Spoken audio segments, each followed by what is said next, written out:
Secret Cables of the Comintern, 1933–1943. Sizo's preface. This work has been deeply criticized and annotated by the channel for archival use. As this is still a channel primarily run by an English speaker, no fresh translation can be provided outside of Yale's translations. Also, since this is a recent work, from 2014, there is no guarantee that this is not copyright infringement if nothing transformative is provided. Therefore, Sizo has deemed it necessary to provide commentary alongside this work, to act as its own intellectual property through critique, caution, and citation. If Yale University deems this a violation, a correspondence will happen so that we may resolve the issue. If Yale also sees this as slander, well, shouldn't be throwing stones in glass houses then. For the more legalized-minded, I mean that the content of speculation done by Yale is tantamount to slander itself, and so rebuttal of outright lies and calling out what is said as slander should not come as a surprise. Enjoy. Introduction. In the fall of 1936, an urgent radiogram from Moscow addressed to Maurice Thorez,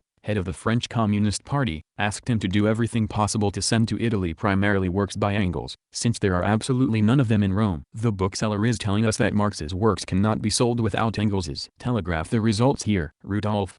3 weeks later came a second message. Browder reports readiness to send 10 works by Marx, 15 by Engels, but the representative of Italy does not have sufficient funds. Do everything possible through Medina. Rudolph.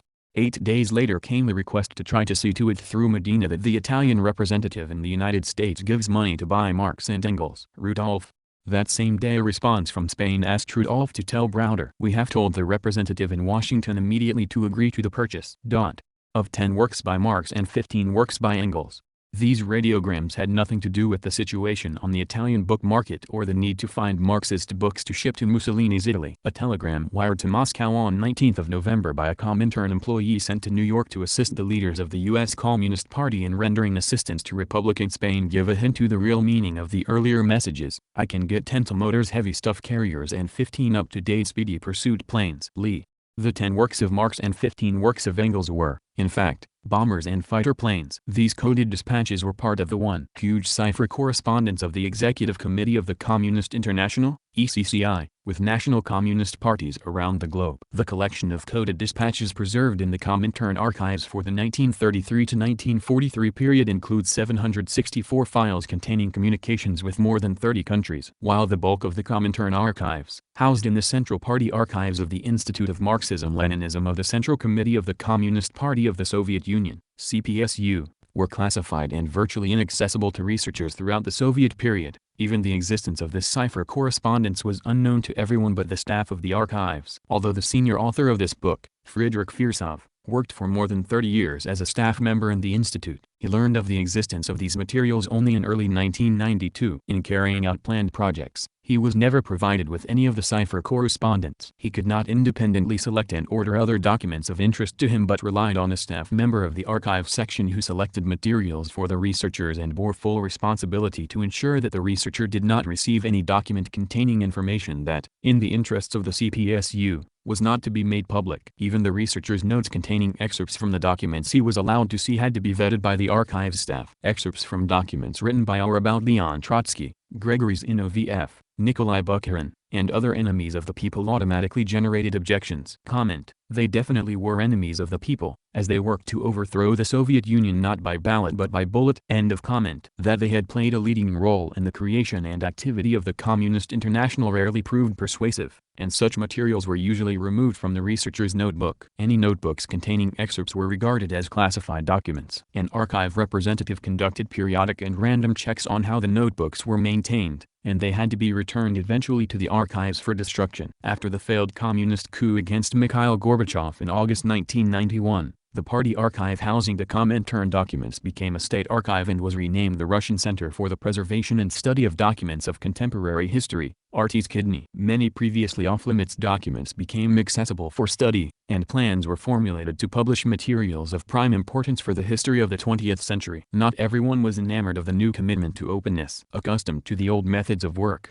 in which the most important thing was to display vigilance and keep from the reader a document that might do harm to the party, the administration of the Comintern documents section and several of its staff workers tried to impede this activity. Nevertheless, Firsov helped prepare 2 collections for publication jointly with Yale University Press, the letters of Georgy Dimitrov and Stalin and the Comintern and the Stalinist repressions.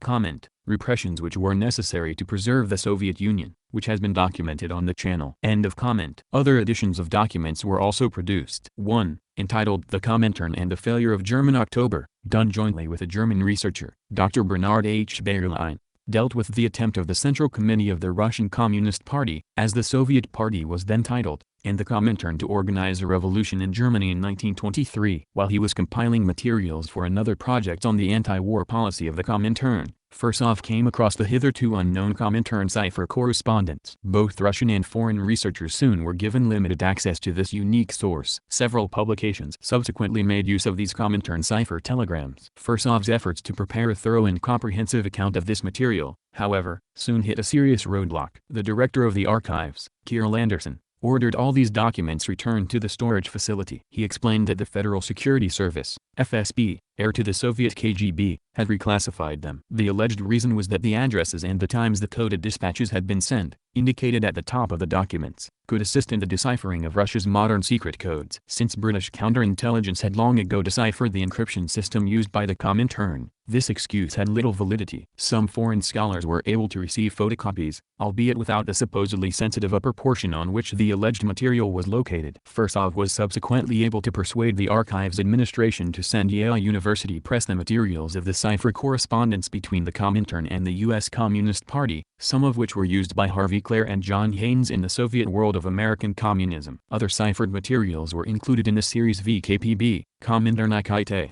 and in a collection, Moscow, Paris, Berlin, Telegram Chiffres du Comintern, 1939–1941, Moscow, Paris, Berlin, Coded Telegrams of the Comintern, 1939–1941. The latter anthology avoided entire topics. Either its researchers were given documents by the archive staff or, more likely, they were forbidden from publishing certain documents. At least one topic, the link between the Comintern and Soviet intelligence, was totally ignored despite abundant documentation in the cipher communications of such ties. Scholars today no longer face the total secrecy about history enforced by the guardians of Soviet history. Millions of pages of Comintern documents are now available online and at libraries around the world. But some key collections, such as the files of the Pyatnitsky Secretariat, F. 495, Opus 19, the Dimitrov Secretariat, F. 495, Opus 73 and 74, and the Manilsky Secretariat, F. 495, Op.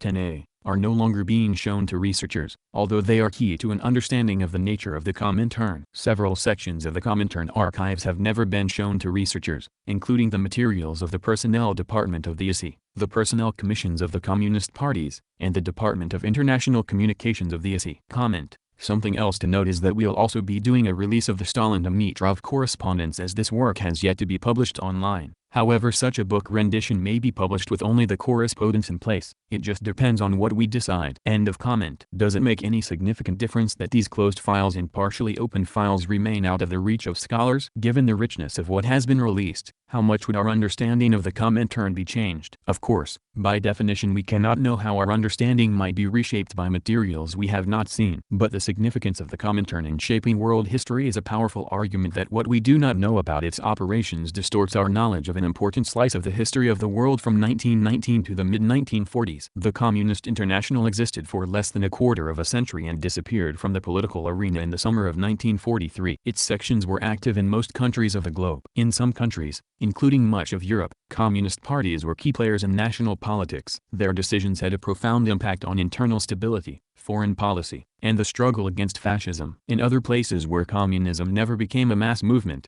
like America, communist parties nonetheless played important roles, sometimes disguised as progressives or influencing larger political forces. That so significant a political movement, whose operations were often conducted in secret and in the shadows, can now be described more fully and completely with the aid of these hitherto unknown or unanalyzed cipher communications, is an important step in fully understanding our shared political history. Comment. Can't wait to see the results. End of comment. An analysis of these materials reveals the methods of the leadership of the communist parties by the Comintern, the impact of various levers of influence on the policy of the communist parties, and the nature and thrust of the political instructions that he was sending to party leaders. Such an analysis allows for both the identification of the specific instructions and advice the parties were receiving and the determination of the most important principles and directives embodying the political thinking of the Comintern. A comparison of these instructions with the practical activity of the communist parties is important in pinpointing the reasons for various events in the political life of the 1930s and early 1940s, the Comintern's role, and a more accurate reconstruction of the past. Naturally, the materials of the coded correspondence must be viewed in the context of all of the documents and facts related to the activity of the Comintern and to its fundamental ideological, political, and organizational principles, as well as the role and place of this organization in the Stalinist ideological and political system. Unfortunately, most of these materials are still not available to researchers. This book is an effort to partially rectify this lacuna. Fursov's detailed notes, along with hundreds of pages of photocopies of the cables upon which this book is based, are now housed in the archives of the Hoover Institution on War, Revolution, and Peace, Stanford University. This book represents an effort to illuminate some of the key episodes in Comintern history in the 1930s through the use of these ciphered cables, located in Opus 184 of the Comintern archives. It is neither a comprehensive history of the Comintern in the 1930s nor a detailed account of each episode, but an explication of important episodes as documented in these cables that gives added depth and color to some of the key moments when decisions made in Moscow reverberated throughout Europe and the United States, helping to determine the political course of the decade. Most of the material deals with the period from 1933 to 1943. The former date marks the earliest cables located in Opus 184. Fursov came across a handful of prior ciphered cables scattered in other files, and there are probably many more of them in other sections of the archives. The latter date marks the formal dissolution of the Communist International. The Communist International was a worldwide institution. Its agents worked on every inhabited continent, and it maintained direct or indirect links with every communist party in the world. From the beginning, however, the Comintern was Europe-oriented, and particularly as the international crises of the 1930s intensified, it focused even more on Europe and, secondarily, China, regions of intense security interest to the Soviet Union. This book reflects that focus, with Comintern activities in other regions being dealt with only in regard to their relevance to that focus. In what follows, after describing the ciphering system and its organization, we examine what they tell us about Soviet support for national communist parties, the evolution and difficulties of the Popular Front policy, particularly in France, Soviet activity in the Spanish Civil War, the Comintern's role in Soviet terror, the Nazi-Soviet pact period, the Comintern's role in World War II in cooperation with Soviet intelligence, and how the decision was reached to shut down the Comintern's operation. A note on authorship. Few scholars in the world can match Friedrich Fursov's expertise on the Communist International. However, both the length of his original manuscript and its style, congenial to Russians but unlikely to be familiar to an American audience, were barriers to its publication in English. At the request of Yale University Press,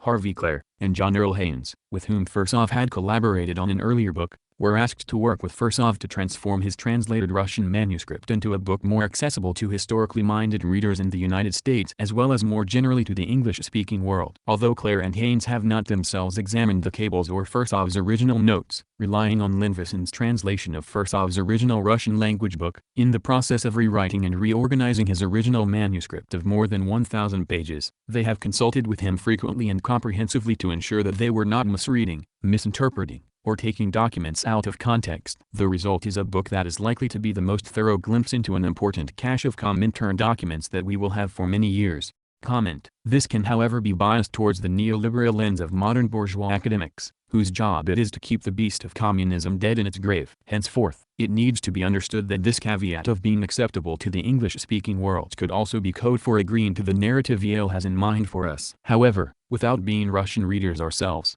and to avoid being labeled as falsifiers of history, we more or less trust that the translations are true enough, and that the context provided by Yale might be deceptive. Commentary will be provided alongside this. End of comment. Chapter 1. Ciphered Communications and the History of the Communist International. Ciphered communications of the Comintern form only a part of its history. Often short and technical, frequently concerned with routine administrative matters, these cables also provide a unique window on the ways in which the Soviet Union, through its control of the financing, staffing, and bureaucratic structure of the Comintern, imposed its will on communist parties around the world. Comment. Footnotes were removed and I'm more or less betting they are references to other works. See the work in the description. End of comment. The Comintern's headquarters were, of course, located in Moscow. Despite its formal status as a collection of independent communist parties united as transnational organization dedicated to the overthrow of the capitalist system and the establishment of a worldwide dictatorship of the proletariat, no one involved in its functioning could have been unaware that it was ultimately a Soviet institution. The ostensible aim of the Comintern was the promotion of worldwide proletarian revolution. As the directing body of the forces of revolution around the world,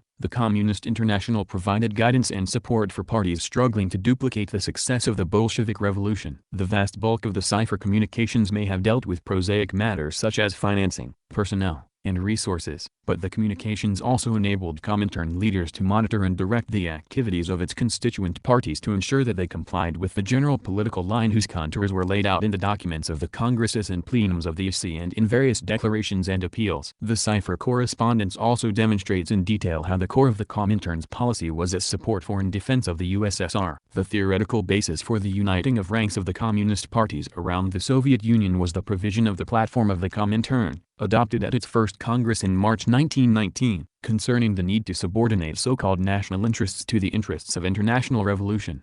Acknowledgement of the priority of the interests of world revolution, later identified with the interests of the Soviet state, transformed the Comintern sections into tools of Moscow.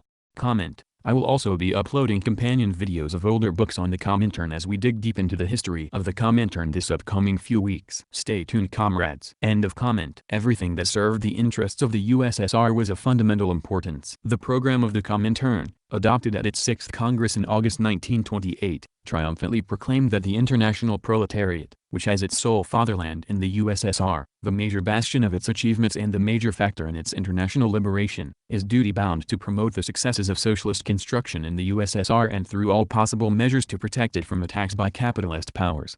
In practice, this provision was much more important than general principles or the needs of the workers' movement of any country. Comment: this is precisely the reasoning behind why posting of foreign policy of the SU is important. There is a charge that a supposed internationalist country preserve its own interests ahead of other parties. While it is true that other parties sometimes conceded heavily to the SU, the problem is that we as proletarians need a home country to rely on for support. So the logic is that there is a give and take. Support us here, we can continue to exist and imbue your struggle over there with more potency. The next chapter explains ways in which it did, while the chapter on the Soviet-Nazi pact shows how this was pushed to its extreme. End of comment. One of the episodes in Arthur Koestler's powerful anti-communist novel, Darkness at Noon, spoke directly to that point, portraying the suicide of a communist militant after a Comintern representative ordered Belgian communist dock workers to violate a Soviet-supported boycott in order to unload Soviet goods destined for Italy. Koestler's example was not fictional. Dmitry Manilsky, a member of the Presidium of the SE, sent a coded telegram on June 28, 1936, to the Belgian Communist Party: the Antwerp dockers' strike has detained 9 Soviet ships. Through your supporters on the board of the Union of Transport Workers and the Strikers Committee, raise the issue of the need to unload the Soviet vessels, since the strike is aimed at the capitalists and not at a socialist country. In so doing, there is a need to avoid friction among the strikers over this issue.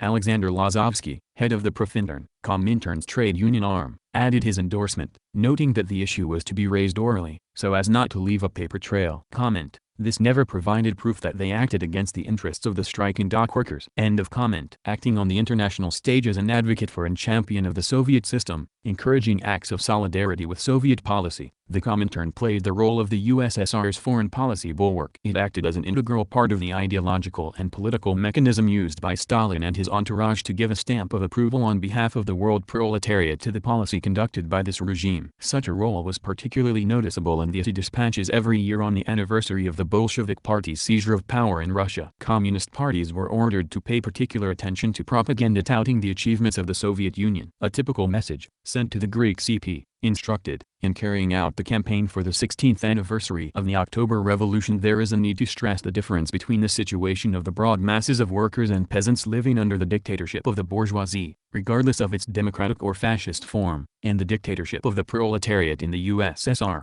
The Greeks were also advised to contrast the USSR's 5-year plan with Hitler's 4-year plan and Roosevelt's New Deal, and to emphasize the positive results of Soviet collectivization. And the peaceful foreign policy of the Soviet Union was to be contrasted with the machinations of all the imperialist powers. Comment: because the Soviet model actually worked. Soon we will post from farm to factory on the channel, though the conversion was slow going and we might bring on additional work for it. End of comment. The message of the essay to all of the Comintern sections on the occasion of the 11th anniversary of Lenin's death was more pompously emotional in tone. The instructions read as follows, quote, hold the Leninist days in an atmosphere of acquainting the broad masses with the enormous achievements of socialism achieved in over 11 years under Stalin's leadership on the road to the implementation of Lenin's behests, with the successes of the peaceful policy of Soviet power and the international closing of ranks under the banner of the struggle for the Soviets of all those who are exploited and oppressed worldwide. Publicize and expand awareness of the fundamental issues of Leninism, first and foremost the problems of the seizure of power, the dictatorship of the proletariat, the roles of the Communist Party, the organization of the United Front of the Working Class and its allies on the basis of the irreconcilable revolutionary struggle against class enemies and opportunism, against the imperialist war, against nationalism and chauvinism, against fascism and the entire capitalist system, for the historic objectives of the working class. Engage in a campaign for the theoretical arming of party personnel and the strengthening of the Bolshevik party spirit, vigilance, and the refusal to be reconciled to any and all deviations leading into the camp of the class enemy. Take particular note of Stalin's role as the best and most worthy successor to Lenin, his achievements in the area of further work on problems of Marxism-Leninism, and also of Lenin's and Stalin's role in the working class movement of the country. Devote the newspaper issues of 21 and 22nd of January to the campaign. End of quote. The essay carefully monitored the way the communist press wrote about Stalin, trying to ensure that all his statements were immediately translated, published in full, and appropriately commented on by foreign communist parties. All of the parties were sent directives from the secretariat of the essay complaining that a speech by Stalin at the First All-Union Conference of Stakhanovites in 1935 had not been given the attention it deserved. Quote, in a number of countries Stalin's speech was not sufficiently understood. The party press provided virtually no explanation of Stalin's speech. Here is a need to hold a discussion with the editorial staffs, editorial conferences, a meeting of the party activists to provide, on the basis of Stalin's speech, clarity regarding problems of the USSR throughout all of the party propaganda. Stalin's speech must be the focal point for popularizing the Stakhanovite movement. Insofar as possible there must be organization of open meetings, discussions, conferences on the significance of Stalin's speech and the Stakhanovite movement. There is a need to provide for the urgent publication and mass distribution of Stalin's speech and other mass pamphlets on the Stakhanovite movement. End of quote. Pians, comment, meaning to praise, end of comment, to Stalin produced around the world were transmitted to Moscow by cable, and Georgy Dimitrov, the essay general secretary, frequently passed them along to Stalin's secretariat as evidence of his role as leader of the world proletariat. The details of a meeting in Damascus on November 6, 1937, were transmitted to the Soviet leader, hailed as the great comrade, beloved leader of the world proletariat, the hope of the workers, peasants, and oppressed peoples of the entire world.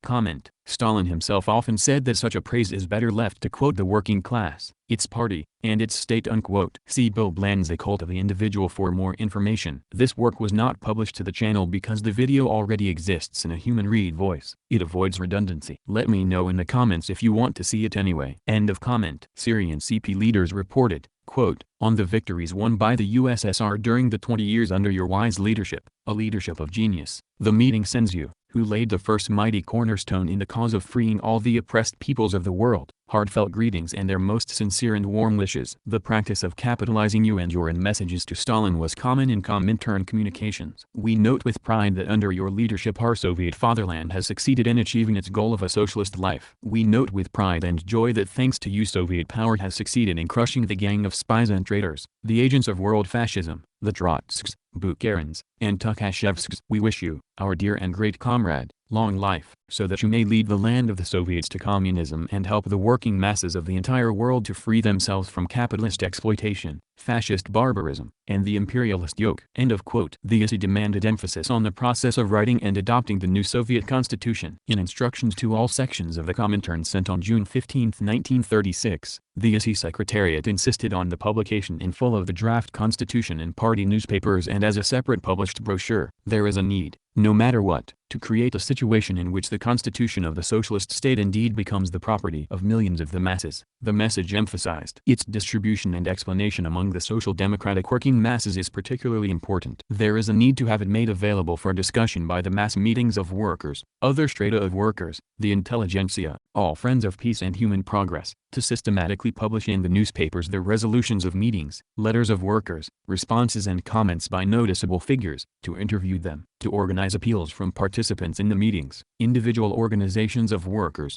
and eminent individuals' addresses to the workers of the USSR, etc.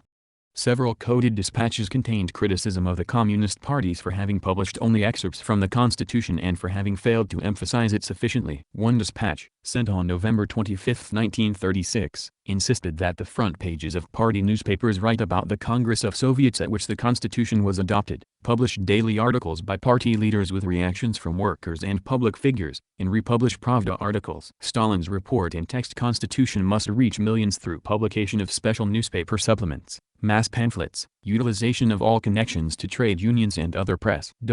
Resolutions adopted at meetings, addresses to toilers of the Soviet Union, to Stalin, initiator and author of the Soviet Constitution, are to be published in press and sent here. One of the main purposes of the propaganda campaign glorifying the Soviet Constitution, with its long list of democratic guarantees and idealistic assurances, was to counter the ugly reality of Stalinist repression and purges. Big comment here. Have to interrupt. The Stalin Constitution came out in 1935-36 and Yezhovchina happened primarily in 1937, though the Constitution was published in 1936. Anyone familiar with the events at the time know that the Yezhovchina was largely an unsanctioned terror, which was immediately reverted by Beria, and Stalin was quoted as calling Yezhov a rat who killed innocent people. Such is the distortion. Notice how the bourgeois confuse the timeline of events, but it's hardly their fault. The real Stalin series is a good source of knowledge for debunking this sort of thing. End of comment. The ISI frequently warned in its communications that non-communist sources that circulated stories about Soviet repression or difficulties were not to be believed. Comment. For good reason. The bourgeoisie literally said that Stalin had a body double at the time, and even had a quote-unquote truth serum to get people at the Moscow trials to tell the truth. Real Stalin series, go read it. It's also on the channel. End of comment. When a Dutch communist newspaper printed a Reuters story about a murder on a Soviet collective farm, the ISI sent a message, suggest to the editor maximum caution in dealing with information about the Soviet Union coming from bourgeois sources. Comment. Exactly. End of comment. The barrage of information about the Constitution must be so widely and ably organized that the wild anti-Soviet campaign of the fascists and their Trotskyist agency be brought to naught.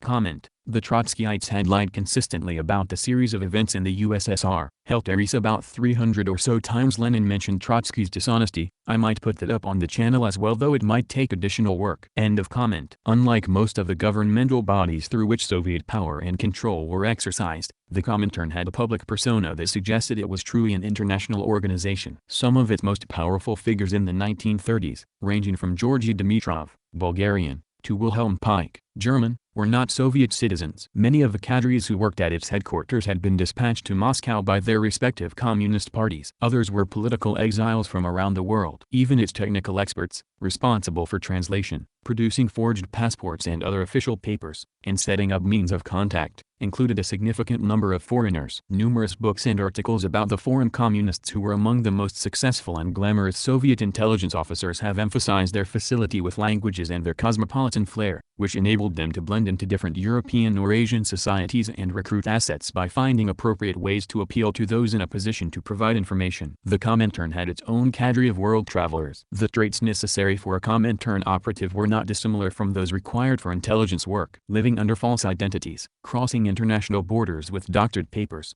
holding clandestine meetings, avoiding surveillance, and communicating surreptitiously with Moscow were all assets transferable between seeking to build a world revolution and seeking to steal secrets. Gregory Kieftz is one example of a Comintern operative who moved between the worlds of political subversion and espionage. From 1923 to 1929 Kieftz worked abroad for the Comintern in Latvia, Lithuania, Finland, Poland, Turkey, Greece, Italy, Germany, Austria, Belgium, Switzerland, France, and China. In 1931 he transferred to the NKVD, Russian acronym of the People's Commissariat of Internal Affairs, the main security and foreign intelligence instrument of the regime, and was sent abroad on multi-year intelligence missions to Sweden, Czechoslovakia, Italy, and, twice, the United States. But most Comintern operatives lived far more prosaic and dull lives than their intelligence counterparts did. This is not to say that they did not face dangers. Comintern operatives couldn't face arrest, imprisonment, torture, and even death. Comment: they would nuke America if it went communist.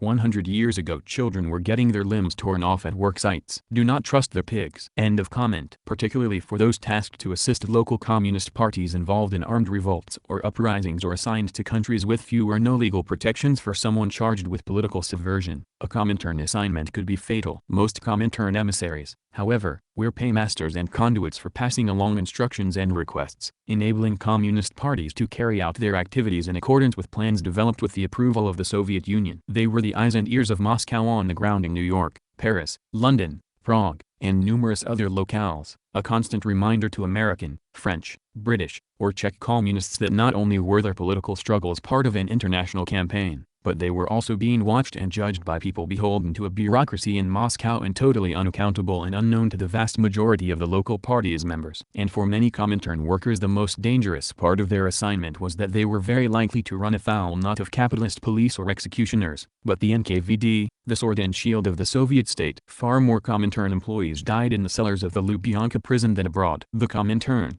of course, made no secret of its existence. It published a variety of newspapers and magazines, openly distributed and read, containing analyses of events around the world, reporting on the resolutions and decisions of its leading bodies, and periodically reminding bourgeois governments that they were slated for destruction. Although many of the deliberations of its leading bodies, including the Executive Committee, were conducted in secret and key decisions were never reported publicly, others were given wide dissemination, and communists around the world took pride in being members of an international revolutionary body. For the first decade of its existence, the Comintern also made no secret of its interference in the affairs of its constituent parties. It had published a list of conditions for membership in 1920, and it regularly and openly signaled its approval or disapproval of their policies and leadership. When internal disputes got out of hand or seemed intractable, the Comintern dispatched emissaries from Moscow with orders to mediate among and or impose solutions on the warring factions.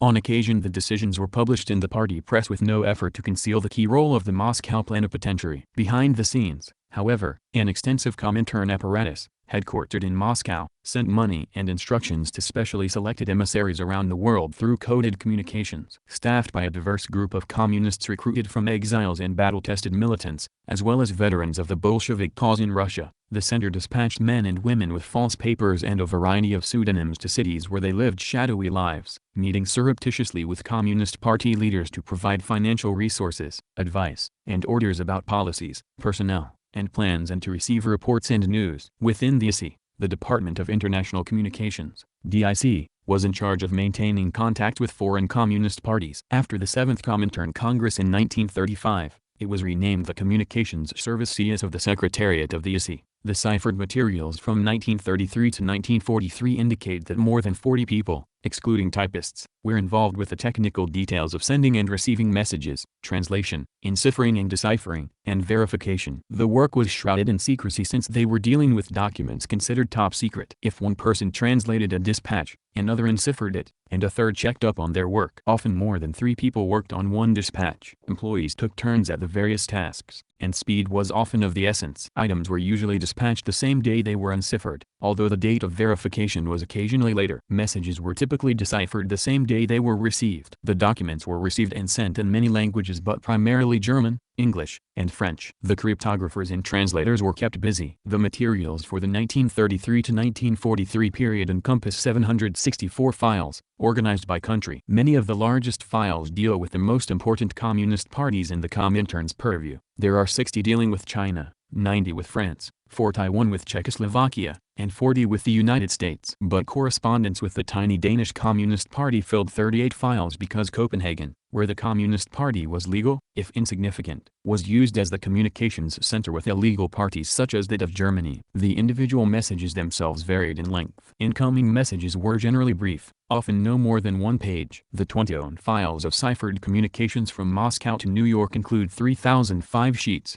suggesting a steady flow of messages. During that same period 4,004 sheets came in from Paris. In just 2 years, 1935 and 1936, when the French Communist Party was building the Popular Front, the IC sent 4,162 sheets of coded dispatches to Paris. This communication system was not an emergency network but a regular means of contact between the IC and its constituent parties. One of the most common means of encryption was to employ copies of the same book, using either a dictionary, a work of literature, or a Bible. The person preparing the text would indicate the ordinal number of the page, the line, and the letter of the alphabet. In January 1936, for example, Moscow sent a request to Ball: "The book we are using for deciphering is out of date. Buy 3 copies of a very thin book with an index at the end. Send 2 copies and keep the third. We will send a telegram indicating the date on which we will start using it. Please do this quickly." In some cases text was transformed into a string of numbers. At other times, however, there were prearranged substitutions for the names of political figures or sensitive phrases that might prove revealing. In April 1935 the Department of International Communications sent a directive to several European stations: "For various reasons we remind you that in cipher cables and letters it is categorically forbidden to use the names of Russian comrades. Instead of Manilsky, use Marmor; instead of Vasilev, Vase; instead of Dimitrov, Diamond; instead of Abramov, Doctor. If a new name appears unexpectedly, immediately replace it, along with an appropriate note." Another communiqué to Paris in December 1936 demanded that the words Comintern or Communist Party should be replaced by the letters KM or KT. The same sender often used different code names. Georgy Dimitrov's dispatches to France were sent over the signatures of Daniel, Paul, Jeanette, Pierre, Georges, Karl, Rudolph, and Helmut. Corresponding with the United States, he signed as George, Brother, Rudolph, and Dime. He sent orders to Sweden under the names Daniel, Paul, Niels, Axel, and Rudolph; to Bulgaria, as Marta; and to Spain, as Citrine and Reith. Different Comintern representatives had their own codes. A cable sending orders to the leadership of the Brazilian Communist Party included a notation that it was sent via Paris in the representative's code. Comment: the original was shortened to Repress. On the original copy of another cable to South America was the note code of Ewart, referring to the Comintern's emissary Arthur Ewart. Other messages to Brazil sent to Pavel Staszewski, head of a DIC center there, used the stock code. Dispatches to the United States often bore on the original the notation Browder code or Kraft code. The different codes were often tailored to the assignments of the representatives. Carlo Codevla, also known as Mario Codevla; Raul, Moro, Ugo, a one-time secretary to Antonio Gramsci and member of the Italian CP since 1921, used the pseudonym Raul while working in Spain in 1936 as the representative of the communications service. The ISI sent a letter to Paris asking that he be given 2 lists upon his arrival en route to Spain. The first list, intended for the enciphering and deciphering of texts of a general political nature, contained 69 numbered words. The second, entitled For Calculations, contained symbols for months of the year, financial terms and currencies, and names of countries. Codevla communicated with Moscow in a code separate and independent from the code used by the ISI's official representative to the Spanish Communist Party. He was the conduit for Comintern funds going to the Spanish CP. And July 8, 1936 message indicated that a courier would arrive the next day with 70,000 French francs. Later instructions detailed how much was to be dispersed to the Comintern representative. Medina. Codevla's responsibilities went even further, however, as he kept Moscow informed about the potential mistakes of its official representatives. Raoul wrote in 1937 that Medina and André Marty, a member of the ISI Secretariat serving as commander of the international brigades, were violating rules of secrecy. Medina carries with him many texts of telegrams which we have received and which are dated over several weeks. Once I noted that while dictating to me several telegrams which he had authorized me to send you, and while looking for a memo, he pulled out of his pocket an entire series of old texts he was keeping. I took them and personally destroyed them.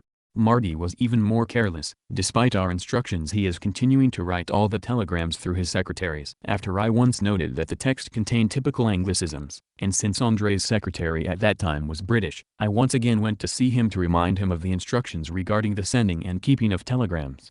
Even worse, the personnel department had no information about the British woman. The warning letter apparently had little impact, perhaps because it was deciphered on 19th of May, just 2 weeks before its recipient, B. Mueller, was arrested. The various secretaries of the Comintern also had their own codes. Wilhelm Pike, a German communist leader elected a member of the ISI in 1928, joined the Presidium in 1931. In 1935 he was put in charge of the Lander Secretariat supervising communist parties in the Balkans. His codebook consisted of 2 sheets of numbers ranging from 1 to 175. The first sheet contained the names of a variety of political figures, organizations, and terms. The second page gave each of these numbers a randomly selected combination of letters. Thus, Dimitrov was assigned number 1, and number 1 was designated as Fugo. Presumably, the first sheet was to be used for radiograms, the second for written texts. In this case, however, not a single document in the Comintern archive used this code. Many of the codes were thinly disguised, purporting to be letters to or from a local branch of a business. The Japanese Communist Party sent one such letter in May 1934, explaining that despite the prosperity produced by inflation, for the last half year the financial results of our firm's activity have not improved as compared with the first half. A series of crushing blows for some time have left our firm on the brink of bankruptcy. It noted that we are still tending to make the same mistake, that of selling better quality goods that the broad masses do not like and that do not take into account the time, the location, and the habits of consumers. The letter went on to lay the blame on leadership, reporting we have had to dismiss quite a number of bad directors, and asking for guidance on what will happen if we institute a special organization of controllers. The latter was prelude to the creation of special action brigades, which drew up a list of 10 party functionaries suspected of treachery who were executed. In other letters, disguised as personal or family correspondence, innocuous names substituted for pre-assigned cover names. For example, one file for correspondence with the Thalmann Defense Committee, coordinating work on behalf of the imprisoned leader of the German Communist Party, contained a list of code names for all the participants in his forthcoming trial and the Comintern officials tasked with organizing mass protests, raising money, etc. Baby, Thalmann's wife Rosa, conveyed news that was soon sent to the SE in a letter that Hermann Göring, had visited Thalmann twice in prison and that Fritz's exam will not take place, that is, that he would not be tried publicly but sent to prison. Such codes were unsophisticated and not hard to interpret. At times, the amateur nature of the ciphers raised alarms. An addressee in Japan asked that Moscow rework the tables of the conventional language for the cipher telegrams, because they have been clumsily compiled. For example, strike, suspension, workers, office staff, etc. In compiling these, stick to one principle or line, i.e. for trade, then use commercial terminology throughout. If it is literary, then literary journalistic terminology. But never the way this is now being done, total confusion and nonsense. Nor was the terminology the only problem. A lot is missing, for example, a delegate, textile workers, transport workers, etc. And there is a need to keep in mind the specific features of each country. For example, absolutely no one devil from Moscow is sending tea to Islanidia, since there never was and never will be an order for such a purchase. In a word, the current cipher table is very weak and is not fulfilling the function for which it is intended. Comment. Many brackets were removed. End of comment. The messages were transmitted in several different ways. They might be sent by diplomatic mail to those countries where the Soviet Union had official diplomatic missions. From there, they would be passed on by officials assigned as Comintern liaisons. Special couriers and sailors were also used to carry messages. Radio messages and telegrams were also used, as was regular mail. In May 1935, a message to Rio de Janeiro warned the Comintern representative, "Correspondence with you will be voluminous and animated." So far we only have one address for you for airmail letters. Get at least 2 more such addresses. In addition, there is a need to provide for communication by telegram. Letters sent by mail required special precautions. In addition to being ciphered, they often used invisible ink. Moreover, to avoid attracting unwanted attention, packages containing printed materials, newspapers, and magazines had to appear different, with varying return addresses, wrapping paper, and handwritten labels. Once they had been received and deciphered by a local communist party, the coded dispatches were supposed to be burned, with only a single clear copy being given to the intended recipient. Once a ciphered communication was sent to Moscow, the radio operator was instructed to destroy the original text. The SE was anxious to prevent copies from falling into the hands of hostile police or counterintelligence services. In addition to compromising the codes that could severely damage the Communist parties, confirming charges that they were tools of Moscow or unpatriotic. For example, in May 1935 the SE instructed the French CP to have its parliamentary members vote in support of the Soviet-French Treaty on Mutual Assistance but, nonetheless, vote against the military budget and conscription. The directives were sent with a warning to those charged with deciphering them from Alexander Abramov,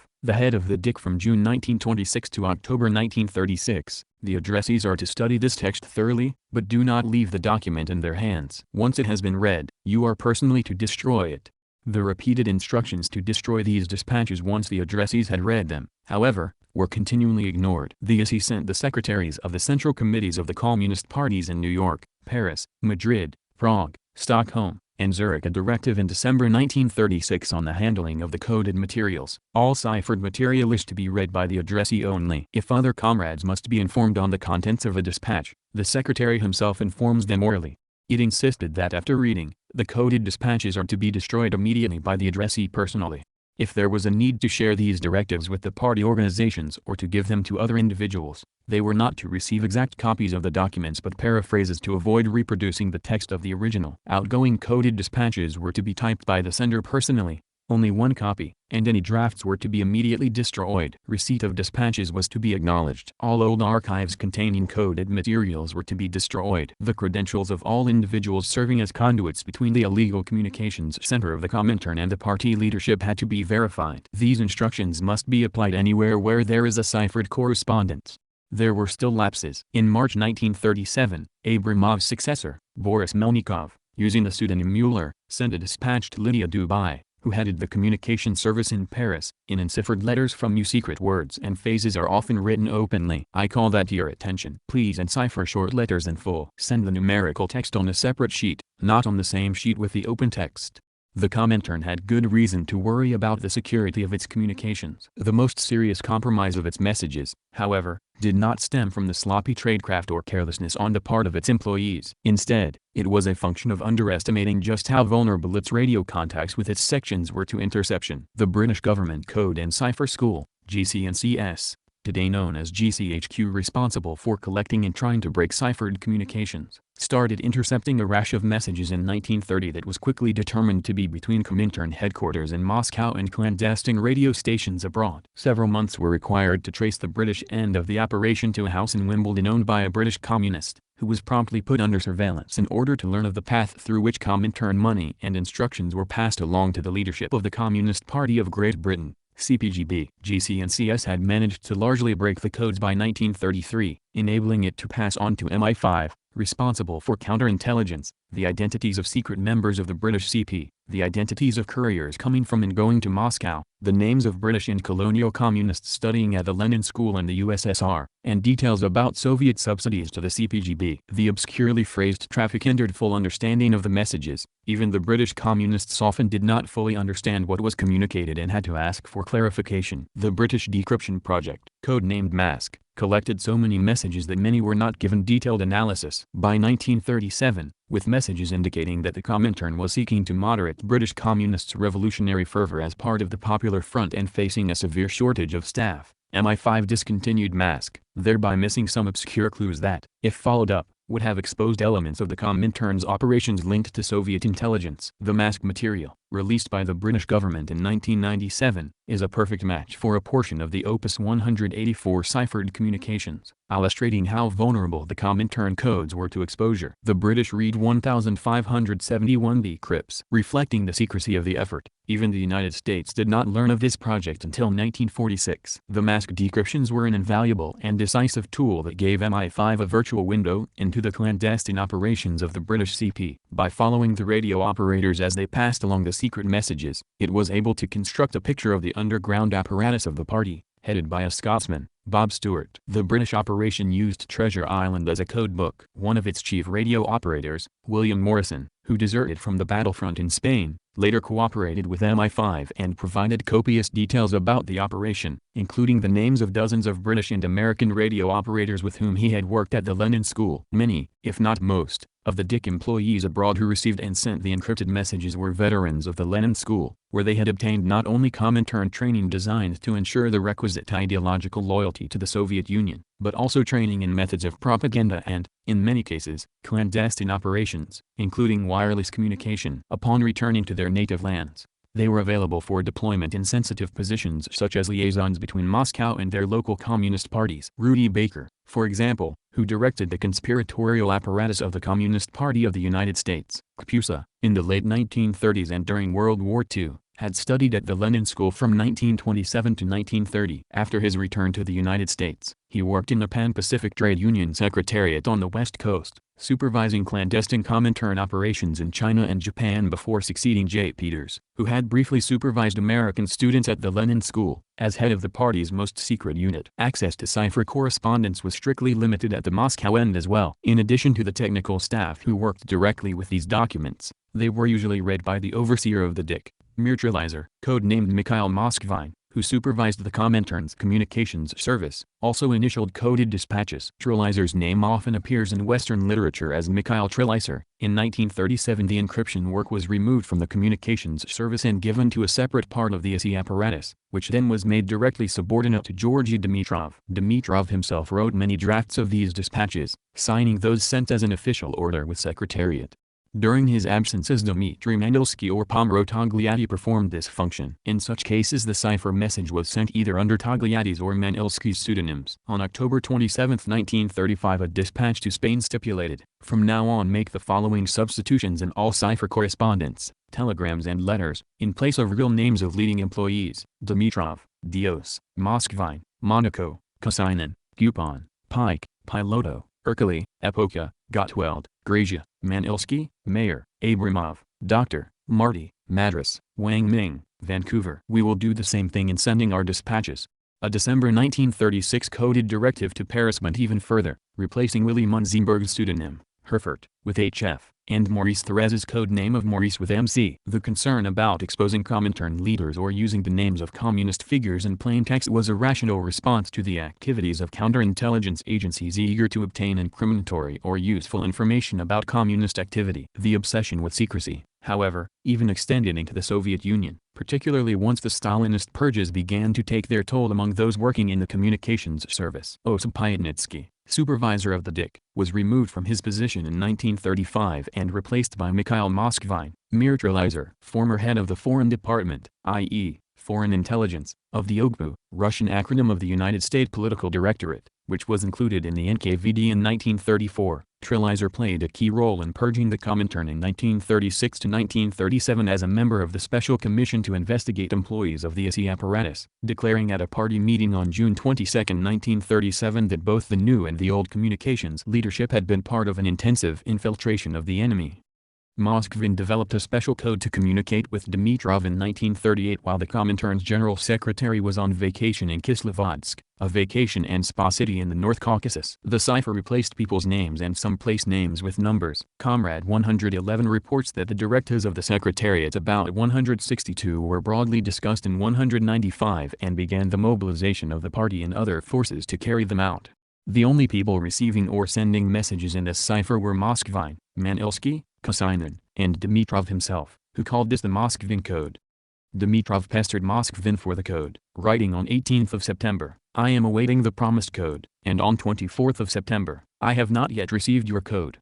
2 days later he noted in his diary that it had arrived. An amateurish effort, it contained a relatively small number of names of people, countries, and organizations. Several numbers had the same referent. Czechoslovakia by mistake was both 112 and 201, while the Central Committee of the Czech CP was both 151 and 161. Its simplicity and errors may be connected with the purge that had decimated the ranks of experienced cryptologists and or the possibility that Moskvine himself had created it. Since the code contained relatively few cipher keys, the non-encrypted part of a coded telegram sometimes revealed the meaning of the encrypted words. For example, Moskvine sent a cable on 29 October that included the following: "For a discussion of question 138 on decision 195 a delegation composed of Linda Roth, Hagberg, Senander, and Oman must leave." Since all four were leaders of the Communist Party of Sweden, this clearly indicated that 138 was the code for Sweden. Dozens of messages contained similar lapses, enabling even a rank amateur to rebuild the codebook with little difficulty. Even as simple as it was, the code hampered Dimitrov. The fall of 1938 was an especially tense period in Europe, and he was kept busy sending suggestions and orders off to Moscow for communist leaders scrambling for guidance on how to respond to the worsening situation. The encrypted messages were difficult to work with, and he frequently had to remind himself who or what 105 or 112 were. He copied the entire decrypted correspondence into his diary in order to have the clear texts immediately available. A number of his messages wound up being written without the code or with very minor use of it. The Moskvin code did not survive its developer. Moskvine was arrested on November 23, 1938. The following day, Dimitrov met NKVD chief Nikolai Yezhov at his dacha and was told that Moskvin was closely linked to a nest of traitors. Those ties would be investigated, as well as whether he had not fallen into the trap of some kind of foreign intelligence service. Dimitrov promptly sent a letter to Stalin and the Soviet Politburo saying that as of yesterday I have temporarily taken over the functions which would have been carried out by Moskvine, who has been arrested, as a member of the IC Secretariat, supervision of the communications service, the administration, settlement of financial questions. I will not, however, be able to do this for an extensive period of time. He appealed for a new appointee, especially since the enemy of the people now under arrest unquestionably undermined a great deal of the EC apparatus, and that now will have to be immediately remedied and very quickly restructured.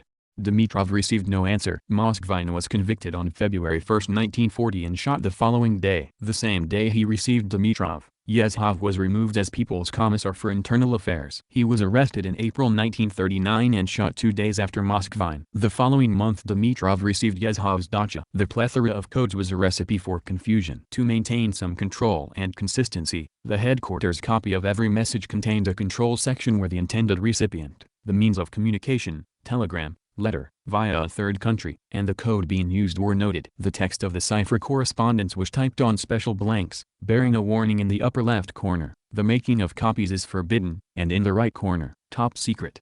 The upper part of the blanks for the outgoing dispatches had several lines for inserting information on the time of sending, the number of the communication, and the address. The lower part contained columns to be filled in, indicating the means of dispatch, who was paying for it, who had typed the text and in how many copies, and who had translated, encoded, and checked up on the results. In addition to facilitating record keeping, these requirements enabled control over and surveillance of those responsible for every ciphered message. Many messages from the mid-1930s bore the notation given to Berta on the blanks. Berta was Berta Platten Zimmermann. In 1936-1937 she headed the courier service within the SE. The wife of Fritz Platten, a founder of the Swiss Communist Party and a participant in the founding of the Comintern, Berta was a Swiss communist, tasked to preserve all materials used by couriers, including copies of the false documents they used to travel around the world. Without careful control of which documents were used at which borders and coordination of fake passports and visas, couriers ran the risk of exciting suspicion or arrest for traveling with false papers. The work of the communications service was considered so sensitive that one high-ranking Comintern official in 1930 even told a meeting of the party unit in the SE that we have categories of employees who, even if they were to be expelled from the party, would remain on the job. The closed nature of this department is not a minus but a plus.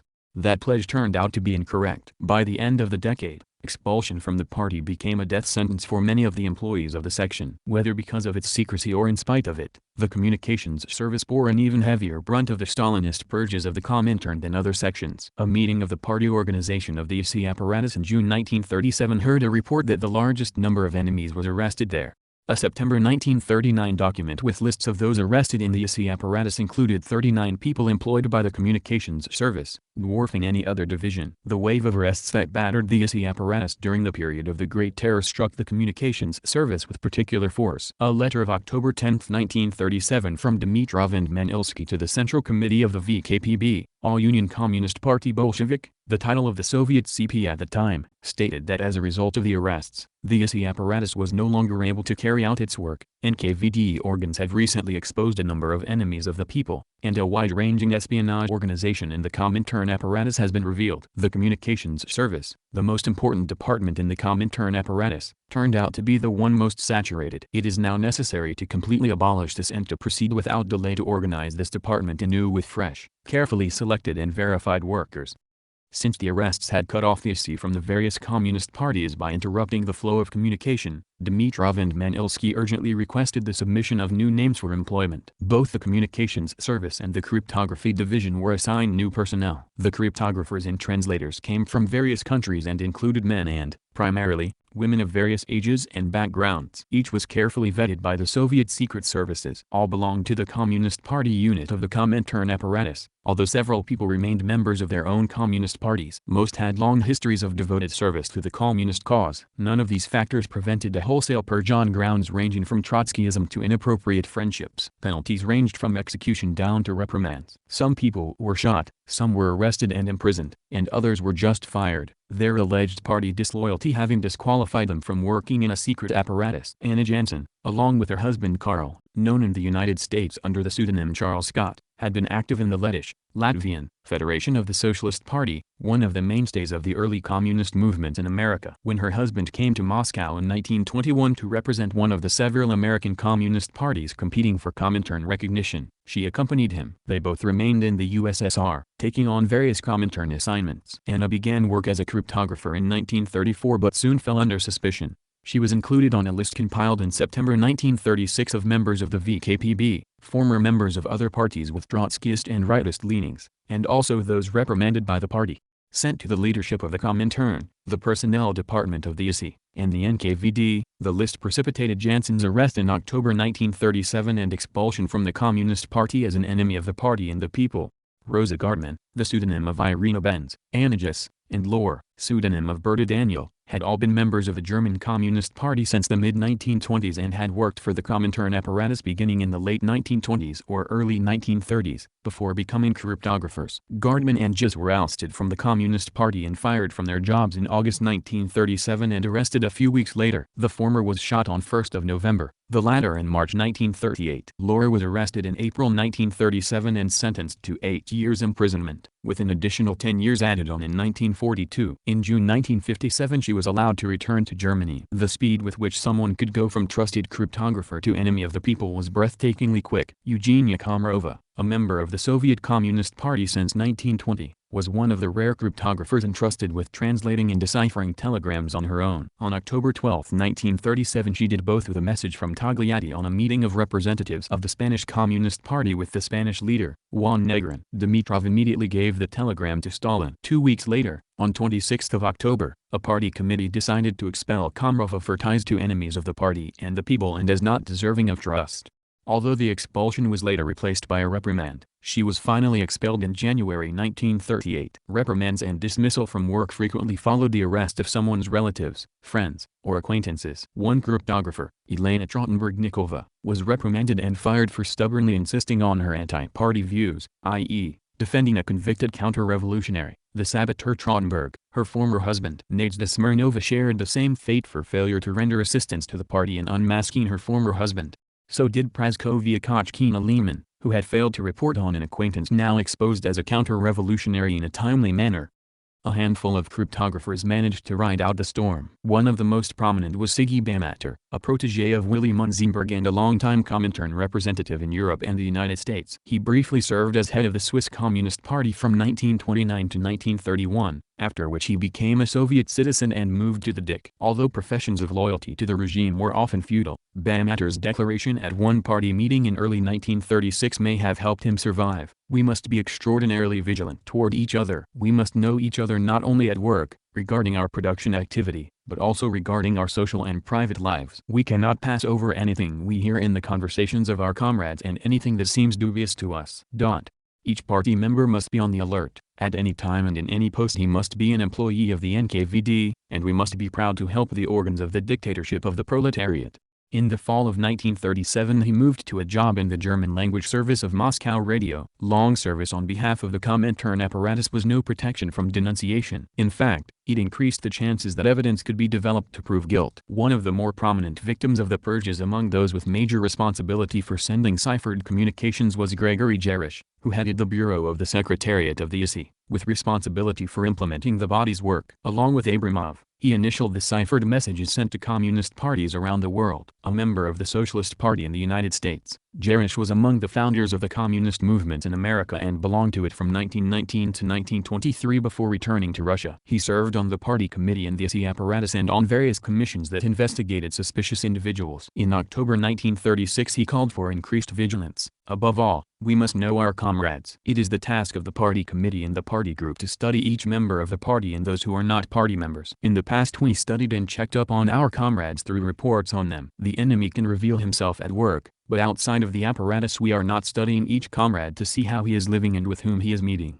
He did not realize that he himself was already under investigation for decisions taken within the Comintern in 1923, when Stalin and Trotsky had first been at odds. In January 1937 Jerish was the third name on a list of members of the party organization with Trotskyist and rightist leanings, a charge repeated in a February memorandum to Manilsky and Moskvine. A special commission of the ISI ruled on 27 May that he should be released from work until his loyalty was verified. He was arrested several weeks later and expelled from the Communist Party on 15 July.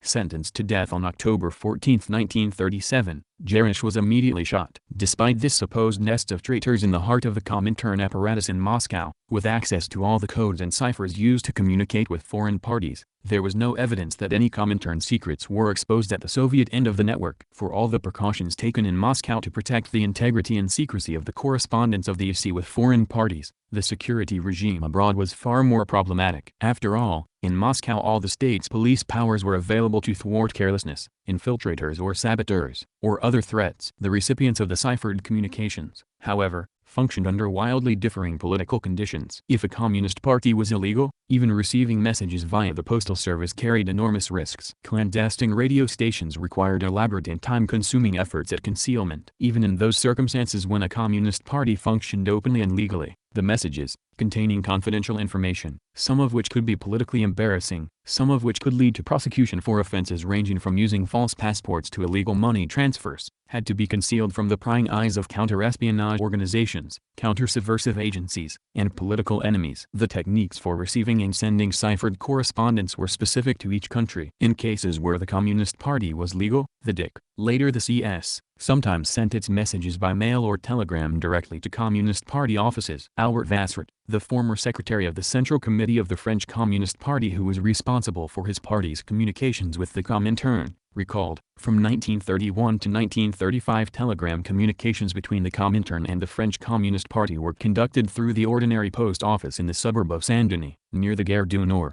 A cipher cable from Moscow would be delivered to the party residence at 120 Rue Lafayette. No French party employee could decipher it. Instead, the original telegram would be handed over to a designated employee of the DIK, who was responsible for deciphering it. When sending a telegram to Moscow, the same procedure was used but in reverse order. The text from the French Communist Party was given to the DIK section, where it was enciphered, and always sent to Moscow through the post office in Saint-Denis. In all countries, sometimes even when the Communist Party was legal, the communications service kept itself isolated from the party apparatus, and contacts with it were carried out in secret. Radio equipment would be located in a rented apartment or house, from which operators would receive and send dispatches. Such centers sometimes acted as conduits for messages intended for parties unable to establish direct communication with Moscow. A specific group of numbers at the beginning of a text would signal the need for further forwarding, and the communication would be passed on but not deciphered. These centers were often rented in well-off neighborhoods to deflect police attention, but they frequently had to be changed. Such centers were staffed by employees of the ISI, sometimes assisted by trusted people recommended by the leadership of the Communist Party. Pavel Stushevsky, a member of the Soviet Communist Party since 1918 who had previously worked in the People's Commissariat of Foreign Affairs and in Soviet intelligence, was the head of the DIK Center in Brazil. He arrived there in the spring of 1935 using the name Leon Jules Vallée. His pseudonym in correspondence was René. His staff was responsible for ensuring organizational, technical, and financial support for the planned communist uprising to be led by Louis Carlos Prestes. The cryptographer was his wife, Sofia Stushevskaya, who, like her husband, had served in Soviet military intelligence. The radio operator was an American, Victor Allen Barron, known as Raymond. The staff included couriers as well as a specialist on various kinds of sabotage. One of the couriers, Johann de Graaf, known as Richard, was an agent of Soviet military intelligence but also an informer for MI6, the British Secret Intelligence Service. A steady stream of orders, instructions, and advice from Moscow poured into the DIK's secret radio stations, which included a cafe in São Paulo and safe houses. Stushevsky deciphered the messages and passed them on to Prestes and other plotters after they were retyped and the originals burned. Betrayed by de Graaf and plagued by poor planning and overly optimistic calculations, however, the coup quickly unraveled. In the wake of the failure, the ISI sought assurance about the safety of the leaders of the Brazilian party and the Comintern representatives. At first optimistic reports came in from Brazil. In a ciphered communication of December 15, 1935, Stushevsky confidently wrote that the leadership was safe. Our communications operation is not affected, but right now it is not possible to use our radio. Just 2 weeks later, however, he informed Moscow that Arthur Ewart, the Comintern's chief liaison in Brazil, and his wife had both been arrested with compromising documents. The party leaders were also soon arrested. Victor Barron died while in police custody. The Stushevskys were arrested in early January 1936 but soon released under police surveillance. They immediately disappeared and hid in illegal apartments before making their way to Argentina. Back in Moscow, an investigatory commission deemed their actions suspicious. Some accounts have them arrested, others note that Pavel later worked for the Radio Committee of the USSR. De Graaf managed to deflect suspicion from himself and continued to work for the Red Army's military intelligence arm for several more years before finally defecting to Great Britain. The Red Armies. Later, the Soviet Army's military intelligence agency is best known in the West by its post 1942 initials, GRU, for Glavno Razvedivitelno Upravlenie, Main Intelligence Directorate.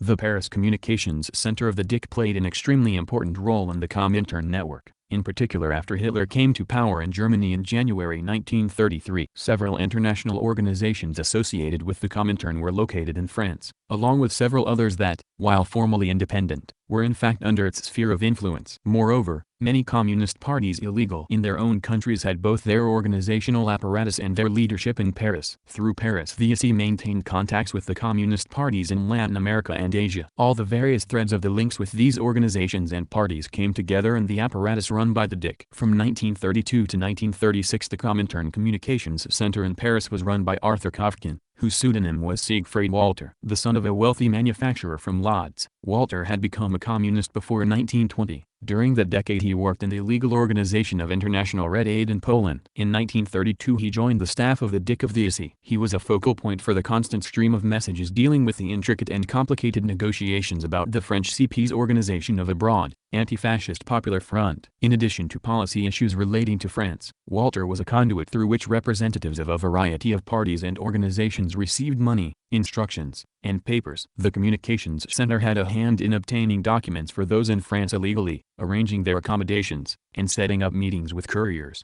as well as collecting information and carrying out other instructions from the ISI, including the production of double-bottomed suitcases for the illegal transportation of documents and money. One of Walter's tasks was to carry out ISI instructions on the disbursement of money. In a single month in 1933, for example, Moscow ordered him to distribute more than 225,000 francs, $200,311 in 2012 values, to a variety of communist parties. These enormous sums had to be handed over in person and outside of the actual communications center or any building housing the French CP. Usually these transfers were made in a Paris cafe or bistro or in a store or during a meeting on the street. Walter himself sometimes was the courier, but more often a colleague using a party code name met a representative of the committee or party. Walter was transferred to Moscow early in 1936 and worked in the communications service but was accused of Menshevik and Trotskyist sympathies in August. In addition to his friendship with Georgy Pyatakov, one of the main figures in a major purge trial, Walter was accused of having given French Trotskyists empty passport blanks and divulging to them the name of a Soviet intelligence agent. Arrested in December 1936, he was dead by the end of January. Walter's replacement as head of the Paris Communications Center was Lydia Dubai, a member of the Swiss Communist Party since 1921 who had joined the Soviet Party in 1924, when she moved to Moscow to work for the Comintern. By 1936, using the cover name Pascal, she was in Paris to ensure communication between the ISI and the leadership of the French Communist Party and to distribute funds to other parties and groups. The disbursements did not always go smoothly. Shortly before the Spanish parliamentary elections of 1936, Medina, the Comintern representative, sent a ciphered communication to Moscow complaining that the party has still not received anything from you for the electoral campaign. If you do not immediately send the promised sum, the publication of Mundo Obrero is in danger. I am requesting you to report on the sum you have sent and when it will be received. In Moscow, Moskvine noted on the cable that 200,000 French francs had been sent for the Spanish Communist Party and asked Pascal why they had not been delivered in a timely fashion. She explained that the courier was not received when he showed up at the secret meeting place, and he returned with the money. 48,000 was handed over in time, as per receipts No 1 and No 94,95. On 13th of February a courier is leaving with 80,000 father, and in the next few days there will be another courier. Because of the lack of funds, we could not send them earlier. In addition to her other duties, Pascal was required to verify the political loyalties of her staff as the purges gathered steam. In a letter to her boss, Mueller, she pleaded ignorance, noting that I received most of the staff from you, and I know them only from their work here. Her predecessor, Walter, had hired the French employees. One employee, Arnaud, about whom she had doubts, was essential since he is the only one here who speaks French and Spanish and no one else was in a position to help in delivering things to addressees and couriers. Removing one or another individual is not satisfactory, since the work must be continued without endangering it.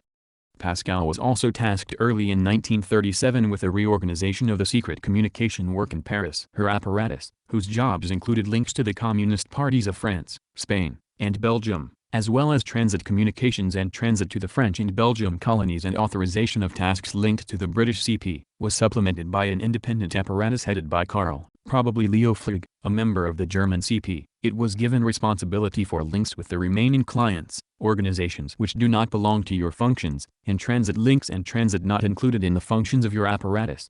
All communication with Moscow was to remain with Pascal, who was instructed to find a special liaison to Karl and to assign a cryptographer to service Karl's unit. She was once again ordered to conduct a review of the staff and recommend who could be retained, to change the location of the center, and to pay particular attention to see whether you are being monitored by the police. Report to us the results.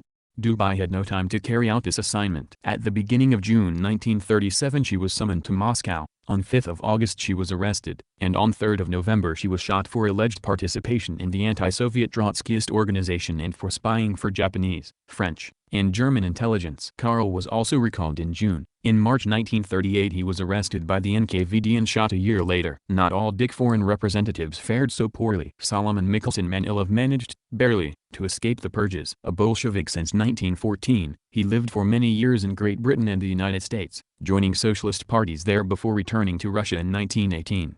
He joined the Dick in June 1929 along with his wife, Maria Komarova. From 1929 to 1932, using the pseudonyms Koenig and Schaefer, Michelson headed the work of the Dick Group in Germany. The following year he became the first Dick head in the United States, using the code names Kraft and Spector, serving as the conduit through which the ISI communicated with party leader Earl Browder, who had heretofore enjoyed direct cipher contact with Moscow. Michelson also was the contact man for communication with Comintern representatives in the United States and other communist parties in North America and the dispatcher of Comintern funds to selected parties and groups. One mark of his deep cover is that none of the histories of American communism published prior to the opening of the Comintern archive or congressional and FBI investigations of the CPUSA mentions his presence or the role he played. In an early dispatch to Abramov, Michelson reported on the start of his activities in New York. The organization period is much longer than expected. Everything moves along slowly because first, conditions here are complicated, and second, Browder is very busy and although he helps me gladly, it takes much time to arrange things. Third, many things which I should not do myself are being delayed because I have no experienced man to help me.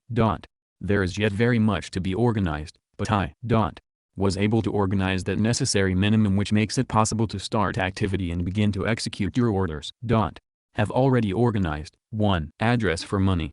2. 8 addresses for letters. 3. Money sender. 4. 2 registered addresses for cables from Europe. 5. 4 rooms for work meetings and keeping things. 6. Already have a man recommended by Browder. Later I will write more. Spector. One of Michelson's major tasks was to parcel out money, both to Latin American communist parties and to the CPUSA itself. One message in 1934 from Moscow instructed him to provide sums ranging from $60 to the Cuban CP to $2,420 to the Mexican CP. A series of messages between 1934 and 1936 authorized him to give Browder amounts between $1,100 and $3,000 for unspecified purposes, although usually there were detailed instructions that the funds were earmarked for specific tasks. At least some of the money was carried into the United States by couriers Michelson recruited to travel to Moscow. The communications service carped about their dedication and suitability. One 1935 cable complained that Lilienstein declared that he and his wife will stay here for work. Kolodny categorically wants to borrow foreign currency from us for personal purchases. Besides she is talkative. In the future Kraft must personally examine each courier, explaining the importance and honor of the trust given by our organization. We forbid your sending us bohemians, literary people, etc. or those who came here to find work. Moscow demanded a thorough vetting of couriers to uncover their political histories and reliability. The ISI also relied on Michelson to keep it informed about not only the activities of the CPUSA, but also its political leadership. He cabled Moscow in 1936 that the party wished to enlarge its Politburo and included the proposed slate. Andrei Marty evaluated the candidates for his ISI colleagues, accepting most but expressing reservations about several others. Dimitrov soon cabled New York with the Comintern's suggestions and blackballs. Michelson also gathered information and material useful for the clandestine activities of the Comintern. In 1936 Moscow wired him, "Send us first opportunity Canadian passport new model proposed by you with description as follows: medium stature, 30 to 35 years, dark hair and eyes. Communicate when we can receive same." He also periodically dispatched to Moscow seasonal train, ship, and air schedules for domestic and foreign airlines using American airports. As the purges gathered steam, Michelson also sent Moscow news of suspected Trotskyites who had returned to the Soviet Union from America or suspicious American travelers. In 1936, for example, he told the ISI that the American engineer G. Lyman Payne is a Trotskyite. He disappeared and apparently went to Russia. Moskvine and Manilsky ordered the head of the personnel department of the ISI to immediately inform the NKVD. Such vigilance did not insulate Michelson himself from suspicion. He was ordered to return to Moscow in late December 1937 for verification. A year later the NKVD responded that we object to further use of Solomon Vladimirovich Michelson Manilov in the work of the communications service of the Comintern.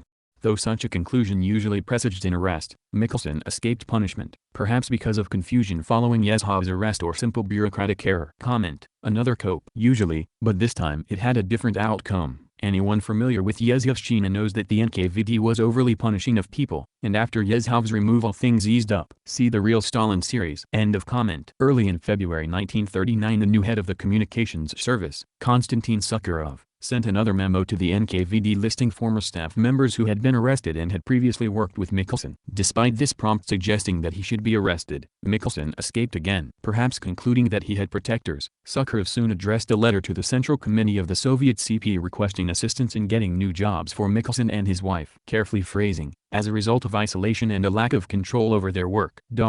There is insufficient data to give them an exhaustive and precise recommendation. He noted that Earl Browder had given them a positive reference. The overall tone, however, was negative, once again recounting Michelson's connection with enemies and his closeness to Bukharinist circles. Sukharov concluded that all of this makes us treat Manilov with a certain distrust and that he no longer wanted him or his wife employed in the communications service. Michelson transferred to the radio committee of the USSR and presumably survived the purges. Leaving his cloistered and top-secret job, he was required to sign a pledge never to discuss his work on pain of punishment for treason. The purge of the communications service significantly reduced the ability of the ISI to maintain communications with its constituent parties. One solution was to rely more heavily on people recruited by the foreign parties. In the United States, following Michelson's recall to Moscow in 1938, the ISI and Earl Browder agreed on a replacement who was more closely connected to the KPUSA but still had the trust of the Comintern. Rudy Baker, chosen to be the clandestine contact between the ISI and the KPUSA, had been born Rudolf Blum in Croatia. A charter member of the KPUSA, Baker had worked as a party functionary in Philadelphia and Detroit before studying at the Lenin School from 1927 to 1930. Although he briefly held several appointments in the United States after his return, Baker earned the trust of the Comintern in the early 1930s by undertaking several secret missions on its behalf in China, Canada, and Korea. He worked in Shanghai in 1934 to 1935 as a representative of the Comintern. In a report on his activities, he explained that he had worked underground. When leaving my house to go to someone else's house or to a meeting, I always covered my tracks, i.e., I first went to a theater, cafe, or store and from there to the meeting. I never used my phone for calls to any comrades or to anyone's home. With very rare exceptions I always met with my comrades only on work-related matters. None of my comrades ever visited me at home or knew my address. After his return to the United States, as noted, Baker headed the American Bureau of the Comintern's Pan-Pacific Trade Union Secretariat in San Francisco, using the cover name Bedford or Bredford. Michelson often received cables ordering the payment of money to Baker for publication of communist magazines to be smuggled into Japan. While serving on the party's Central Control Commission in 1938, Baker was tapped to replace J. Peters as head of its secret underground apparatus, an assignment known only to Browder and a handful of others. While in Moscow in January 1939, Baker wrote a report for the personnel department of the ISI on his activities. Baker identified several key missions. At the present time systematic efforts are being applied to improving communications, developing and testing arrangements for safeguarding important documents, and conducting of experiments and radio links. Attention is mainly focused now on enlarging the apparatus and training its cadres in proper methods of detecting and exposing the enemy within our own party and within the workers' movement. The Comintern had been using ciphered telegrams and couriers to communicate with the KPUSA but recognized the need to establish more direct and secure links. During a visit to Moscow in December 1938, Browder received instructions to acquire shortwave radio, to which the Comintern could send him coded messages. Baker's report indicated that steps had already begun to accomplish that goal early in 1939. By September 1939, just as World War II erupted in Europe, the new method of communicating came into use. A ciphered message to New York on 3rd of September from Dimitrov, brother, informed Baker, son, according to the new situation I proposed that the automobile man start to work with us from the 10th of this month. Automobile work was code for shortwave radio transmission. Automobile man referred to the radio operator. Communication between Moscow and New York was vital because the American communications station was the conduit for countries throughout North and South America. A cipher communication on September 15, 1939 noted that 2 letters sent by couriers had been received but that it was imperative to organize the necessary reserves in the automobile connection. You have to inform us about the situation of our parties in all countries of America.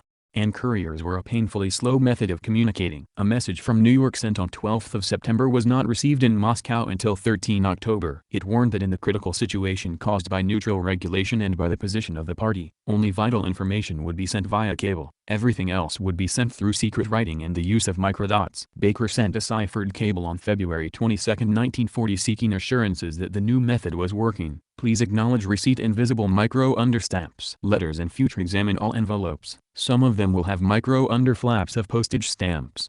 While couriers could bring the money necessary to pay for these covert operations, other methods were also necessary. Baker proposed, you send several 1,000 bills every 2 or 3 weeks, skillfully concealed inside cover English edition book published Cooperative Publishing Society and addressed Mr. A. Spritzman, 1709 Boston Road, Bronx, New York. Other address will send next week. Notify us when you will send and name book. This is essential to safeguard and extend our work. Also send new address for mail from us. The new system was not without problems. While the CPUSA radio could receive transmissions, it was unable to send messages. Dimitrov informed Baker in June 1942, it's of great importance in the present situation to organize a two-way automobile work with us. The connection by means of greetings for the last 4 to 5 months cannot satisfy us. We insist on the necessity of more rapid way of communication. If it is not possible from NYS, New York Station, then organize automobile work from the West Coast or from Hershey, Cuba or Gulu, Mexico. Discuss this question with Father Browder and let us know by Merton, an unknown Soviet intelligence agent, all about your decision you will get with Father and what practical steps you are taking." Unquote. Moscow pressed Baker to pursue creating a radio link in Mexico. In December 1939 it had urged, "In the present condition we propose to organize an automobile construction in Gulu. Repeat Gulu to have the possibility to inform us maybe 3-4 times each month. Please investigate this question, and if you agree then organize it." In mid-February 1940, Dimitrov repeated his orders, "I am waiting you start the automobile work with us from Gulu." But Baker had to report troubles due to issues within the Mexican Communist Party. Gulu automobile work will be delayed. Require aid. Gulu Party, which is undergoing reorganization due to unreliable elements and leadership, stated a coded dispatch of February 22, 1940. The Comintern remained insistent on the need to build radio transmitters in Latin America. On 26 November the Americans received another dispatch. "Suppose now very important to organize automobile work with us from Gulu or Hershey. For your communications to us, inform us what is done." In reply, Baker warned that the Mexican Communists insisted it would cost $4,000, 5 times more than the cost in the United States. In addition, wartime restrictions on travel and logistical difficulties limited connections between Mexico and other Latin American nations. When American lawmakers, angered by the Nazi-Soviet pact, took punitive action against the CPUSA as an agent of a foreign power, Baker warned Moscow Party and related organizations about to be prosecuted as foreign agents violating law. Connection Moscow. We send telegram only when absolutely essential. There is a need for more private addresses to write to you. The post office of Lux and the address of the C Communist International are well known officially. Entire attack is political, but charges are technical violation, passport registration and income law, which will affect majority leading personnel, organizations, and press. Names of all who traveled to SU are studied. Our apparatus already fair by new change name address. Hundreds additional secret police assigned against party. Uncount. He added that incoming mail was being scrutinized as never before and thus recommended that the next courier conceal money in his baggage. Faced with increased scrutiny of its ties to Moscow and passage of the Revisionist Act, regulating agents of foreign powers, the CPUSA found a solution. By agreement with the AC, the CPUSA announced that it was officially withdrawing from the Communist International, thus avoiding potential Revisionist Act jurisdiction. The text of this statement of independence was written in Moscow by Dimitrov, initialed by AC members Togliatti, Gottwald, and Marty, and sent to Browder in a ciphered form on November 16, 1940, the same date a special CPUSA convention formally disaffiliated. It was a meaningless gesture. The CPUSA continued to receive funds from Moscow, maintain clandestine contact, and receive instructions for its work, though they were not couched as requests and suggestions. 3 years later, after the Soviet government had decided to dissolve the Comintern, Dimitrov was not above requesting that the CPUSA demonstrate its solidarity. He sent a dispatch to Baker in July 1943, "Would you not consider it advisable in connection with the 10th anniversary of the Leipzig trial to send D. a Packard or Cadillac car and use this act politically?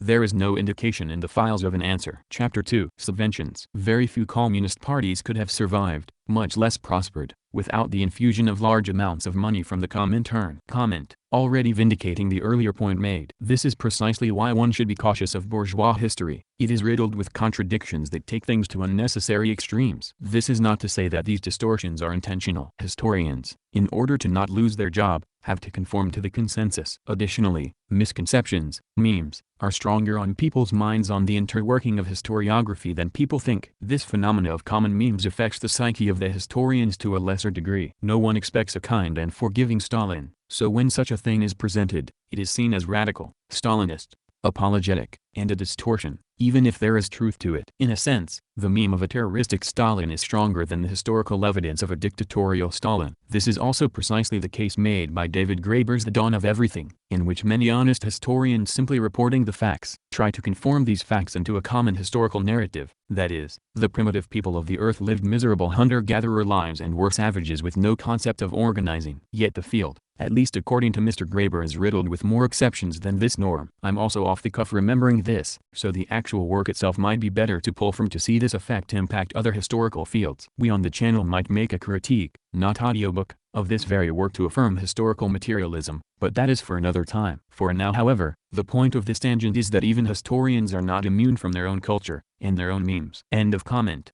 Over the years, a steady stream of money enabled small or illegal or resource-poor parties to maintain a paid staff to administer, organize, and agitate. No comparable international network provided such benefits to any other political tendency on the left. Communists may have been unusually dedicated militants, but that alone would not have given communist parties the kinds of advantages that Moscow gold provided. To transmit these gifts and to ensure that the monies were used for the purposes intended by the Comintern required an elaborate organization and extensive controls. But the process was not foolproof, and the Comintern struggled to regulate and oversee the large gifts it dispersed. The cipher correspondence of the EC makes it possible to track how this money made its way to communist parties, what demands were made on those who received the funds, who is directly responsible for handing them over to the party leaders, and for what purposes these allocations were made. The exact size of the Comintern disbursements cannot be determined from the Department of International Communications messages. One dispatch sent to its representative in Vienna in July 1935 noted that the Austrian CP's funds for July had been given out in a different way.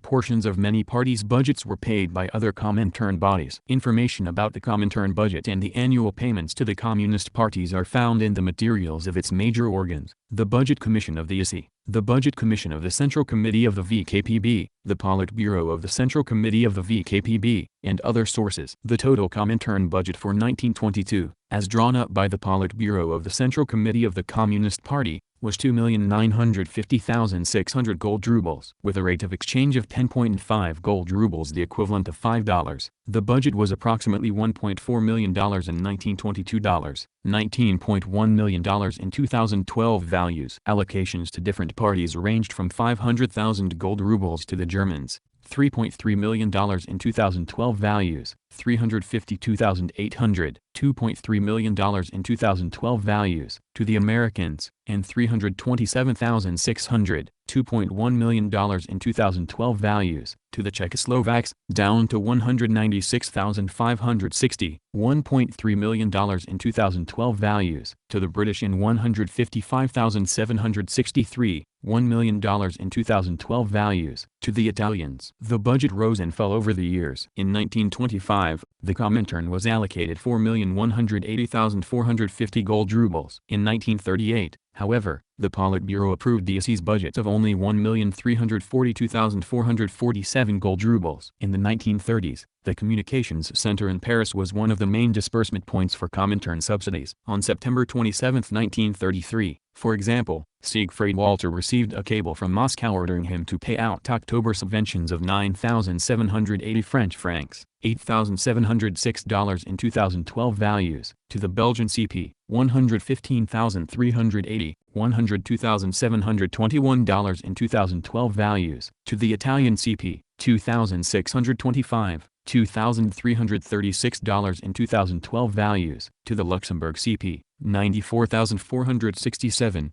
$84,106 in 2012 values, to the French CP, and an additional 10,731, $9,555 in 2012 values, for party work in the French colonies. The Comintern was funding a substantial percentage of the annual budgets of a number of parties. In 1935, for example, the monthly subvention for the French Communists, 65,000 francs, $71,506 in 2012 values, was supplemented by special allocations for the municipal elections and for publishing activities. The total from Moscow may have accounted for as much as 1/4 of the French CP's budget. The allocations from the Comintern probably played a much more significant role for illegal parties. In 1934 the Italian CP received an average of 63,000 francs a month, and in 1935, 90,000, while the German CP got 75,000 each month through the Paris Center. Even these sums were dwarfed by the size of the subsidies for publishing activities, as well as for anti-war and anti-fascist committees, International Red Aid, and committees for the defense of Abyssinia, Thalmann, etc. On instructions from the IC, 254,000 francs were paid out on January 14, 1934 and 231,000 more on 3 February in what appears to have been Moscow's subvention for these varied Comintern-backed activities in the first half of 1934. The two payments were the equivalent of $544,811 in 2012 values. The subsidy for the second half of 1934 was not documented in the cable traffic. In 1935, again apparently for the first half of the year,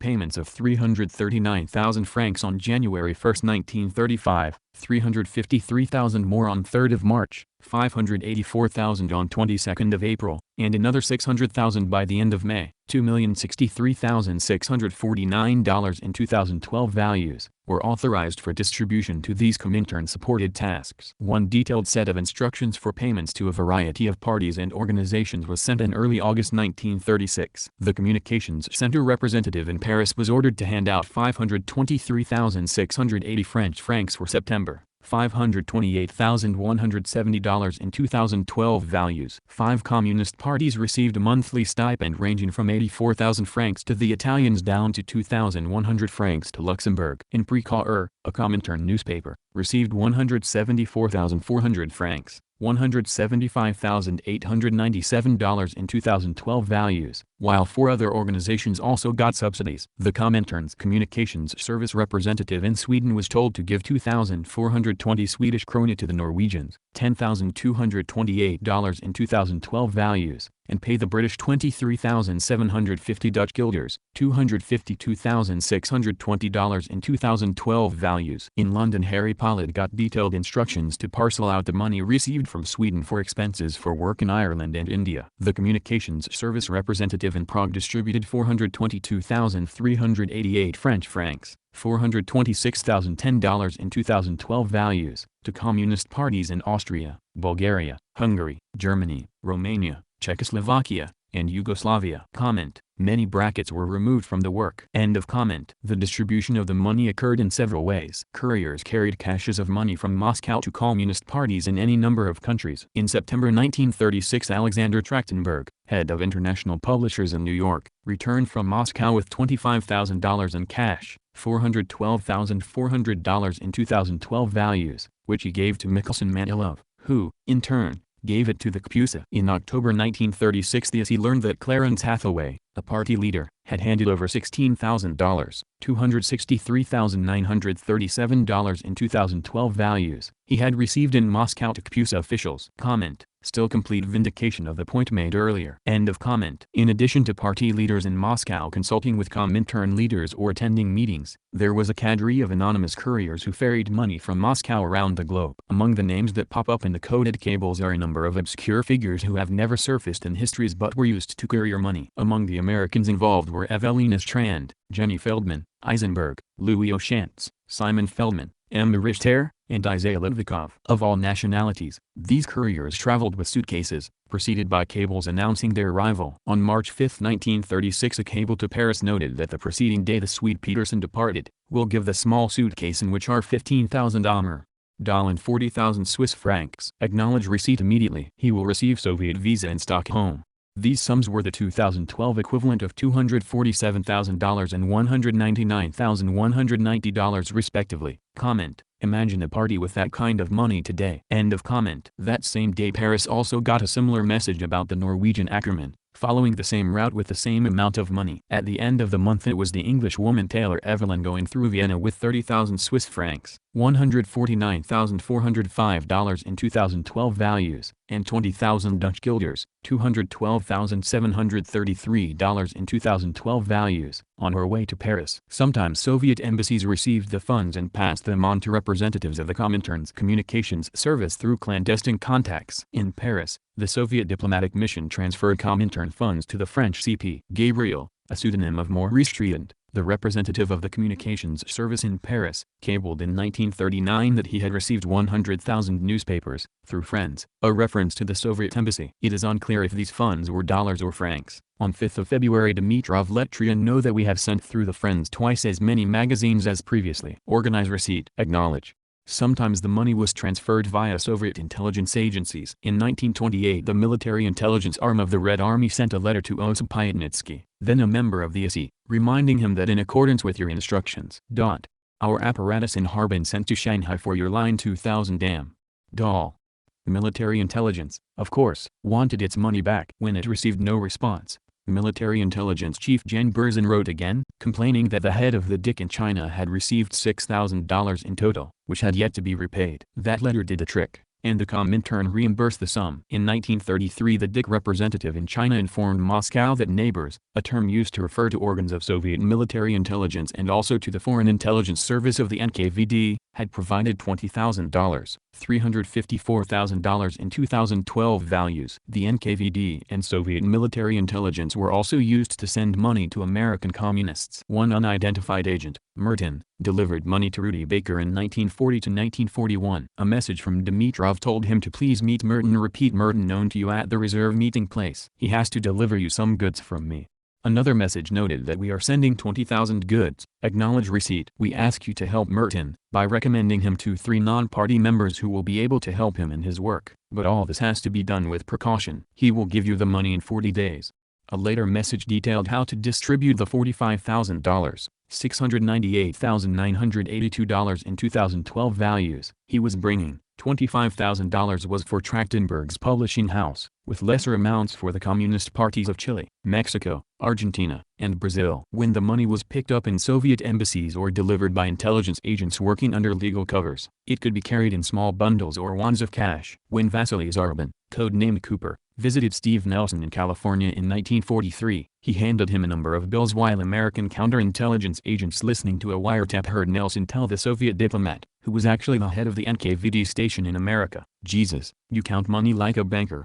But many of the couriers, who had to pass through customs examinations, carried their money in suitcases with false bottoms, an old Bolshevik tactic for smuggling newspapers into Tsarist Russia. The suitcases were manufactured in Paris by a man named Nadelman. After the arrest in Moscow of Walter, the former head of the communications service in Paris, the ISI launched an investigation of his apparatus. A message sent to Moscow explained that to mark the preparation of 70 suitcases, Nadelman had organized a celebratory dinner. Shortly afterward he threatened us that he would betray us to the police if anything happened to the suitcases. After that he was liquidated. On some occasions the money was transferred without using any couriers at all. Currency was also sent in the covers of books or through regular banking techniques. On March 16, 1937 a letter arrived from Hong Kong with a brief message about the activity of the Communist Party of Indochina. It contained a request for money. We are asking that $400 be sent us monthly. Hidden in the cover of a textbook. It should be sent to the following address: Mr. Chu Sam-ji, The Chinese Emigrant Middle School, Kassler Road, Hong Kong, China. Sometimes a small sum can be sent by check to Chu Sam-ji. The book and the check should be sent registered mail. When the representative of the communications service in France was told to transfer $20,000 to Alexander Trachtenberg, he proposed using a bank transfer, but he rejected that option, suggesting instead sending for this purpose a messenger, possibly from Holland. In November 1939 Rudy Baker cabled proposing you again send additional 500 or 1,000 bills skillfully concealed in cover book published in USSR and to Mrs. V. Steinberg 326 Beach and 66th Street Arwen, New York. In the early years of the Soviet regime, hard currency reserves were in very short supply. As a result, the Comintern used couriers to send valuables and gold and silver items obtained from the State Depository of Valuables of the Soviet Republic. In October 1919, for example, the ISI sent a courier to Germany with valuables worth 2 million rubles for the German party and for publishing. His receipt noted that he had received a total of 7 diamonds at a sum of 1,420,000 rub, 1,420,000, and 1 pearl necklace for number 757 consisting of 261 pearls valued at 600,000 rub. In all, for 2,020,000, 2,020,000, and a gold ring with 2 diamonds and blank at a cost of 2,400 rub. 2,400.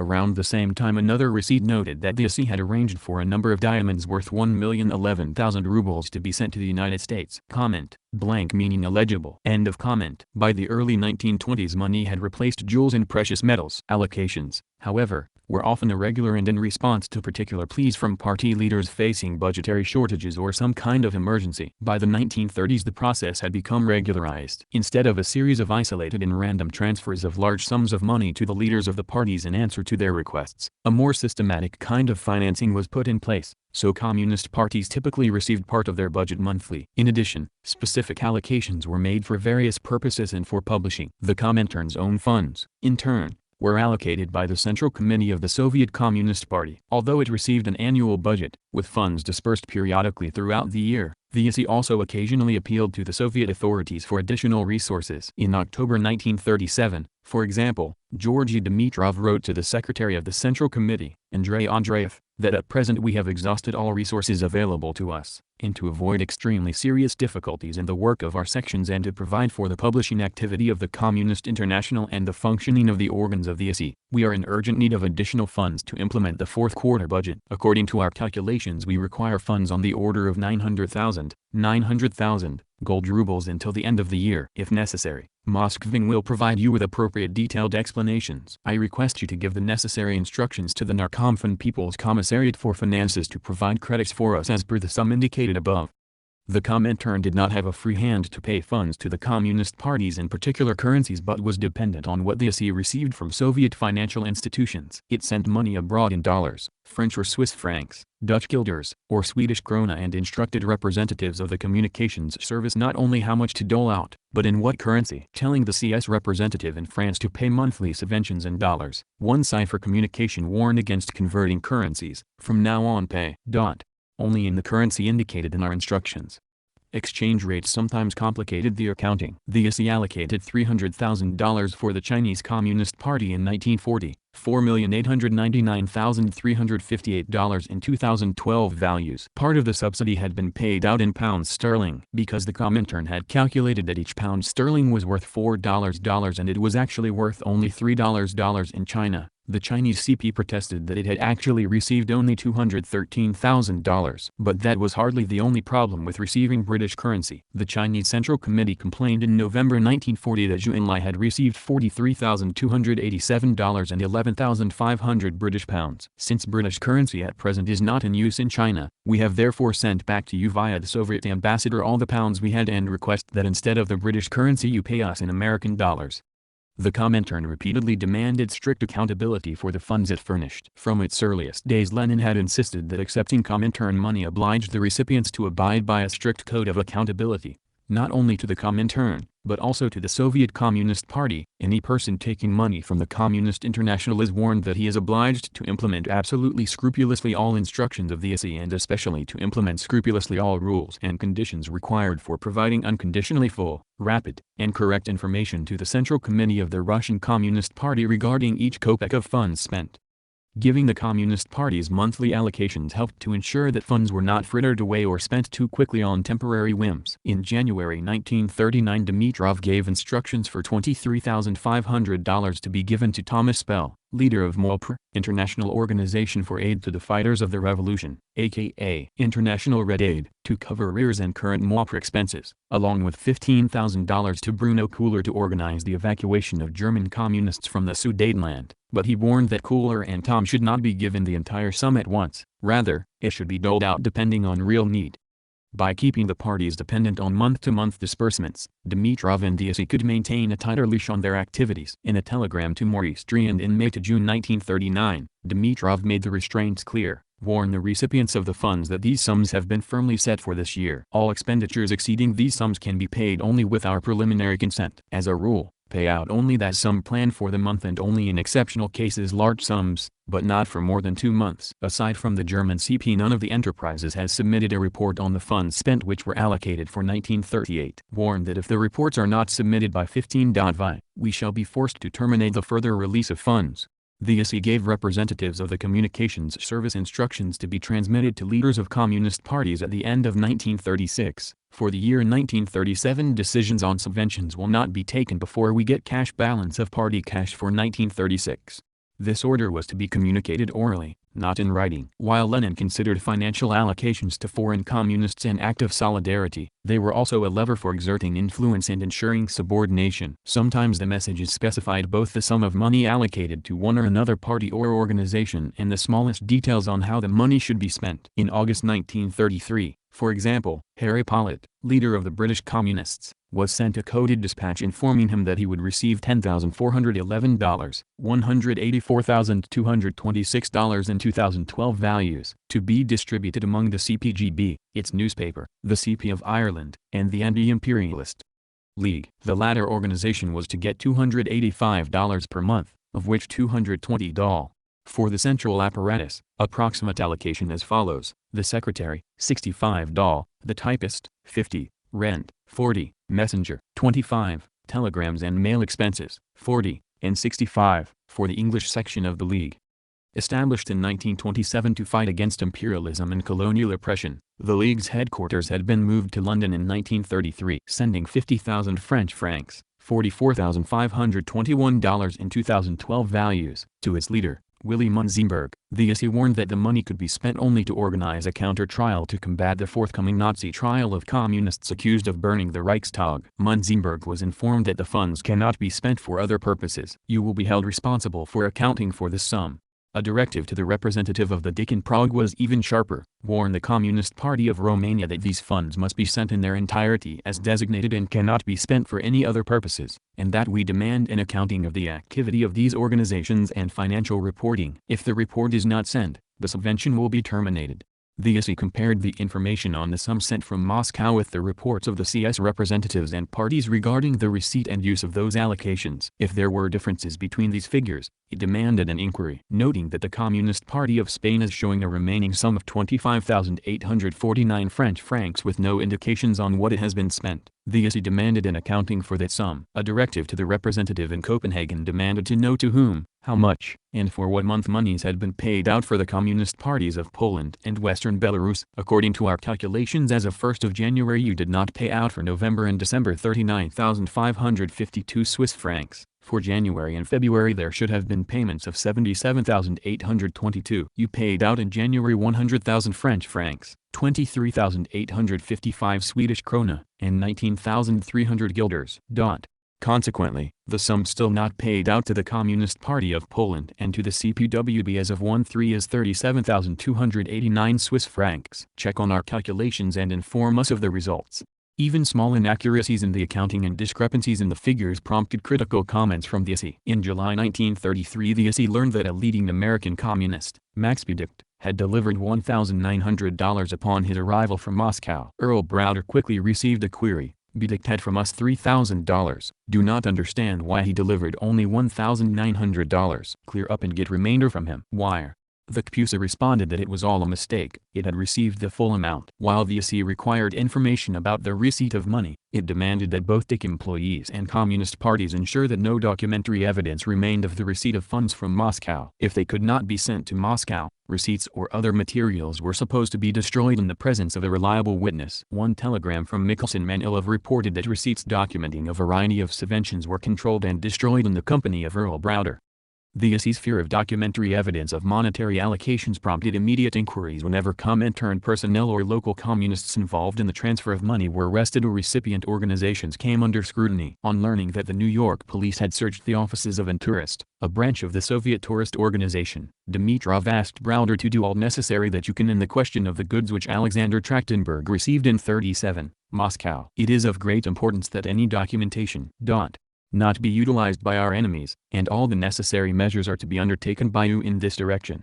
When the high-ranking German communist was arrested in Sweden, Dimitrov immediately wanted to know whether anyone else had been arrested and how much of the money the German had recently received from Moscow had been found on him. Scrupulous attention to financial matters was easy to assure in Moscow, where the communications service had a full-time bookkeeper and the luxury of keeping detailed records. But its representatives abroad faced more daunting challenges. Illegal parties worked in conditions of stress and danger. Even legal parties were forbidden to retain receipts. Dispersing large amounts of money in clandestine fashion often led to gaps in documentation. Lydia Dubai, head of the Paris office of the communications service, defended her staffer Arnaud, who was unable to account for 2,900 French francs. Some papers were missing during the accounting because due to his excessive workload and because he worked on all these financial matters on the street and in cafes, it could easily happen that he lost one receipt or another or forgot to ask for or write out a receipt.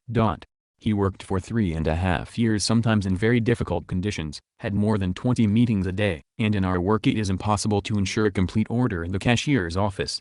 She asked that he not be held accountable for the money. Moscow saw things differently. 1 week after Dubai's appeal, the ISI sent the representatives of the communications service in Prague, Stockholm, and Paris an identical cipher communication. The information we have concerning the accuracy in your keeping money and the ways of exchanging it provide a most unfavorable picture. An excessively large sum is being kept at the same time in one place, and excessive sums are also simultaneously being given to one person for exchange. There is a need to have the funds dispersed in several places and not to give out large sums for exchange at one and the same time. There is a need once again to consider ways of keeping the money in your apparatus and to change these so that the party funds are not in danger of loss or theft. We request that you urgently inform us of your views.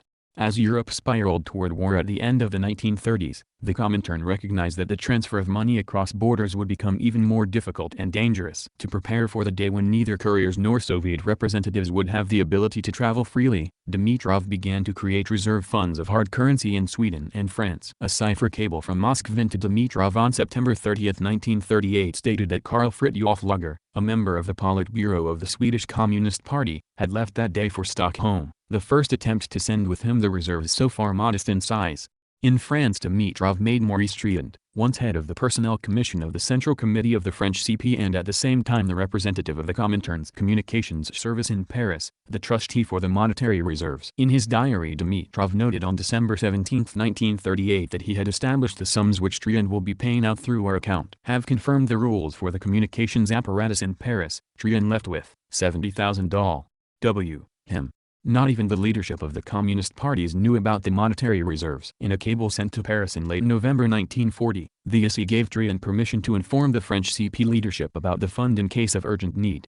The cipher cable was initialed by Dimitrov and signed by Maurice Thérèse, one-time leader of the French CP now working for the Comintern in Moscow after deserting from the French army rather than fighting against the Nazis. In wartime conditions, money was sent on an uninterrupted basis only to Sweden. Some of this money made its way to officials of the illegal Communist Party of Germany. Funds were not sent regularly to other countries, but until it ceased its activities the Comintern continued to supply money to its sections, albeit at a diminishing rate. In late November 1940, Dolores Ibárruri, an exiled leader of the Spanish Communist Party and the secretary of the ISI, the cipher cable was initialed by Dimitrov, as usual, warned the leaders of the Spanish Communist Party, themselves in exile in the United States and South America, that the situation requires a radical decrease in the expenditures of the apparatus. It has been decided that only 2 comrades must be paid. The others must work and help the party without pay. With the entrance of the USSR into the war, the size of the Comintern's allocations from the Central Committee of the Soviet Communist Party decreased, and that led to the Communist parties receiving less and less money from Moscow. For both 1941 and 1942 the Politburo allocated to the ISI for rendering assistance to foreign parties $200,000. $3,106,585 in 2012 values, substantially less than in prior years. One large special allocation of $1 million, $15,532,926 in 2012 values, was made to finance the Communist Party of China. The Politburo's decision severely strained the Comintern budget. Dimitrov appealed to Stalin in May 1942 for an increase in the allocation. It went unheeded. At the end of July he reiterated his plea in a letter to the Secretary of the Central Committee, noting that the Comintern had originally requested $355,000 in foreign currencies for 1942, an increase from the $200,000 it had been granted in 1941. It had actually spent $268,414. $3,760,755 in 2012 values, that year. covering the shortfall by manipulating the budgets of the French and Spanish parties and dipping into reserves. But these means are already almost completely exhausted, and to cover further expenditures there is an urgent need for new foreign currency allocations. Since it would be damaging in this situation to allow for a breakdown in our work abroad, I request that what is needed be done so that at least part of the requested allocation be allowed us within the next few days. To justify this request, Dimitrov cited the needs of the illegal communist parties, $110,000, including $20,000 each for the communist parties of Spain, France, and Germany, $6,000 each for Bulgaria and Poland, $5,000 for Romania, Finland, and Hungary, and $23,000 for a handful of others. A sum of $50,000 would fund operations in Central and Southern Europe, $70,000 would go for communication centers in Europe, Asia, the Americas, and the Middle East. Centers were located not only in Paris and New York, but also in the Mongolian People's Republic, Turkey, Iran, and India, $55,000 for publishing activities, and $70,000 for operation of a telegraph agency. The Comintern apparently received a portion of what it needed, but the amount did not begin to cover its commitments. In late September 1942 Dimitrov again wrote to Andreev, begging for more money. The $30,000 issued to us as of today have been spent. I request you to give instructions to issue in October an additional advance of $30,000 to cover expenditures. 1. For operating costs of the communications centers abroad and for sending party workers to Germany, Czechoslovakia, Romania, and Poland, $12,000. 2. For expenditures for the journal Die Welt, published in Sweden for Germany and other countries, $4,000. 3. For the payment of telegrams received from our correspondents in Switzerland, America, England, Sweden, China, and other countries, $4,000. Dimitrov again requested more money on November 19, 1942 as Comintern funds dwindled, asking for another $73,000 before the end of the year. Such monthly allocations of foreign currency for the Comintern continued until the very end of its existence in June 1943. Even after it dissolved itself, the monetary chain that linked Moscow to communist parties around the globe was maintained, although it took on somewhat different forms. Chapter 3. The Popular Front. While fiercely opposed to fascism, the Comintern did not regard Adolf Hitler's rise to power as a political setback or a cause for panic. By the logic of the third period political evaluation of the world situation, in fact, it presaged an opportunity for the triumph of communism. Laid down in 1928 at the 6th Comintern Congress, the third period line foresaw world capitalism entering a period of revolutionary crisis. A worldwide economic decline would usher in fierce struggles for political power that communist parties had to be prepared to exploit. This final stage of struggle required communist militancy. Communists had to scorn coalitions with the leadership of other ostensibly left-wing parties, the United Front from above, in favor of appeals to the rank and file of such groups to abandon their leaders and join political and economic struggles under communist leadership, the United Front from below. Other political groups on the left, whether the Socialist Party or any of the tiny splinter communist sects, were, by virtue of their standing as obstacles to communist hegemony, regarded as objectively aiding fascism and denounced as social fascists. They were accused of being even greater dangers than the fascists themselves because they misled the working class into believing they served its interests. After 1928, at the Comintern's behest, the Communist Party of Germany occasionally cooperated with the Nazis to weaken and bring down German governments. The prospect of Hitler taking power elicited the slogan, "After Hitler, us," the optimistic belief that a brief taste of fascism in power would pave the way for a communist revolution. That illusion persisted throughout 1933 and into 1934 as the Nazi regime consolidated its power and destroyed the once powerful Communist Party of Germany along with its socialist rival. While the Comintern stubbornly held on to the fantasy that democratic or even authoritarian regimes were a greater danger than fascism, several of its constituent parties that faced growing fascist movements and growing fears from their own members began to express uneasiness. Even the Comintern could not ignore the perilous state of its constituent parties after 6 years of militant revolutionary policies. When the ISI convened in December 1933, only 16 of the 72 parties represented in the Communist International were legal, with another 7 in a semi-legal status. Early in 1934 a revolt by the Austrian working class against Engelbert Dollfuss's imposition of fascist rule was defeated, and a fascist triumph seemed possible in France as well. Nowhere was the pressure to modify the rigid third period line greater than in France, where the French Communist Party, Parti Communiste Français PCF, despite a membership that was lower than it had ever been, was the largest communist party outside of the USSR. The Popular Front in France. The combined effects of the Great Depression and a series of political and financial scandals had unsettled French politics since 1930. Hitler's triumph in Germany increased fears that the political ground was shifting. Moderate left-wing parties, chiefly France's socialist parties FIO and the center-left Radical Party, were particularly shaken by large street demonstrations organized by right-wing forces. The largest, on February 6, 1934, organized by a coalition of royalists, nationalists, and fascists, led to violent riots in the heart of Paris. Edouard Daladier, the radical premier, resigned the next day and was replaced by a conservative. Separate socialist and communist demonstrations on 12 February spontaneously merged into a combined rally, sparking hopes that the two fractious left-wing parties could unite. While the brief spasm of unity achieved mythic status, the two parties continued to quarrel, with the communists attacking the socialists. They had a sudden change of heart in late June, when the CP asked the socialist leadership to cooperate after the French CP Politburo received a telegram from the Comintern demanding cooperation. The change in policy no doubt reflected the addition of Georgy Dimitrov to the EC following his release from a German prison. A symbol of opposition to fascism,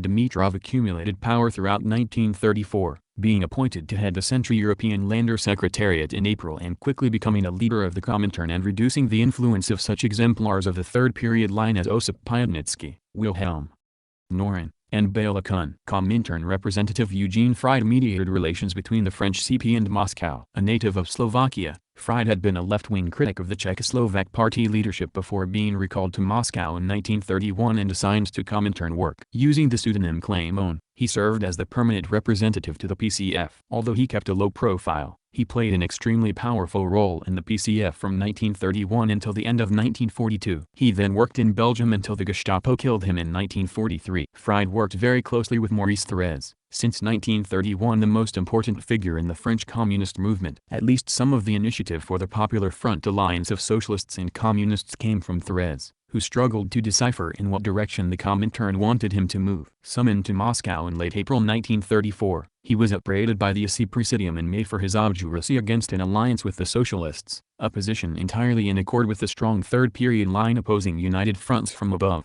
6 weeks after his return to France, the Comintern sent a letter to several national parties emphasizing the need for unity with the socialists. That same day the PCF started negotiations with the French socialists. Although the talks quickly fell apart, a telegram from Manilsky ordering unity caused the PCF to tone down critical remarks about the socialists. The PCF proposed a unity pact with the socialists on 25 June, and it was signed a month later, providing for joint demonstrations and the cessation of attacks on each other. The two parties also agreed to withdraw competing candidates in the second round of local elections in October in favor of the more likely winner. Sensing that the Comintern might be shifting its strategy and emboldened by its suggestion of an approach to the non-socialist radicals, Thorez issued a call for a popular front in early October 1934. Historians have debated just how much of a departure from Comintern policy Thorez had taken, since there is some evidence of Comintern unease with his initiative. The coded cables throw some light on its very cautious endorsement of the developing Popular Front. The conservative government in power, led by Pierre Laval, was dependent on the support of the radicals for survival. A significant segment of the radicals favored a coalition of the left-wing parties. The French communists proposed to approach the dissidents and asked EC for permission. The Politburo Commission of the EC Politburo Secretariat sent a message on 5 October to Fried and EC member Pomero Togliatti,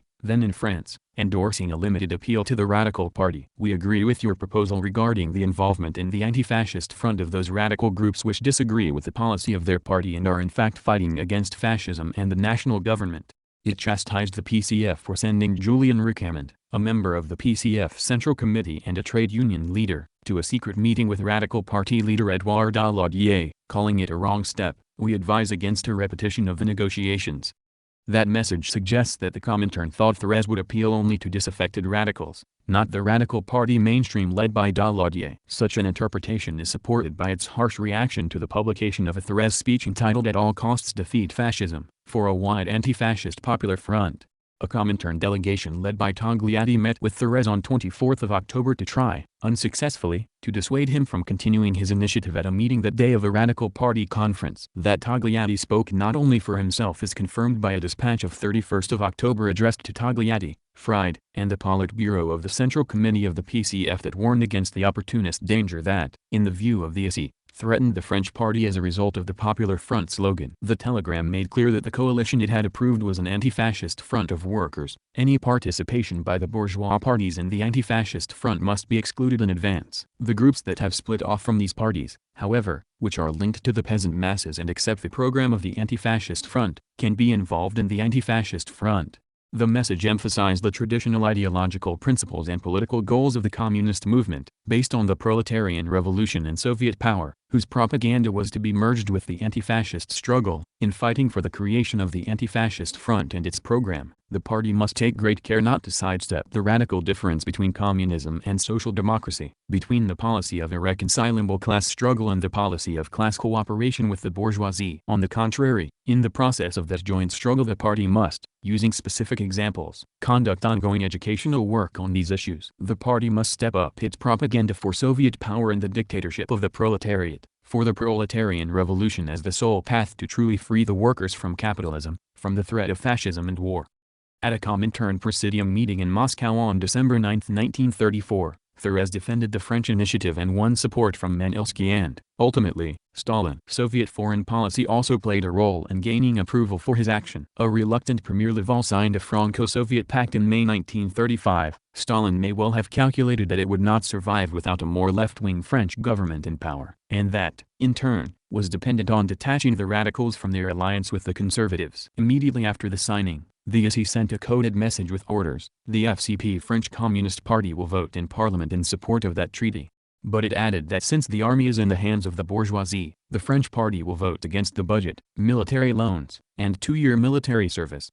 On July 14, 1935, a left-wing demonstration united communists, socialists, and radicals, who formally committed to forming a political alliance to oppose the right-wing government of Pierre Laval. The 7th Comintern Congress, convening at the end of July, formally adopted the Popular Front as its policy and lavished particular praise on Thérèse and the PCF for demonstrating that it could succeed. The exact contours of the Popular Front were much narrower, however, than a full-fledged alliance. Dimitrov's report at the 7th Comintern Congress had been approved in advance by Stalin. He admitted that France had set an example of how fascism should be fought.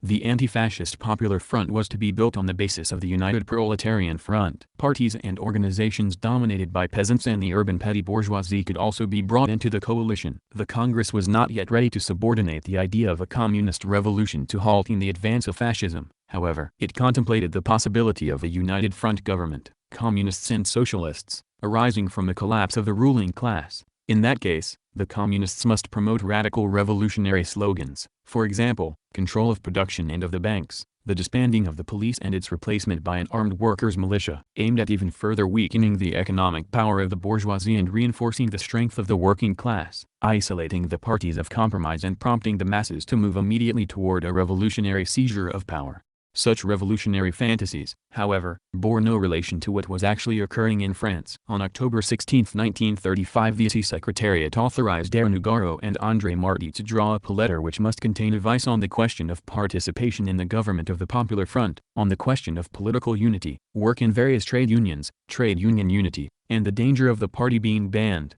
The letter, approved by Manelsky, warned the leaders of the PCF not to join any Popular Front government. The government of the Popular Front, which is not being formed in conditions of political crisis and is not based on a powerful mass movement, would not be able to take real action against the fascists and could not implement a policy in favor of the working masses because it would run up against more powerful and reactionary strata of the bourgeoisie, who through the stock exchanges and the banks could totally weaken and overthrow it. The result would be the disappointment of the working masses, a strengthening of the fascist movement, and a loss of authority of the Communist Party if the latter were to support such a government.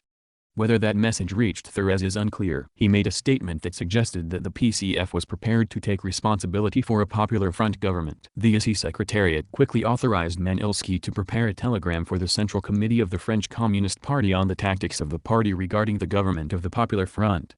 Sent on 22nd of October, the telegram put forward an even stronger rejection of participation by the communists in such a government. It warned against precipitating a premature government crisis but accepted that if the government of Laval is overthrown, the formation of a government with a basic core of radicals, whom the Popular Front will support since this government will be taking measures to disarm and disband the fascist organizations, will be most advantageous to the Communist Party. Fried responded just as rapidly, assuring the ESI that Maurice's Thérèse declaration on participation in the government is useless chatter and does not represent the views of either the leadership or Maurice. Confirming previous conversations, the leadership is in agreement with the policy of the 7th Congress regarding participation. The oratory of some of the leaders has run dry. Thanks to my intervention, Maurice corrected his position in his final remarks at the CC. Details in person. Dimitrov received the exchange while on vacation and signaled his agreement with the SE's position. He emphasized that the most pressing objective of the PCF was to increase its influence in the army and demand the organization of a mass self-defense movement for the anti-fascist front. There was no question about the French communists joining a Popular Front government.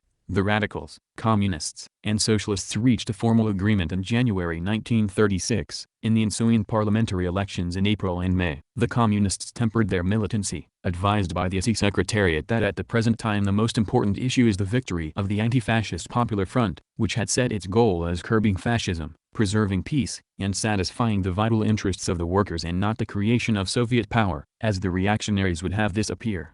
The elections were a victory for the three parties that constituted the Popular Front. They collected 5.1 million votes, and the right-wing parties, 4.2 million. To everyone's surprise, however, the Socialist Party and not the Radicals emerged as the largest party. Léon Blum became the first socialist prime minister of France. The French communists had premised their support for a Popular Front government on the belief that it would be led by a bourgeois party, and while they would support the government, they would not accept cabinet posts. They had to decide whether to change their minds after Blum asked them to join his government. Immediately after the elections, Dimitrov told the French communist leadership that we are expecting a telegram regarding the Politburo's assessment of the election results, the relationship with the Popular Front after the elections, and of your actions in connection with the existing situation. On May 11, 1936, at a meeting of the SE Secretariat, Dimitrov declared that the victory of the Popular Front had not produced a strong majority for the socialists and the communists in the French parliament and that a government could not survive without radical support. The communists should assist in the creation of the government but not participate in it. Our participation in the government would break the back of the Popular Front and joint action, i.e., of that front which existed prior to the elections. The interests of maintaining and reinforcing the continuing struggle against fascism and reaction in France speak against our participation in the government.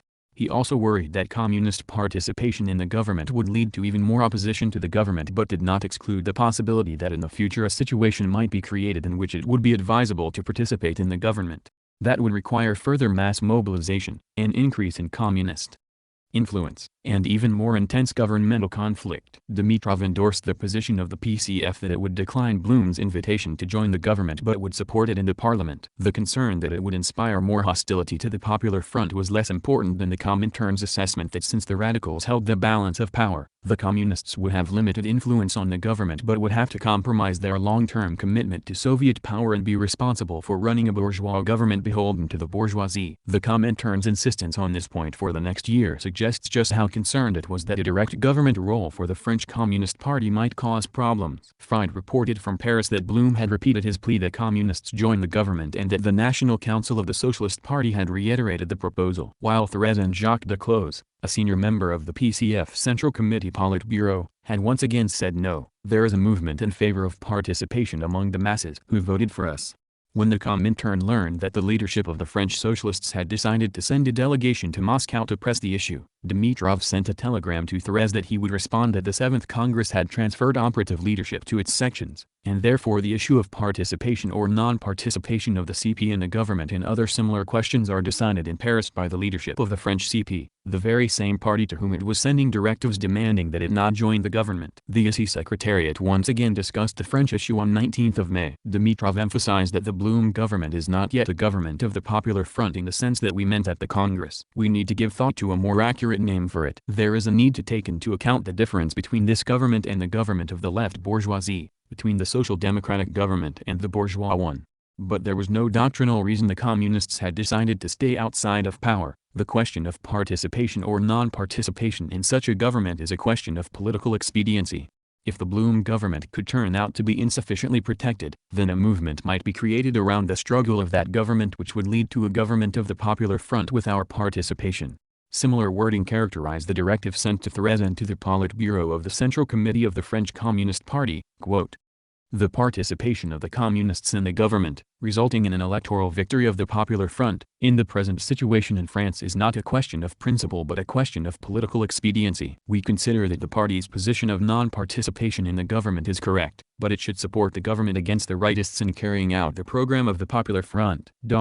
The Communists and the Socialists in Parliament do not have the majority needed to create a strong government without the Radicals. The participation of the Communists in the government at this time would facilitate exerting pressure on the Radicals to undermine the Popular Front and would lead to their split. Since they do not want to wreck the Popular Front, the Communists are now refusing to participate in the government and will support it from outside. The new government must act to carry out the will and programs of the Popular Front." Unquote. The Communists were enjoined to see to it that the most important posts, in particular the ministries of internal and foreign affairs, are in the hands of the most reliable elements from the point of view of the struggle against fascism and for Franco-Soviet cooperation. The early days of the Blum government saw the Communists doing what they could to facilitate the new government's flourishing. A wave of paralyzing strikes had broken out between the elections and the date on which Blum was slated to become prime minister, June 6, 1936. Many were led by Communists. On 11th of June, Thérèse tempered the workers' militancy by warning that it is necessary to know how to end a strike. A comprehensive labor pact was soon reached, and the government enacted an extensive reform program within its first month in power. The instructions of the Assise Secretariat to the leadership of the French Communist Party on 7 July regarding the convening of the party conferences stressed that in determining the tactical policy of the party there was a need to think of the useful potential of extended maintenance of the Blum government as an anti-fascist government, since at this point neither the degree of unity of the forces of the French proletariat, nor the internal situation in France, nor the international balance of forces favor the creation of a genuine government of the Popular Front, which could serve as a step toward the ultimate victory of the proletariat over the bourgeoisie.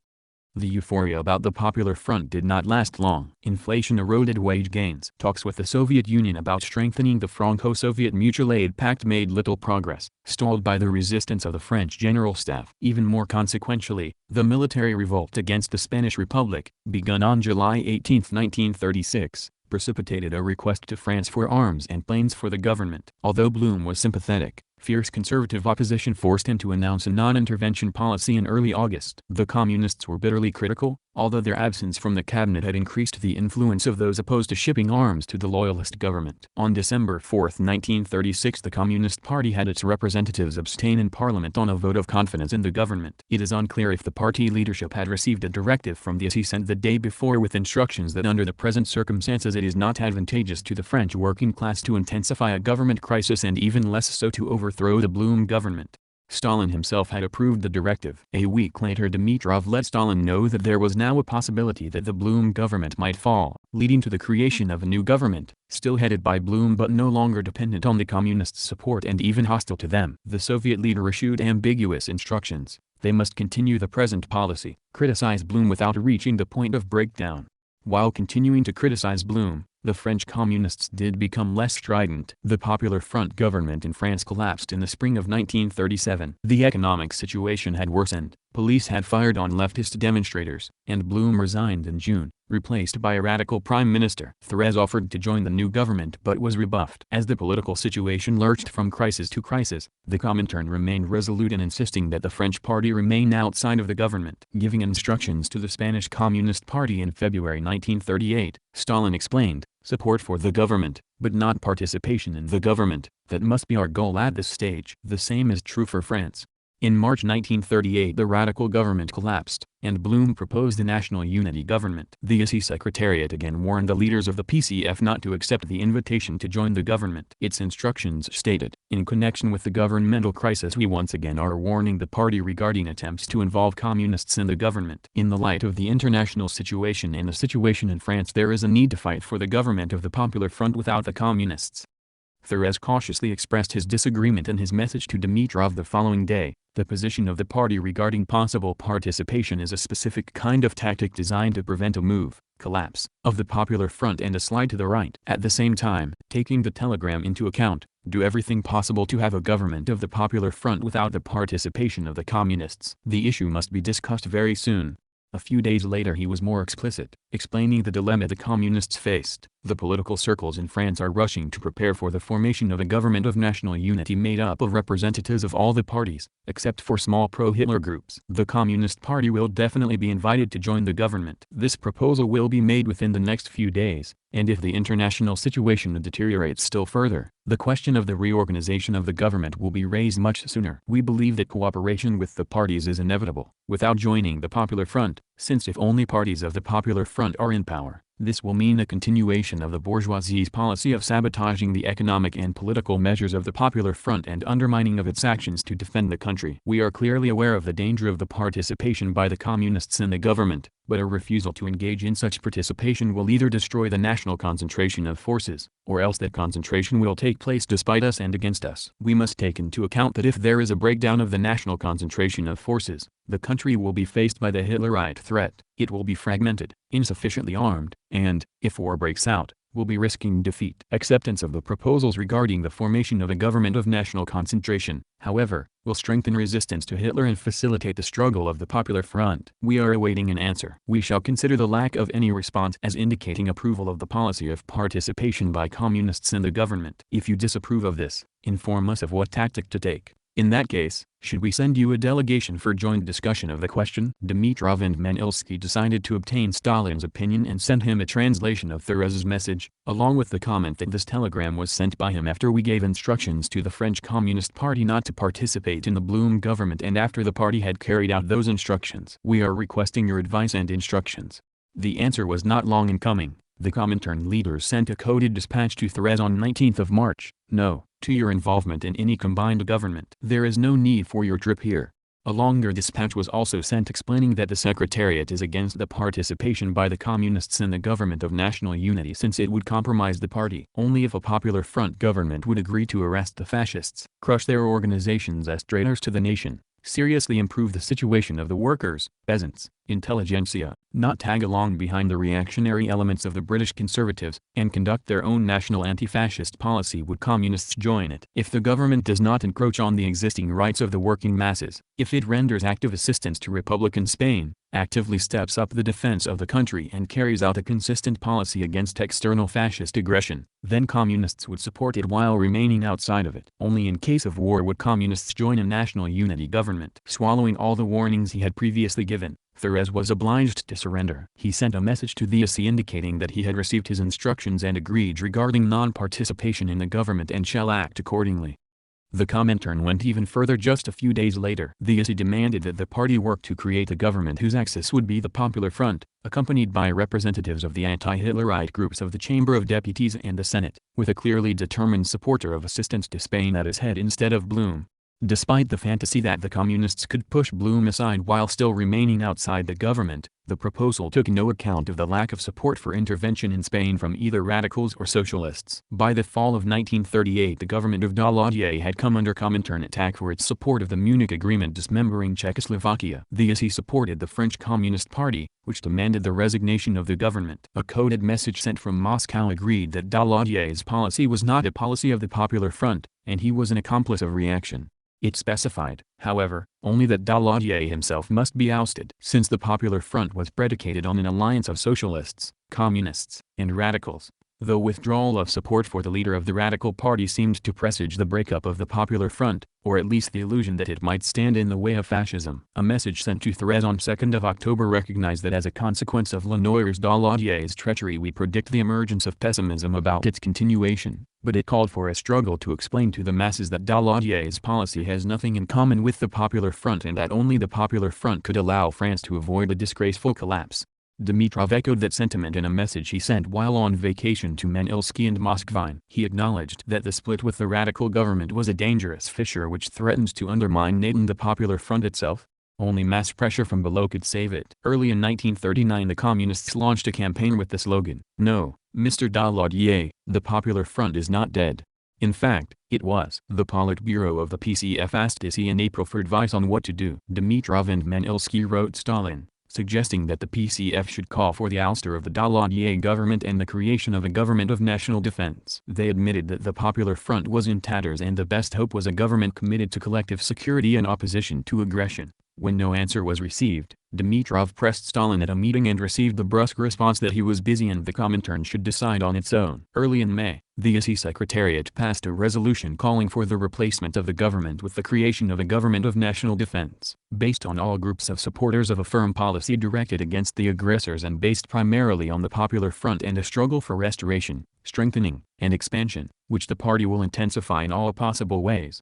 Even at this late date, the PCF would not openly commit itself to joining such a government. It remained on the sidelines, cheering but unwilling to take responsibility. The Popular Front and the Munich Crisis. The Munich Crisis of 1938 forced urgent discussions about how Communist parties should be ordered to respond to the new international situation. Hitler had annexed Austria into Germany in March 1938 and immediately launched a belligerent campaign to annex Czechoslovakia's Sudetenland, a border region chiefly inhabited by ethnic Germans. Czechoslovakia resisted the demands but had little chance to resist a German invasion unless it was supported by Great Britain and France. British Prime Minister Neville Chamberlain thought Hitler's aims were limited and, seeking to avoid war at all costs, at a conference in Munich in September and without the presence of Czechoslovak representatives, agreed to German annexation. Unwilling to face Germany without British support, the French government under Daladier also supported the agreement. Abandoned by the Western powers, Czechoslovakia's resistance collapsed, and it acquiesced to the agreement. Ultimately, of course, this act of appeasement failed to satisfy Hitler, casually breaking his promise to Chamberlain that the Sudetenland was his last territorial demand in Europe.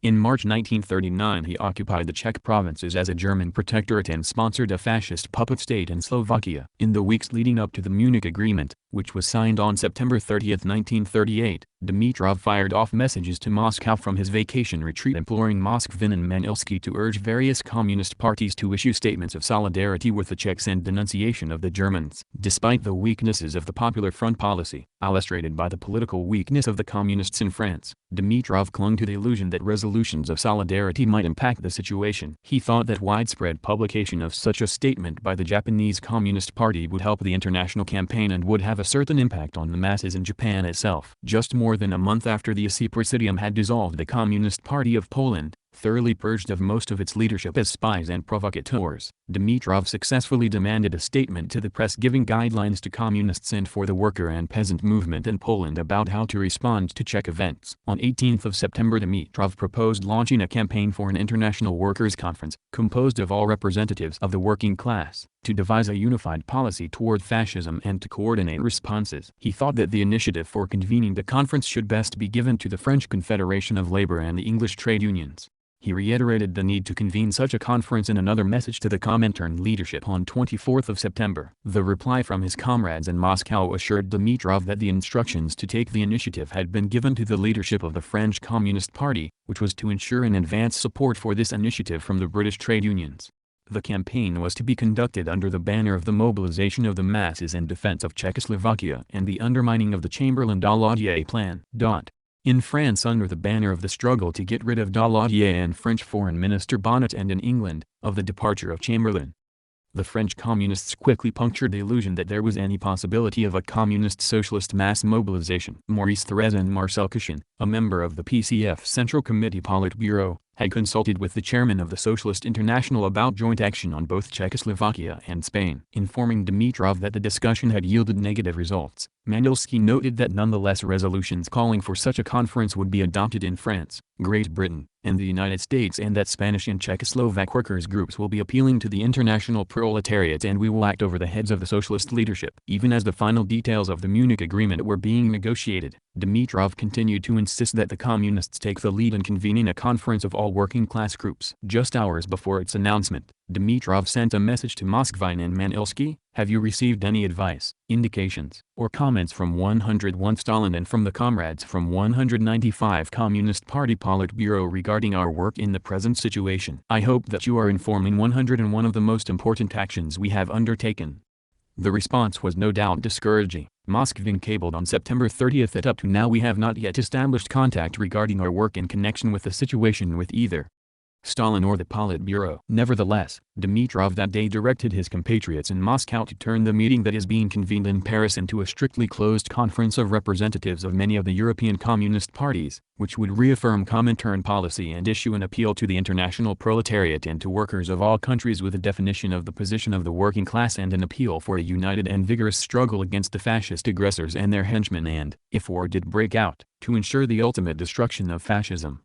Dimitrov's plan, however, met resistance. Manilsky informed him that the Czechoslovak Communist Party leadership was reluctant to go ahead, believing that criticism of the Social Democratic Second International, which would emanate from such a gathering, would complicate its political efforts. Gottwald, an AC member and the leading figure in the Czechoslovak CP, answered that in his view it was better to have other parties from the outside make such a proposal.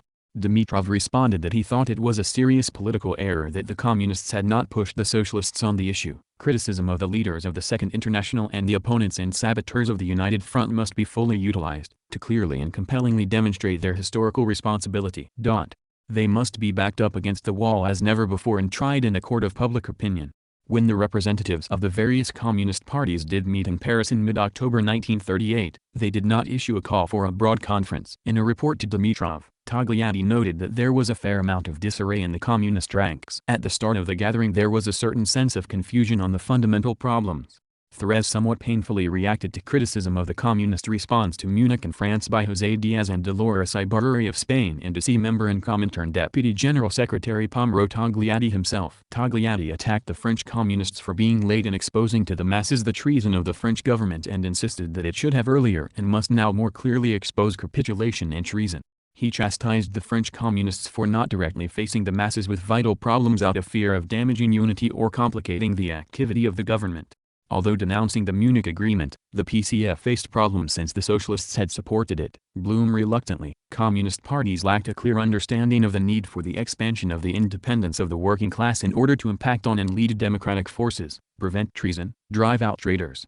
They needed to reassert their independence, move to open criticism of capitulators to restore our political ties with democratic elements, pacifists, the intelligentsia, and others.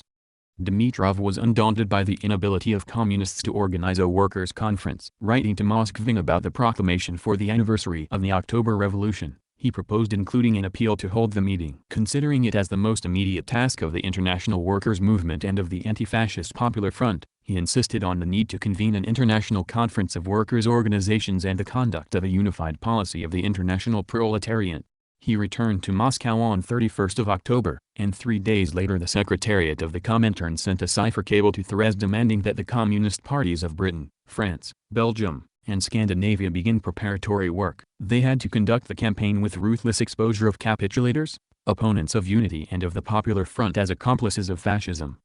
Even as he continued to pursue the chimera of a worldwide workers' conference, Dimitrov demanded that the Communist Party of the United States take the lead in organizing a democratic front, compelling Franklin Roosevelt to initiate an active foreign policy against the aggressors and warmongers, against the fascist bloc of Germany, Italy, Japan, against the bandit complicity of Hitler, Mussolini, and Chamberlain.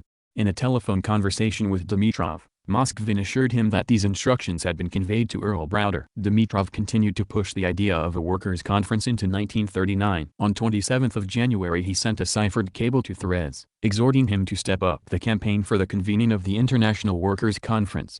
He sent a message to Browder on 7th of May, urging him to unleash an international campaign for unity of action of all the internationals and the convening of an International Workers' Conference.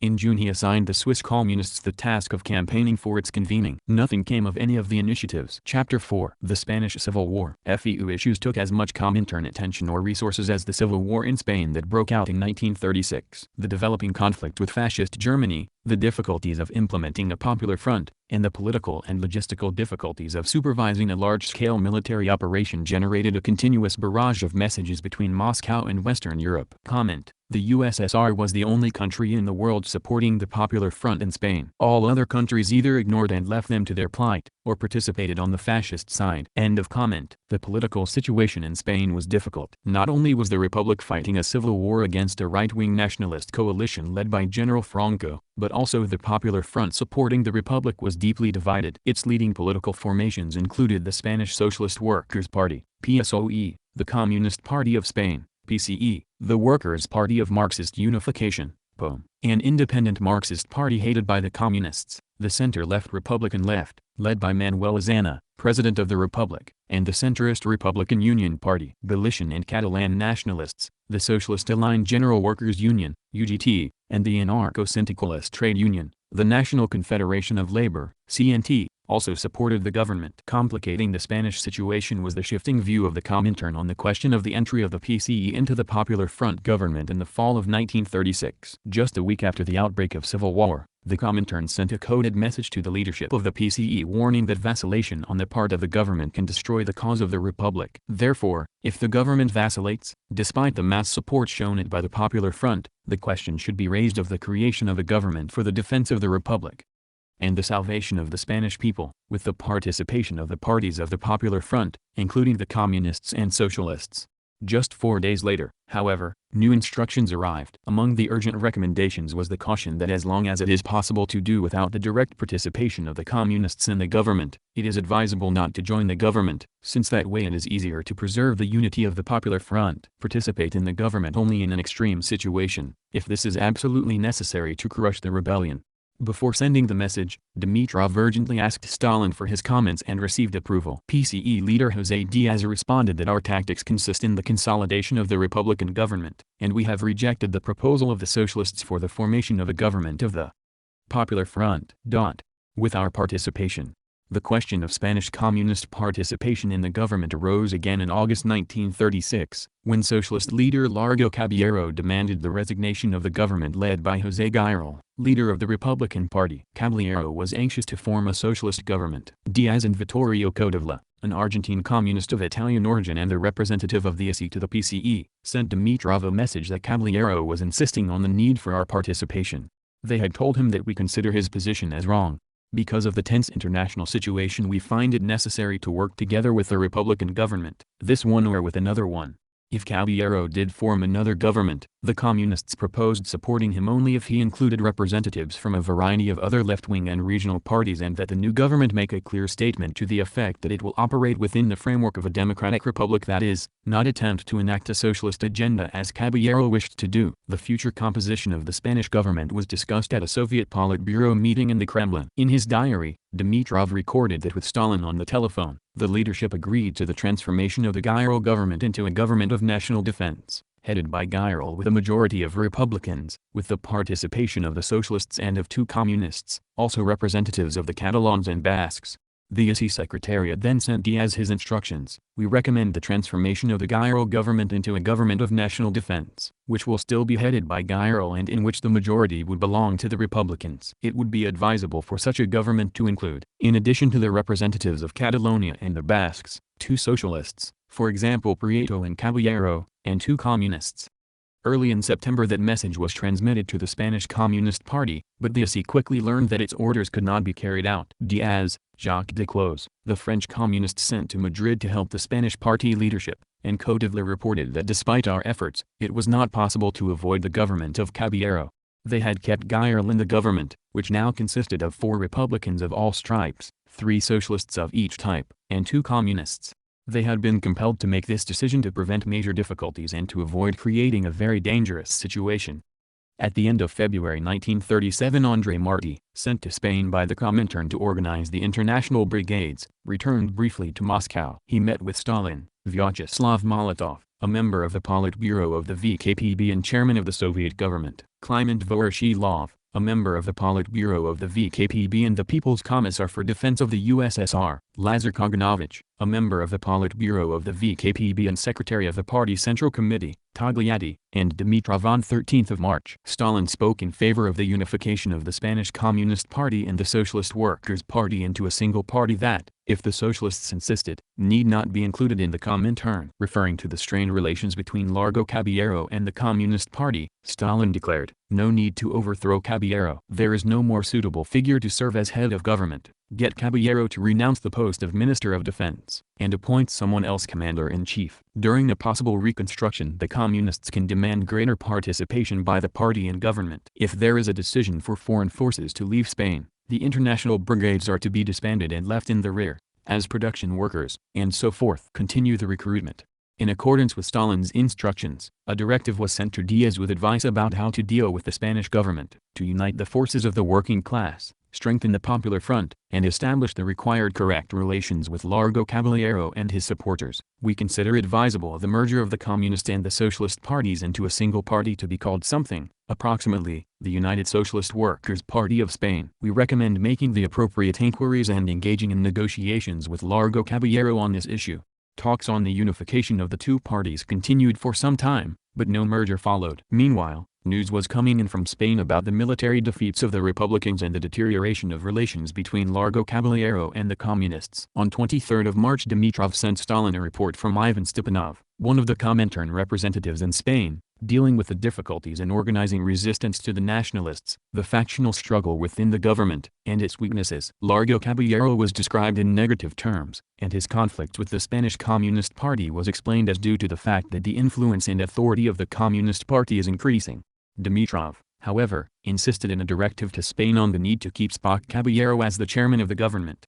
The ISI soon received a new report from Stepanov, which more sharply pressed the question of removing Largo Caballero as Minister of Defense and even as Prime Minister. The present difficulties are the result of the lack of a firm political policy and the lack of a Ministry of Defense which would deal solely with military problems, stated the report. People from the front are leveling direct accusations against the Minister of Defense, giving a negative political assessment of him. From all sides there is a demand to put an end to sabotage, carelessness, inability and the bureaucratic caprice that dominate the ministry dealing with military affairs.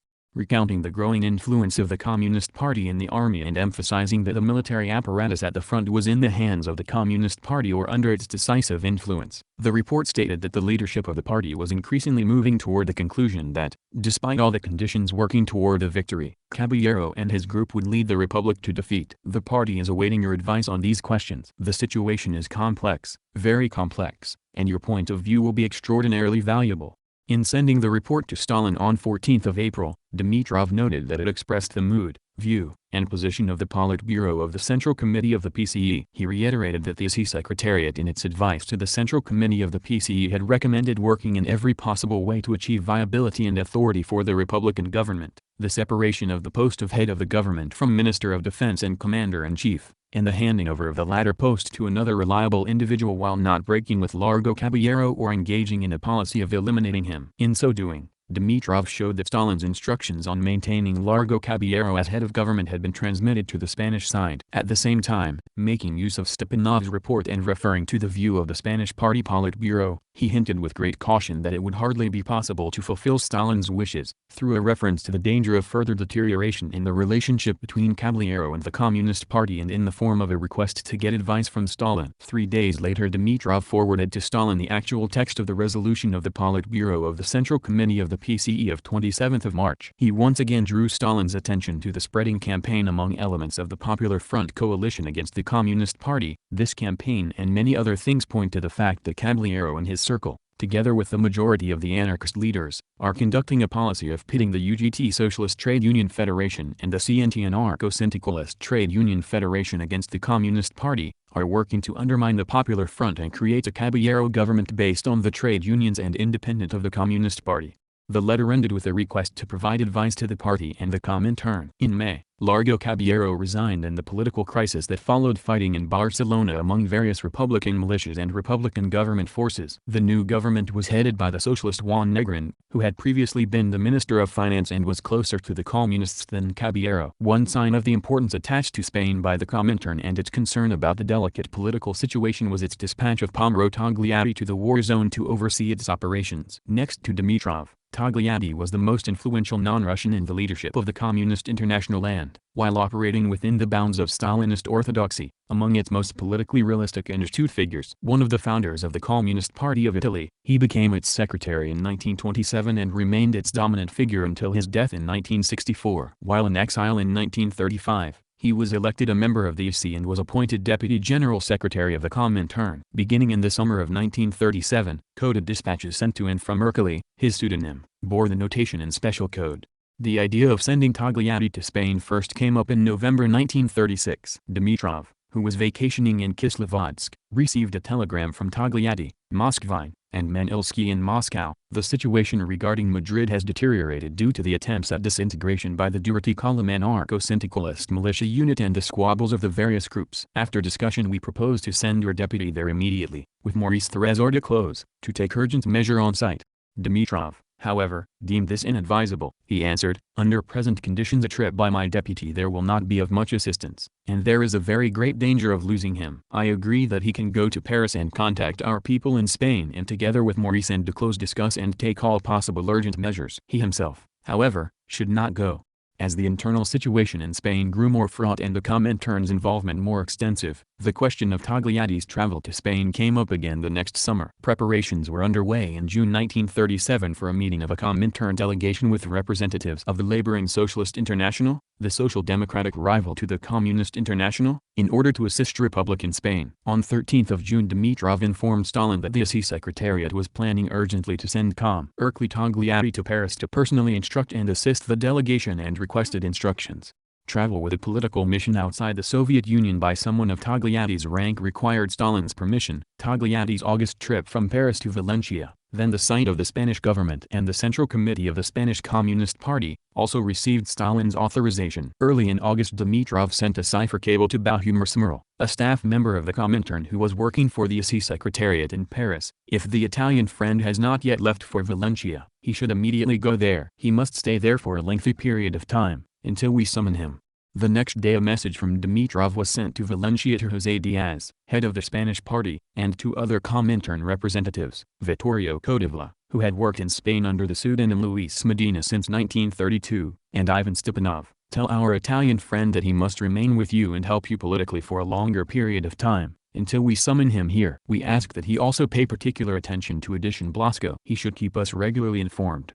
Other leading figures and staff members of the Comintern who were in the country had their own specific functions, such as André Marti, supervisor of the international brigades. Togliatti took over the leadership of the Comintern delegation dealing with the Central Committee of the Spanish Communist Party, but, as the message shows, Dimitrov also wanted him to review the situation at the International Brigade's headquarters and base at Albacete. Edition Blasco. Togliatti assesses the situation, having arrived in Spain unofficially, indeed, covertly. Togliatti found himself in a difficult situation. He reported, despite all of the precautionary measures and despite the recommendations to comrades not to talk about my presence, it is known that I am here. What is known in the Communist Party is known to the leaders of the socialist parties who are in Spain. Pietro Nenni had already mentioned this, and also to the government. A situation has been created which in my view is politically erroneous and dangerous. Inevitably the question arises regarding the reasons for the illegal presence in Spain of one of the leaders of the Comintern, and this is becoming the basis for all kinds of insinuations, chatter, campaigns, etc. This part of the report was preserved in the Comintern archives in handwritten form and was not included in the text of Togliatti's report that Dimitrov sent to Stalin. Apparently, the issue of Togliatti's status was linked to the relevant instructions from Stalin, who did not consider official legalization of his status advisable. This explains why the typed text of the report did not include the section dealing with his ambiguous situation after he arrived in Spain. Informing him of the need to remain in Spain for a lengthy period of time, Dimitrov did not consider it advisable to officially state his responsibilities, as was done in regard to other Comintern political advisors. Togliatti's report went on to say that the situation in the country was very difficult, and the internal struggle within the Republican camp had accelerated. Caballero had become prime minister in September 1936 but had been replaced in May 1937 by Juan Negrin. Segments of the Socialist Party as well as the CNT were deeply suspicious of increasing communist influence. Togliatti warned that excessively energetic pressure by our party to make the government change its attitude, demanding that it adopt necessary measures, can only lead to a split both within the present government and within the Popular Front, which will create a number of complications and will intensify the difficulties. The view within the Spanish Communist Party that it should openly fight for hegemony in the government and in the country as whole exacerbated the danger and reflected a great deal of disorder and improvisation.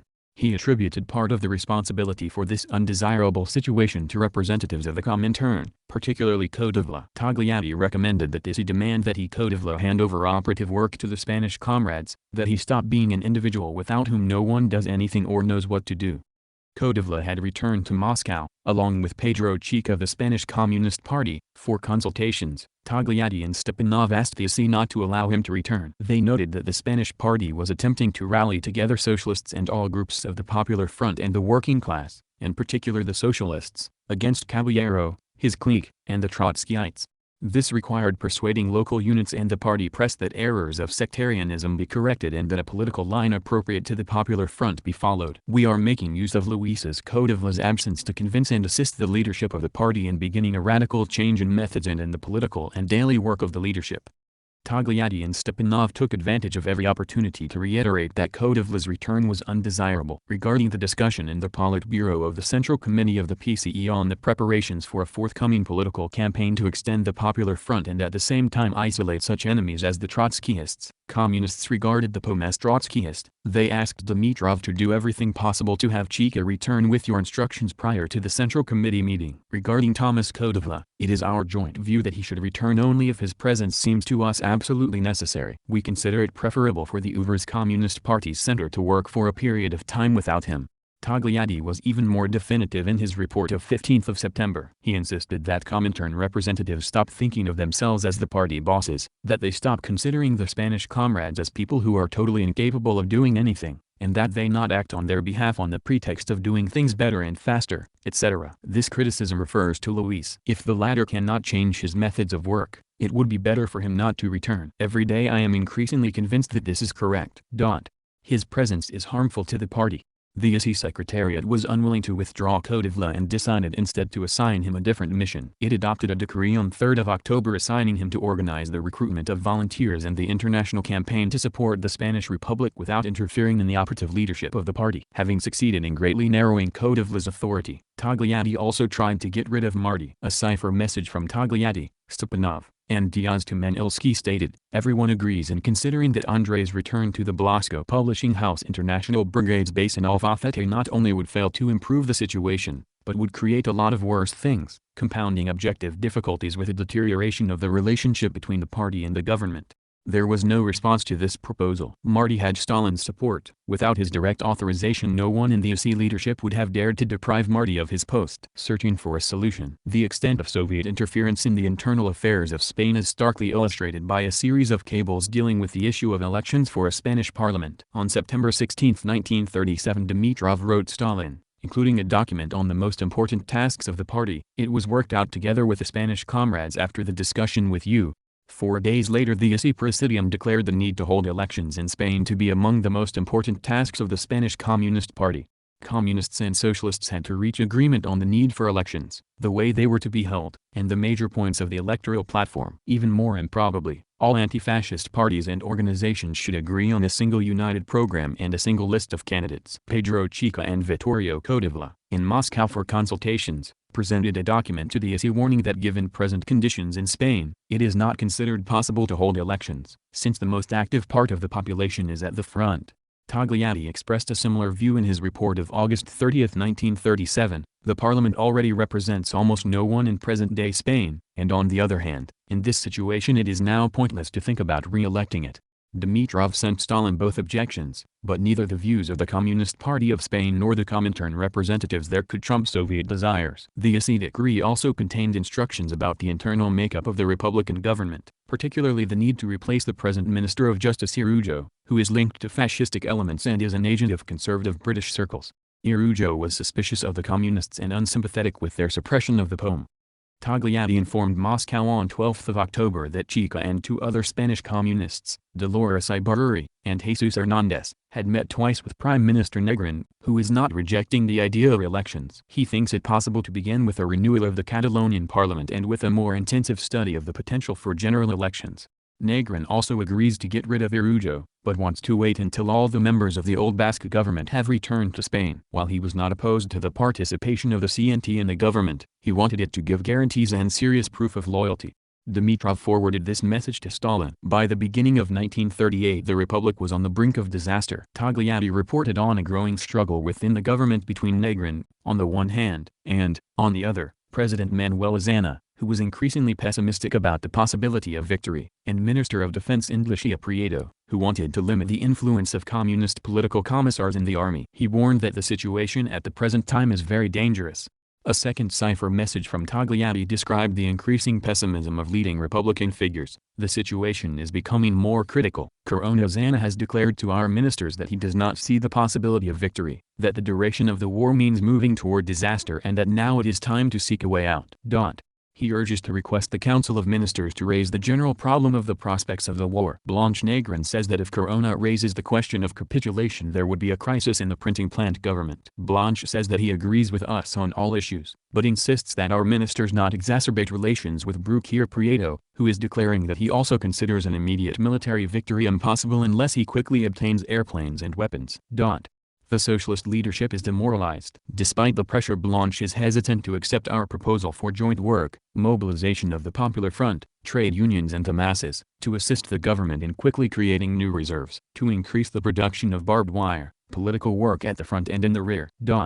The position of the administration Communist Party is the following: without making its campaign look as though it is in opposition to the government, ask it to take measures required by the situation, to do everything possible to involve the Socialists and the Popular Front in this campaign, request the inclusion of Rent-CNT in the Popular Front, not to exacerbate the situation in the government and to act in agreement with Blanche." Unquote. The disturbing news from Spain prompted Stalin to summon Dimitrov and Manilsky to meet with him in Molotov on 17 February. Stalin had concluded, the Spanish communists should leave the government. They have two secondary posts. If they leave the government, the disintegration of Franco's front will intensify, and the international position of the Spanish Republic will ease somewhat. Their exit should not be demonstrative, nor the result of the government's displeasure, but in the interests of facilitating the government's tasks. The grounds should be that since the syndicalists are not participating, the communists find it inexpedient to be in the government.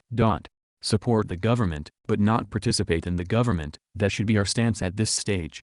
In the fall of 1936 the communists had joined the government on Moscow's orders, and now they were being instructed to leave it on the dubious grounds that somehow this would encourage the further disintegration of Franco's nationalists. In fact, the nationalists were picking up support as their victory seemed more likely. Stalin's instructions were conveyed to the delegates of the Spanish Communist Party in the form of a directive from the Comintern, and the delegates then set off for home. Stalin's suggestions, however, did not appeal to the Spanish Communist Party, which feared that withdrawing from the government would severely weaken its influence and encourage elements of the Republican government to attempt a reconciliation with Franco. Togliatti cabled that the PCE had proposed to Negrin a concrete plan to put the whole country on a military footing with him, Negrin, as Minister of Defense. On 15 March Togliatti wrote that the party had been working to get the agreement of socialists, their union allies, and the anarchist unions on measures to buttress the Popular Front. The Spanish Communist Party's proposals were set out in greater detail in another message from Togliatti that Dimitrov forwarded to Stalin in its deciphered form. The message explained that the situation is extremely tense, but the Popular Front initiative supporting a continued fight had been supported by a wave of popular enthusiasm.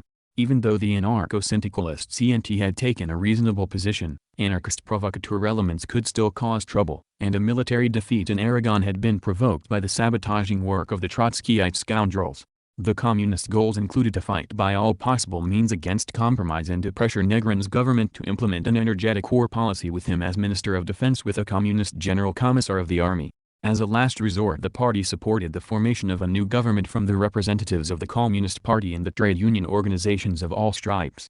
Togliatti asked Moscow to inform urgently if you agree with this line, with which he agreed. Left unsaid, but clearly implied, was that this policy totally diverged from Stalin's recent instructions. Rather than removing themselves from a direct role in the government, the Spanish Communists were proposing a militarized national unity government with Negrin as a front man but with communists staffing key executive military agencies. If that initiative failed, they hoped to create a new communist-dominated government. In forwarding Stalin Togliatti's message, Dimitrov cautiously hinted at the advisability of a change in the Comintern's recent directive. Since the departure of the communists from the government in the present situation could be interpreted by the masses as flight from the difficulties of the struggle, and since the bourgeois republicans are leaning toward capitulation, we are requesting your advice and instructions regarding Hercules Togliatti's telegram. He did not, however, receive new instructions from Stalin. Stalin's directive occasioned continued questioning by the leadership of the Spanish Communist Party. Togliatti inquired whether the communists should leave the government only in connection with the present situation or whether the directive meant a blanket refusal to participate in the government. Despite this foot-dragging by the Spanish party, he later reported that your advice and directives have been discussed and accepted by the administration Spanish Party CC.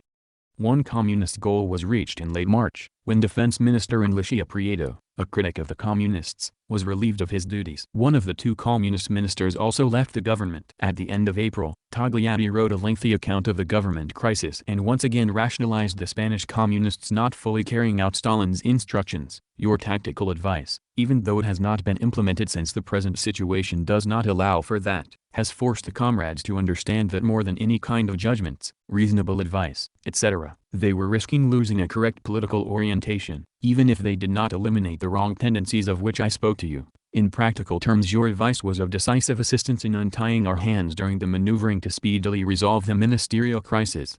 Desperate measures considered. As the military and political situation of the Spanish Republic became more and more desperate in 1938, Togliatti persistently reiterated the need of providing more extensive and effective assistance to Republican Spain. This assistance is essential to increase the combat capacity of the army and, in particular, to strengthen and improve the command.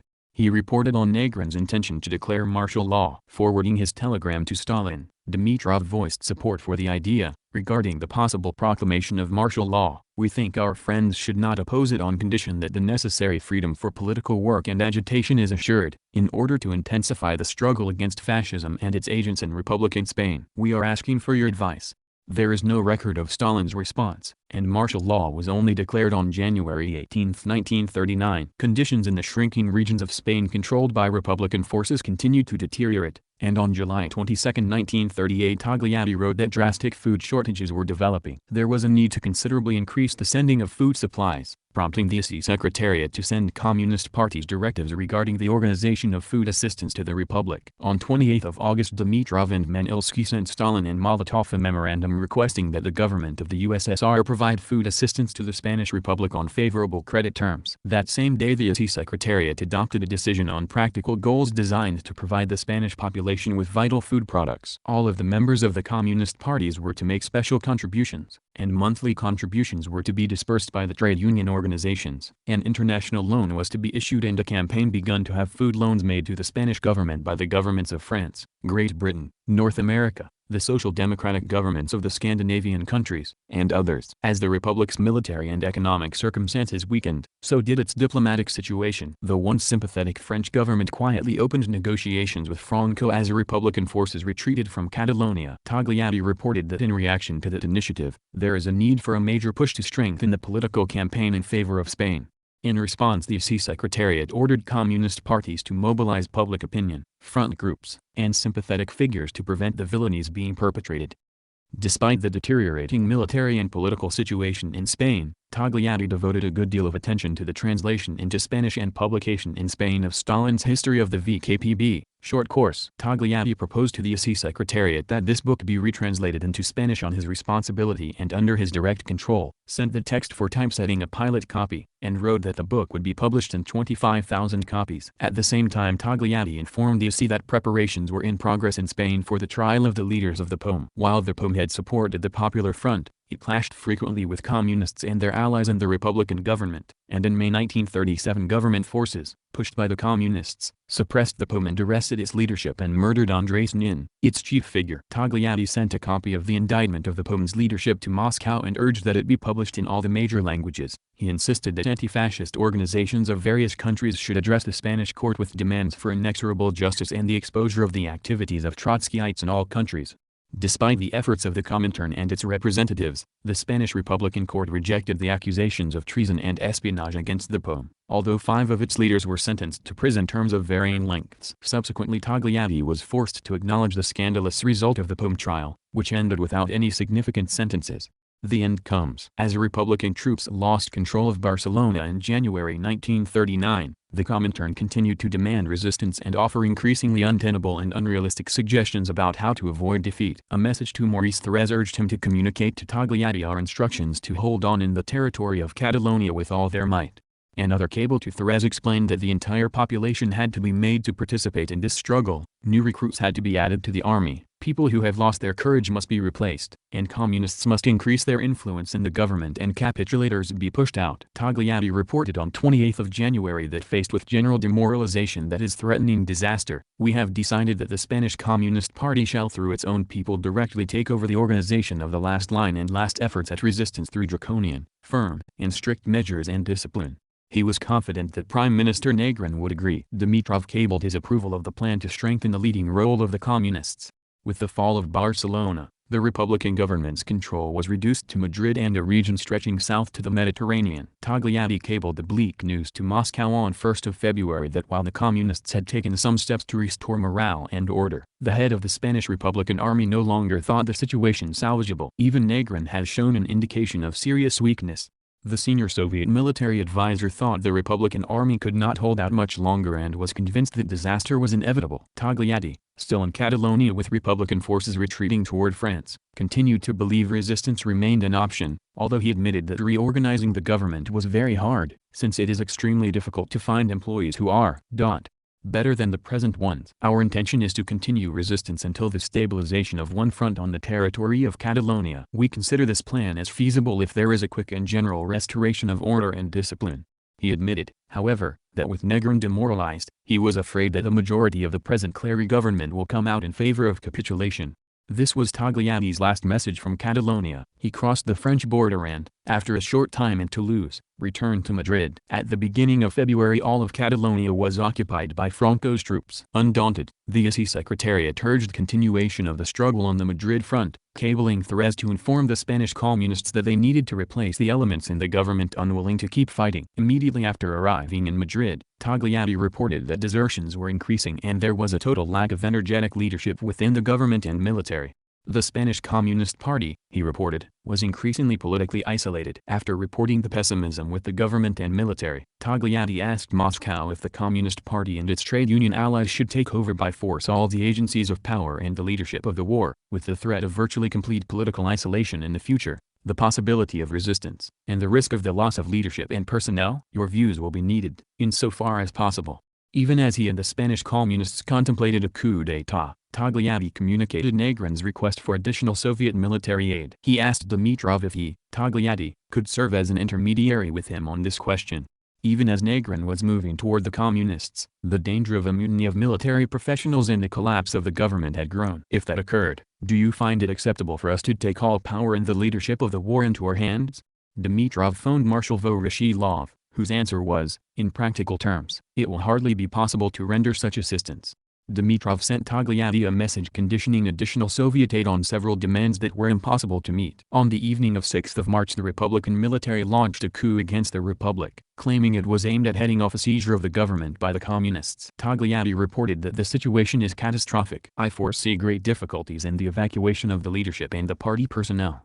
He asked that the French and British Communists organize flotillas to sail to various ports to evacuate Comintern personnel and Spanish Communists. The ISI Secretariat immediately sent that request to Paris. Dimitrov also sent a telegram on 7 March ordering Togliatti to leave immediately.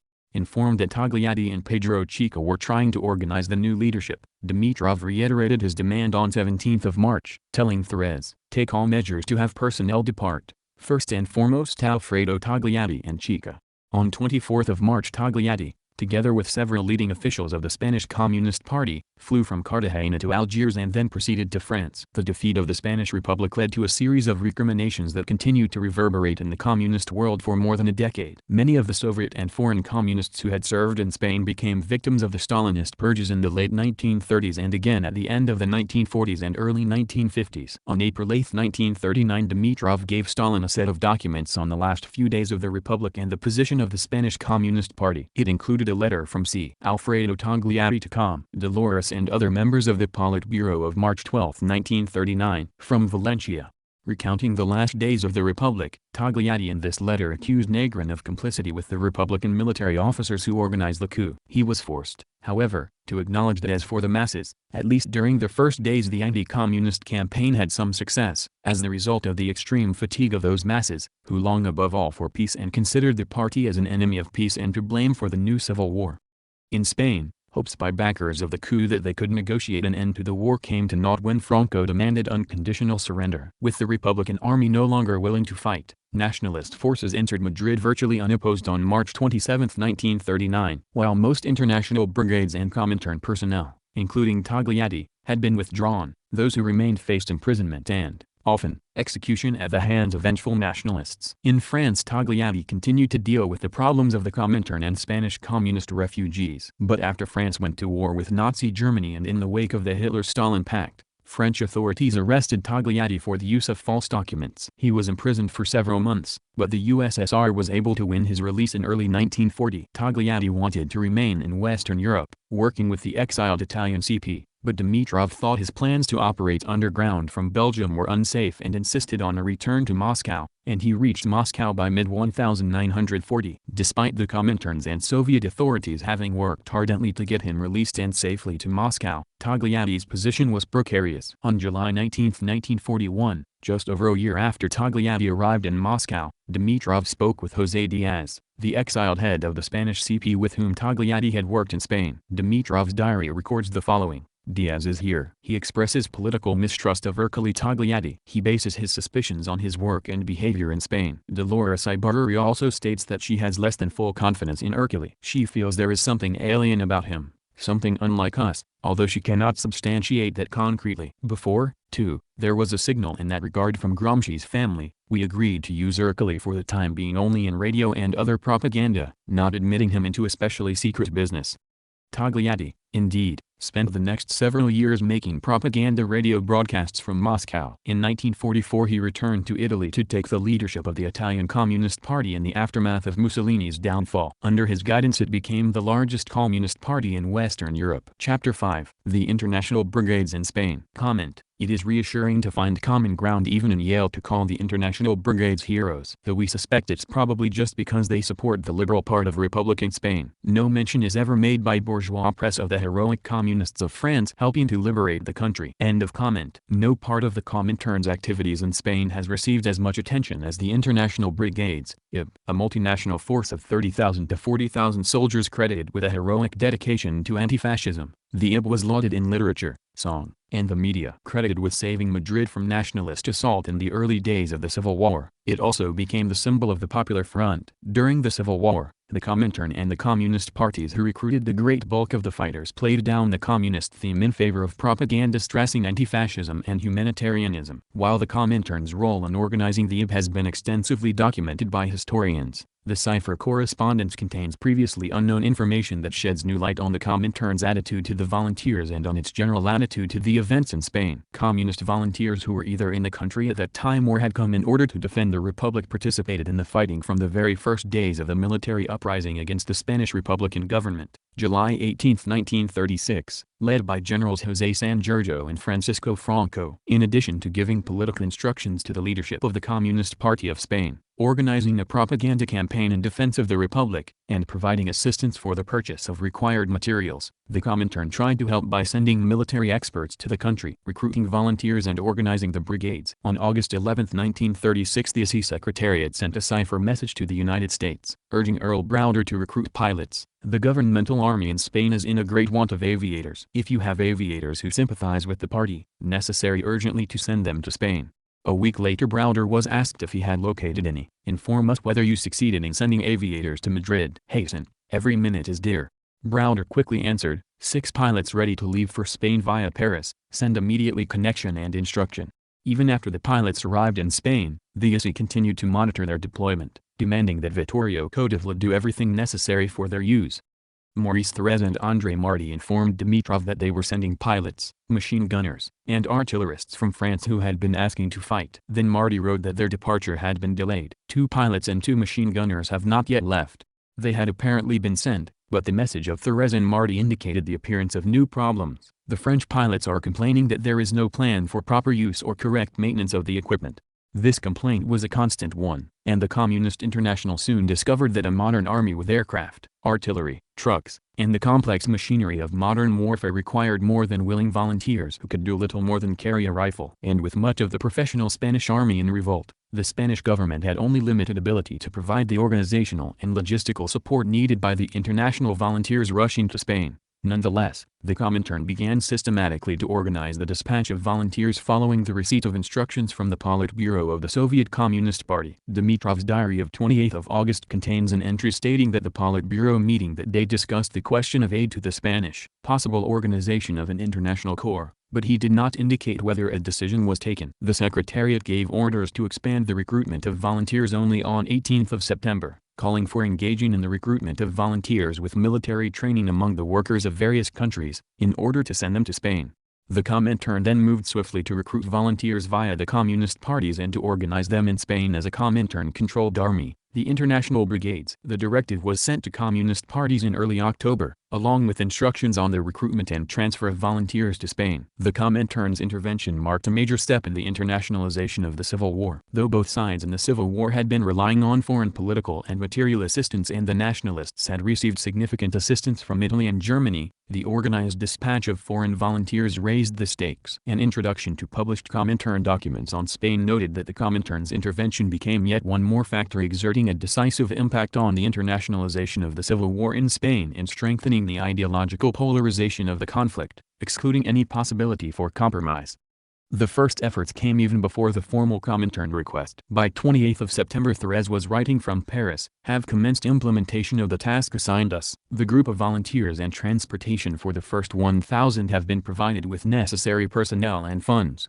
Shortly thereafter he reported, "The first contingent of 350 people crossed the border before 3 October. The necessary things for them, uniforms, weapons, and shells, have been loaded and successfully sent off. But receipt and unloading encountered difficulties because of the anarchists, and also because of the weakness of the local Spanish comrades. We had to suspend travel. We are thinking to send 1,000 people again and how possible materials from 9 October. And that after that we'll continue to send 500 a week. We request you for your part to insist on receipt from the Spanish comrades." Major difficulties in sending the airplanes.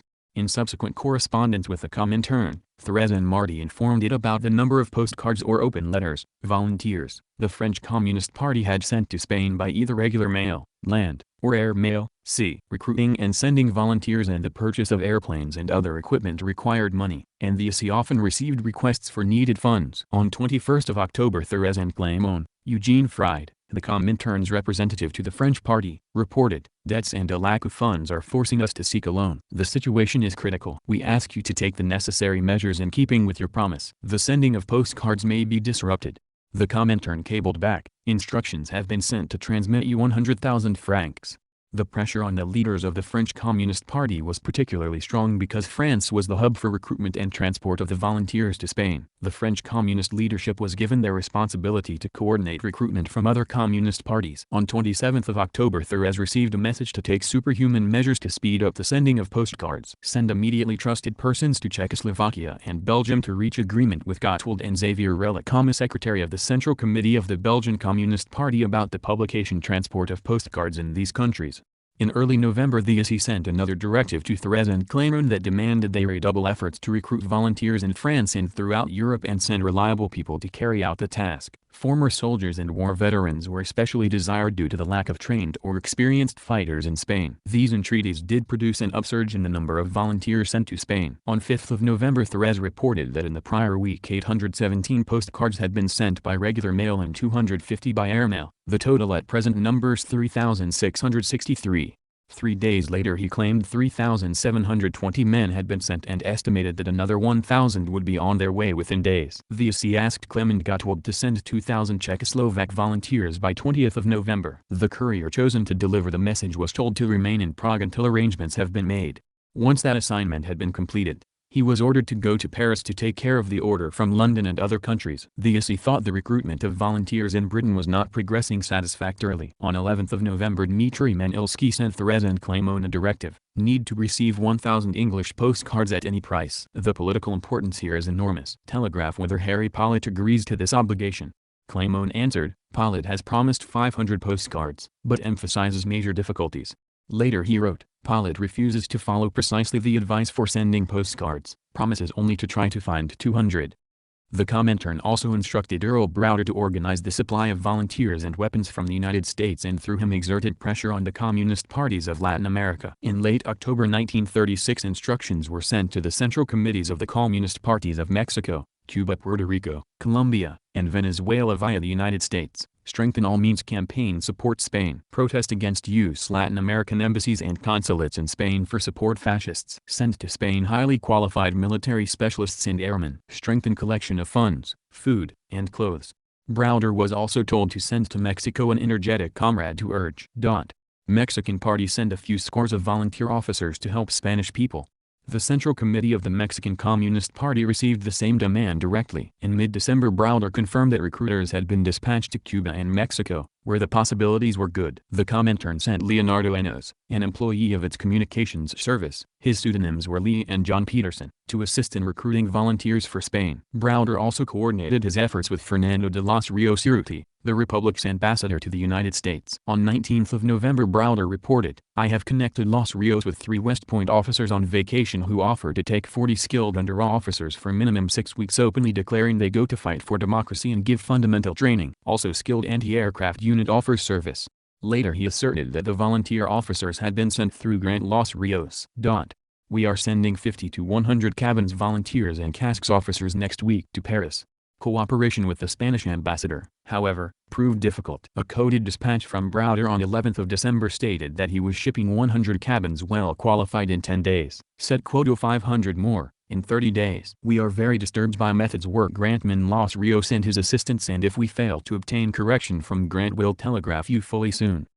Despite the difficulties, Moscow repeated its demand that Browder speed up the dispatch of volunteers. On 22nd of November, Manilsky stressed that Cannes naval officers are especially needed at present. Browder quickly responded, "We have possibility to secure many Cannes skilled underwater work. Necessary that Tampa Spanish government instruct to give special attention when we bring them for quick action." The Comintern urged, "Please send immediately Cannes skilled underwater work to Tampa." That same day a message was sent to José Diaz and Cotavla in Madrid. Browder sends several naval officers and asks that they be immediately used in this matter. There was no let-up in the Comintern's demands for American recruits. In December 1936, Manilsky sent new instructions to New York, "Necessary at all costs strengthen dispatch of Cannes to Tampa, Spain, need of which very acute there. Necessary to send there by 1st of February not less than 10,000 cabins carefully selected accompanied by casks. You must in advance send someone to Thérèse in France in order to arrange for reception of cabins in France and to which port the cabins are to be shipped, because it is impossible for you to send the cabins in large numbers through Hudson unknown. We are impatiently waiting for information about fulfillment this most important task. The success of the affair of Tampa depends upon you and the energy of the whole party." Just a few days later Browder was again reminded how urgent it was to send American volunteers. "Telegraph how many carefully selected cabins you can send till 1 January. They are absolutely necessary at the utmost shortest time." On 17th of December Browder reported progress, although not as much as Moscow wanted, and noted some of his problems. 100 to 120 cabins on ship Normandy to Havre leaving 26th of December. "We can bring quota to 5,000 within 3 months, but must have 1,500 papers dollars to execute." Grant's representative Spanish ambassador Zaid says has no authority to help. "Arrange everything possible with Miner in Paris." Robert Miner, a senior CPUSA official, was then in Paris supervising the logistical and financial details for the American soldiers. Browder's request for money was granted. He was told on 19th of December that representative of friendly firm will give you according our request 1,000 samples of paper. Confirm receipt. The meaning presumably was that the New York Soviet consulate would deliver $1,000, over $16,000 in 2012 values, to Browder. A few days later a new dispatch followed, informing the CPUSA leader that soon you will receive from us $1,000. Miner so far received in Paris $800. In addition, the French friends obliged themselves to transport cabins at their expense in ships chartered by them. Inform whether under these conditions this sum will be sufficient for fulfillment your program. If not sufficient, how much more will you need? Please hasten shipment because later may be more difficult. Browder, however, continued to insist on the need for additional cash. On 29th of December he cabled, 90 cabins shipped 26/12, arrive Havre 31/12, 30 more 5/I. For this we borrowed but credit exhausted, no more can go until this problem settled. With enough papers can ship 1,000 Jacks volunteers, 2,500 in February. Urge you send papers immediately. While the Comintern pressured its constituent parties, particularly the American, to send recruits, it also was scavenging for arms and supplies. In late November 1936 Thérèse and Clément reported to Moscow that along with 850 more men, a variety of weapons, including artillery, had arrived in Spain. Our air-mail sea transport for our operations has arrived. There are works of Roland artillery, reports, pictures, and drawings other weapons. Message received on Browder's possibilities and on our future sending things. Telegraph immediately where Browder's publications weapons are being bought, to go there to purchase them. After André Marty arrived in Spain to take command of the international brigades, he informed the Comintern that he needed a variety of weapons. Manilsky cabled Thérèse on 7th of November that there was a need for 44 books charts light machine guns, 32 charts heavy machine guns, 10 large works of Roman Roland 75 caliber cannons, 12 small works of Roman Roland 37 caliber cannons. Send as soon as possible. Forwarding one of Marty's telegrams to Semyonritsky, The chief of the 4th Intelligence Directorate of the General Staff of the Red Army, Manilsky, asked him to take measures for supplying the 3D and 4th International Brigades with rifles, machine guns, artillery batteries, and means of transportation, and also to hasten the manning of officers of both brigades, that is, to supply Red Army personnel to give the International Brigades a professional officer corps. On 28 November Manilsky sent another inquiry to Browder emphasizing the importance of his task and asking in whose name could be bought dictionaries, airplanes, French and German. Can this be done by authority of Tampa, Spain, or must the transaction be concluded by authority of Columbia, United States? How can you guarantee forwarding the dictionaries to Tampa without running the risk of having them seized by gangsters' Franco forces? On that same day a message was sent to Madrid to Martí in Côte d'Ivoire with instructions about the need to pressure the Spanish government to ensure the purchase of airplanes. The government of Italy, Spain must guarantee to its representative in America subsidies for aid affair. Côte d'Ivoire immediately responded, everything necessary has been done for the American airplanes. Manilsky informed Browder that the question of paying for the airplanes had been resolved. Grand Los Rios received instructions from Norfolk, Madrid to purchase the French and German dictionary you suggest. Payment will be made through a special representative of the Ministry of Finance, who has received the relevant instructions. Telegraph results. The arrangements, however, went awry. A coded dispatch from Browder of 11th December stated, "We have Group Best Box in America ready to ship on usual condition, but Representative Tampa, Spain postpones signing contract, although report shows inferior box is already being sent. Also excellent dictionary aircraft is being neglected in favor of inferior stocks. We are extremely limited by complete lack of papers, dollars, and dependence upon people who do not work freely with us." On the same day, the Comintern's communications service agent in the United States sent a more optimistic notice concerning transportation of weapons. "As far as I know, camel freighter by a certain company here, which should by now be at destination, includes 5,000 books, rifles, 5 million Bibles cartridges, and 5 dictionaries aircraft. Another camel of 19 dictionaries now on the way, concluding deal on 5 big dictionaries, and expect close deals on large number of German dictionaries. All camels are camouflaged and manned with reliable people." Problems with the international brigades. Even as the Comintern exhorted its constituent parties to send men and materiel to Spain, its representatives in the country struggled to turn the men into an effective fighting force. It was not easy. André Martí, stationed in Albacete, where the recruits underwent training, reported frankly on the early difficulties. On October 31, 1936, Martí and Mario Nicoletti, pseudonym of Giuseppe Di Vittorio, a member of the CC of the Communist Party of Italy, informed Dimitrov and Manilsky of the following. Despite material difficulties, 8,000 men are already enrolled in the International Brigade. 2,000 have been included in the 4th Battalion, the Italians, Germans, French, Balkans, and Poles. 80% are communists and socialists, a few Frenchmen, and many of those are Italians. The brigade is a very specific type of popular front. The political commission was selected in precisely the same spirit. Nicoletti is the political commissar of the brigade. The morale of the brigade is improving. The drawbacks: there are no submachine guns, artillery, and 1/3 is not yet operational. There are very few military personnel and they are insufficiently trained. We have requested the French Communist Party to send only those Frenchmen who have military training. We are asking you for no less than 30 officers, battalion and unit commanders, all French-speaking. We request you to send Mexican officers for our brigade, since we cannot include 500 Spanish migrants. Martí later reported rather frequently and in considerable detail to the IC on the process of the formation of the brigades, pointing out the need for various types of military specialists and officer personnel and voicing specific desires for various types of weapons and for reserves of supplies and food, etc. He sometimes dealt with incidents and displays of indiscipline. He complained repeatedly of the quality of recruits and problems of morale. Get replacements in Paris for 2/3 of the battalion, from which 50 persons have deserted and 30 are attempting to demoralize the brigade during combat. The remaining third of the French soldiers, primarily from Lyons, have been primarily recruited in cafes. We think that any noise publicity should be avoided. You will be receiving from us all documents, confirmed. Study them.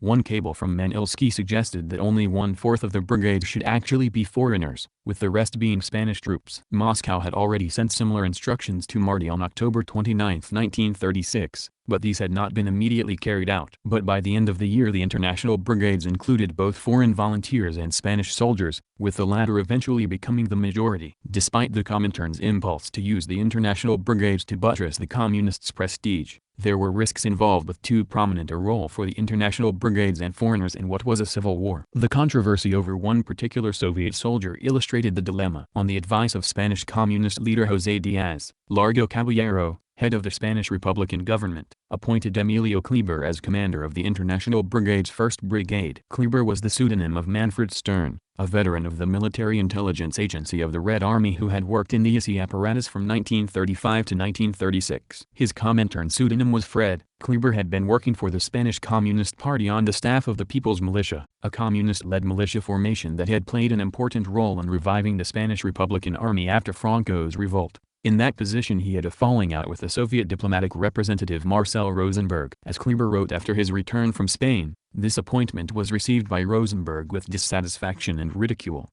Dimitrov, who clearly had information on the falling out, wrote to Manilsky and Moskvin regarding his concern that non-Spanish Comintern personnel were taking a high-profile role in the fractious politics of the Spanish Republican government. Quote, "A number of foreign comrades in Spain are behaving inappropriately. In particular, a certain Kleber, working on the staff, who has arrogated to himself the rank of general, has begun to command instead of assisting with tactical advice." Miguel Antonio Garcia Miguel was a member of the Politburo of the CC of the Communist Party of Spain and Deputy General Commissar of the Republican Army, stated that the behavior of foreigners could be perceived by some Spaniards as a manifestation of a great power attitude toward them. "It also seems that our ministers Tomás Jesus Hernández and Vicente Uribe, senior Spanish communists and members of Caballero's government, are giving into negative exhortations from Prieto Socialist Inglesía Prieto, Minister of the Navy and Air Force, directed against Caballero, which is exacerbating their relations with the latter. There is an urgent need to take appropriate measures and once again to recommend the strictest caution to our people." Unquote. Dimitrov's concern about Kleber's growing prominence was apparently not passed on to Spain, since it would likely have prevented him being appointed the commander of the International Brigade's 1st operational unit. Due to the extremely difficult military situation, Kleber's 1st Brigade was sent on 3 November to defend Madrid, and his unit played a major role in the unexpectedly successful resistance by Republican forces. Since the government had largely evacuated Madrid, anticipating its fall to the nationalists, the communist role in saving the capital of Spain for the Republic was a signal achievement. Marty reported the good news to Moscow, and Manilsky promptly informed Dimitrov, who was then in Kislovodsk, that the International Brigade, of which 80% are communists and socialists, is fighting courageously and is the bastion for the defense of the capital. With the arrival of new volunteers, the brigade is continuing to swell its ranks. There are reasons to believe that the capital will not be surrendered.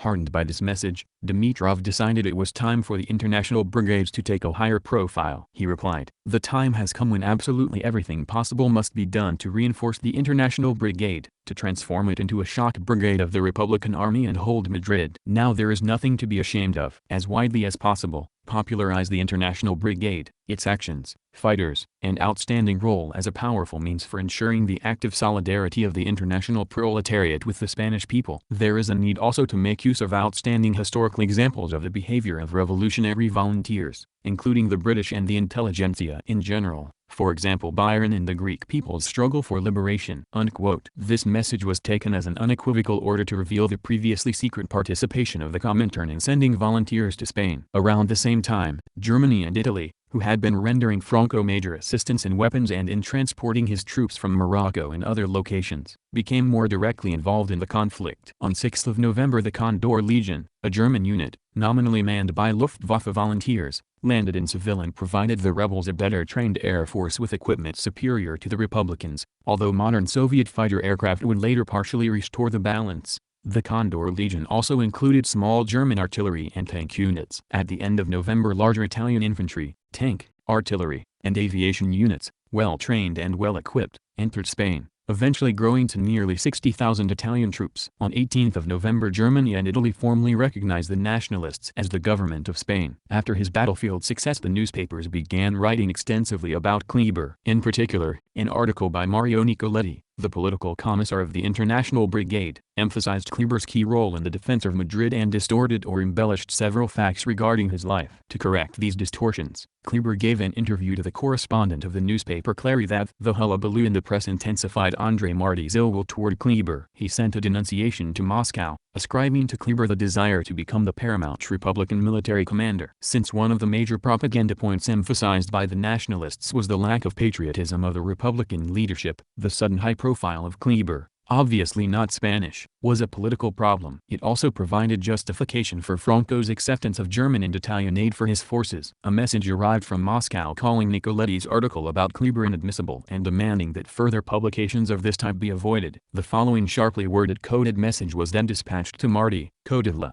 Diaz, Ibarruri, and the Spanish Party Politburo. Quote, Fred's Kleber's criminal babbling to the journalists, with Nicoletti's complicity and Marty's incomprehensible tolerance, is doing enormous damage to the cause of the Spanish people. It is undermining the prestige of the government, facilitating Germany's and Italy's fascist intervention, and encouraging the capitalist governments to take measures against the flow of Republican volunteers to Spain. Fred's boastful declarations regarding victory are nurturing dangerous illusions regarding the enemy forces. With the assistance of the International Brigade, the Spanish people, its army, and government have stopped the offensive on Madrid. The task of the brigade is to assist the Spanish people and not to replace the Republican army and its Spanish military commanders and leaders. Put an end to Fred's outrageous self-advertising, which is lending itself to provocations by the enemy. Inform us regarding measures taken." Unquote. The harshness of this message was not provoked solely by potential political and military consequences in Spain, but also by the fear that Stalin would place the blame for these publications on the leadership of the Comintern,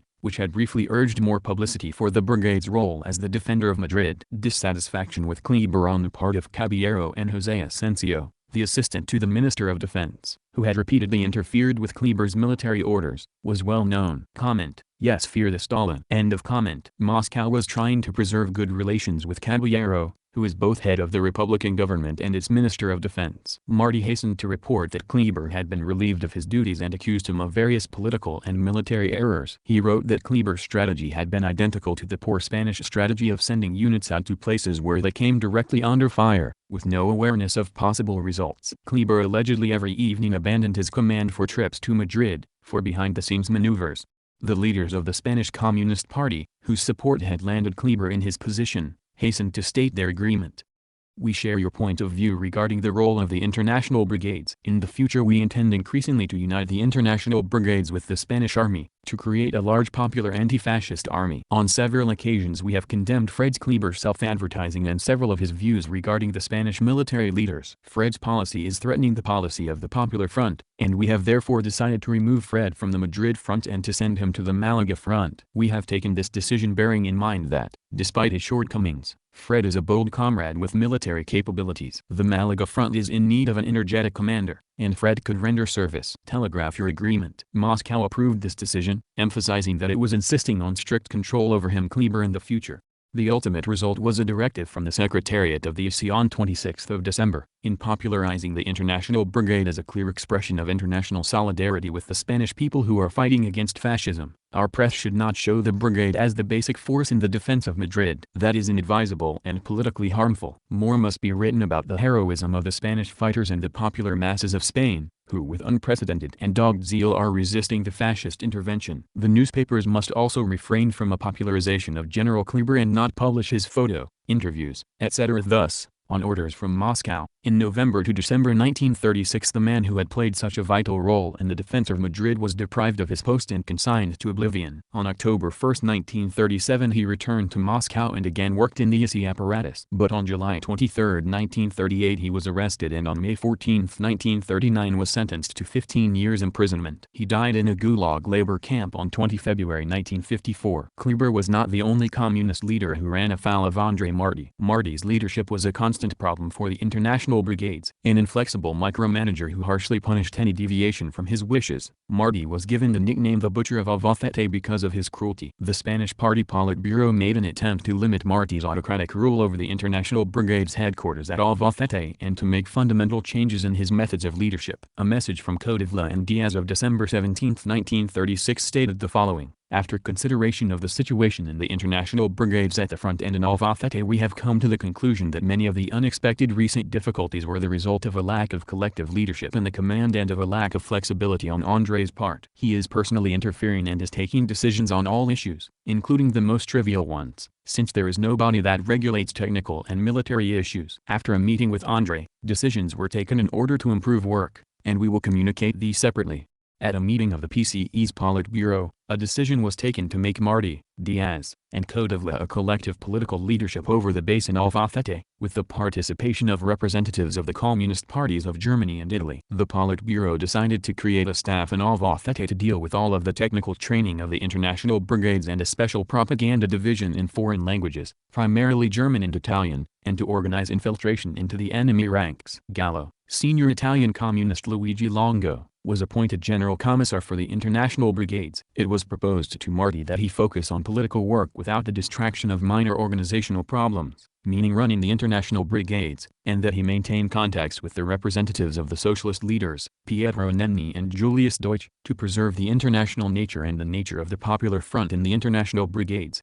Nenni served as political commissar of the 11th International Brigade's largely Italian Garibaldi Battalion. Deutsch, an Austrian Social Democrat, served as a senior officer in the 9th International Brigade. Martí informed Moscow of the decision of the Politburo, with the omission of what had been said about him, namely, that he should not deal with minor organizational problems. He reported that the decision provided for the organization and integration of Spanish battalions into international brigades. In approving this decision, the ISI Secretariat underscored the need for close cooperation between the Politburo of the Central Committee of the French Communist Party and the leadership of the international brigades. We also insist that the collective leadership you have created provide for the closest possible contact with Maurice Thorez and the French Politburo and eliminate anything that may hamper amicable work between Albacete and Paris. The tense relationship between Martí, the leading French communist in the ISI as well as overseer of the international brigades, and Thorez, General Secretary of the French CP, had begun to have a substantive impact on cooperation between the leadership of the French Communist Party and the international brigades. A coded dispatch to Martí bluntly stated, "In the interests of the matter entrusted to you, the Secretariat is insisting on the need for highly amicable contacts on your part with the Politburo of the French Communist Party, and first and foremost with Maurice. Lack of coordination, manifestations of individualism, and the aggravation of personal relationships are damaging to the cause. We are giving the same instructions to the Politburo of the French Communist Party." The ISI's message to Thorez and Comintern was calmer in tone. "In the interests of the cause there is a need for close and friendly contacts with André, to whom we are indicating that manifestations of individualism are harmful to the cause." Comintern, however, wrote that the situation was not improving. Tensions between Maurice and André are rising. André's actions are indeed working to discredit the French party. The workers of the French party who accompanied volunteers into Spain returned demoralized and discouraged. Maurice is threatening to demand that he be relieved of this work if André continues. The Martí-Thorez antagonism, however, was never clearly resolved and continued to damage cooperation between Paris and Albacete. The ISI Secretariat emphasized the need for careful political selection in its instructions about the volunteers. "We have information that the fascists and spies have infiltrated into recent units and have even tried to foment mutiny," stated one message to Comintern and Thorez. "We insist on scrupulous investigation of people being sent. Avoid involving unstable elements who are receptive to counter-revolutionary propaganda and likely to violate discipline. Ensure the improvement of political work in the units." Many units of the international brigades did suffer from poor morale, and desertion was a major problem. But it was an ISI delusion that the cause was infiltration by spies and fascists. The soldiers of the international brigades, despite their demonstrated bravery, were ill-trained, poorly equipped, and commanded by officers many of whom were as woefully short of training and military experience as the troops were. The casualty rate suffered by the brigades was extraordinarily high, and the ISI's insistence that these problems could be overcome by stricter political screening was simply Bolshevik conceit. Dimitrov and Manilsky were realistic enough to have some sense of this and on 13th of December took up the issue of the military training of the volunteers with Stalin and Voroshilov. They proposed the organization of short-term courses for the training for 6 months of 500 commanders from among the political emigrants, who have been carefully selected and investigated by the Narkomvnidel People's Commissariat for Internal Affairs. They also proposed training 200 more people in Red Army military schools. The Politburo approved the funds needed for this purpose. The delicate relationship between the Comintern and the Spanish Republican government forced Moscow to calibrate carefully how many resources it would send to Spain. The decisive voice belonged to Stalin. An entry in Dimitrov's diary of January 2, 1937 noted, "In answer to our proposal regarding volunteers from America, Stalin's resolution, no more volunteers are needed. I propose ending recruitment." On January 3, 1937 the ISI Secretariat sent coded dispatches to Spain, France, and America suspending the recruitment of volunteers. In the message to the leadership of the Communist Party of Spain and to the representatives of the Comintern in Spain, The decision was primarily justified on the grounds that a further dispatch of volunteers would be used by Germany and Italy to send an occupation army to Spain. In the light of the growing operational capacity of the Spanish Republican Army, and since the Spanish government itself did not consider further increases in the international brigades advisable, the Secretariat sent instructions to all parties and to its sections to cease recruiting. The directive sent to Paris and New York did not contain the sentence regarding the negative attitude of the Spanish government toward a further increase in the size of the international brigades. They did, however, contain a number of specific orders. Browder was told to suspend all actions connected with recruitment in countries neighboring the United States, as well as the sending of volunteers from the United States to France. He was also told, from the funds you received for this purpose, create under your personal responsibility an inviolable fund so that not a cent is spent without our instructions. About the purpose of this fund you will be informed later. Do not dissolve apparatus you set up for recruitment of volunteers. Instead, direct it toward work of giving aid to Spanish people in all other ways and forms so that if the need arises this apparatus could in the quickest manner renew its former activities. The French Communist Party also received some specific instructions, including the following: send a strong brigade of responsible workers for political work with the French units of the existing international brigades. Suspend any payments you are making to brotherly communist parties for the recruitment of volunteers and demand a detailed report as soon as possible on the use of the sums you have given out, so that not a single centime is spent for unauthorized purposes. Without making this in any way public, as quickly as possible complete the sending in small groups of those volunteers who have already been recruited and who are already grouped together in France. Marty's message in reply stated that he understood the instructions as meaning the eventual disappearance of the international brigades. For the first time, he admitted that the Spanish government and its military command had a negative attitude toward the brigades, but he argued against their dissolution. Quote, "Very often the enthusiasm of the brigades is used to destroy them, and we are not in a position to act so as to hamper the implementation of the orders of the General Staff. Under such conditions your decision concerning the cessation of sending volunteers is causing great alarm. The present low numbers do not allow for the existence of the former full 4 brigades, they will automatically have to be deprived of the good material conditions they have now.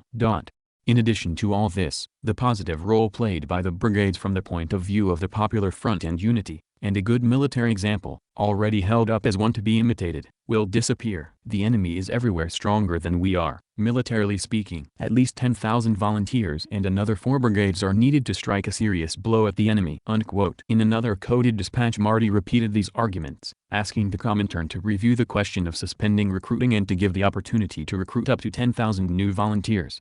His plea was received just a day after the Comintern had received a directive once again altering course from the Politburo of the Soviet Communist Party. In his diary on 7th of January, Dimitrov noted a communication from Politburo: recruitment and sending of internationalists is allowed. The Secretariat immediately cabled a message to Spain, after careful discussion of the situation, and in particular since Germany and Italy are continuing to send troops, the Secretariat has given instructions to its sections to resume work on sending volunteers. It is necessary to achieve a positive attitude toward the volunteer movement on the part of Caballero. Paris and New York were sent instructions to immediately resume work on the recruitment and sending of volunteers to Spain and to inform the other communist parties. Despite the decision to resume recruiting, the Comintern remained concerned about the attitude of the Spanish government. Manilsky warned Marty, Diaz, and Codevla that without a favorable attitude on Caballero's part the recruiting process is encountering difficulties. Do everything necessary to win Caballero's confidence and to ensure his effective assistance to the brigades.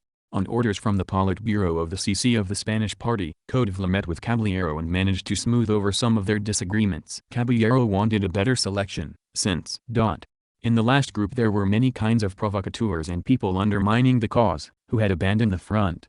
In a follow-up message, Caballero was reported to have agreed to organize new and old units, combining them with the Italian Spaniards. Insofar as possible we will give the most visible units to the Italians, to blend the foreigners with natives of the country. The ISI Secretariat once again resumed pressure on the communist parties to step up the dispatch of volunteers. In January 1937 Browder was exhorted to hasten careful verification and sending of cabins volunteers. He continued to complain about lack of funds and was asked to raise his own money by charging a commission on the purchase of military goods he was assisting the Spanish ambassador to obtain in the United States. Necessary strengthen dispatch cabins volunteers and display more initiative in overcoming financial difficulties. First, you must cover expenses for dispatch of cabins by charging for deliveries you make to Grant Ambassador Los Rios. This is fully permissible because you assure for him the best and cheapest conditions of buying goods and because the charges are used for needs of his country. Second, necessary to dispatch cabins on ships chartered by French friends. Third, necessary strengthen money collections. All this will permit widely develop your business. Louis Fisher, at one time a quartermaster of the International Brigades, was sent to assist Browder. A message addressed to Preacher Browder indicated, "American journalist Louis Fisher will arrive in order to assist you in matter of cabins. He has at his disposal 5,000 papers dollars. We recommend you work in close contact with him." While urging Browder to speed up the sending of the volunteers, the ISI Secretariat also demanded a more thorough screening of the recruits. "You choose the cabins not well. The Frenchmen are reporting that on each arrival 3 or 4 cabins are disappearing, deserting." Browder, however, continued to cite the lack of funds as a serious obstacle to meeting the Comintern's recruitment goals. January shipment will total only 600 cabins due to delay caused by temporary halt. "If I am advised immediately of special ship available 10th of February to 18th of February, we can have ready 400 USA cabins and hardly possible 200 or more Canada. Important have definite information in advance in order to keep coordinated and avoid unnecessary delay and expense. So far received only 1,000 papers." Your telegram regarding Fisher says he brings 4,900 papers. Is this correct? "We are still paying here transportation to Paris and equipment. Total cost averaging $180 per cabin." The answer was rigid. Continue affair cabins in. Limits of money which Fisher disposes. The coded dispatches to Thérèse and Clermont in France also repeated rebukes over the slowdown in the rate of sending volunteers and demands for tighter screening. Moscow also suggested that the French party send a group of top officials to Spain for political work with the international brigades. From Spain, Marty kept up a drumbeat of criticism of the leadership of the French Communist Party, which, as he saw it, was derelict in political work with the French volunteers, who comprised 8,000 of the 14,000 International Brigades fighters in February 1937. One complaint singled out one unit in which a fifth of the soldiers went off with the anarchists to France or deserted from Spain. Another pleaded with Moscow to intervene to improve the quality of the French recruits. "I hope that you step in for fulfillment within 2 months," are repeated demands regarding the military and political French personnel. Providing secure transportation for volunteers continued to be a major headache. In March 1937, the head of the Yugoslav Communist Party reported that a ship with 500 volunteers had been forced by a severe storm to return to port, whereupon everyone on board was arrested by the authorities. Milan Gorkic, the general secretary of the Yugoslav Party, lamented that 90% of the men had military training and were to have landed in already formed military units with commanders and commissars. He promised to organize another try in a month but failed to do so. While at first crossing the French-Spanish border had been a relatively simple matter, later on there were enormous difficulties. A coded dispatch from Paris explained that it was impossible to send men by sea since neither French ships nor ships of other nationalities are sailing there from French ports. Our people do not have a single appropriate fast fishing or sports launch along the shore. The French shore is well guarded.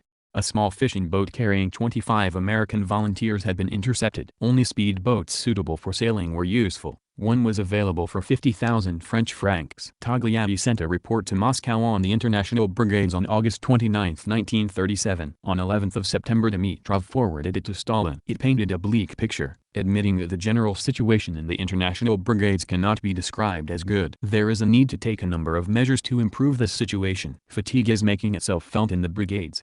He noted that since the war had gone on longer than many of the volunteers had expected, they were extremely concerned over the future and their own affairs. Since many of the volunteers from countries like the United States and Britain had received a 6-month vacation from their place of work and were in danger of losing their jobs if they did not return, dissatisfaction had increased. But the question of when they would return was being raised in nearly all the brigades. Togliatti also pointed to another source for unhappiness. Another reason for fatigue, in the view of nearly all the comrades with whom I have spoken, is that the brigades are not always used rationally. And, indeed, they were considered as shock troops. They were sent to the most important operations but were not allowed to rest between 2 operations and were not allowed to fundamentally reorganize after particularly difficult operations, etc. Moreover, the proportion of foreigners in the international brigades had dropped to 20%, while the Spanish government was insisting that the foreign contingent had to amount to 40 to 60%, meaning that the question of new, widespread recruitment was a burning one.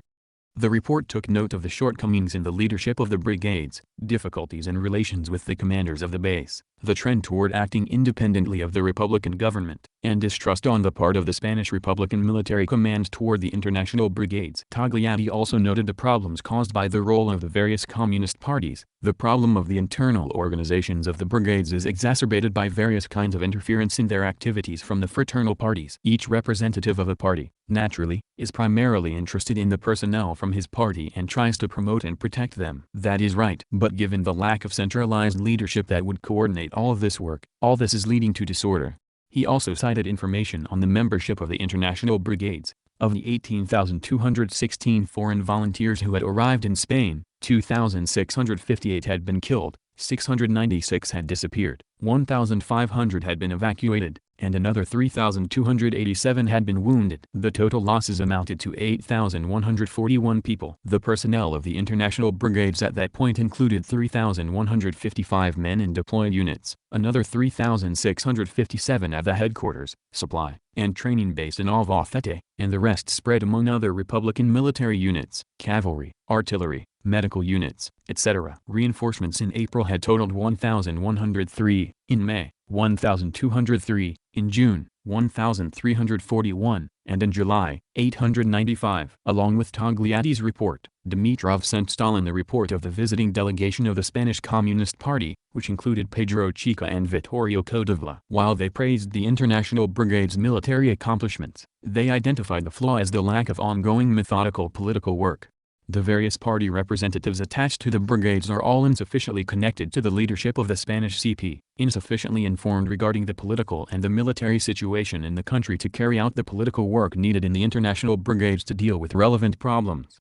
The delegation submitted a memorandum, Questions for Solution, covering a wide range of international and domestic problems. The Spanish Communist Party wanted to receive instructions on fundamental political issues from the ISI. One of these items dealt with the international brigades. Quote, the fascist governments of Germany and Italy are waging open war in Spain, making use of troops of their nationalities and from their colonies. Under such conditions we think that the international brigades are playing an enormous role, not only in terms of their political significance, but also in terms of their use from a military point of view. We think that the 5 international brigades now in Spain must be reinforced with new foreign comrades, and at the same time there is a need to intensify the recruitment of foreign volunteers to create new brigades. The system of mixed brigades, Spanish foreign, has yielded very positive results in the struggle, and through this system, step by step, we have been able to implant the international brigades in the Spanish army. At present it could be said that the international brigades in fact account for part of the Spanish army. To improve the fighting efficiency of the international brigades they must be given military commanders who are more capable than most of those in command at present. Can the ISI help us to get such officers? Unquote. Dimitrov forwarded this document to Stalin and asked if he could speak personally with the representatives of the Spanish Communist Party. This meeting took place, and on 15th of September the Secretariat issued a document, Most Important Tasks of the Spanish Communist Party,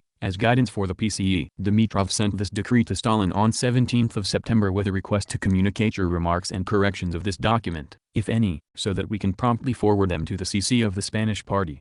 The decree noted the need to settle the issue of the international brigades, seeing to their prompt reinforcement and growth through an influx of new volunteers, securing for the volunteers and their families the same rights that the Republic has given the Spanish fighters. While the Comintern continued to press communist parties to send volunteers to Spain, it also recommended that they widen the pool of possible recruits beyond communists. The instructions to Browder, for example, told him to continue to send 200 Fords volunteers monthly. It is necessary without fail to diminish quantity of concrete communists. But despite creating a special commission to better organize the recruitment campaign for Spain and the political campaign in defense of the Spanish people, the numbers arriving in Spain did not meet the Comintern's ambitious goals. A November report from Spain to Mandelsky warned that the acquisition of foreign cahiers volunteers continues to decline. Togliatti listed the need for 400 German and Austrian volunteers, 400 Italians, 200 Poles, 200 Czechs, 200 from the Balkans, 1,200 from France and Belgium, 200 from Great Britain, and 100 Americans, noting that the Spanish Communist Party believed that recruiting was insufficient, and if the recruitment does not increase, the question of the existence of the Blasco publishing house Albacete training base will be a vital issue. withdrawing the international brigades. By early 1938, the leaders of the Spanish Communist Party began to discourage further use of foreign volunteers. They hoped that de-emphasizing the high-profile role of the international brigades would bring about an international situation that would pressure Germany and Italy to reduce their support for Franco. In a message to Manilski, Togliatti warned of the consequences if Germany and Italy did not respond as the Spanish party hoped. Quote, after discussion of the military and international situation, the Administration Central Committee of the Spanish Communist Party believes it absolutely necessary to deploy a new campaign on a broader international scale to demand the withdrawal from Spain not only of the Italian troops but in particular of the weapons from Italy and Germany, which make up a real army for attacking and destroying the country, and one that is entirely foreign. If the issue of recalling the volunteers is resolved by a concession of the Franco-belligerent side without Italy's and Germany's recalling their aviation, the military situation of the Republic will become considerably more serious. Unquote. The problem of the further fate of the international brigades and of the foreign volunteers in general was the subject of discussion not only in Spain. The question of recalling foreign volunteers was raised in the spring of 1938 at the International London Committee on Non-Intervention in the Affairs of Spain. By late summer, the Comintern leadership had also come to a conclusion regarding the advisability of withdrawing the international brigades, following discussions at several meetings of the ISI Secretariat after August 20, 1938. An entry in Dimitrov's diary on 27 August concluded, international brigades to be officially relieved. Marty and the Central Committee of the Spanish Communist Party to be assigned the organized evacuation and further disposition of volunteers. Following a hasty vote of the members of the ISI Secretariat, this decree was framed as an expression of an agreement with the decision of the Central Committee of the Communist Party of Spain. The policy was justified by reference to the international situation, which was asserted to be favorable to stepping up pressure for the withdrawal of German and Italian troops from Spain. The release of the international volunteers is a means for intensifying such pressure. This release will demonstrate the strength of the government of the Republic. It will help the people and the army in the zone under fascist dictatorship to come forward against the German and Italian interventionist troops. Such reasoning did not reflect the real reason for the withdrawal of the international brigades and was in fact a veiled admission of the practical necessity for that step. On 29 August, Dimitrov sent a letter to Stalin and Voroshilov on the liquidation of the international brigades. Voroshilov expressed his agreement and promised that the USSR would continue to fulfill the Spanish request for assistance with weapons and military supplies. The resolution adopted on 3 September by the ISI Secretariat stated that the Spanish government must in the most unequivocal and categorical way emphasize that the question of a truce and of the termination of the war cannot possibly be raised as long as a single foreign soldier still remains on Spanish territory.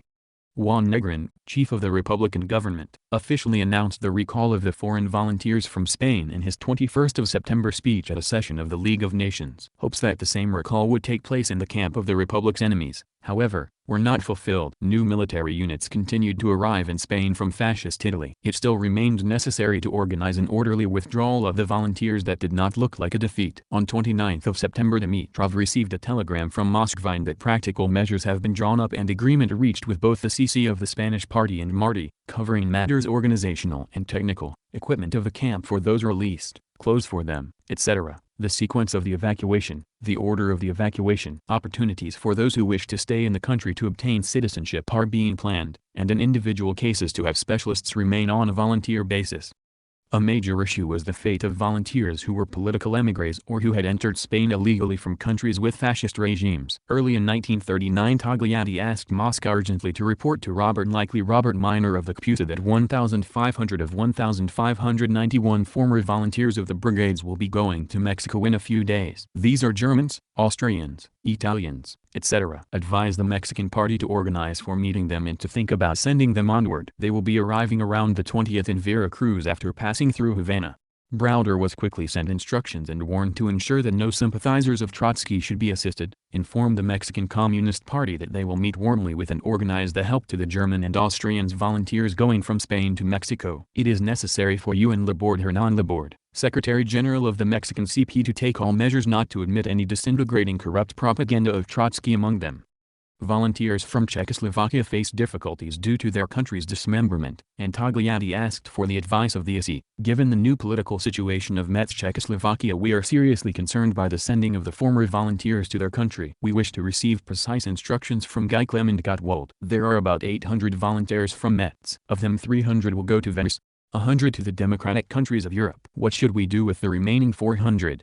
In response, Gottwald gave instructions to assist the Sudetens in going to Mexico and the Czechs in returning to their truncated homeland. A few of the volunteers hoped for a more exotic destination. Togliatti sent one cable noting that several internationalists are asking to be sent to Manchester. Inform whether this can be done. Rose and I have serious doubts.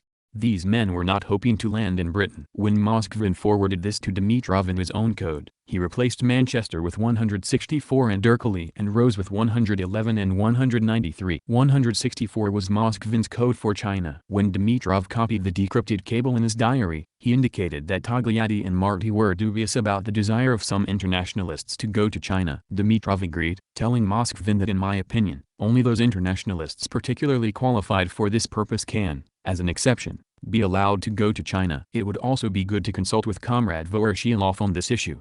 The ISI Secretariat adopted a decree on 17 January, on arrangements for volunteers, members of the international brigades now in France.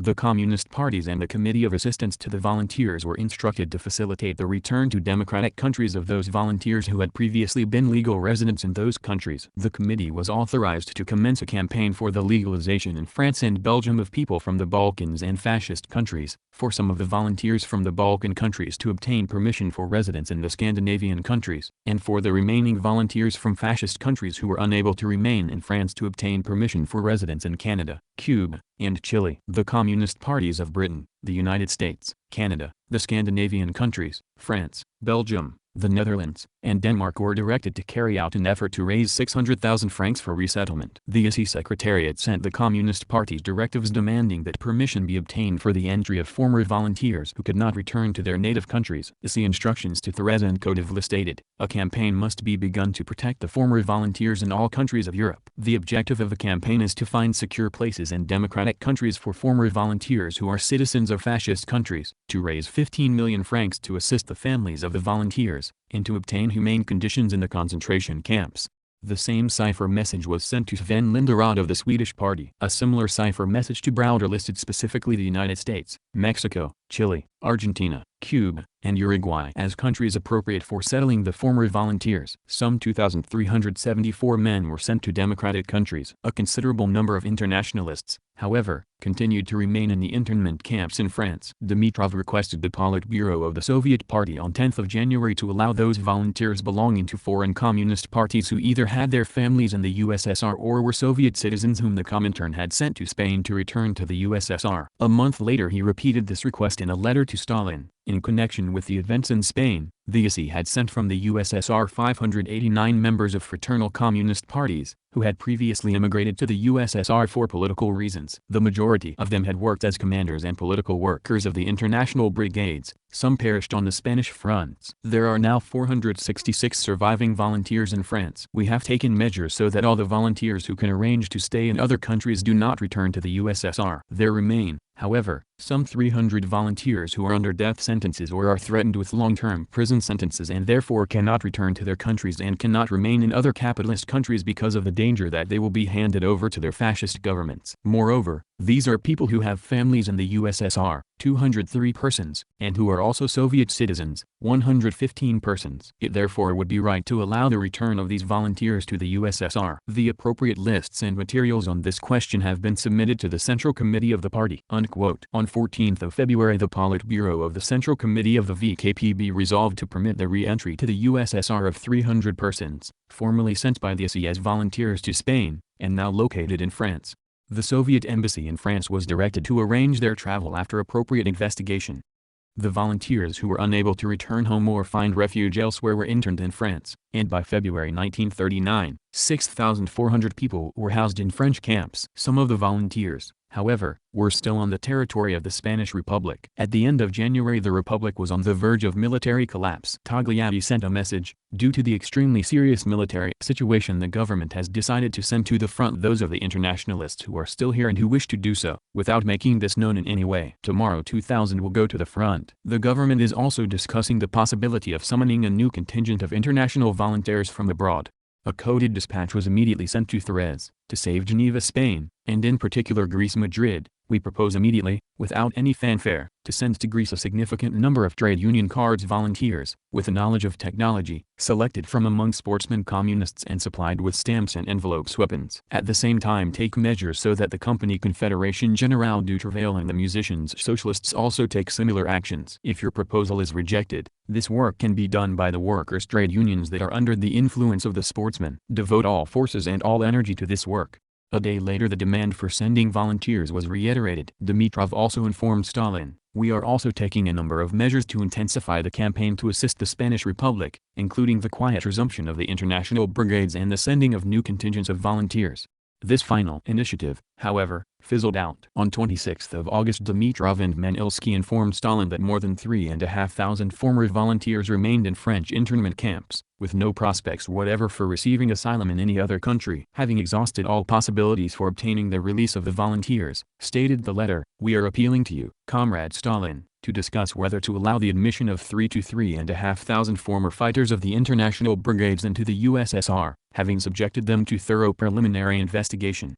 The leadership of the Comintern also later attempted to assist the former volunteers, but the war that began on September 1, 1939 resolved that problem in its own way. Chapter 6. The Comintern and the Terror. The Comintern waged its harshest political battle against those who criticized the Soviet system and its leader. Information regarding the woes, sufferings, and deprivations endured by individuals in the system of total control of the population and a mass wave of terror sweeping over it were hushed up or labeled as counter-revolutionary slander. Comment: I wonder if that's because it was slander. End of comment. With the leadership of the USSR's Communist Party, the VKPB, setting the example, all difficulties and setbacks were explained away as a result of intensified resistance to the forward march of socialism by the remnants of the toppled classes of the landowners and the bourgeoisie, and as the machinations of international imperialism and its henchmen, the Social Democrats and Socialists, and of the Trotskyites and Bukharinists, who were termed spies, saboteurs, and hired killers. Comment: this precisely was the reason for the terror too, as the NKVD got out of hand,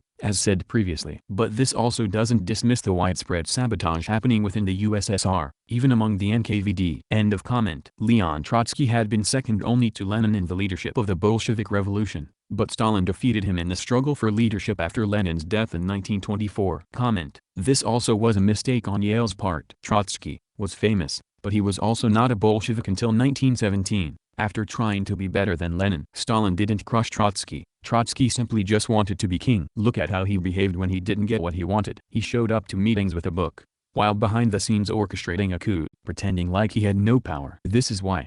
End of comment. Expelled from the Communist Party in 1927, he was deported in 1929. In 1940 a NKVD assassin killed him at his Mexican exile home. Comment: this also is not true, as explained by Bill Bland's work Assassination of Trotsky. The agent was not NKVD, acted alone, and said that upon learning about how "egoist the man was, and that when he hit a breaking point, he went on to kill the man." End of comment. Nikolai Bukharin, also a leading figure in the Bolshevik Revolution, had been allied with Stalin for a time in the mid-1920s but broke with him in 1928 and was quickly driven from power. He was executed in 1938. Comment: this too is an oversimplification. Bukharin was also ousted by his own pupils for being a wrecker. Stalin, being a friend of Bukharin, constantly tried to stall his punishment, possibly not believing, or underselling, how damning the evidence was. But, in the end the charges were too grave. He had to be put down for it. See the Real Stalin series for more details. End of comment. After the December 1934 assassination of Sergei Kirov,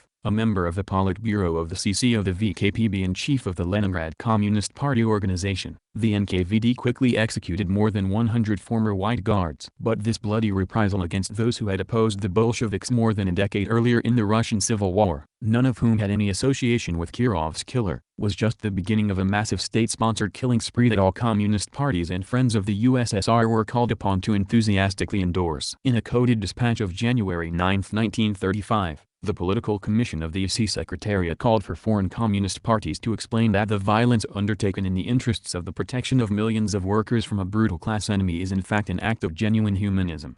The communist parties were told to arrange for the sending of telegrams of support, resolutions from delegations of reformist organizations, from committees, meetings, from production collectives, etc. on Stalin's order. Trotsky and Grigory Zinoviev, another Bolshevik leader and former chairman of the UC who had opposed Stalin's rise to power, who also plotted the murder of many people and the overthrow of the Soviet Union. End of comment. were then declared guilty of Kirov's assassination, and the SA immediately called upon the Communist parties to intensify the struggle against the Trotskyites, depicting them as terrorists and accomplices of fascism. Comment. Cited unadulterated the following. The evidence showed that for a long while there existed in the Soviet Union the two groups of oppositionists, that led by Trotsky from abroad, and the Zinoviev-Kamenev group. They had hated each other almost as much as they had hated Stalin and the other leaders of the Soviet government. With the success of socialistic construction, however, both groups began to realize that what little mass support they might have had in the beginning had completely fallen away from them. In desperation, emissaries from Zinoviev and Kamenev went abroad to meet Trotsky's agents and Trotsky himself. They hoped by joining forces to make up some of the ground they had lost. But Trotsky had no such illusions. He knew that mass support could never be won again in the face of the triumphant success recorded by the Soviet government. Therefore he suggested, and insisted, that only the murder of the present leaders could pave the way to the return of the Trotsky-Zinoviev group to influence in the Soviet Union. Shepard, W. G. The Moscow Trial. London, Communist Party of Great Britain, 1936, p. 7. The testimony of Radek, Sokolnikov, and Pyatikov outlined the following version. Trotsky conducted negotiations with Hess, the deputy chairman of the Nazi Party. Referring to these negotiations, Trotsky told the center that in 1937 Germany was planning to attack the USSR. In this war, Trotsky felt, the Soviet Union would inevitably suffer a defeat in which all the Trotskyist cadres would also perish in the ruins of the Soviet state. In order to save these cadres from destruction, Trotsky obtained a promise from the leaders of the Third Reich to allow the Trotskyists to come to power, promising them compensation in turn. They would be granted concessions and Germany would be sold important economic objects of the USSR. She would be provided with raw materials and produce at prices below the world market, as well as territorial concessions in the form of satisfying German wishes for expansion in the Ukraine. Analogous concessions would be made to Japan, to whom Trotsky promised to give the Primor and Primor regions in the Far East. He also pledged to guarantee oil in case of war with the USA. In order to expedite the defeat of the USSR, Trotsky ordered the center to prepare a series of the most important industrial enterprises to be taken out of commission at the start of the war. Radek and Sokolnikov confirmed Trotsky's right to speak in the name of Soviet Trotskyists in negotiations with the fascist powers, and in conversations with German and Japanese diplomatic representatives they promised the support of realistic politicians in the USSR for Trotsky's position. Rogovin, Vadim. 1937, Year of Terror. Oak Park, Michigan, Labor Publications, 1998, p. 118 from the Real Stalin series. End of comment. The cipher communications gave specific instructions regarding the organization of the anti-Trotskyist campaign. Even trivial deviations from the official Soviet version regarding Trotskyite plotters and terrorists were severely criticized. This bloated campaign was elevated to even greater proportions in connection with the trial of the so-called anti-Soviet United Trotskyist Zinoviev Center. The trial began on August 19, 1936. On the eve of its commencement the Communist parties were sent an encrypted message with a demand to step up actions in support of Stalin's policy. The campaign around the trial of the Trotskyist Zinoviev band is developing extremely slowly. There are no responses coming in from your country. And yet in the meantime all the international reactionary forces are howling in an anti-Soviet frenzy. The statement of the leaders of the Second International Social Democrats is a vile anti-Soviet act. Once again we repeat that there is a need for statements by the CC of the party organizations, mass meetings, in particular the Social Democratic workers, with an expression of fraternal solidarity with the workers of the USSR, the leadership of the VKP Soviet Communist Party, and the leader of the international proletariat, Stalin. Unquote. The performances staged in Moscow used the device of forcing the victims of tomorrow to join in with the hounding of the victims of today. Comment. How much more vulgar can your quote-unquote unbiased press get? End of comment. On 21st of August articles by Karl Radek, Georgy Pyatikov, and Christian Raykovsky appeared in the Soviet press. The three prominent Bolsheviks in the 1920s who had opposed Stalin's rise to power and been pushed aside, demanded the execution of their former comrades in arms, Zinoviev and Lev Kamenev, now in the dock accused of complicity in an anti-Soviet terrorist group that had murdered Kirov and planned to murder Stalin. The next day, however, Andrei Vyshinsky, the general prosecutor of the USSR, announced that he had already ordered an investigation of the authors of these articles, heralding for them the fate of those individuals whom they had just renounced. The publication of the articles was a clever turn in the preparation for future trials. The SA Secretariat, too, participated in preparing these trials. On 25 to 26 August a cipher message was sent to the Communist parties demanding the immediate publication of these articles throughout the Communist press. Although the intent to engage in reprisals against these people was absolutely obvious, the damning words wrested from them regarding Zinoviev and Kamenev were used as evidence providing grounds for the death sentences. Zinoviev and Kamenev were executed in 1936, Pyatakov in 1937, and Raykovsky in 1941. Radek was murdered by criminals while in prison in 1939. Critics of the trial, in particular, European Social Democrats, who viewed it as utterly fictitious justice, took due note of the distinguishing feature of this procedure, devoid of real evidence except for the stilted and difficult-to-believe confessions of the accused. Comment: they had excellent evidence, access to defendants, and adequate cross-examination. Even foreign witnesses of the trial thought that the trials were fair. It was the foreign press however that created the lie of a show trial. See the Moscow trials part of the Real Stalin series. End of comment. The essay, on the contrary, emphasized that allegedly documentary proof existed that the Trotskyites had established direct contact with the Nazi Gestapo. Comment: cited without alteration, SU shot the fifth columnists. In the summer of 1941 after the German invasion of Russia, Ambassador Davis said, passing through Chicago, on my way home from the June commencement of my old university, I was asked to talk to the university club. Someone in the audience asked, what about fifth columnists in Russia? Off the anvil, I said, there aren't any, they shot them.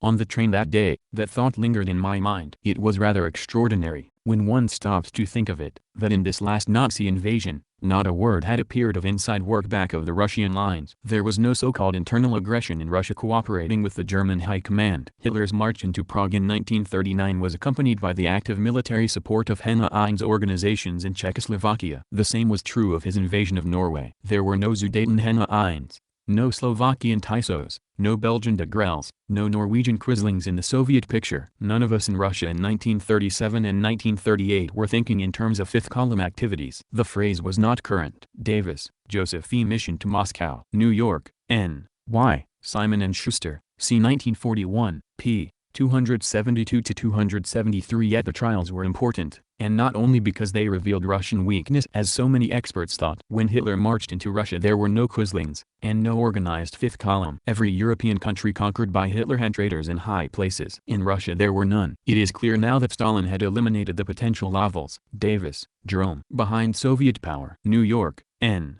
Y. The Reader's Press Incorporated, C. 1946, p. 30. Thanks to 1937 there was no fifth column in our country during the war. Even among Bolsheviks, you know, there were some, there still are some who are loyal and dedicated as long as the nation and the party face no danger. But as soon as something dangerous appears, they first waver and then switch sides. The main thing, however, is that at the decisive moment they could not be depended on. A friend of mine, a professor, comes to see me from time to time. How shall I explain that period? He asks. I say, but what would have happened if the right-wingers had been in charge? Where would the course of history have turned then? If you look closely at the details, you will see the answer.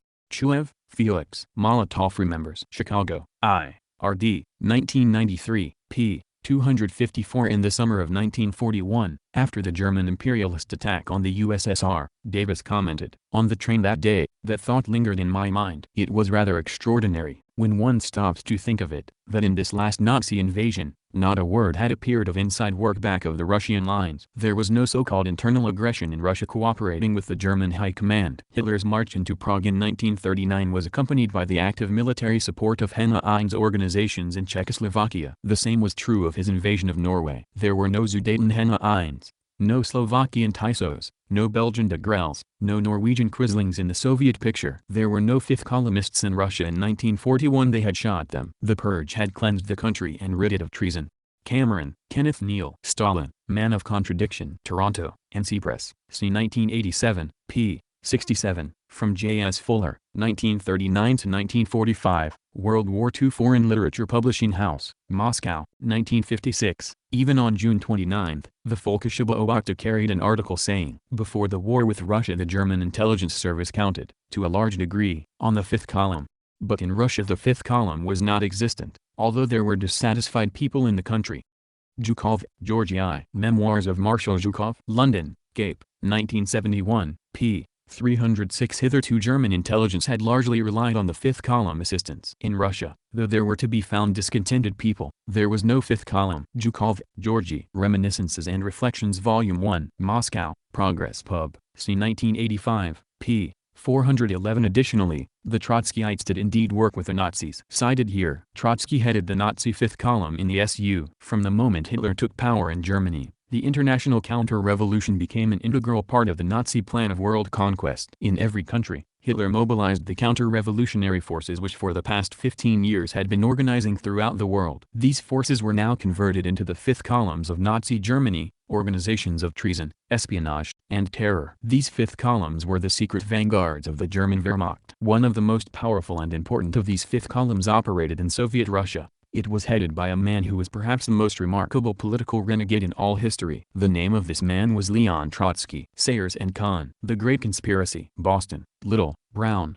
and Company, 1946, p. 185. When the Third Reich came into being, Leon Trotsky was already the leader of an international anti-Soviet conspiracy with powerful forces inside the Soviet Union. Trotsky in exile was plotting the overthrow of the Soviet government, his own return to Russia, and the assumption of that personal power he had once so nearly held. Sayers and Kahn. The Great Conspiracy. Boston, Little, Brown, and Company, 1946, p. 185. In the winter of 1921 to 1922, the leading Trotskyite, Krestinsky, had become the Soviet ambassador to Germany. In the course of his duties in Berlin, Krestinsky visited General Siecht, commander of the Reichswehr. Siecht knew from his intelligence reports that Krestinsky was a Trotskyite. The German general gave Krestinsky to understand the Reichswehr was sympathetic with the aims of the Russian opposition led by War Commissar Trotsky. Sayers and Kahn. The Great Conspiracy. Boston, Little, Brown, and Company, 1946, p. 197. In Moscow, a few months later, Krestinsky reported to Trotsky what General Siecht had said. Trotsky was desperately in need of funds to finance his growing underground organization. He told Krestinsky that the opposition in Russia needed foreign allies and must be prepared to form alliances with friendly powers. Germany, Trotsky added, was not an enemy of Russia, and there was no likelihood of an early clash between them. Sayers and Kahn. The Great Conspiracy. Boston, Little, Brown, and Company, 1946, p. 197. This high command of the opposition was named the Bloc of Rights and Trotskyites.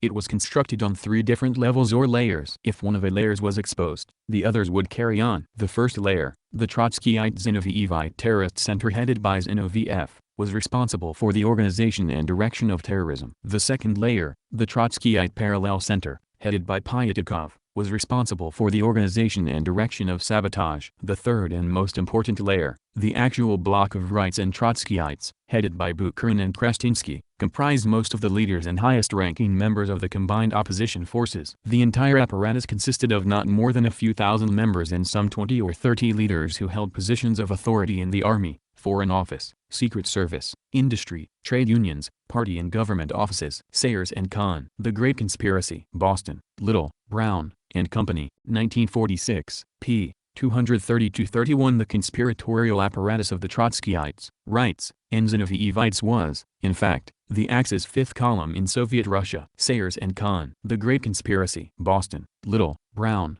and Company, 1946, p. 233. Trotsky began by stating flatly that the seizure of power in Russia could be consummated only by force. But the conspiratorial apparatus alone was not strong enough to carry out a successful coup and to maintain itself in power without outside aid. It was therefore essential to come to a concrete agreement with foreign states interested in aiding the Trotskyites against the Soviet government for their own ends. Sayers and Kahn. The Great Conspiracy. Boston, Little, Brown, and Company, 1946, p. 237. By the autumn of 1934, Trotskyite and right terrorist groups were functioning throughout the Soviet Union. A list had been compiled of the Soviet leaders who were to be assassinated. At the head of the list was the name of Joseph Stalin. Among the other names were Voroshilov, Molotov, Kirov, Kaganovich, Zhdanov, Menzingsky, Gorky, and Kuybyshev. Sayers and Kahn. The Great Conspiracy. Boston, Little, Brown, and Company, 1946, p. 245. The official public records of these trials, comprising more than 1,500 pages of detailed testimony, are not only fascinating reading but also represent the most comprehensive public expose ever made of a contemporary secret state conspiracy. In addition, these records contain the first full disclosures of the inner workings of an Axis fifth column. They are an invaluable source of material for this period in world history, in which the Axis fifth columns played a major role. Sayers and Kahn. The Great Conspiracy. Boston, Little, Brown, and Company, 1946, p. 409. In this conjunction of men and motives, the killers who held power in Berlin and Tokyo found their opportunity. In the capitalist democracies they found allies among industrialists, aristocrats, anti-Semites, native fascists, reactionary army officers, political adventurers, and prostituted journalists and politicians. In the USSR, a corps of potential quislings could be recruited only from the ranks of the secret dissenters within the party and from such diplomats and army commanders as favored continued Soviet collaboration with the Reichswehr against the Western powers rather than a program of collective security designed to checkmate Japan and the Axis. The elements of such a fifth column were in fact organized and partially mobilized for action with the aid of Trotsky, Tukhachevsky, Zinoviev, Kamenev, Pyatakov, Bukharin, Rykov, Yagoda, and other dissidents. Thanks to the vigilance of the NKVD and to the inhibitions, confusions, and quarrels among the conspirators, the plot ended in failure, exposure, belated repentance, and punishment. Schumann, Frederick L. Soviet Politics. New York, A.A.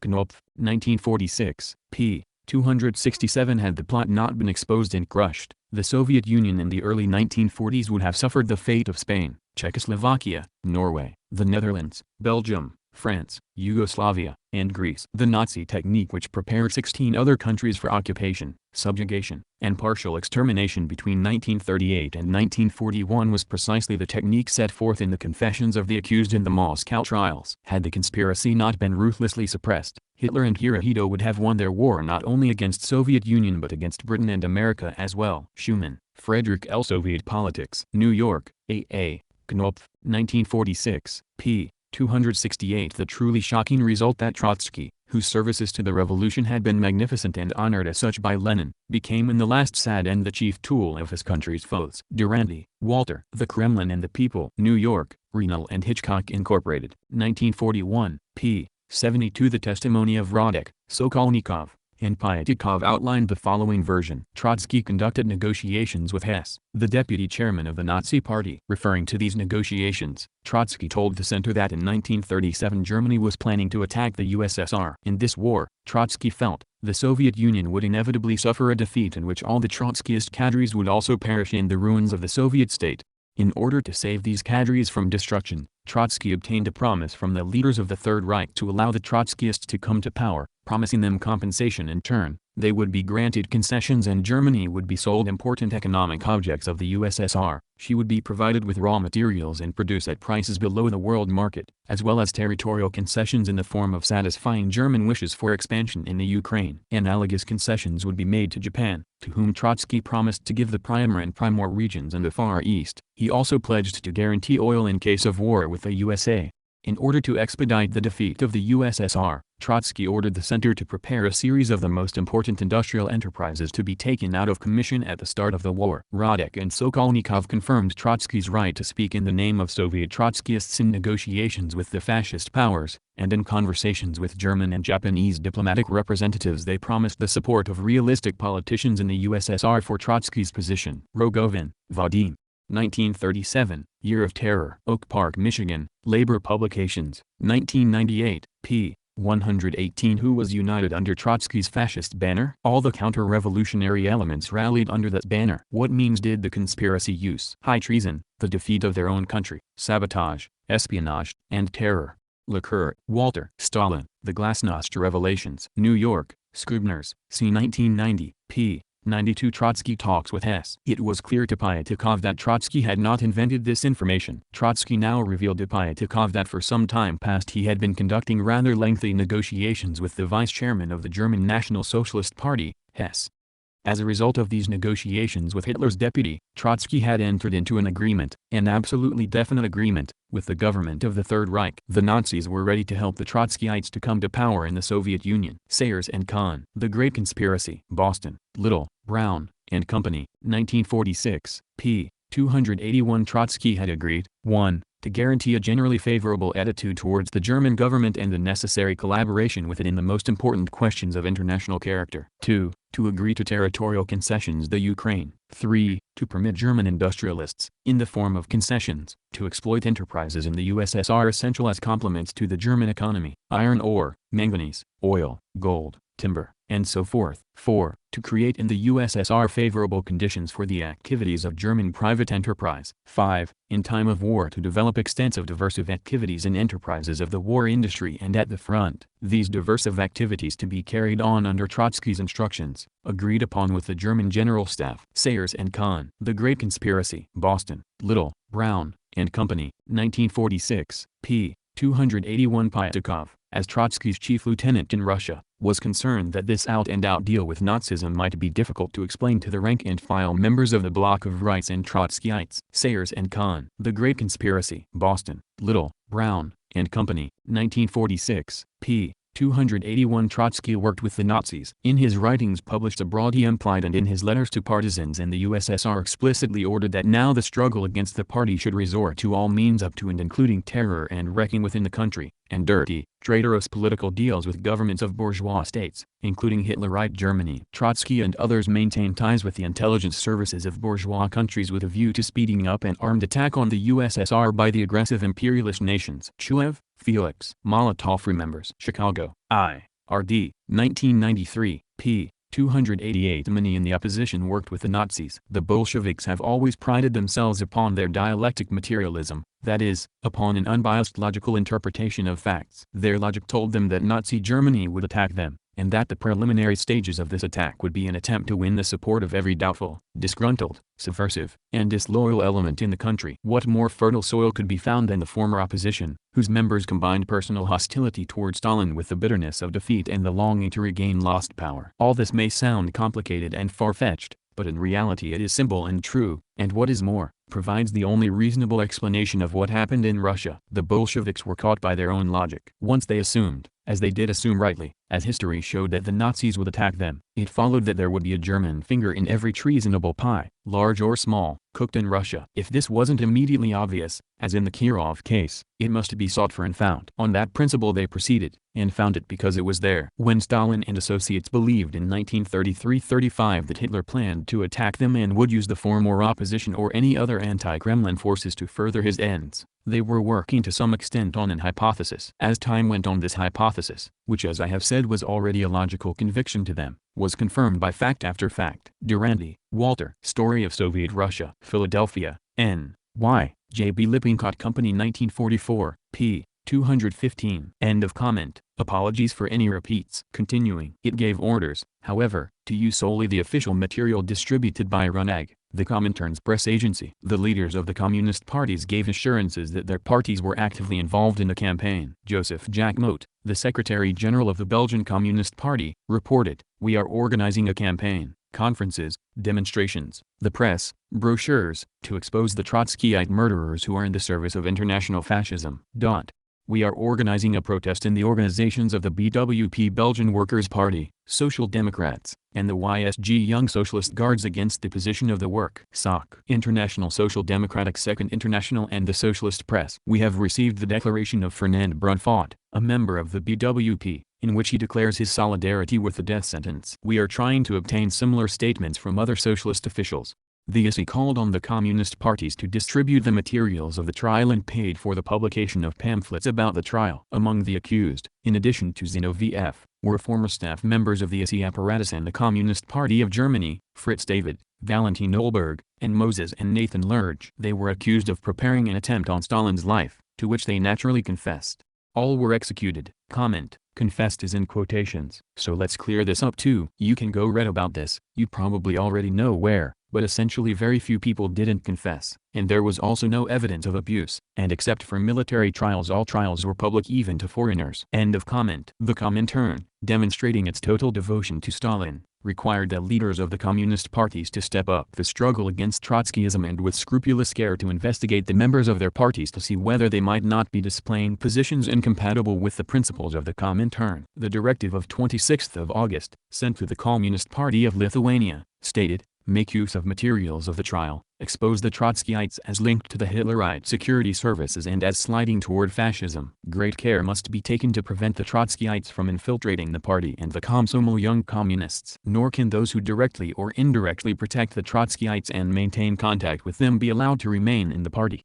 A cipher message of 14th of September read, "The trial has shown that many Trotskyites come from Lithuania. There is a need to thoroughly investigate whether or not Trotskyites have infiltrated the Lithuanian Communist Party, along with those who over the last few years have revealed Trotskyist leanings. Not only the Trotskyites, but those who have to any extent defended the Trotskyites have no place in the party."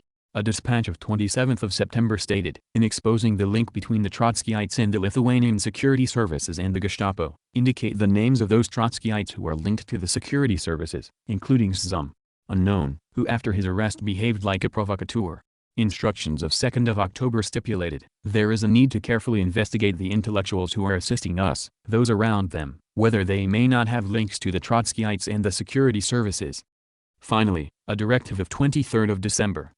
There is a need to tirelessly pursue the struggle against the counter-revolutionary Trotskyist bandits, setting the task of crushing the Trotskyites in Lithuania as enemies of the workers and as agents of the security services. Make use of the materials of the trials of Zinoviev and the Trotskyist saboteurs in the Kuzbas, which have vividly demonstrated that the Trotskyites are agents of the Gestapo and are trying to bring about a restoration of capitalism.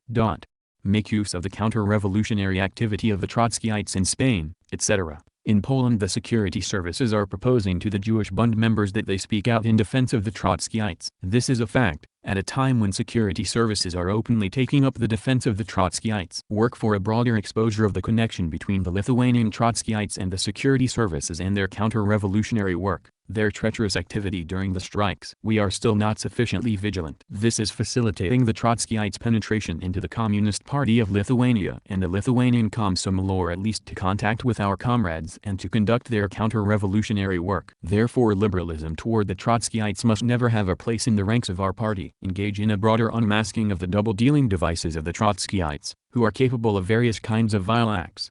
Unquote. The persistence, or, more accurately, the stubborn insistence, behind these directives blended with their hollow and bombastic pronouncements. What remained were calls to refute the slander directed against Stalin, oppose this slander with a broad popularization of his gigantic revolutionary activity and with an explanation of his role as a leader of the international proletariat and the workers of the whole world. The AC was specifically warned to avoid detailed statements containing the counter-revolutionary slander, stuffed with quotations, the propaganda of the Trotskyites, and also other kinds of fascist press. Instead, it is necessary to give a principled answer and not to turn such fundamental questions of the communist movement as the struggle against Trotskyism, defense of the USSR, and the attitude toward Stalin into sensationalist newspaper fraud and irresponsible journalism. In other words, the arguments put forward could only be taken from the materials sent out by the Comintern. Despite all of their hollowness, such exhortations produced some specific results. They exacerbated the split and the struggle among various left-wing factions in the European and North American working class movement and slowed down or even undermined the potential for joint actions against fascism. In Spain, where in the second half of the 1930s the Communist Party had real political power, such orders led to the physical annihilation of those who were proclaimed Trotskyist agents of fascism. The farcical nature of the trial, with the self-incrimination of the accused, evoked clear distrust in Western democratic circles. Attempts were made to find an eminent and respected figure who would take a pro-Soviet position. Leon Feuchtwanger, an internationally famous German Jewish novelist and playwright known for his outspoken hostility to Nazism, was selected for this role. On 19th of November, Dimitrov received a communication from Herford, Willy Munzenberg, from Paris, stating that Feuchtwanger would soon be going to Moscow. He met with the writer on 18th of December. Both Dimitrov's diary entries and the record of what Feuchtwanger said, taken down by a staff member of the Society for Cultural Ties with Foreign Countries who was assisting the writer during his trip, have been preserved. Dimitrov noted that Feuchtwanger and Maria Austen had met with him. The writer set out the doubts he shared with other left-wing intellectuals. 1. It is incomprehensible why the accused committed such crimes. 2. It is incomprehensible why all the accused are admitting everything, knowing that it will cost them their lives. 3. It is incomprehensible why, apart from the confessions of the accused, no sort of evidence has been produced. It is incomprehensible why such severe punishment is being applied to political opponents, when the Soviet regime is so powerful that it has nothing to fear from people sitting in prisons. The records of the trial are carelessly compiled, full of contradictions, unconvincing. The trial is conducted ungeheuer German, monstrously. The staff member reported that Dimitrov got very excited while talking about this subject, gave explanations for an hour and a half, but did not succeed in convincing him. Feuchtwanger told me that this trial was being viewed in a very hostile fashion abroad, and that no one would believe that 15 ideological revolutionaries, who so many times had laid down their lives at the stake, participating in plots, altogether suddenly admitted their guilt and voluntarily confessed. Nevertheless, the campaign to convince him continued. The responses to the Zinoviev trial had barely died down when the leadership of the Comintern informed the communist parties of the upcoming trial of the so-called parallel anti-Soviet Trotskyist Center. In the light of the experience of the previous campaign, the Secretariat demanded in the communist press the widest possible convincing explanation of the defendants' confessions. It is necessary to organize a refutation of the arguments of the bourgeois, social democratic press, which will try to discredit the trial. The ISI gave orders that the Politburo of each party should make one of its members responsible for conducting that work. Staff members of the apparatus of the Comintern who were abroad at the time were ordered to carefully follow the press of the communist parties. Bohumir Smrl, a veteran Czech Comintern operative, was assigned to see to it that this campaign was carried out by the press organs of the communist parties in France, Britain, and Belgium. Each party was given specific explanations. A cipher communication sent to the Central Committee of the Polish Communist Party stated the following: in connection with the new Trotskyist trial we propose, first, independently of the assistance we are providing through materials and articles, given the communications difficulties, organize on your own the immediate translation and sending to the country materials from Pravda, Rud Pravo Czechoslovak CP newspaper, Humanite French CP newspaper. Second, emphasize the treacherous, espionage saboteur role of Trotskyism with the goal of the restoration of capitalism in the Soviet Union and link it to the struggle against the Polish Trotskyites. Provide broad information about the role of Radek, whom the Polish press will be especially protecting. Third, exert pressure on the legal leftist press through the broadest possible information about the trial and try to publish your own illegal bulletin in the country. Fourth, we ask that you systematically inform us by telegraph of how the various social strata and particularly those within the party are reacting to the trial. Fifth, make use of the trial to detect Trotskyist and unstable elements in the party for purposes of a further party purge." Unquote. Although Polish communists hastened to comply, soon the Comintern disbanded that Polish party itself on the pretext that it had been infected by Trotskyites, provocateurs, and agents of Polish fascism. Comment: possibly because they found Trotskyites,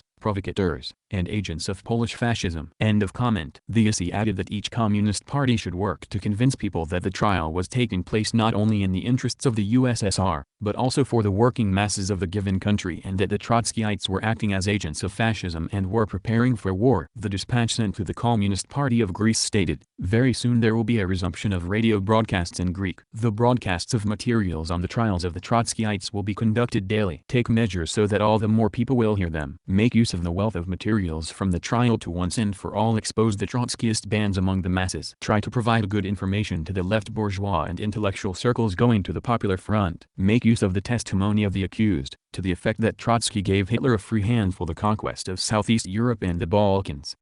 Georgy Pyatikov was the first of the accused to be interrogated at the second trial. Comment: it used to say show trial. This was fixed. End of comment. In response to the prosecutor's question regarding his contacts with Trotsky, he stated that in December 1935 he had flown to Oslo from Berlin. There, Pyatikov claimed, Trotsky had told him of his negotiations with Hitler's deputy Rudolf Hess, demanded that the Trotskyist organization in the USSR use sabotage and terror to bring about a coup d'état to restore capitalism, and pushed for Trotskyist cooperation with foreign intelligence services. Vyshinsky also interrogated Karl Radek about this meeting. The latter confirmed what Pyatikov had said. This confession by Pyatikov became one of the most vital elements of the trial. Here, however, there was a repetition of something similar to the events of the first trial. At that event, one of the accused, Edward Holtzman, stated that in 1932 at the Bristol Hotel in Copenhagen he had met with Trotsky's son Lev Sedov, in accordance with the instructions he had received. A week after the end of the trial, the Danish newspaper Socialdemokraten published the information that a hotel with that name had been raised back in 1917 and did not exist at the time Holtzman stated. This time, too,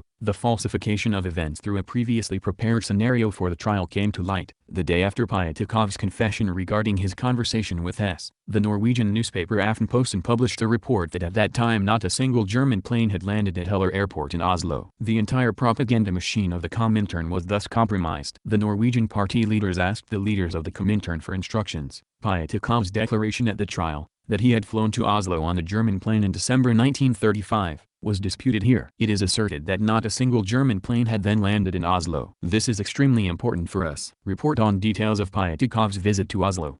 After having read the dispatch, Dimitrov wrote, "Has this been answered?" G.D. The question related to Pomro Togliatti, Ercole, at the time in charge of the propaganda campaign concerning the trial. Dimitrov's secretary, Elena Walter, showed Ercole the cipher message and wrote down his words, "Communication Comrade Ercole." There will be no answer to this telegram, since they have already received instructions in connection with the trial. The views of the press there are divided. Part of the press confirms the fact regarding the airplane. In other words, it was impossible to debunk this falsification, and therefore all that remained was to pretend that nothing had occurred. Comment: the following is from the Real Stalin series. Quote, "The second objection is the journey of Pyatakov to see Trotsky in Oslo in 1935. It is declared that this is impossible because not a single foreign airplane landed at the Oslo airport in December 1935. On the other hand, not only Pyatakov, but a witness, Bukartsev, the Berlin correspondent of Izvestia, gave the most circumstantial details as to how the journey was arranged in a special airplane placed at Pyatakov's disposal by the German government. To put it on the lowest possible level, it is more likely that the Nazi government, which has known how to get hundreds of airplanes into northern Spain in spite of the control exercised by the Non-Intervention Committee, should succeed in getting a single airplane in and out of Norway, then that Pyatakov and Bukartsev should charge themselves with a crime which they never committed." Campbell, J. Our Soviet Policy and Its Critics. London, V. Gollins, Limited, 1939, p. 263-265. End of comment. Later the same tactic was employed when a new inquiry arrived. Julius Alpari, the editor of the Comintern magazine Rundskal, published in Paris, sent a cipher communication. Exact details regarding the flight of the airplane to Oslo are extremely important. But we cannot wait 6 months. Dimitrov's notes on the blank of the message: "Find out from C. Ercole what has been done." GD, reflect the confusion this communication had caused. And once again Walter responded with Togliatti's cynical answer. "Comrade Ercole says that after the material already sent nothing more will be sent. Julius has been sent a visa and he must come here." The Comintern once again gave instructions regarding the publication in the Communist Party press of materials on the trial and the court records. On January 29, 1937 the Communist parties were sent a directive from the Secretariat of the ISI, provide for the speedy publication of reports on the trial. The manuscripts are being sent from Moscow. Organize on site the publication of pamphlets in connection with the trial. See to it that these publications are widely distributed. Report on what is being published, in how many copies, and date of publication. In response, dispatches arrived from communist parties around the world reporting on their propaganda justifying the trials. Comment: bourgeois historians speak, this used to say purge trials, but we edited it to be correct. Purge is a very particular action in the Soviet Party, which means to fire. Quote, "What is a purge?" The entire membership of the Communist Party was therefore subjected to what is called a cleansing or purge in the presence of large audiences of their non-communist fellow workers. This is the only connection in which the Soviet people use the term purge. Its application by Americans to all the Soviet treason trials and in general to Soviet criminal procedure is resented by the Soviet people. Each communist had to relate his life history and daily activities in the presence of people who were in a position to check them. It was a brutal experience for an unpopular president of a Moscow university to explain to an examining board in the presence of his students why he merited the nation's trust, or for a superintendent of the large plant to expose his life history and daily activities, even to his wife's use of one of the factory automobiles for shopping, in the presence of the plant's workers, any one of whom had the right to make remarks. This was done with every communist throughout the country. It resulted in the expulsion of large numbers from the party, and in the arrest and trial of a few. Strong, in L. The Soviets expected it. New York, New York, The Dial Press, 1941, p. 136. End of quote. To call it a purge trial makes it sound like an execution. It was not a purge, however. End of comment. The leaders of the communist parties and the publishers of the Comintern press were instructed to use only the official materials of the trial, and they did as they were told. But this was certainly not satisfactory to everyone, as shown by the letters sent to Moscow radio. A listener from London asked, "As a British lawyer, it is hard for me to understand why the accused, who know that if they are found guilty, they will be sentenced to death, so frenziedly accuse themselves in their testimony. Can you provide an explanation?" Similar questions were asked by a radio listener from St. Albans. I would like to ask you to provide further information in answer to 2 questions concerning this trial. 1. Why is there a need to keep the accused in prison for many months, until they confess and before they are put on trial? 2. Knowing the fate that awaits them, why do all the accused confess so openly? A listener from Derby asked a similar question. We are all amazed as to why these accused do not attempt to defend themselves in any way whatever against the charges made against them, and also as to why do these people openly admit that their activity was counter-revolutionary? Comment: the following is posted unedited from the Real Stalin series. The confessions at the 1936 trial were genuine and voluntary. As I have had the advantage of having studied Soviet legal procedure pretty thoroughly for some years past, and also of having attended the trial in question, I would like to state and answer as briefly and as clearly as I can the main criticisms that have been made in Great Britain. Probably the most general and important criticism that has been made is the simple one that it is incredible that men should confess openly and fully to crimes of the gravity of those in question here. Associated with this criticism there comes the suggestion that the confessions must have been extracted by third-degree or other improper means. I can deal with these 2 points more or less together, starting with the more general one. If, then, it may be taken to be normal, in the USSR or anywhere else, for accused persons to know in their own minds that they are guilty to consider whether they will admit their guilt, and in some cases at any rate to decide to admit it when they see that the prosecution can prove it quite clearly if they do not, and we proceed to consider the present case in the light of this act, we arrive at several somewhat interesting conclusions. The first is this, that if one studies the matter revealed in the indictment itself, the questions put to the accused by Wyszynski, the public prosecutor, and their answers, the long uninterrupted narrative statements made by most of the accused in their examination by Wyszynski, and still more the occasionally vigorous contradictions of one accused by another when some point was being thrashed out by men concerned in the course of these examinations, which occupied practically 3 out of the 5 days of the hearing, one forms the view that the evidence available against each of the accused, including in that evidence, as every European jurisdiction would without hesitation include, the testimony of others of the accused, was evidence of real strength and substance. When I use the moderate phrase, one forms the view, I do so because it is of crucial importance, when attempting to criticize or to appraise this case in general or the actual strength of the prosecution's evidence in particular, to bear in mind that, as all the accused pleaded guilty to the whole charge, with definite but minor reservations on the part of 2 of them, Smirnov and Holtzman, there was no necessity either for the prosecution to adduce in open court all of the available evidence going to establish the whole case, or for the court to consider and weigh the evidence against the other 14 of the accused for the purpose of deciding their guilt. Pritt, Dennis Noel. At the Moscow trial, New York City, International Publishers, 1937, p. 4, 6. The evidence was pretty strong, that the accused when confronted with it, having the opportunity to consider it and to make up their minds, elected to plead guilty. They were experienced, intelligent, and educated men, and they said that they were guilty. That might well be the end of the matter. But for many of the critics it seems rather to be the beginning, for the confessions, they suggest, may have been extorted by brutality, by threats, or by promises. We are asked to assume this. Apparently, assuming what one desires to prove is one of the oldest of the unconscious tricks of criticism, and certainly saves a good deal of trouble. We know, of course, that the obtaining of confessions by such methods is only too common in too many countries.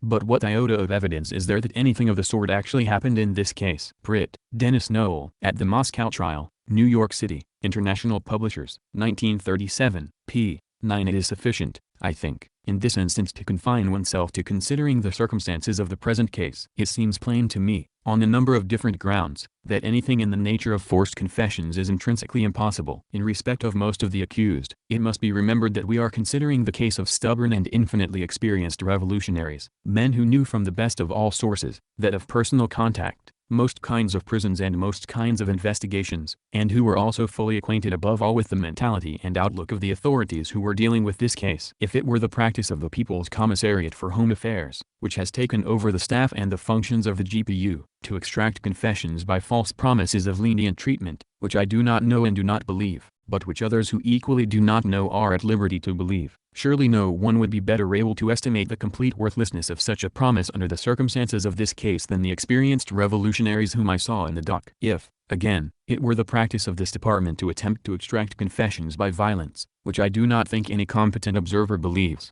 no one would be better able than these men to support the violence and subsequently to expose it before the world in the sure hope of discrediting their enemies and gaining sympathy for themselves. If any trickery or deceit, simple or complicated, were employed in an effort to trap any of these men into confession, surely they would be better fitted than anyone else on earth to detect and circumvent the plot. It was, moreover, obvious to anyone who watched the proceedings in court that the confessions as made orally in court could not possibly have been concocted or rehearsed. Such a farce would doubtless not be beyond the mental powers of normal men to stage in the case of a small set of well-defined facts, which could be memorized by 1 or 2 people and parroted without any basis of truth. But in the present case 16 men were involved, and dozens of conversations and incidents spread over years and over thousands of miles, now one, now another, or 2 or 3 or more of the accused being involved. I doubt whether, Even if they had to deal with the relatively slow tempo of an English trial, more than one or two of the accused could successfully master their role in such a farce without betraying the whole thing. Certainly 16 could not hope to do so. And in the middle of the examination of one of the accused, when he said something that implicated another or denied something to which another had previously testified, that other would come to his feet spontaneously or would be called upon by the prosecutor, and then and there the point would be fought out with a quick crossfire of question and answer, assertion and counter-assertion. Months of rehearsal by the most competent actors could not have enabled false participants in such a contest to last 10 minutes without disclosing the falsity, nor indeed would any stage manager risk a breakdown by allowing the farce to play so quickly. The employment of this procedure, normal,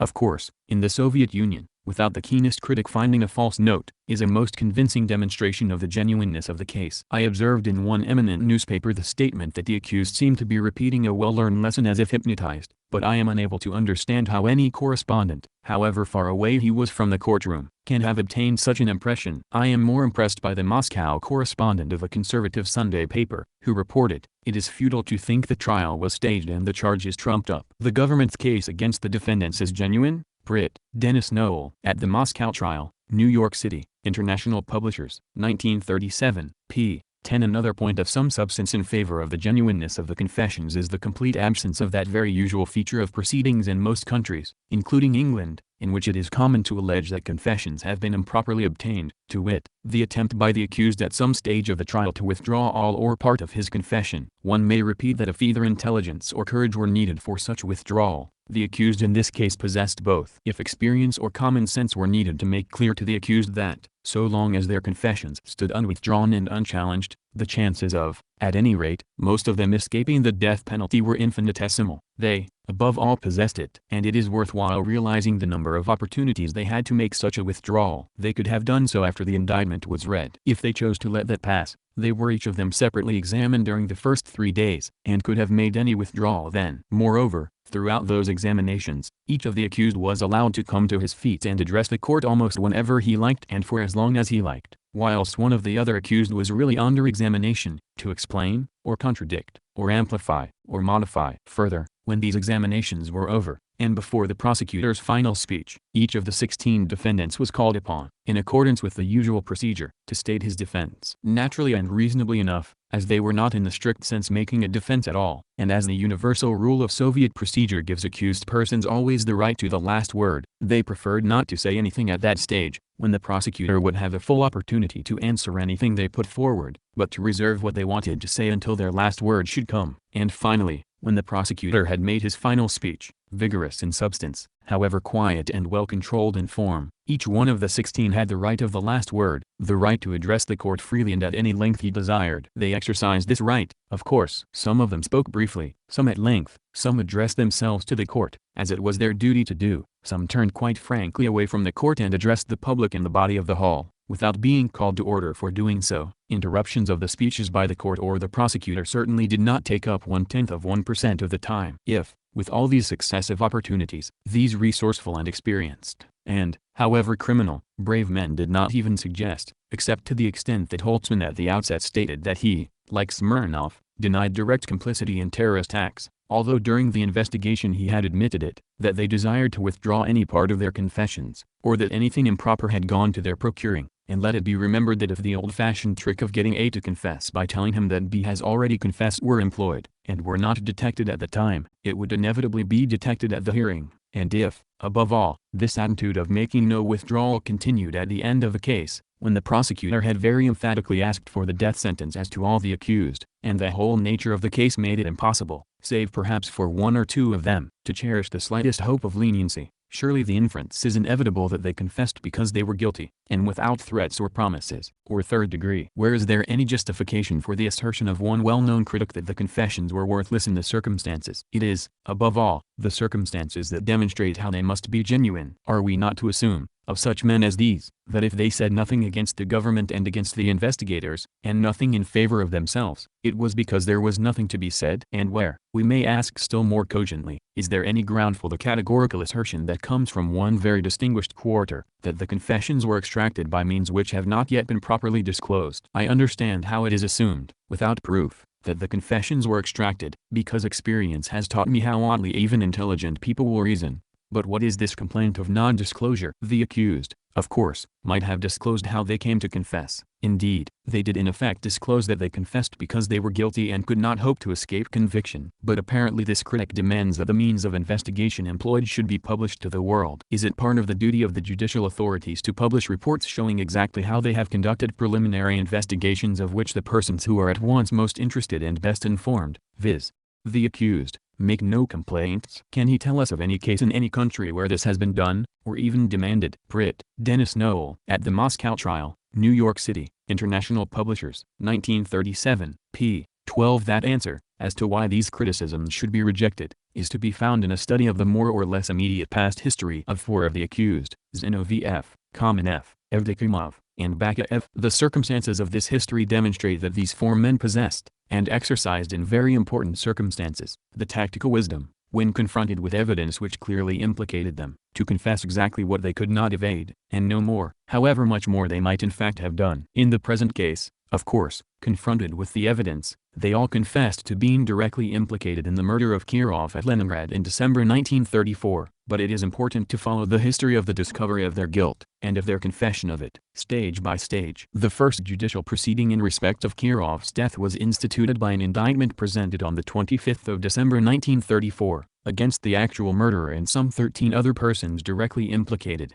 In that indictment none of these four persons was included, although investigations into their activities were being pursued, since evidence implicating them was not forthcoming. Brit. Dennis Noel. At the Moscow trial, New York City, International Publishers, 1937, p. 14. At the hearing I studied over long periods the demeanor of the defendants. They were an interestingly varied group. One looked like a German watchmaker, one like a bookkeeper, one like an intelligent German prince, one like an English cavalry officer, one like a pugilist, one like a popular actor, one like an alert businessman. But all of them, at every stage, save 2, of the 5 long days of the hearing showed a complete absence of fear, or embarrassment. The haggard face, the twitching hand, the dazed expression, the bandaged head, normal ornaments of the prisoner's dock in too many modern jurisdictions, were all alike absent. As soon as one entered the court, one was struck by their apparent ease, treated with courtesy and patience equally by the court, the prosecutor, the guards. Even strolling out of court for a few moments when they wished, they spoke up freely when they wanted to, disputed minor and major points of difference with one another with vigor if not violence of speech,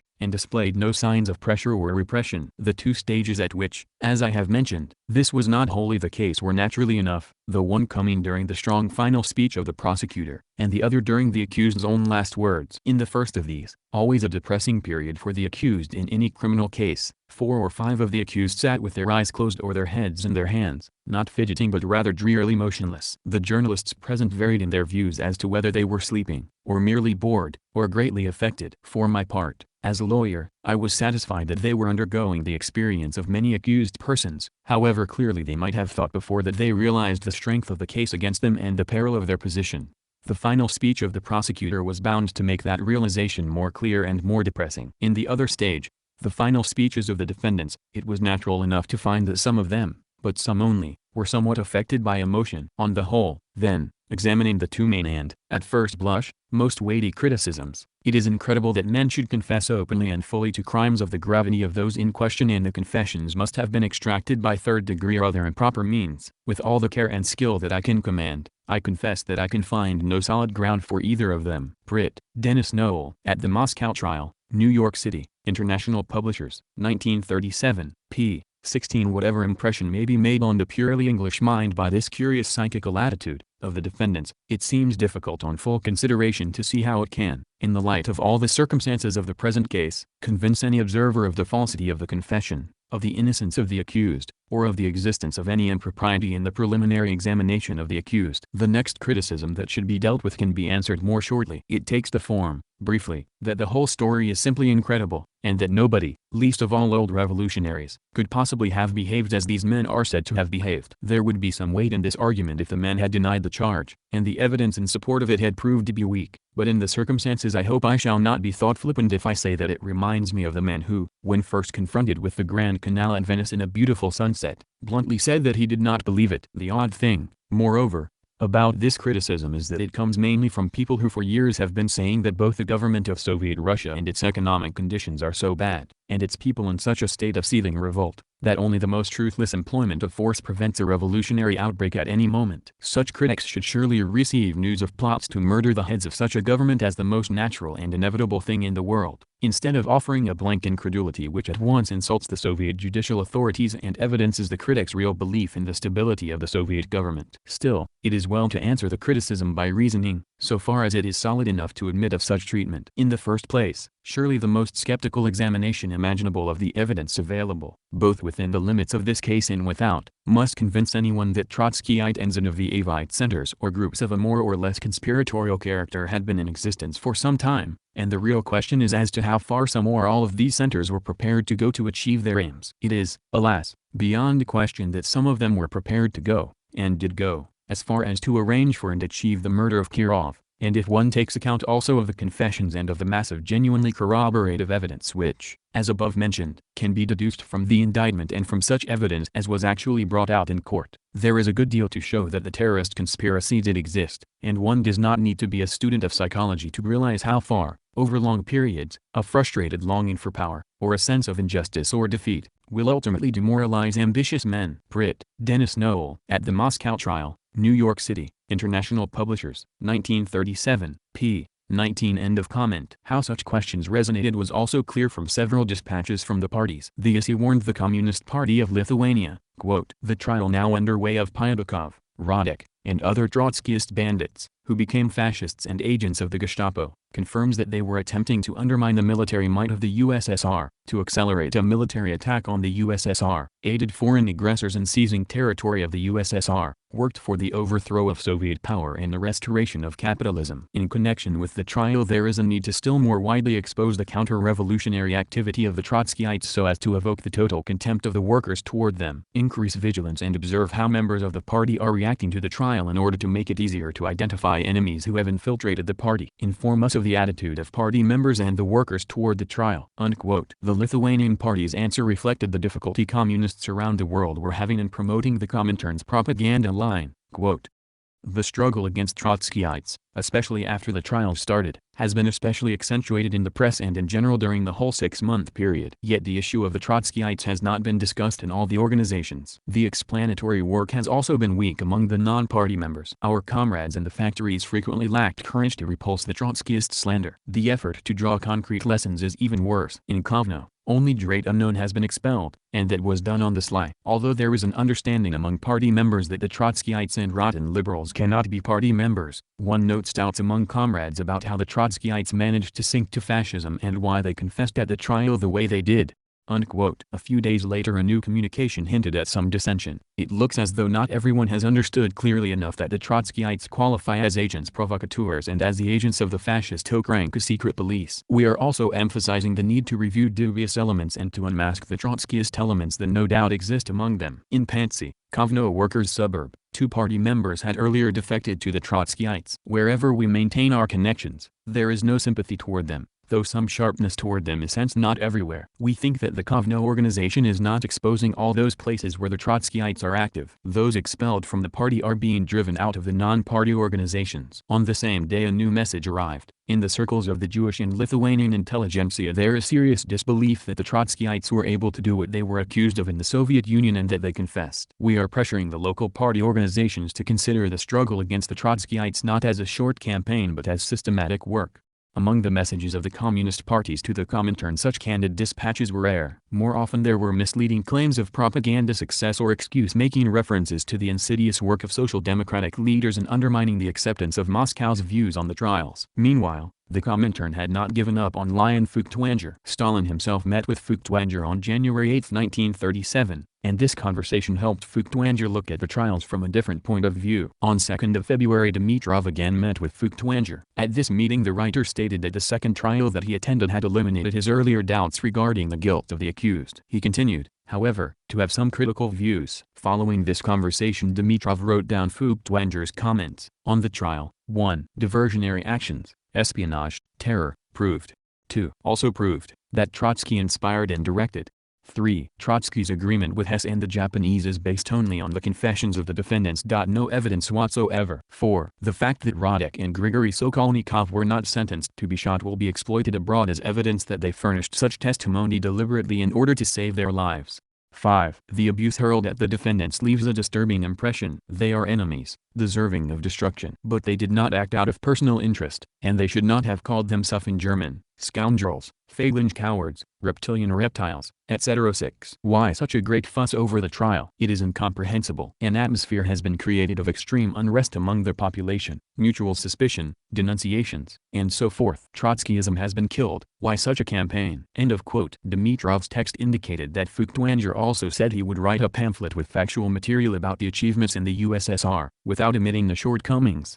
In the book Moscow, 1937, Feuchtwanger acknowledged the existence of some shortcomings in the USSR, such as minor inconveniences that complicated daily life. But its main thrust was his effort to convince readers that the trials had fully proved the guilt of the accused. As for the lack of documented evidence at the trial, he asserted, as though voicing the view of the Soviet people, apparently the materials establishing guilt had been checked out during the investigation and presented to the accused, and at the trial confirmation of their admissions of guilt was sufficient.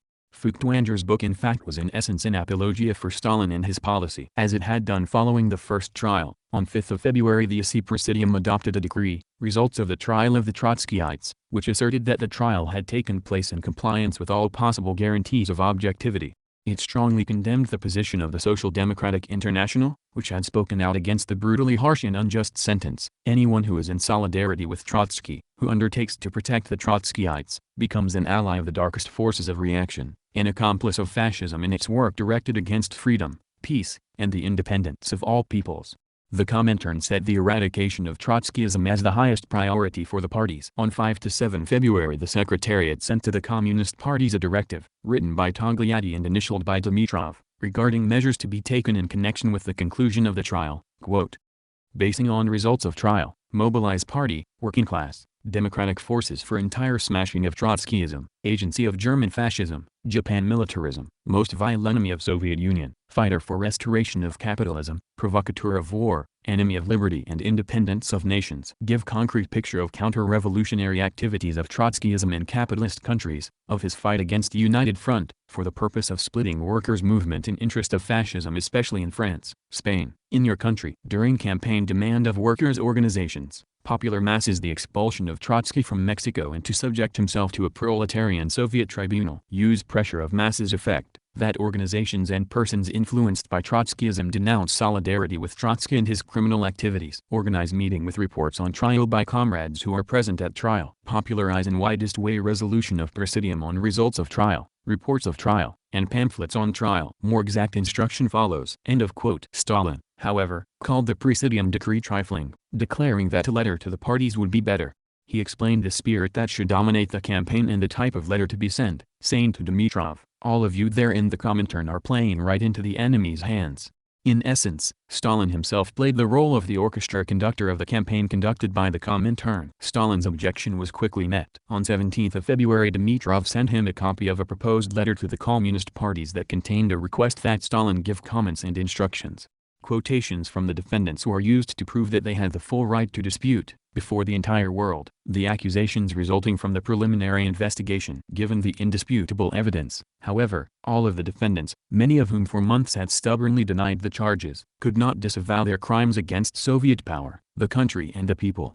A large excerpt from Pyatyakov's testimony regarding his Oslo meeting with Hess was cited. All kinds of grounds were put forward regarding the notion of the Trotskyist plans to have the fascist countries go to war against the USSR, achieve its defeat, and restore the power of the bourgeoisie. Stalin's other demand, to have these people falsely portrayed as having been opponents of Lenin, was also scrupulously fulfilled. On April 5, 1937 the Comintern Presidium issued another decree ordering additional vigor on the campaign against Trotskyism, stating, the USI Presidium notes that many workers of the communist parties of capitalist countries, as well as the workers of the Comintern, have failed to demonstrate proper vigilance toward Trotskyism and did not in a timely manner give warning regarding the merger of Trotskyism with fascism.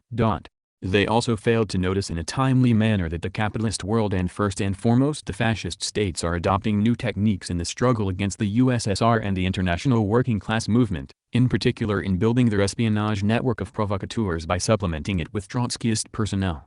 In orienting the communist parties toward the purge of party organizations of double-dealer Trotskyist elements, the USI was also offering an apologia for repression in the USSR. Stalin, however, wanted more and told Dimitrov, The ISI Secretariat resolution has become obsolete. That's what you get when you have people sitting in offices concocting things. Using all available means, intensify the struggle against Trotskyites. In the resolution, that is not enough. Trotskyites must be hunted down, shot, destroyed. These are international provocateurs, fascism's most vicious agents. For the Comintern, this meant participating in the reprisals against those who were not welcome to the regime, including officials of foreign communist parties. Foremost among these victims were the leaders and officials of the Polish Communist Party. The NKVD had created a fictitious narrative about the contamination of the Polish Communist Party by Polish counterintelligence and Józef Pilsudski's Polish military organization, POW. The real POW had been created by Pilsudski as a covert Polish military intelligence agency in 1914 to free Poland from its three-way division among the German, Russian, and Austro-Hungarian empires. It had been disbanded in 1921 after the creation of an independent Polish state and lived on only in the imagination of the NKVD. Pilsudski was a particular bête noire to the Soviets due to his having commanded the Polish forces that defeated the Bolshevik Red Army in the 1920 Battle of Warsaw, thereby turning back not only its invasion of Poland, but also plans to drive into Germany. The Communist Party was illegal in Poland at the time, and the Politburo of the Polish Communist Party operated in exile in Paris. On May 21, 1937, the Comintern summoned Julian Lenski, General Secretary of the Polish Communist Party, from Paris, to resolve a number of urgent issues. We request you to come for a short time. Warn Prague that their centers and addresses are collapsed. On 16 June the summons was repeated. Urgent. Tell Lenski that visas have been sent for him and his wife. The application to NKVD head Nikolai Yezhov for Lenski's entry to the USSR using a passport in the name of Stanislav Adaman stated, urgently summoned by the ISI Secretariat. Dimitrov wrote in his diary on 17 June, Lenski has arrived. Rilsky, Skulski, and Prochniak have also been summoned. Ignacy Rilsky, the pseudonym of Jan Lubienicki, was a Polish communist and Comintern staffer. Stefan Skulski represented the Polish party to the ISI, and Edward Prochniak was a senior Polish communist and member of the ISI. A coded dispatch was sent to Paris from Robert Lenski's pseudonym. Suhr Prochniak's pseudonym must come for the meeting. Instructions were also sent to Prague. For now, stop sending people. Stefan Skulski and Adam Rilsky must come immediately. Send data for the visa. What occurred next is clear from Dimitrov's notes. June 20, 1937. Lenski at Yezhov's. June 21, 1937. Henryk Walicki, 2. Henryk Walicki, a senior figure in the Polish CP in the early 1920s, had joined the Comintern staff in 1925 and in 1937 was a member of the International Control Commission, ICC, overseeing Comintern disciplinary matters. On 7 July Prochniak arrived, is with Yezhov. At or with Yezhov meant arrested and in the hands of the NKVD. Though Lenski had been arrested, his name was used to summon other Polish party leaders. On 8 July a coded dispatch initialed by Moskvin asked, Suhr Prochniak has arrived. When is Stefan Skulski leaving? Robert Lenski. On 23 July an inquiry, now in Stefan's name, was sent to Paris. Why has Adam Rilsky not left yet? In another step toward destroying the Polish Communist Party, Jan Tadek, a member of Lenski's political apparatus in Paris, was sent a message summoning two more Polish leaders, Praj and Teodor, to Moscow, along with instructions regarding the need to reduce all expenditures for all of the Polish CP apparatus of the region Poland and abroad by half. Praj was the pseudonym of Helena Jezierska, real name Romana Wolf, a member of the Bolshevik Party from 1917, member of the Polish CP from 1924, and a candidate member of the Central Committee of the Polish CP from 1932 to 1937. Teodor was Antoni Lipski, a member of the Polish CP from 1921 and a senior figure in its leadership in the 1930s. On 9 August a coded message to Paris stated, to Tadek, because the Bureau Polish CP leadership is here in Moscow, temporarily cease the publication Przegląd Theoretical Journal of the Polish Communist Party. We confirm Adam's arrival. We repeat that Teodor must be summoned from the region Poland. Similar summonses directed at Polish communists and supposedly signed by Robert Lenski were sent to Spain calling for Polish communists fighting for the Spanish Republic to go to Moscow. Polish communist Kazimierz Cichowski headed the personnel department for the International Brigade staff, while another Pole, Gustav Farwell, was the political commissar of one of the international brigades. Dimitrov sent a coded message to the representative of the Comintern in Spain. We are requesting you urgently to send Cichowski here for a report on his work. Another ordered, send the representative of the Polish party Orwell here. Send the name in the passport for the visa. On 28 July, Kautsky, the pseudonym of one of the ISI representatives in Spain, Ivan Stepanov, informed Manu, Dmitry Manilsky, a trusted Stalinist who supervised Comintern cadre after 1935, in Moscow. Today Chekhovsky departed. He will be waiting for the visa in Paris. He is traveling on a Czech passport under the name Kliment Brabak.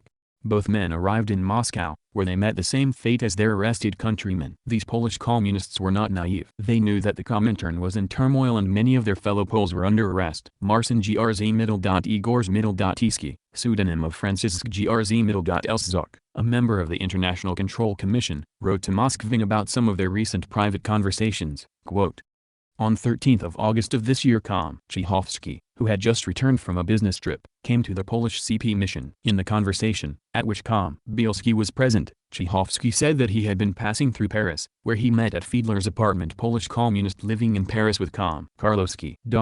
Karlowski told Chekhovsky that Lenski, Prochniak, Rilski, and Skulski had left for the Comintern. Later on in the conversation Chekhovsky said that at the Comintern he had learned of Lenski's arrest. To my question as to who in the Comintern had told him that, he replied that he had spoken to Bike who had referred to Lenski's arrest while talking with him about several German questions. Later on in the conversation it turned out that Chekhovsky already knew about the search carried out at Rilski's wife's place and, knowing that Rilski had left, it was noticeable that he had the impression that Rilski had been arrested. Knowing how talkative Chekhovsky is, Bielski and I advised him not to talk to anyone about these questions. In addition, I am reporting that Chekhovsky was on very friendly terms with Rilski, Prochniak, Morkowski, and others." End of quote. This denunciation saved neither Bielski, real name Jan Paszyn, a member of the Politburo of the Polish Party CC and a candidate member of the SE, nor Igor Zmidl and was not decisive for Chekhovsky's arrest. The conversational references to the arrests of comrades were themselves cause for suspicion, and this in turn gave rise to denunciations and mutual accusations.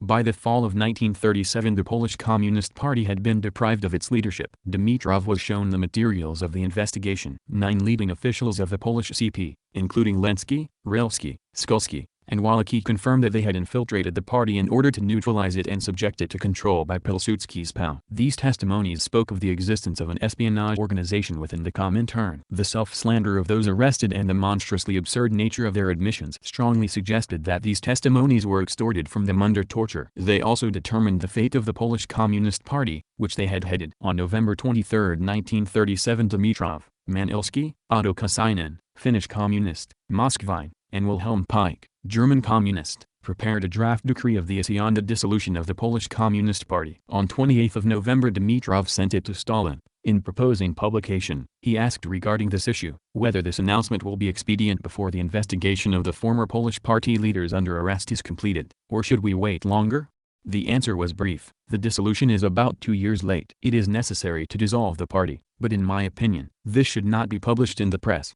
Not only was the Polish Communist Party eliminated, so too were its various organizations and affiliates disbanded. The actual decree dissolving the Polish Communist Party was signed by Dimitrov, Manilsky, Moskvine, Kasainen, Wilhelm Florin, ISI and ICC member, and Togliatti much later, only on August 16, 1938. Of the Polish communist leaders noted above, Lenski, Rilski, Skulski, Prochniak, Wałęsa, Tadek, Jezierska, Chekhovsky, Orwell, Bielski, and Lipski were shot. The Comintern also played a supporting role in the mass arrests of the ethnic Poles living in the USSR in 1937 to 1938 on the orders of the Politburo of the CC of the VKPB. One study of the NKVD's Polish operation documented the arrest of 143,810 persons, the execution of 111,091 of these, and the sentencing of another 28,744 to the Gulag labor camps. Comment: we took some time investigating this source. The source for this supposed genocide is called Stalin's Terror, High Politics and Mass Repression in the Soviet Union, by Barry McLaughlin and Kevin McDermott. CISO would like to present a formal debunking of this as not painting a full picture. Many facts are left conveniently out of this statement, and an uninformed reader would walk away believing the USSR purposefully genocides its own people, and exterminated its own Poles. However, let us now quote a few things from McDermott and McLaughlin. Quote, Order number 00485 had to be grasped completely differently. In spite of the fact that in the text there was no mention of Poles as such but of Polish spies, it was nevertheless concluded that almost the entire Polish population of the USSR was under suspicion. This attitude was hardly in accord with the officially proclaimed slogan of internationalism, and there were many Poles working in the ranks of the NKVD. They could not pose questions about the order as such or its separate formulations concerning persons marked down for arrest, for example all defectors, revisionist, or all former ex-pals, or to put it differently, not just those Poles who were suspected of hostile activities, but namely all Poles. End of quote. Notice how the official order given said to go after Polish spies, not Polish people, but the spies. However, the source paints a picture of it being every Pole, and cites a former NKVD of saying that it was meant to destroy every Pole completely. Yet one guy saying that it was meant to destroy everyone, versus the actual order, described by the following, quote, the 30-page letter, saturated with names and facts, painted a fantastic picture of the activities of Polish intelligence on the territory of the USSR in the preceding 20 years. This activity was stated to have been directed and carried out by the so-called Polish military organization, Polska Wojna Organizacja, POW, together with the 2nd, Intelligence, Department of the Polish General Staff. A long time 154 Stalin's terror before, it was alleged, POW had taken over the leadership of the Polish Communist Party, KPP, had penetrated all sections of the Soviet state apparat, including the People's Commissariats of Foreign Affairs, NKID, and Internal Affairs, NKVD, and the Red Army, RKKA. With the help of such confederates, thousands of new agents were transported from Poland to the USSR, and, in the guise of political emigrants, many exchanged political prisoners and defectors created within their ranks 30,000 new agents and formed a huge number of espionage groups, recruited mainly from the Polish population in the Soviet Union. This vast net was ruled from a Moscow center which acted on orders from Warsaw, and single groups and individuals had frequent contact with the Polish capital, directly or via the Polish consulate in the USSR. End of quote. Let's consider the facts then as such. We know through the work on the deaths in Stalin's USSR, which is on the channel, but also cites Getty's victims of the Soviet penal system in pre-war years, a first approach on the basis of actual evidence, that the total number of executions by the state are between 775,866 and 786,098, with a possible 40,000 executed unofficially without trial. Next, we know that the number of Poles living in the USSR in 1937 was 636,220, according to McDermott and McLaughlin. So now, let us recite in full the passage in question once more. The Comintern also played a supporting role in the mass arrests of the ethnic Poles living in the USSR in 1937 to 1938 on the orders of the Politburo of the CC of the VKPB. One study of the NKVD's Polish operation documented the arrest of 143,810 persons, the execution of 111,091 of these, and the sentencing of another 28,744 to the Gulag labor camps. What do we know? We know that an order looking for Polish spies, nationalists, and wreckers came down to the NKVD, not Poles themselves. We know that out of 636,220, 143,810 faced punishment of some kind. We know that 111,091 were executed, and 28,744 were arrested. If the Soviets intended on killing every Pole, they utterly failed. But as written, not as interpreted in later years by ex-NKVD personnel, this was never the stated goal. It must also now be mentioned the horror of the NKVD at the time. Quoting the Real Stalin series here about Yezhovshchina, as this was a part of Yezhovshchina, quote, Stalin not to blame for Yagoda and Yezhov crimes. The sadistic Yagoda and Yezhov, who for a time ruled a state within a state, the GPU, were chiefly responsible for these outrages. By Yagoda's own account, his hirelings faked thousands of documents and so mixed up the records that it was impossible to tell a genuine dossier from a bogus one. Curiously, the public does not seem to blame Stalin for having permitted such a Frankenstein to develop, but instead gives him credit for having cleaned up the Yagoda gang and brought the secret police back under full control of the Politburo, which he did when the GPU was crushed. Snow, Edgar. The Pattern of Soviet Power, New York, Random House, 1945, p. 148. How can anyone now allow himself the stupidity of criticizing Stalin for repression and crimes? This was a psychosis that was cleverly instituted by Yezhov and other enemies of the state. This psychosis took over the minds of millions of people. Practically all were involved in looking for enemies. The Central Committee ACP-B was against this, fought this tooth and nail. Stalin in particular. People got involved in this, and friends were drowning friends in the name of getting rid of enemies.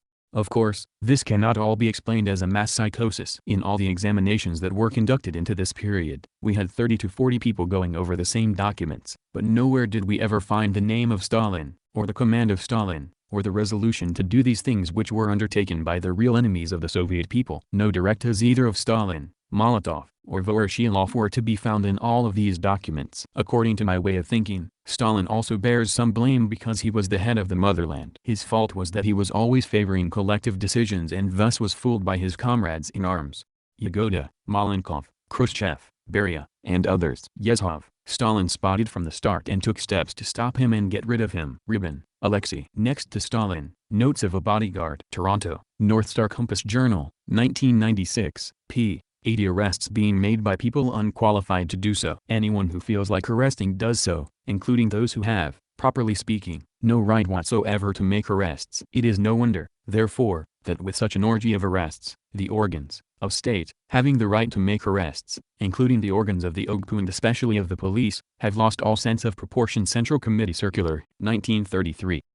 Getty and Naumov, The Road to Terror. New Haven, Connecticut, Yale University Press, c. 1999, p. 103, May 8, 1933. Central Committee Decree, to all party Soviet officials and to all organs of the OGPU, the courts, and the procuracy. The desperate resistance of the kulaks in the Kolkhoz movement and of the toiling peasants, already in full swing at the end of 1929 and taking the form of arson and terror against Kolkhoz officials, has made it necessary for Soviet authorities to resort to mass arrests and harsh measures of repression in the form of mass expulsions of kulaks and their henchmen to northern and remote regions. The continued resistance by kulak elements taking the form of sabotage within the Kolkhozy and Sovkhozy, a fact brought to light in 1932, the mass plundering of Kolkhoz and Sovkhoz property have made necessary the further intensification of repressive measures against kulak elements, against thieves and saboteurs of every stripe. True, demands for mass expulsions from the countryside and for the use of harsh forms of repression continue to come in from a number of regions, while petitions by others for the expulsions of 100,000 families from their regions and territories are presently in the possession of the Central Committee and the Council of People's Commissars. Information has been received by the Central Committee and the Council of People's Commissars that makes it evident that disorderly arrests on a massive scale are being carried out by our officials in the countryside. Arrests were being carried out by chairmen of Kolkhozy, by members of the governing boards of Kolkhozy, by chairmen of village soviets, by the secretaries of cells and by district and territorial commissioners. Anyone who feels like arresting does so, including those who have, properly speaking, no right whatsoever to make arrests. It is no wonder, therefore, that with such an orgy of arrests, the organs of state, having the right to make arrests,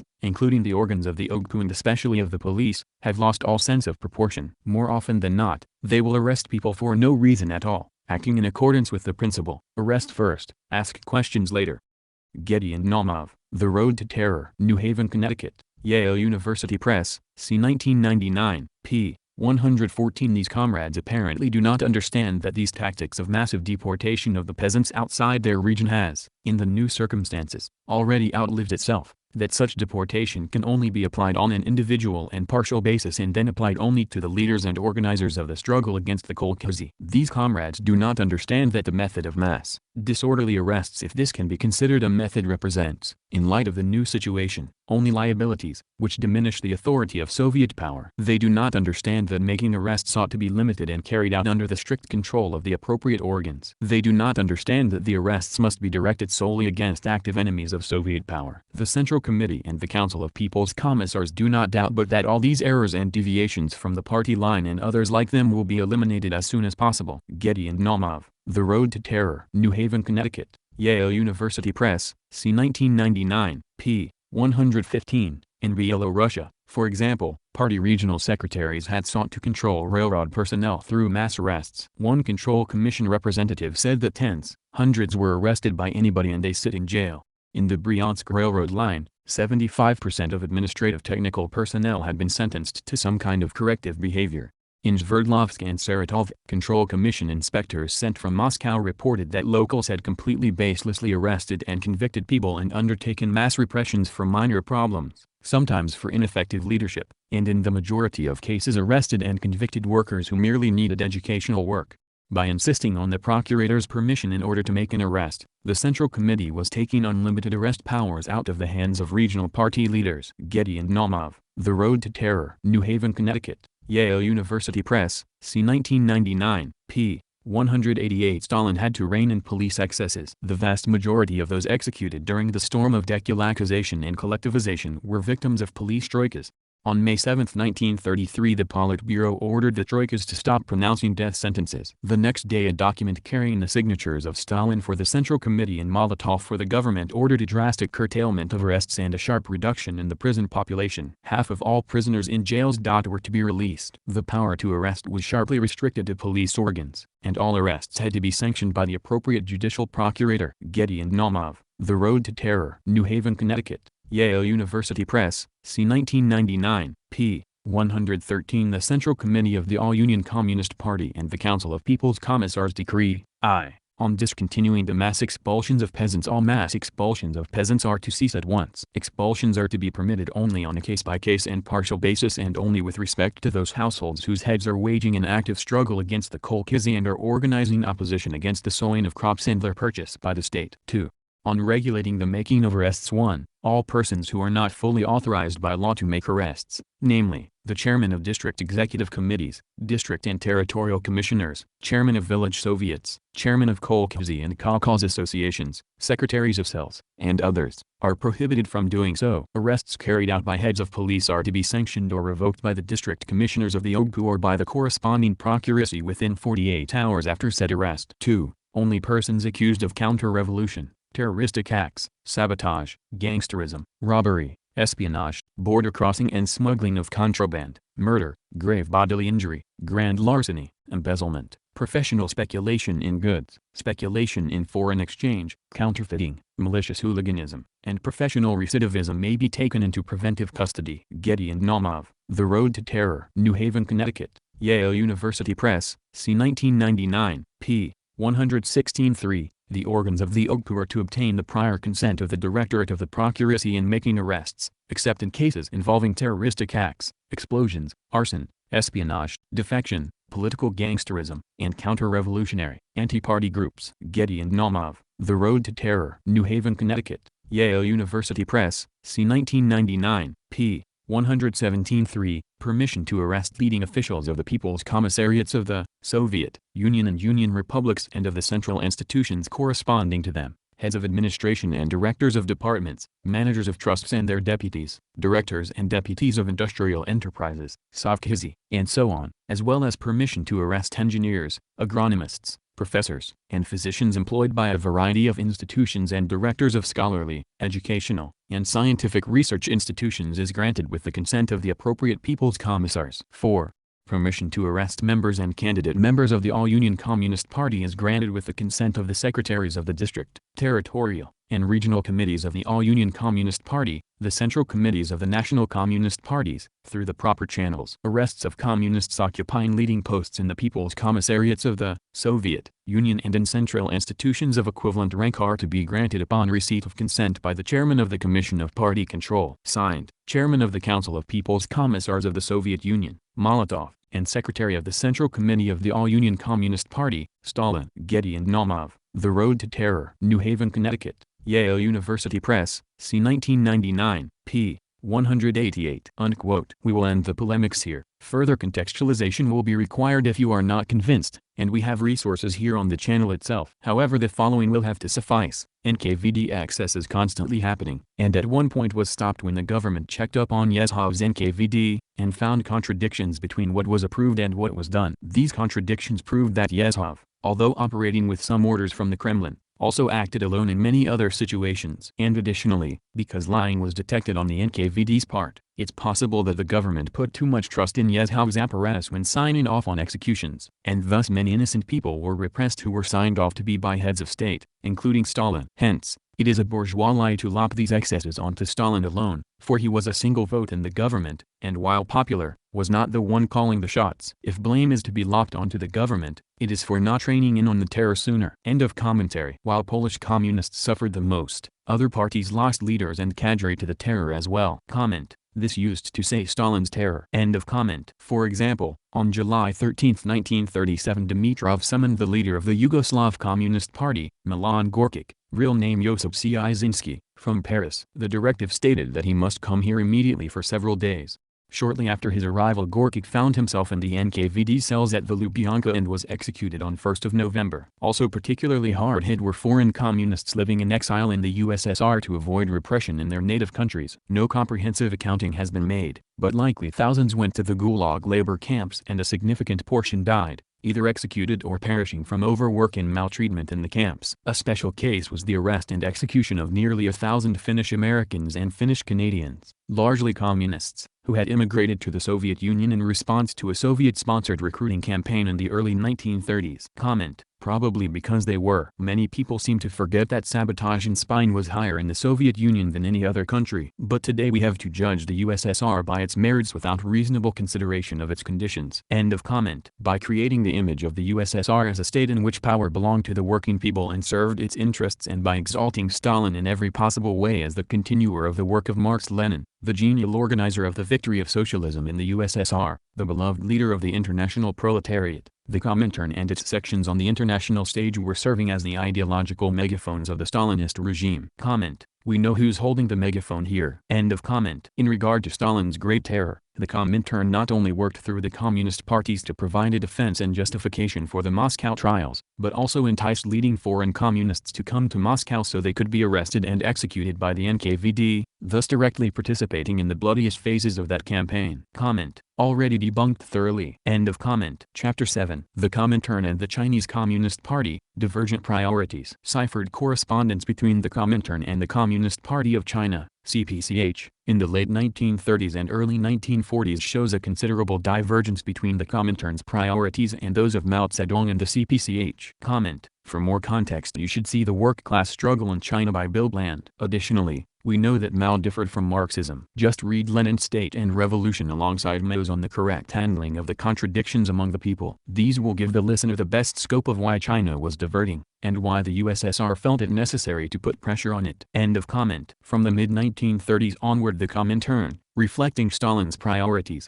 emphasized the creation of an anti-Japanese national front in China. Direct intervention by Japan in China was looming on the horizon, and in Stalin's eyes, such intervention was linked to key foreign policy interests of the USSR. Japan and Tsarist Russia had clashed in the past in Korea and Manchuria, and Stalin was well aware that the rich natural resources of Soviet Siberia were a possible target for the aggressive tendencies of resource-poor Japan. While promoting cooperation with the Chinese government leadership through diplomatic channels, Stalin also used the Comintern to influence the CPCH. After the overthrow of the Qing imperial dynasty in 1911 and the founding of the Republic of China, nearly 2 decades of instability and civil war followed. But by the early 1930s the Chinese Nationalist Party, the Kuomintang, KMT, headed by Chiang Kai-shek, had established an uneasy supremacy in most of China. The CPCH, however, had established itself as a civil and military power in a large territory in northern China, called the Special Region, headquartered at Yunnan, where it resisted KMT control. After the direct incursion of Japanese armed forces into China in 1937, it was in the USSR's interest that the KMT and the CPCH put aside their internal rivalry in order to confront the Japanese threat. Thwarting the Japanese invasion would keep the Japanese away from the Soviet territory north of China and tie down Japanese troops that might otherwise threaten Soviet Siberia. In July 1937 a united front of the CPCH and the KMT was created with the assistance of the Comintern. The status of the CP-dominated special region was officially recognized by Chiang Kai-shek's nationalist government, and the Chinese Communist military forces were renamed the 4th and 8th National Revolutionary Armies. On 11th of November Stalin received Dimitrov and the representatives of the CPCH, Wang Ming,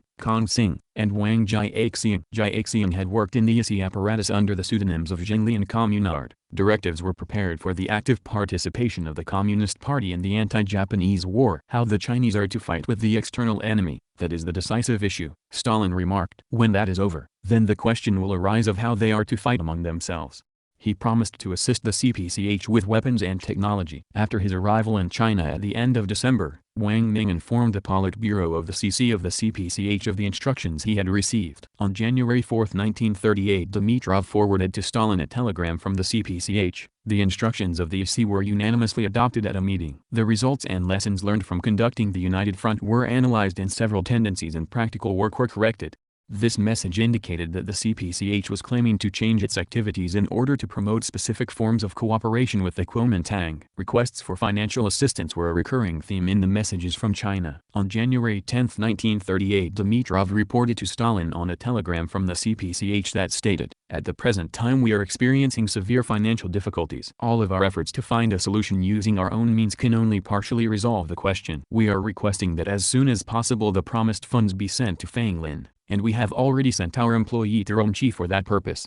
Dimitrov proposed that the promised aid be rendered in separate installments. Stalin agreed to the allocation of $500,000, $8,119,234 in 2012 values. Dimitrov later continued to forward Stalin information from China, in particular regarding the relationship between the CPCH and the KMT, the military situation, the state of the 8th and 4th Armies, the activity of the CPCH, and the requests of its leadership. However, in their communications, the leaders of the CPCH constantly tried to demonstrate to the Comintern that the KMT and Chiang Kai-shek were not engaged in the war with Japan but rather with battling the CPCH and its armed forces. Chiang Kai-shek was, the CPCH stated, striving for some form of accommodation with the invading Japanese so as to then be free to crush the communists. It provided information regarding armed clashes involving the KMT troops and the 8th and 4th Armies. On June 5, 1939, Manilsky sent Stalin a telegram from the CPCH on the tense relationship between it and the KMT. The telegram stated that the plenum of the Central Executive Committee of the KMT had adopted a secret decision to fight the communist danger through the liquidation of the Communist Party. There was also mention of armed clashes. Regarding the special region, the Kuomintang decided to encircle it, isolate it from the outside and blow it up from the inside, to liquidate this region as a territorial base of the 8th Army.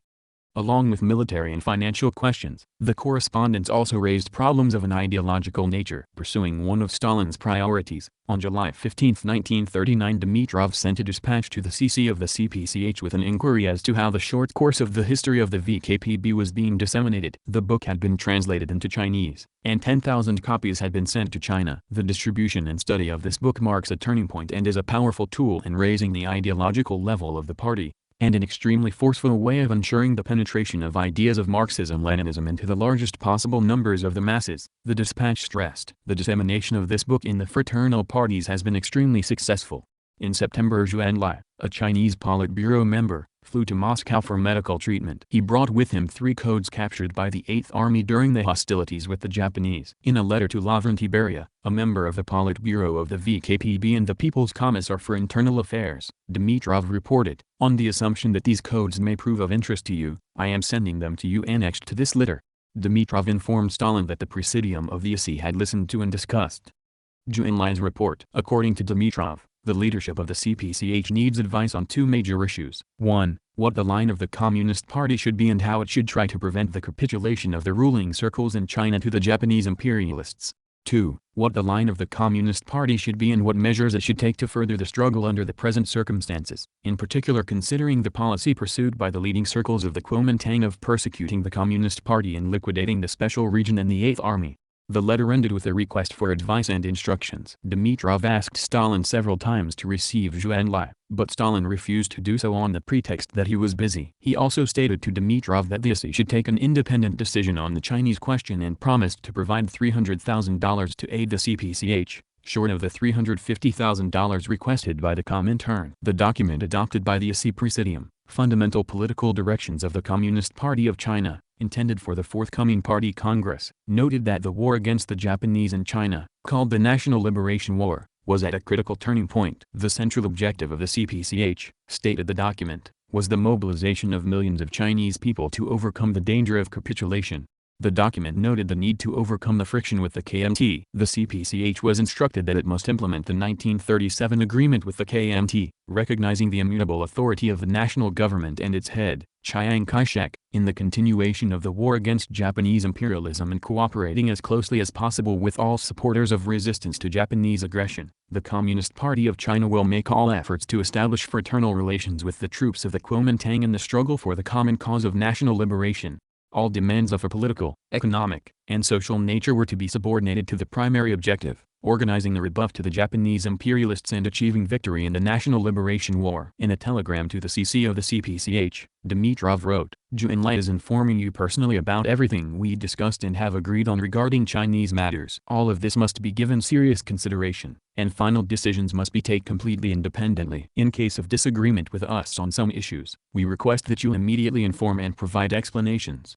As it turned out, there was a great deal of explaining to do. The implementation of these instructions broke down primarily because the CPCH and the KMT did not trust each other, and in the final analysis each side was attempting to liquidate the other. Mao Zedong was doggedly pursuing a policy of exacerbating the struggle with the KMT, yet his messages to the SE attempted to portray Chiang Kai-shek as the culprit in the inevitable split in the United Front. On 12th of November a telegram was received from Mao regarding Jiang's intention to capitulate to the Japanese, his demand for the withdrawal of communist military units from central China, and preparations for carrying out a punitive expedition against the Communist 4th and 8th Armies. The message stated that to undermine Jiang's plan there was a need for defense purposes to mount a counteroffensive against him, round his punitive troops in fortified zones.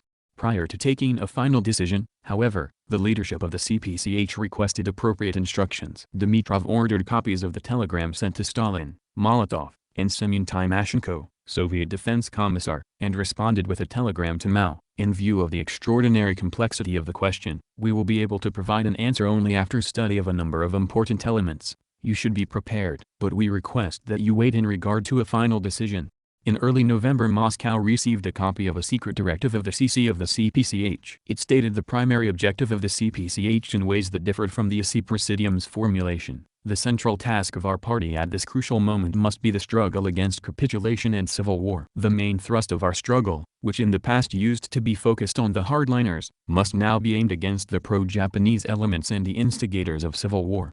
This meant that the main thrust was to be against the KMT, not the Japanese. Copies of this document were sent to Stalin, Molotov, Timoshenko, and Andrei Zhdanov, a member of the Politburo of the VKPB and a secretary of its Central Committee. On 22nd of November Dimitrov met with Timoshenko, Kirill Mertskov, chief of the Red Army General Staff, and Philip Galikov, chief of military intelligence, to discuss China's military situation. The draft response to the CPCH, prepared by Dimitrov, disputed the view that Chiang Kai-shek intended to capitulate to Japan. It was proposed to the CPCH to follow a policy that allows you to gain time, to maneuver, and to bargain with Chiang Kai-shek in every possible way over the evacuation of your troops from central China and from Shandong province. It is important to gain as much time as possible. It is essential that you do not initiate military action against the expeditionary forces and do not give Chiang Kai-shek an opportunity to portray you to the Chinese people as the violators of the unity of the anti-Japanese struggle and to use your actions to justify his attempts to sign a compromise peace with the Japanese. If Chiang Kai-shek's troops attacked the communist armies, instructions were to strike at the attacking troops as hard as possible. Dimitrov, who sent the draft response to Stalin, asked for his views as soon as possible because our Chinese comrades, being in a very difficult position, may undertake some action without thorough reflection. On 26th of November, Dimitrov's answer was sent to Mao Zedong. The leadership of the CPCH continued to send messages that constantly referred to preparations for an attack on the CPCH by KMT forces. In China, Chiang Kai-shek is now actively organizing the United Front to fight against the Chinese Communist Party, and its backbone is the bloc made up of Chiang Kai-shek and the Guangxi Group, wrote Mao in a telegram of 30th of November. They are attracting intermediate elements and are engaged in a broad publishing campaign regarding the crimes of our party, thus attempting to paralyze us. At the same time, some 500,000 troops have been moved, and 200,000 of them are deployed close to the border area. In central China, some 300,000 are ready to exert pressure on us. This is, in fact, a situation exposing us to a dual thrust from Japan and Chiang Kai-shek. As he had done with many previous telegrams, Dimitrov forwarded this one to Stalin and Timoshenko. The Guangxi Group, sometimes called the Guangxi Clique, referred to a faction of Chinese nationalist generals who had opposed Chiang Kai-shek and maintained an independent army but who had reached a unity agreement with the KMT to oppose the Japanese invasion. At this time, Dimitrov's correspondence with Mao Zedong was discussing the organization of the transportation of Soviet weapons to the communist-controlled special region. This was an issue of concern because territories not under the control of the CPCH lay between the border of the Soviet-controlled Mongolian People's Republic and the communist special region. On 27th of November, in a cipher cable entitled Mao Zedong, Personal, Dimitrov wrote, "If you could secure the entire road between our territory and the Mongolian People's Republic, we could send you significantly more weapons using that route. There is a need urgently to deal with this question. Report to us on your views and concrete proposals." Mao Zedong's answer proposed several other possibilities for sending the weapons, including through special cavalry detachments that could be sent to the border. Dimitrov ordered that Mao's telegram be forwarded to Stalin and Tymoshenko, with whom he discussed the questions of assistance in sending weapons to the Eighth Army. In a letter to Stalin of 26 December he explained that this cipher cable was an answer to his inquiry regarding the state of the road between Yunnan administrative center of the special region and the Mongolian Republic and the possibility for the Chinese comrades to reliably provide for the delivery of this material assistance, if this were later to prove necessary and politically possible. Dimitrov requested Stalin's instructions as to whether it was necessary for the Chinese comrades to work on securing such a route and which option was preferable. Subsequently an answer was sent to Mao Zedong. "The options you have proposed are under study. This requires a certain amount of time. You must maintain the strictest secrecy regarding the entire question." Dimitrov. From then on this question did not again arise in Dimitrov's correspondence with Mao Zedong. On January 18, 1941 Mao Zedong reported on an armed clash of the Communist Fourth Army with the troops of Chiang Kai-shek and capture of the Fourth Army's commander, Yi Ting. In a letter to Stalin, Dimitrov expressed the view that Chiang Kai-shek evidently considers the present moment ripe for a general blow against the Chinese Communist Party, and therefore his generals have viciously attacked and routed the Fourth Army and are undertaking further aggressive measures against the Eighth Army and the Special Region. The CPCH could respond to this attack, and then, inevitably, a major fratricidal war would break out. In that connection Dimitrov proposed exerting Soviet pressure on Chiang Kai-shek, as well as a campaign of protest not to allow the unleashing of internecine war and a schism in the anti-Japanese United Front, not to allow the Japanese to conquer China by the hands of the Chinese themselves. A message came from China that Chiang Kai-shek had requested that the conflict be considered as a local incident that should not impact on the relations between the central government and the CPCH. He gave assurances that the commander of the Fourth Army would be set free. On 21 January Dimitrov discussed the Chinese issues with Stalin. Stalin called Yi Ting an undisciplined partisan and said it was necessary to see whether he had provided a pretext for the incident. Dimitrov advised Mao Zedong to do everything possible to avoid civil war and to reconsider his position since a break with Chiang Kai-shek was not inevitable. Dimitrov included the text of the telegram in a 6 February letter to Stalin, with a request for a meeting to obtain directives regarding any further urgent advice to give to the CC of the Chinese Communist Party. On the night of 12 February Stalin aide Alexander Poskarbyshev phoned Dimitrov, saying that instructions for the Chinese comrades could be issued in the spirit of my proposals, which Stalin considers correct. Dimitrov had, in fact, earlier sent this telegram on 5 February. Mao answered that he agreed with the instructions he had received, but he remarked that we intend to conduct an uncompromising policy toward Chiang Kai-shek, or else we may lose. Even more significant was his statement that never before have we had such a mass of people on our side. Chiang Kai-shek has already found himself in isolation. 2 to 3 months from now, when we create better conditions for ourselves, it will be possible to close this issue. Having given instructions to send this telegram to the Soviet leadership, Dimitrov added a note stating that this was an answer to his message, and he once again cited the text of his cipher cable of 5 February. In so doing, he apparently set down his position, foreseen inevitable future conflicts between Chiang Kai-shek and the CPCH. Later, too, Dimitrov sent the same addressees the messages he was receiving on the consequences of the January conflict and the emergence of new conflicts. In its messages to Mao Zedong, the Comintern persistently emphasized a policy of coordination of actions between the KMT and the CPCH in military operations against the Japanese troops. On June 22, 1941 the SE sent a telegram to the CPCH regarding Germany's attack on the USSR. In its response, the CC of the CPCH declared its full agreement with the instructions of the SE and that it would vigorously implement them. The instructions it issued stated, "The tasks of our party are, 1. To resolutely insist on the continuation of the anti-Japanese National United Front. To resolutely insist on cooperation with the Comintern to drive the fascist Japanese imperialists from Chinese soil. 2. To conduct a resolute struggle against any anti-Soviet, anti-communist activities on behalf of the reactionary elements from among the large bourgeoisie.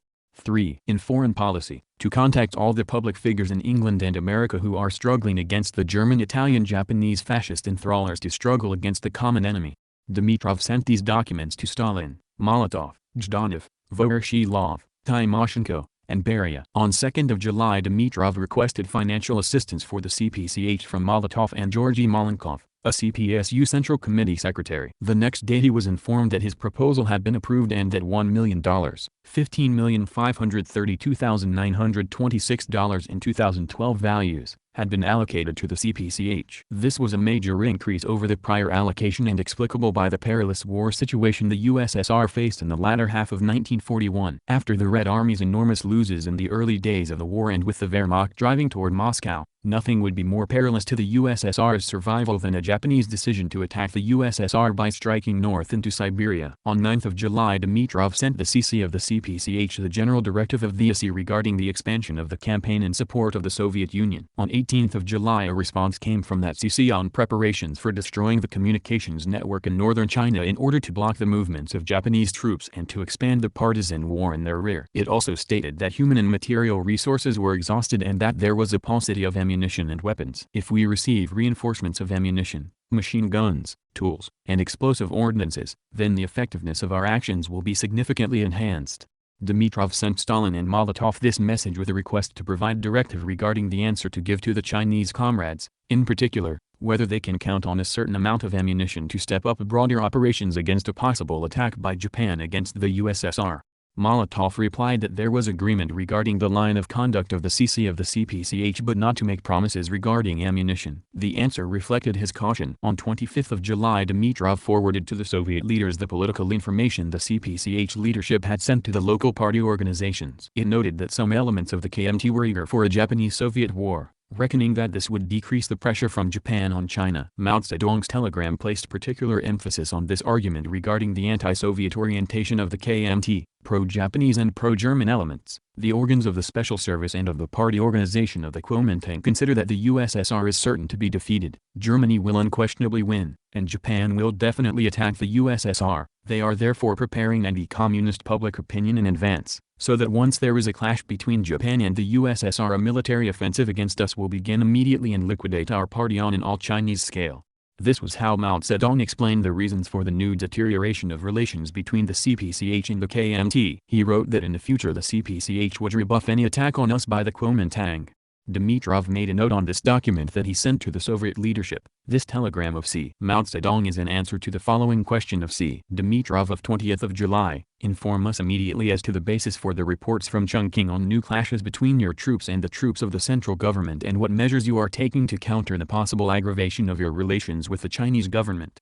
The telegrams that followed from Mao contained statements on preparations by the KMT for a strike at the CPCH. They also spoke to the urgent need for funds. Dimitrov immediately forwarded these telegrams to the Soviet leadership. He also wanted the CPCH to assist Soviet intelligence. After Dimitrov received information from Major General Kauganov that Soviet representatives in Yunnan were complaining of difficulties in their relationships with the leadership of the CPCH, an inquiry was sent to Mao Zedong. In the present situation the work of the group of Soviet comrades who are in your country is of the greatest importance, as is the correct coordination of their work with yours. We request you to inform us whether you have provided the necessary assistance, communications etc. for the successful implementation of these special assignments. How do you personally view the possibility for their further work?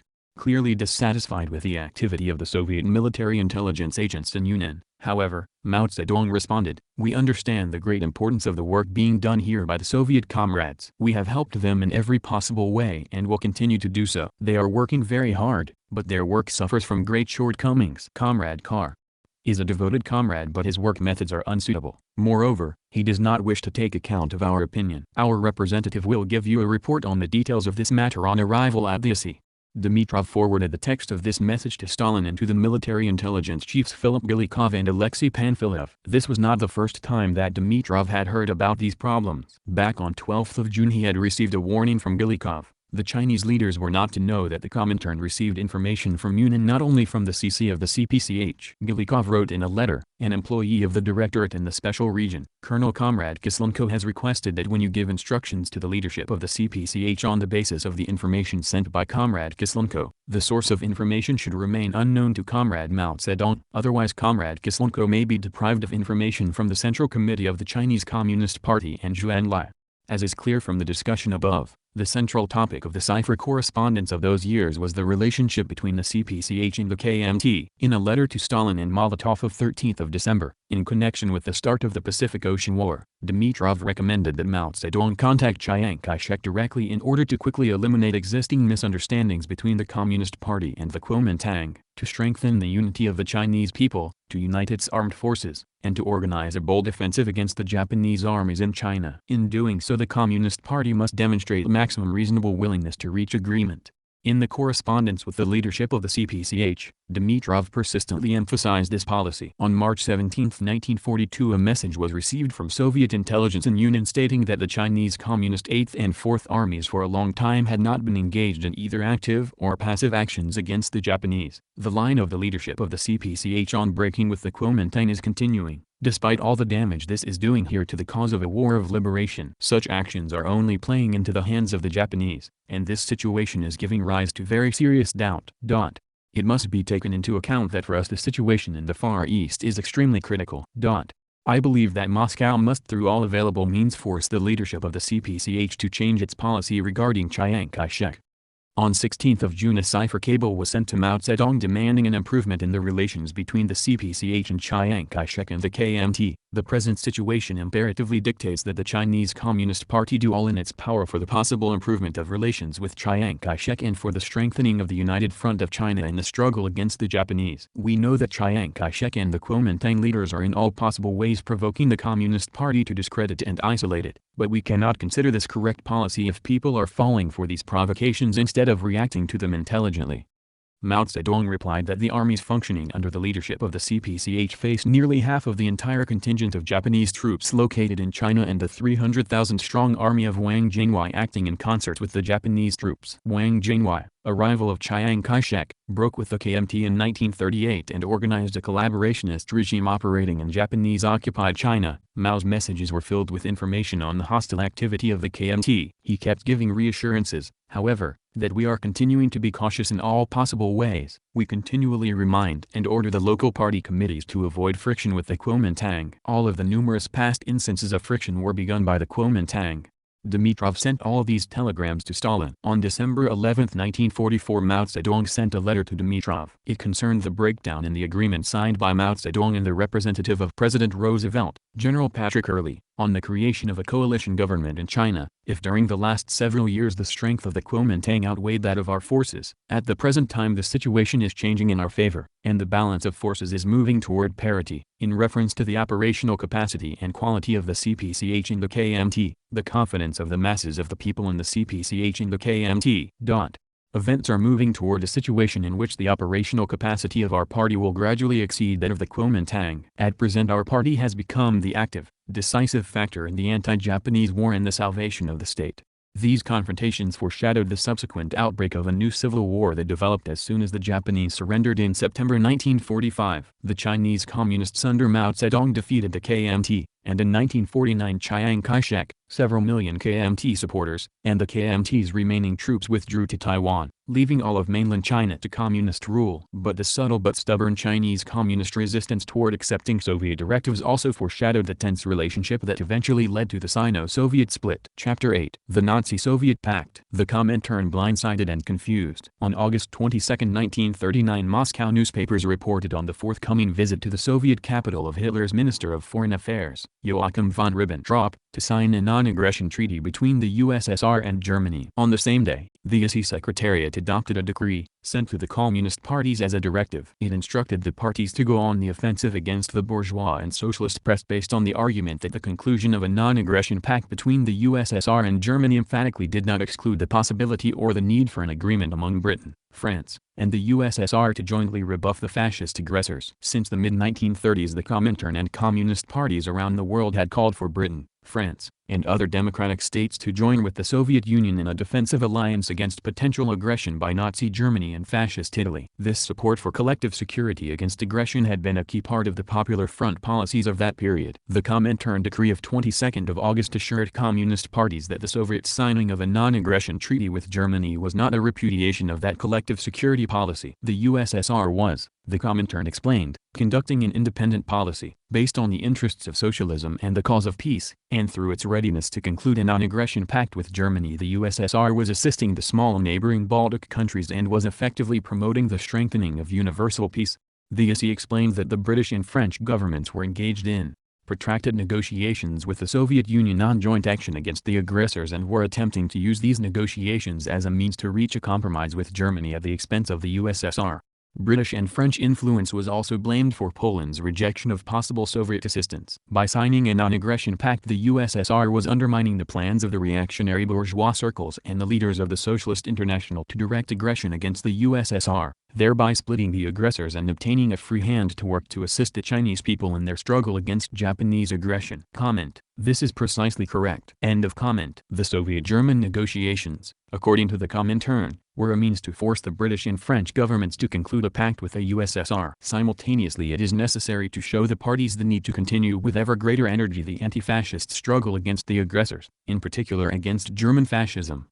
This Comintern decree shows that the SS leadership had not been warned of Stalin's intentions and had not grasped the meaning of Stalin's sharp shift toward a rapprochement with Hitler's Germany, and through inertia it continued to repeat the previous formulae regarding the struggle against German fascism. Stalin was perfectly well aware that the Nazi-Soviet pact gave Hitler a free hand to attack Poland. Comment: The following is from Hitler's Mein Kampf. 1. Those who are in power in Russia today have no idea of forming an honorable alliance or of remaining true to it. If they did, it must never be forgotten that the present rulers of Russia are blood-stained criminals, that here we have the dregs of humanity which, favored by the circumstances of a tragic moment, overran a great state, degraded and extirpated millions of educated people out of sheer bloodlust, and that now for nearly 10 years they have ruled with such a savage tyranny as was never known before. It must not be forgotten that these rulers belong to a people in whom the most bestial cruelty is allied with a capacity for artful mendacity and believes itself today more than ever called to impose its sanguinary despotism on the rest of the world. It must not be forgotten that the international Jew, who is today the absolute master of Russia, does not look upon Germany as an ally but as a state condemned to the same doom as Russia. One does not form an alliance with a partner whose only aim is the destruction of his fellow partner. Above all, one does not enter into alliances with people for whom no treaty is sacred, because they do not move about this earth as men of honor and sincerity but as the representatives of lies and deception, thievery and plunder and robbery. The man who thinks that he can bind himself by treaty with parasites is like the tree that believes it can form a profitable bargain with the ivy that surrounds it. End of quote. We see here from Mein Kampf that Hitler, in Germany, never expected to see the USSR respect any treaty. Given that Mein Kampf is also a very well circulated work at the time, it also stands to reason that the Soviet Union also knew this, and also knew they were coming west. Continuing the quote from the book. 2. The menace to which Russia once succumbed is hanging steadily over Germany. Only a bourgeois simpleton could imagine that Bolshevism can be tamed. In his superficial way of thinking he does not suspect that here we are dealing with a phenomenon that is due to an urge of the blood, namely, the aspiration of the Jewish people to become the despots of the world. That aspiration is quite as natural as the impulse of the Anglo-Saxon to sit in the seats of rulership all over the earth. And as the Anglo-Saxon chooses his own way of reaching those ends and fights for them with his characteristic weapons, so also does the Jew. The Jew wriggles his way in among the body of the nations and bores them hollow from inside. The weapons with which he works are lies and calumny, poisonous infection and disintegration,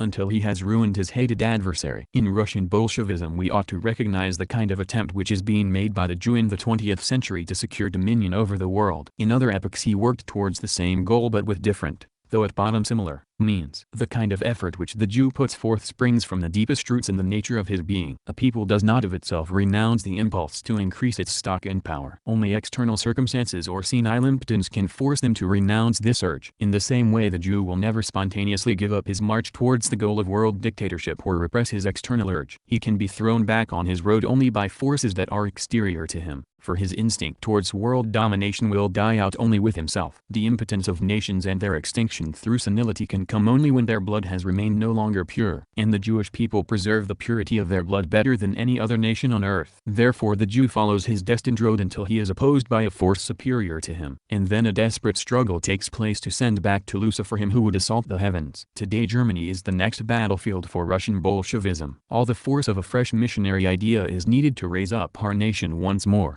to rescue it from the coils of the international serpent and stop the process of corruption which is taking place in the internal constitution of our blood, so that the forces of our nation, once liberated, may be employed to preserve our nationality and prevent the repetition of the recent catastrophe from taking place even in the most distant future. If this be the goal we set to ourselves, it would be folly to ally ourselves with a country whose master is the mortal enemy of our future. How can we release our people from this poisonous grip if we accept the same grip ourselves? How can we teach the German worker that Bolshevism is an infamous crime against humanity if we ally ourselves with this infernal abortion and recognize its existence as legitimate? With what right shall we condemn the members of the broad masses whose sympathies lie with a certain Weltanschauung if the rulers of our state choose the representatives of that Weltanschauung as their allies? The struggle against the Jewish Bolshevization of the world demands that we should declare our position towards Soviet Russia. We cannot cast out the devil through Beelzebub. If nationalist circles today grow enthusiastic about the idea of an alliance with Bolshevism, then let them look around only in Germany and recognize from what quarter they are being supported. Do these nationalists believe that a policy which is recommended and acclaimed by the Marxist international press can be beneficial for the German people? Since when has the Jew acted as shield bearer for the militant nationalist? End of quote. So we see that not only did Hitler consider the USSR unworthy of an alliance, but also the main threat. Therefore a surprise it was when the USSR decided to ally with Germany for a time. A non-aggression pact is what it really was,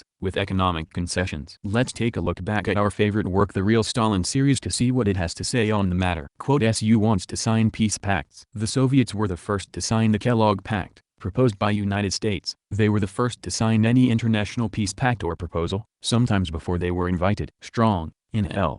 The Soviets expected it. New York, The Dial Press, 1941, p. 146. In an August 22, 1939, letter to Sumner Welles, acting American Secretary of State, Ambassador Davis said in reference to the Soviet-German non-aggression pact, during the Litvinov tenure in the Foreign Office, there was to be sure a very strong moral impulse of hostility toward Germany and the aggressor powers, beginning with the accession of Hitler to power. During that period the Soviet regime, in my opinion, diligently and vigorously tried to maintain a vigorous common front against the aggressors and were sincere advocates of the indivisibility of peace.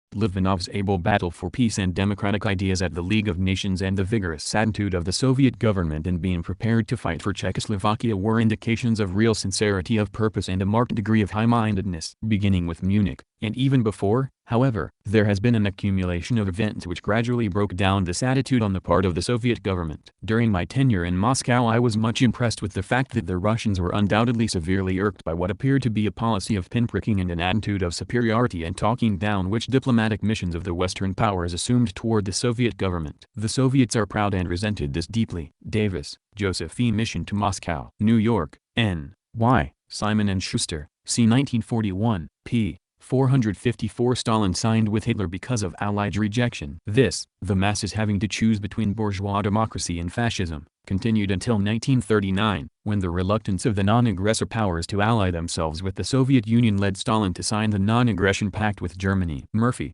John Thomas. Stalin, London, John Lane, 1945, p. 198. Stalin felt fully justified in signing the pact. It was a dramatic moment when in the conference room of the Kremlin, Stalin and Molotov, the leaders of world revolution, stood side by side with Ribbentrop, the spokesman of Hitler, the leader of world counter-revolution. But Stalin was unperturbed. His evaluation of the course of events and of the forces engaged was not that of the frantic critics in the West. Rightly or wrongly, he was convinced that he had averted, at least for a time, a war with Nazi Germany in which the Chamberlain and Daladier governments of Britain and France would have become first Hitler's arms merchants and finally his co-belligerents. He felt that his conscience had nothing with which to reproach him. He laughed to scorn those who regarded the pact as a wedding of Bolshevism and Nazism, and regarded their attacks as the chatter of fools. Why should he be regarded as a criminal for signing such an agreement when the statesmen of the critics' own governments had been in constant political and personal association with the leaders of Nazism and fascism, and had made pacts with them without consulting the Soviet Union or even the League of Nations, of which they were members and with which they were pledged to prior consultation. Murphy, John Thomas. Stalin, London,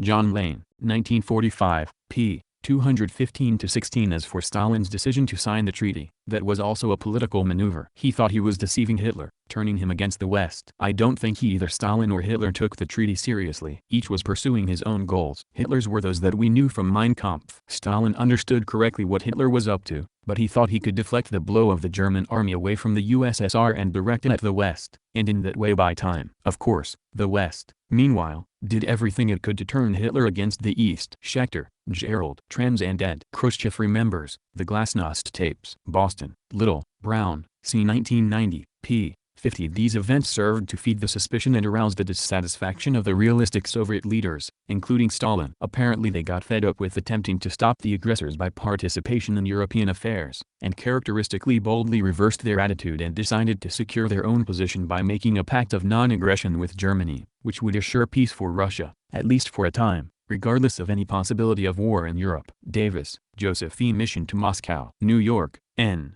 Y. Simon & Schuster, c. 1941, p. 456. At the same time, however, it was obvious that a rapprochement between the Soviet Union and France, marked by the signing of a mutual assistance treaty, was proceeding at an even more intense pace. The Soviet Union had also joined the League of Nations and was conducting intensive diplomatic and political activities aimed at curbing the aggressive aims and actions of the ruling circles in Germany, Italy, and Japan. The policy of the Soviet Union found very little support among the ruling parties of England and France. They, like Hitler, were pursuing a double game at that time, playing now an anti-Soviet card, now an anti-fascist one. Under the circumstances, Soviet diplomats also had to play a double game. Medvedev, Roy. Let history judge. New York, Columbia University Press, 1989, p. 725. As Stalin learned, his negotiating partners were, moreover, simultaneously continuing their secret efforts to reach an acceptable understanding with Hitler. It was clear that Britain and France were simply playing for time while seeking the most favorable outcome from their own point of view and without regard for Soviet interests. In effect, the Western powers offered no concrete ideas for joint action against Germany. Their intention was plainly to let the USSR play the chief part in resisting possible German aggression without giving guarantees that they would share a proportion of the burden. By the end of the summer of 1939 it had become plain to the Soviet leadership that, with Nazi Germany to the west and militaristic Japan to the east, and had no one on whom to rely. The argument Stalin had put forward at the 18th Congress seemed justified. Anti-communism and a lack of a desire by Britain and France to pursue a policy of collective security had opened the sluice gates for aggression by the anti-Comintern Pact. London and Paris were blinded to the real danger by their self-interest and hatred of socialism. Short-sighted politicians were saying, let Hitler make his anti-communist crusade in the East. He seemed to them the lesser evil. The Soviet Union faced an extremely limited choice, but Stalin realized that it must be made, however negative the reaction in other countries. As a pragmatist, he cast ideological principles aside and, once he was sure the Anglo-French-Soviet talks would not produce results, he resorted to the German option which was being offered so assiduously by Berlin. He thought there was now no other choice. The alternative was to place the USSR in confrontation with the broad anti-Soviet front, which would be far worse. He had no time to think of what successive generations would say. The war was at hand and he had to postpone its outbreak at any cost. Volkogonov, Dmitry. Stalin, Triumph and Tragedy. New York,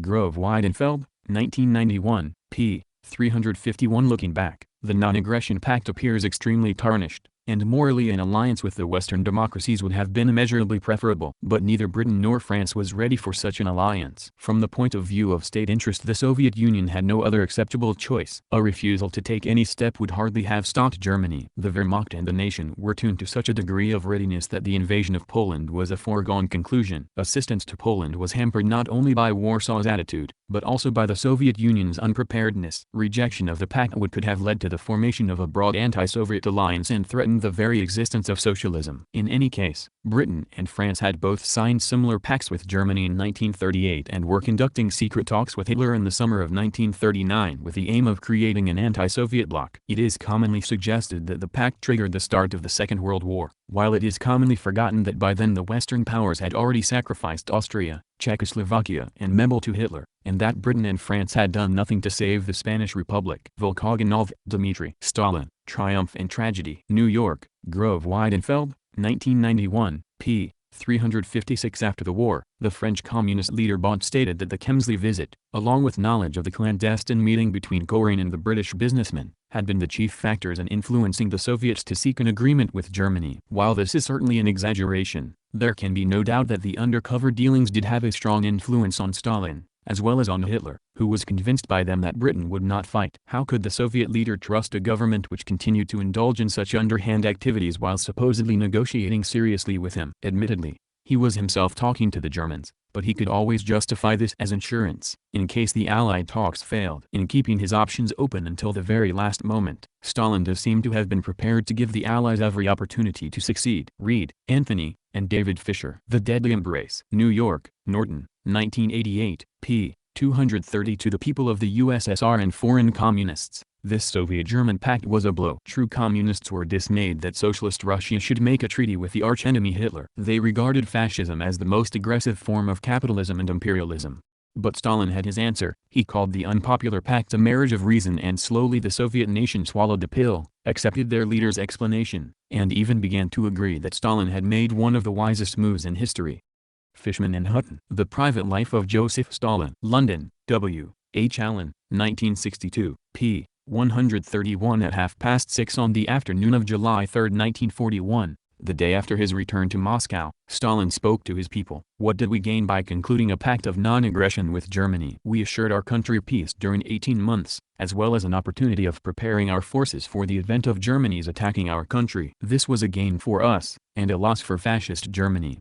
Fishman and Hutton. The Private Life of Joseph Stalin. London, W. H. Allen, 1962, p. 142. SU repeatedly seeks to unite anti-fascist nations. In face of the growing war threat, the Soviet government repeatedly called for united action by all countries menaced by fascist aggression. Sayers and Kahn. The Great Conspiracy. Boston, Little, Brown, and Company, 1946, p. 270. The verdict of the record is unmistakable and obvious. Responsibility for the breakdown of collective security rests on the Western democracies, not on the Soviet Union. The melancholy details of the record need no restatement, except as they bear upon the situation in which the USSR found itself by 1939. 8 times during the preceding 8 years the aggressors posed to the Western democracies a test of their willingness to organize and enforce peace. 8 times the Soviet Union called for collective action against aggression. 8 times the Western power evaded their responsibilities and blessed the aggressors. The first test was posed by the Japanese seizure of Manchuria in September 1931. The second test was posed by Hitler's repudiation of the disarmament clauses of Versailles in March 1935. The third test was posed by the fascist invasion of Ethiopia in October 1935. The fourth test was posed by Hitler's remilitarization of the Rhineland in March 1936. The fifth test was posed by the fascist attack of the Spanish Republic. The sixth test was posed by the resumption of the Japanese attack on China in July 1937. The seventh test was posed by the Nazi seizure of Austria in March 1938. The eighth test was posed by the unleashing, through propaganda, diplomacy, and terrorism, of the Nazi campaign against Prague in the summer 1938. Chamberlain flew 3 times to Germany on the principle that if you don't concede the first time, fly, fly, again. Schumann, Frederick L. Soviet Politics. New York, A.A. Knopf, 1946, p. 275-80. On May 3, 1939, Litvinov resigned as Commissar for Foreign Affairs. He was the incarnation of collective security. Schumann, Frederick L. Soviet Politics. New York, A.A. Knopf, 1946, p. 366. By March 1938 there was an ample reason for Soviet leaders to fear war. Japanese aggression in the Soviet Far East and in China, the Spanish fascist victories over the Army of the Spanish Republic and the International Brigades, Germany's increasingly menacing policies and its occupation of Austria, and the anemic reaction of Western powers to these events and their reticence in supporting Soviet collective security efforts provided sufficient cause for concern in Moscow. Chase, William J. Enemies Within the Gates?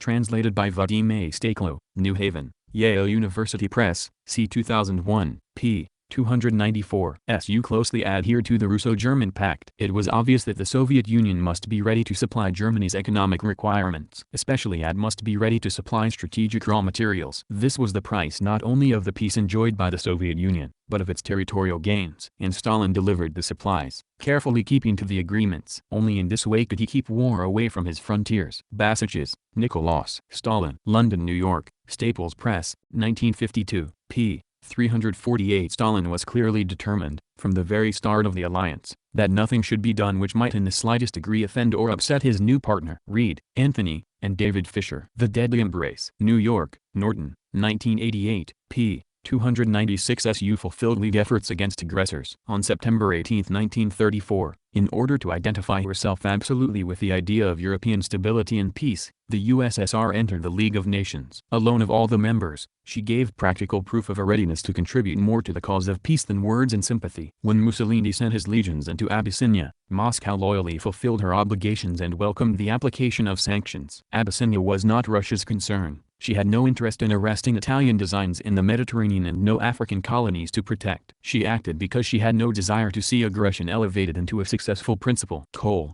David M. Joseph Stalin, Man of Steel. London, New York, Rich and Cowan, 1942, p. 112 SU had hindered Nazis prior to being invaded. Hitler saw that the USSR, as a neutral, was the immediate barrier in his path to world rule. In the 22 months of the Non-Aggression Pact, the USSR had 3 times blocked the Nazi advance. The Soviet march into Poland had checked for a year Hitler's advance to the east. The Soviet return to Bessarabia had pulled him back from invading Britain, and Moscow's power politics in the Balkans and Baltic had delayed him at the Dardanelles. Strong, Anne Louise. The Stalin Era. New York, Mainstream, 1956, p. 90. SU wanted peace so bad it signed a pact with the Nazis. The USSR wanted peace above all things else, and to get it, in his, the minister, opinion, would pay even the price of an agreement with Hitler. This is an extraordinary view in the face of the violent way in which Hitler and Stalin are calling each other all the vile names under the sun. Davis, Joseph E. Mission to Moscow. New York, Simon & Schuster, c. 1941, p. 82. The Soviet government left no stone unturned to impart to the rest of Europe its own awareness of the Nazi peril. Its representatives ran hither and yon offering to all and sundry pacifist agreements, non-aggression pacts, and economic accords. They conducted negotiations not only with nations that might become victims of Nazi aggression, but with powers unfriendly to Russia, like Poland and Finland, and, on an economic basis, with Germany itself. In those days the Russians were like Cassandra, prophesying evil and striving desperately to avert it, but finding few to heed their warnings. Even the Comintern was pressed into the campaign for peace. It instructed foreign communist parties to make common cause wherever possible with labor and liberal groups and to form a united front against the Nazi-fascist danger. Durandi, Walter. Story of Soviet Russia. Philadelphia, N. Y. J. B. Lippincott Company 1944, p. 226. As leader, he, Stalin, could say he was aiming the country towards catching up and overtaking the developed capitalist countries, but he needed time and he needed peace at any price. Volkogonov, Dmitry. Stalin, Triumph and Tragedy. New York, Grove Weidenfeld, 1991, p. 384. For Stalin, the options had expired. Between Schulenburg's visits to the Kremlin, Stalin finally took the decision to go with Hitler. It was, on the evidence available, the only way left for him to protect his country. Reed, Anthony, and David Fisher. The Deadly Embrace. New York, Norton, 1988, p. 220. Davis says West's policy may drive SU to pact with Nazis. In a January 18, 1939, letter to Harry Hopkins, Ambassador Davis said, "The Chamberlain policy of throwing Italy, Poland, and Hungary into the arms of Hitler may be completed by so disgusting the Soviets that it will drive Russia into an economic agreement and an ideological truce with Hitler. That is not beyond the bounds of possibility or even probability."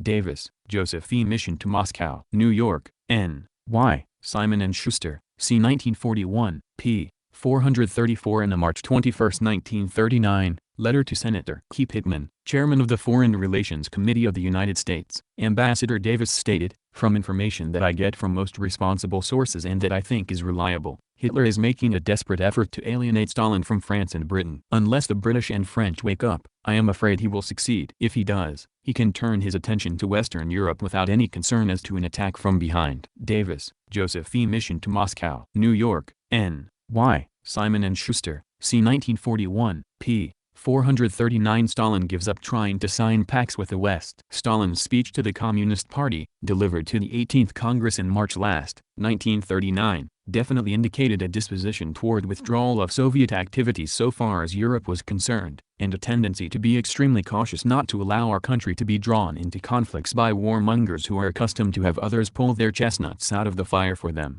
Davis, Joseph E. Mission to Moscow. New York, N. Y. Simon & Schuster, c. 1941, p. 444. Report to the 18th Congress on March 10, 1939. The tasks of the party in the sphere of foreign policy are 2.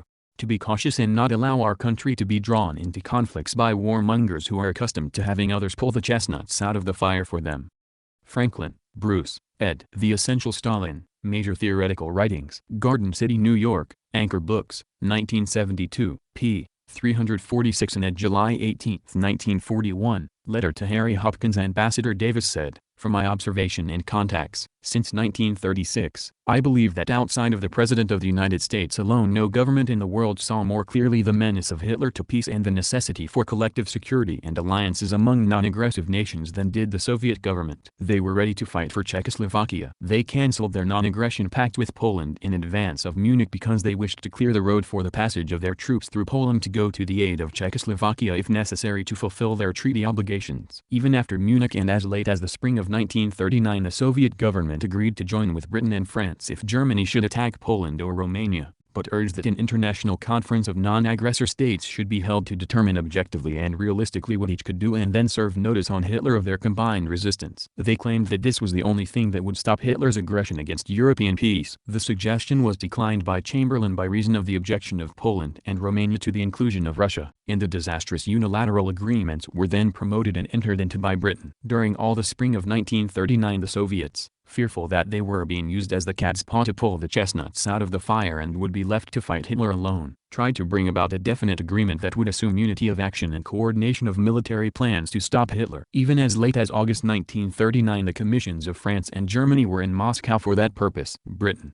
however, refused to give the same guarantees of protection to Russia with reference to the Baltic states which Russia was giving to France and Britain in the event of aggression against Belgium or Holland. The Soviets became convinced, and with considerable reason, that no effective, direct and practical, general arrangement could be made with France and Britain. They were driven to a pact of non-aggression with Hitler. Davis, Joseph E. Mission to Moscow, New York, N. Y. Simon & Schuster, C. 1941, p. 495 in his diary dated October 28, 1941, Ambassador Davis recorded the following answer to the question, will Stalin make a separate peace with Hitler? The last question indicated to me how utterly people of this country misjudge the Russian situation. The real question which is vital now is, will we force Stalin to make peace with Hitler again?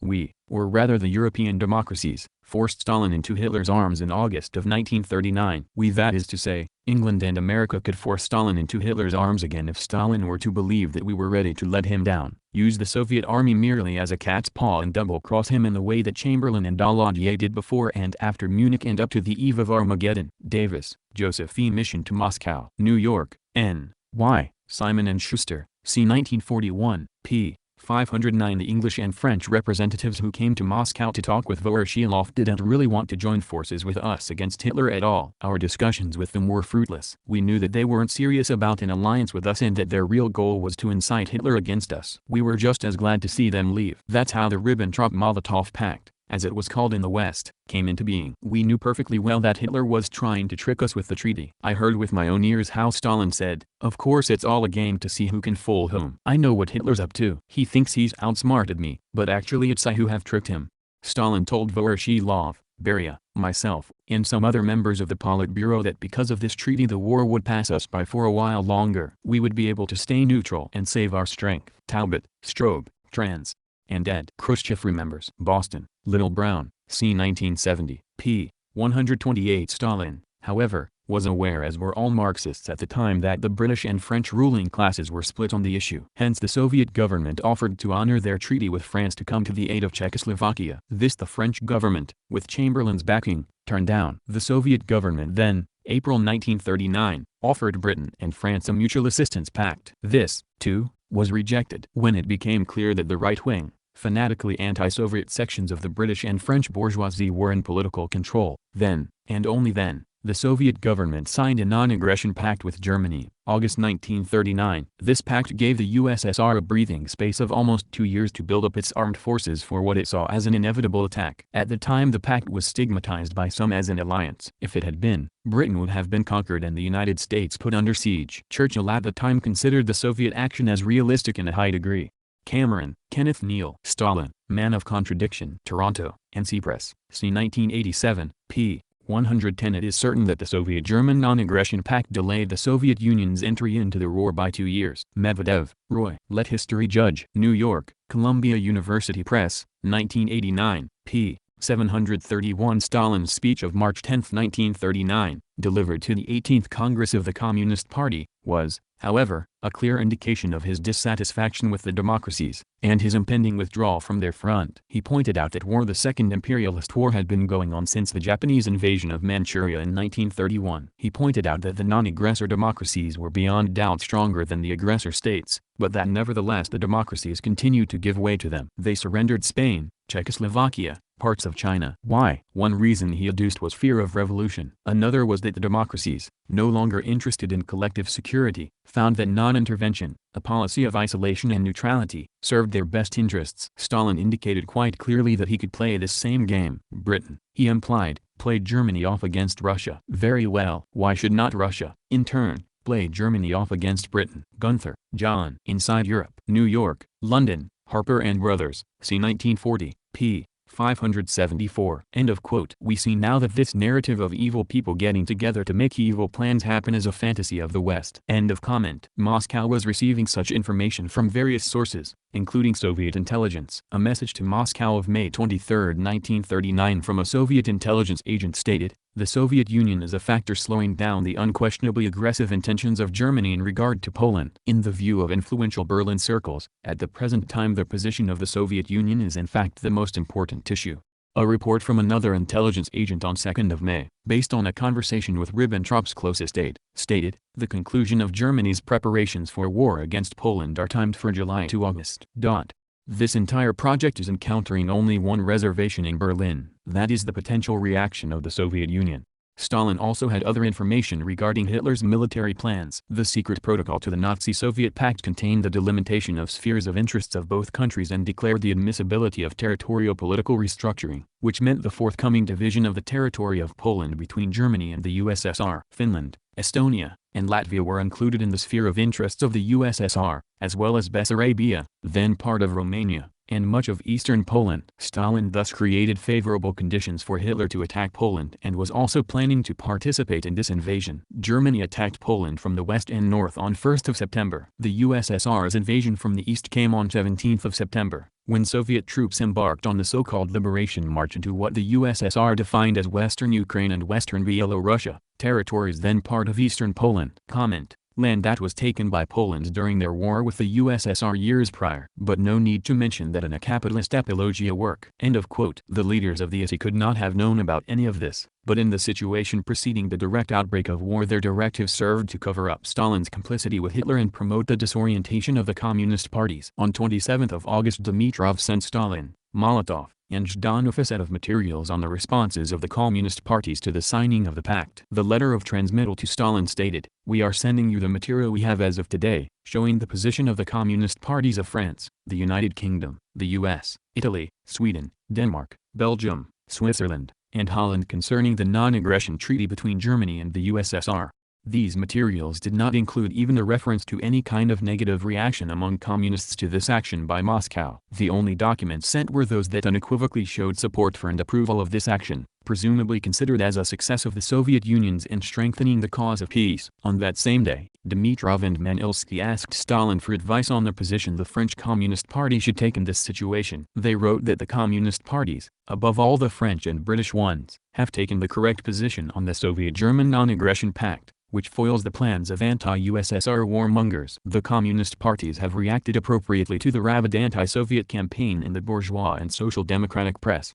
In France the Communist Party was being harassed, its press closed down, and meetings of communists banned. Dimitrov and Manilsky stated, quote, "It is obvious that despite the persecution, the Communist Party will continue to defend, with all means possible, the Soviet-German pact as an act of peace, an act that corresponds to the interests of the international working class and the French people." However, in the complex current situation a question arises about the position of the Communist Party on the measures taken by the French Prime Minister Daladier government in the cause of the so-called national defense of the country. We think that the Communist Party must maintain its position of resistance to the aggression of fascist Germany. It must support the measures aimed at strengthening the defensive capacity of France but, at the same time, condition its support of those measures by demanding that the party be allowed to express its views openly and to promote its activities. Simultaneously, the party must indicate that the current government of Daladier Bonnet does not enjoy the confidence of the people and does not provide guarantees of either a sound policy that matches the interests of the French people or the proper defense of the country. End of quote. The leaders of the Comintern requested Stalin to reply whether such a position is correct.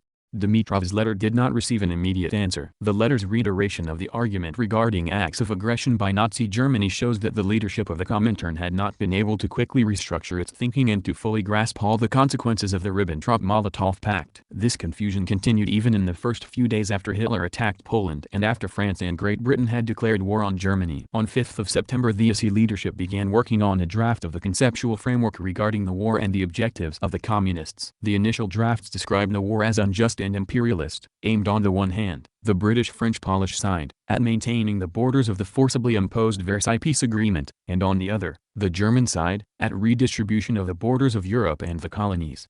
The conclusion was that in no case whatever could the communist parties of these countries back the policy of their country's ruling classes, which had plunged people into a new imperialist bloodbath. The communist parties must expose this policy in all of the belligerent countries.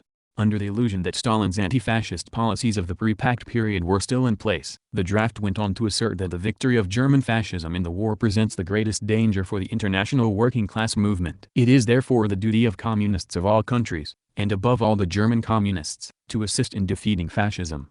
The watchwords of the defeat of German fascism and of national liberation were to be used in the countries enslaved by Hitler's Germany. It was acknowledged that in the event of the overthrow of the Polish government, which had brought the country to this disastrous situation, and the establishment of a government of workers and peasants, the Polish people would engage in a struggle for the national independence of the country. Demands were made for the resignation of the present government of the United Kingdom and its replacement by a leftist government of trade union leaders, and for the replacement of the French Daladier government by one that would unite the people, organize the defense of the country, and be able through its policy to inspire confidence in all the anti-fascists of the world.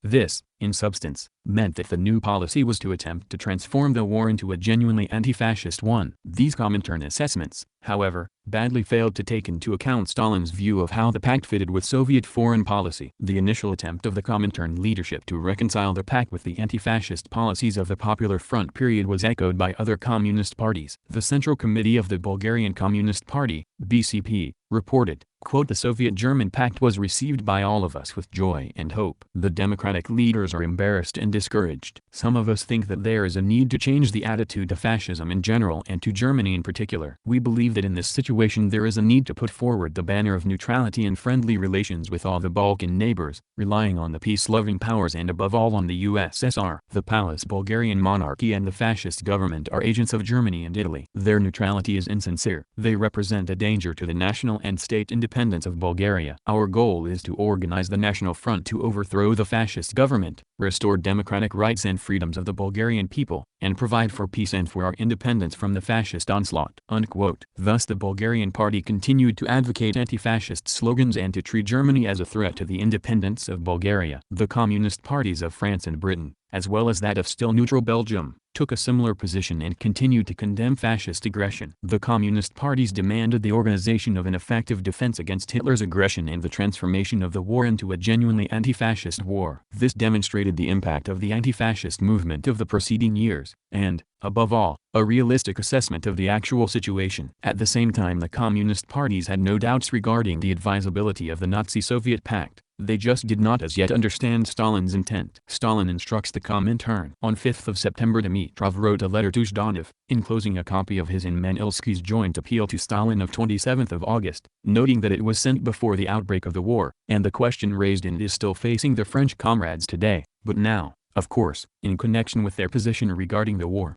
Then he wrote that he was preparing a document on the war and the fundamental policy and tactical positions of the communist parties. I must note that in drawing up this policy and, in particular, the tactical positions and political tasks of the communist parties in new conditions, we are encountering extraordinary difficulties, and to overcome them and to take a correct decision we are more than ever in need of direct help and advice from Comrade Stalin. On the copy of the letter to Zhdanov, Dimitrov later noted, "Conversation with Stalin, in the presence of comrades Molotov and Zhdanov, took place on July 9, 1939.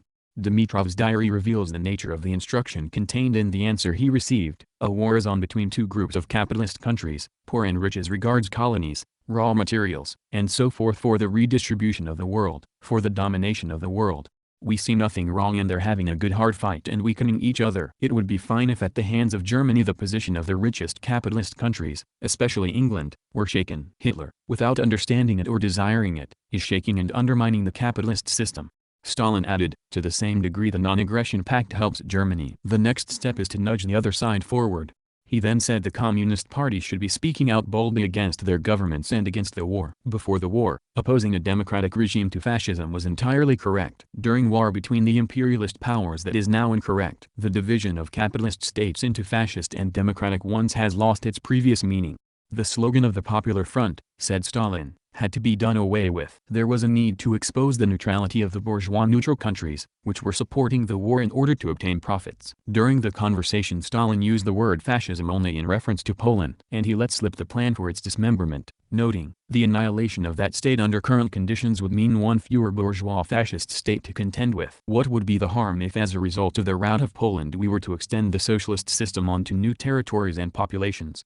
Stalin's words signaled the need for a radical change in the policy guidelines for the communist parties. The line of struggling to defend democracy and counter fascism as the major threat and source of aggression, proclaimed at the 7th Congress of the Comintern, was dropped. The communist parties were to direct the leading edge of propaganda against imperialism in general, do away with the slogan of the Popular Front, and reject cooperation with Social Democrats, Socialists, and others of the liberal left. Comment: to weaken the sword of war is the policy of all communists. End of comment. The slogans advocated the struggle against war and its perpetrators, but the point of criticism was directed against the opponents of Germany, and nothing was said of the need to fight fascism and Nazism. Stalin was in fact ordering the Comintern and the communist parties to turn the front line of the struggle against the democratic states of the West. Stalin's formula that the distinction between democratic and fascist states had lost its meaning in wartime did not, of course, take into account the national interests of those peoples who were actually resisting fascism. By unleashing war, Hitler's Germany had made its goal the establishment of a new order throughout the world, the enslavement and actual physical destruction of some peoples and nations. Regardless of the goals pursued by the ruling factions in countries at war with Germany, the war was a matter of national and ethnic survival in many countries. The Soviet Union's policies fractured the forces resisting Nazi Germany, weakening national resistance and leading to the increasing political isolation of the communist parties. Now that Dimitrov understood what Stalin intended, the Comintern on 8th of September prepared a directive reflecting the spirit of Stalin's new instructions as guidance for the communist parties. The war now underway was defined as an imperialist and unjust one, for which the bourgeoisie of all the belligerent states was equally to blame. The war could not be supported in any country, nor by the working class, let alone by the communist parties. The bourgeoisie is fighting the war, but not against fascism as Chamberlain and the leaders of social democracy claim. The war is being fought between two groups of capitalist countries for control of the world. The international working class can certainly not defend fascist Poland, which has rejected the help of the Soviet Union and suppressed other nationalities. It was noted that the communist parties wished to create a genuinely anti-fascist front with the participation of the USSR, but the bourgeoisies of England and France have repudiated the Soviet Union in order to pursue a predatory war. The war radically changed the situation, and the broad anti-fascist liberal, left alliances of the Popular Front era were no longer acceptable. The division of the capitalist countries into fascist and democratic camps has lost its former significance. Tactic of the communist parties in all warring lands at this stage of war is to oppose the war, to expose its imperialist character. Everywhere communist parties must undertake a decisive offensive against the treacherous policy of social democracy. The Comintern insisted that the communist parties of France, Britain, the United States, and Belgium must immediately correct their political line.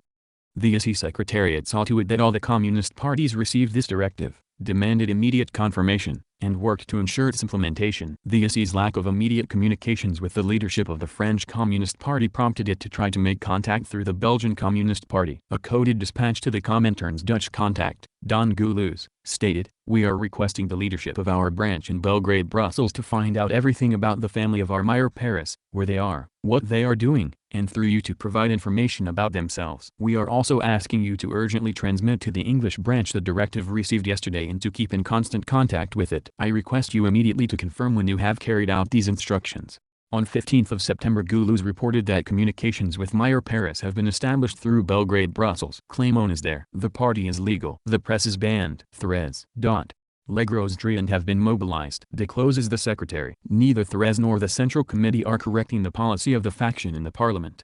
A message came through Holland, too, from Xavier Relicom, the secretary of the Central Committee of the Belgian Communist Party, stating that the party's line had been corrected in accordance with the directive. Goulouz also replied that he had sent the directive on to London. Reports also came in from Sweden that communications have been established with Paris. Political directives have been sent to Norway, Denmark, Paris, Brussels, Amsterdam, Latvia, and Finland.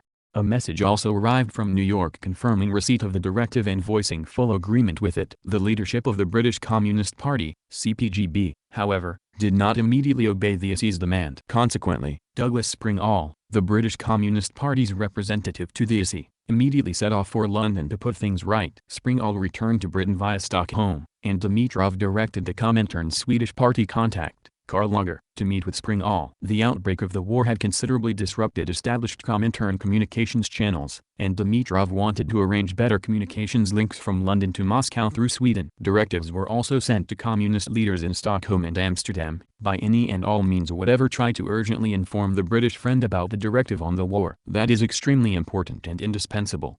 Following the intervention by the Comintern, the leadership of the British Communist Party changed its position. The CPGB General Secretary, Harry Pollitt, who had disagreed with the directives from Moscow, was relieved of his post and replaced by Rajani Palmdutt, who had vigorously supported complying with the Comintern's directive. Dimitrov also sent a coded dispatch to London. We suggest Harry and Johnny John Campbell, editor of the Daily Worker, who also had resisted the directive, should not be in Politburo but should remain in Central Committee. Dutt replied, I received your message regarding Harry and John after the Central Committee had elected Harry to the Politburo. While we understand the importance of your message, we still recommend that Harry remain in the Politburo subject to your confirmation. Dimitrov relented, replying, Harry could remain member of Political Bureau. Campbell was also replaced as editor of the Daily Worker. Creation of a European Communications Center. Concerned with ensuring reliable links with communist parties scrambling to figure out how to behave and what to say in the chaotic new situation, Dimitrov sent instructions on a new organizational structure for the Comintern in Europe. In coded language that barely disguised its meaning, he issued an order. Alfredo Togliatti, Clément Fried, and Luis Codevla must go to a neutral country and establish a commercial center of our firm there. This center must immediately get in contact with the main directorate, establish contacts with branches of the firm, engage in the greatest possible amount of commercial activity, and prevent our competitors from making use of the present situation against the interests of our firm. The order was fleshed out on 17th of September when Dimitrov sent a directive to Amsterdam. We authorize Clément and Luis together with the Dutch friend Goulouz to create a temporary communications center of the European parties. That center together with Sven Linderöd, leader of the Sweden Communist Party, must care about 1. Establishing connections to the parties, 2. Quickly correcting the party line of the parties, in particular the French and the English, in the spirit of this directive, 3. Ensuring further publication of our organs, 4. Rendering necessary assistance for sending on our Spanish and other leading foreign friends, 5. Organizing information for us on the present situation and activity of the parties. After the establishment of this center, Luis can leave with the task of establishing such a center for the American countries, which can have a link to your center. The required funds must be given by the Dutch friend. Confirm receipt of these instructions and report on measures taken in this area. The triumvirate entrusted with oversight of Comintern operations had to change. However, Togliatti had been interned by the French government and was not released until 1940, whereupon he returned to the Soviet Union. Clément, Eugene Fried, for much of the 1930s the Comintern's key link to the French Communist Party, had moved his base of operations to Belgium. Maurice Thorez, mobilized into the French army, deserted on 4th of October and fled, first to Belgium and then to Moscow. Maurice Triand, who controlled the Comintern's money in the late 1930s, was not mentioned in the coded cable. He had also deserted from the French army and gone into hiding in Belgium, his whereabouts unknown to the IC. When he did re-establish contact in a cable on 11th of October, Triand petulantly reminded his bosses that he was responsible for the available funds and asked whether he was supposed to hand over his functions to Clément. There is an opportunity to give out the journal's money for September, October, November, and December, but give instructions very urgently. I am asking you whether I should transfer the entire organization and give everything over to Clément. In late October, Dimitrov asked Clément to report on the present situation of the apparatus. Who is there now? Who are the employees, but only their functions, not their last names. Also with whom you are in contact from our parties. Clément responded that Triand was not in France but that communication has been established between the apparatus and the French party through Gabriel Péry, a member of the Central Committee of the French Communist Party and the editor of L'Humanité, and between the apparatus and Gabriel Péry. Communication has been established with the Italian, Romanian, and Czech Communist parties. In his coded cable in response, Dimitrov restored Trian to his functions as leader of the communications apparatus in France. "We are assuming that as soon as you resume direct contact with us, Gabriel Trian will take on leadership of the communications apparatus. Your apparatus must have ties with the remaining countries, parties and organizations, with England, Switzerland, and Belgium. The Dutch apparatus remains in reserve." 2 weeks later Dimitrov sent Clément, Trian, and Goulouz a directive naming them the leadership of the European Communications Center and delineating their responsibilities. Clément was entrusted with issues of the political work of the parties and the party press, the conduct of international campaigns, and providing for the publication of the organs of the Comintern. Trian was assigned organizational questions of communications with the parties, communication with the Comintern, financial issues, and the implementation of instructions from the Comintern regarding assistance to parties and to leading functionaries. Goulouz was responsible for the publication activity and communications between the Communist Party of Holland and the Comintern. His apparatus was to become the reserve apparatus. He was also instructed to create a reserve communications center. The European Center was also to organize a courier service, using for this purpose the Belgian, Dutch, and other communist parties. Although Clément's supervision of political work seemed to give him pride of place, Trian's control of the Comintern's communications in Europe led to frequent conflicts between the two men. Thérèse acknowledged in a conversation with an employee of the AC Personnel Department, Stella Blagova, at the end of November that Clément had accused Trian of being too slow in establishing communications. While Clément said there are no grounds for not trusting Trian. He considers that in these difficult times there are weaknesses in Trian's work. He reprimanded him, and Trian is angry. Trian's reports to the Comintern were even harsher. One message included accusations that Clément had worked for a long time in Paris. Moreover, the police did not bother him. He blamed Clément for the legalistic and opportunistic orientation that had begun to manifest itself in the leadership of the French Communist Party toward the end of August, and that then already contained the seeds of the mistakes made later in September. And, he complained, Clément intended to eliminate him from the leadership working on international communications and intends to concentrate this work in his own hands. Trian suggested that Clément be summoned to Moscow and another comrade be sent to replace him. Dimitrov ignored the suggestions, giving substance to the new line. On 28 September, during Ribbentrop's second visit to Moscow, the German-Soviet Treaty of Friendship, Cooperation, and Demarcation was signed. Among other measures, secret protocols in this treaty formally ceded to Germany some Polish territory that it had already occupied but that had been assigned to the USSR under the first Molotov-Ribbentrop Agreement. In return, the new treaty assigned most of Lithuania to the sphere of interests of the USSR. In a joint public statement, both sides favored the immediate cessation of the war. At first, the Soviet leadership toyed with the idea of allowing the Baltic nations a modicum of independence. With the possibility of aid from the West cut off by the Nazi-Soviet pact and the outbreak of World War II, all three, Lithuania, Latvia, and Estonia, signed pacts of mutual assistance with the USSR, which Stalin believed was the right form to allow us to bring them into the Soviet Union's sphere of influence. He told Dimitrov in late October 1939 that we need to be vigilant, to strictly watch over their internal regimes and autonomy. We will not attempt to Sovietize them. When the time comes, they will do that themselves. The period of limited autonomy for the Baltic states was short-lived, however. Acquiescence to Soviet influence was coerced and widely resented by the Baltic peoples, and Baltic diplomats quietly approached Western states and Nazi Germany seeking counterweights to Soviet pressure. Slightly more than 8 months later, the USSR presented an ultimatum to all three countries, demanding the formation of new governments and acceptance of occupation by Soviet troops. The Comintern's instructions to the Lithuanian Communist Party were typical. The main task at this stage is the organization of the masses under our leadership in the cities and in the countryside. Publish legal newspapers. Organize legal trade unions and factory councils at the enterprises and peasant committees in the villages. Have political prisoners released immediately. Cleanse the army and the state apparatus of anti-Soviet elements. Confiscate the property of reactionaries who have fled. Put forward a program of action that for now does not go beyond the popular democratic framework. The democratic popular government should consist of honest representatives of the people. For now the direct participation of the communists is not advisable.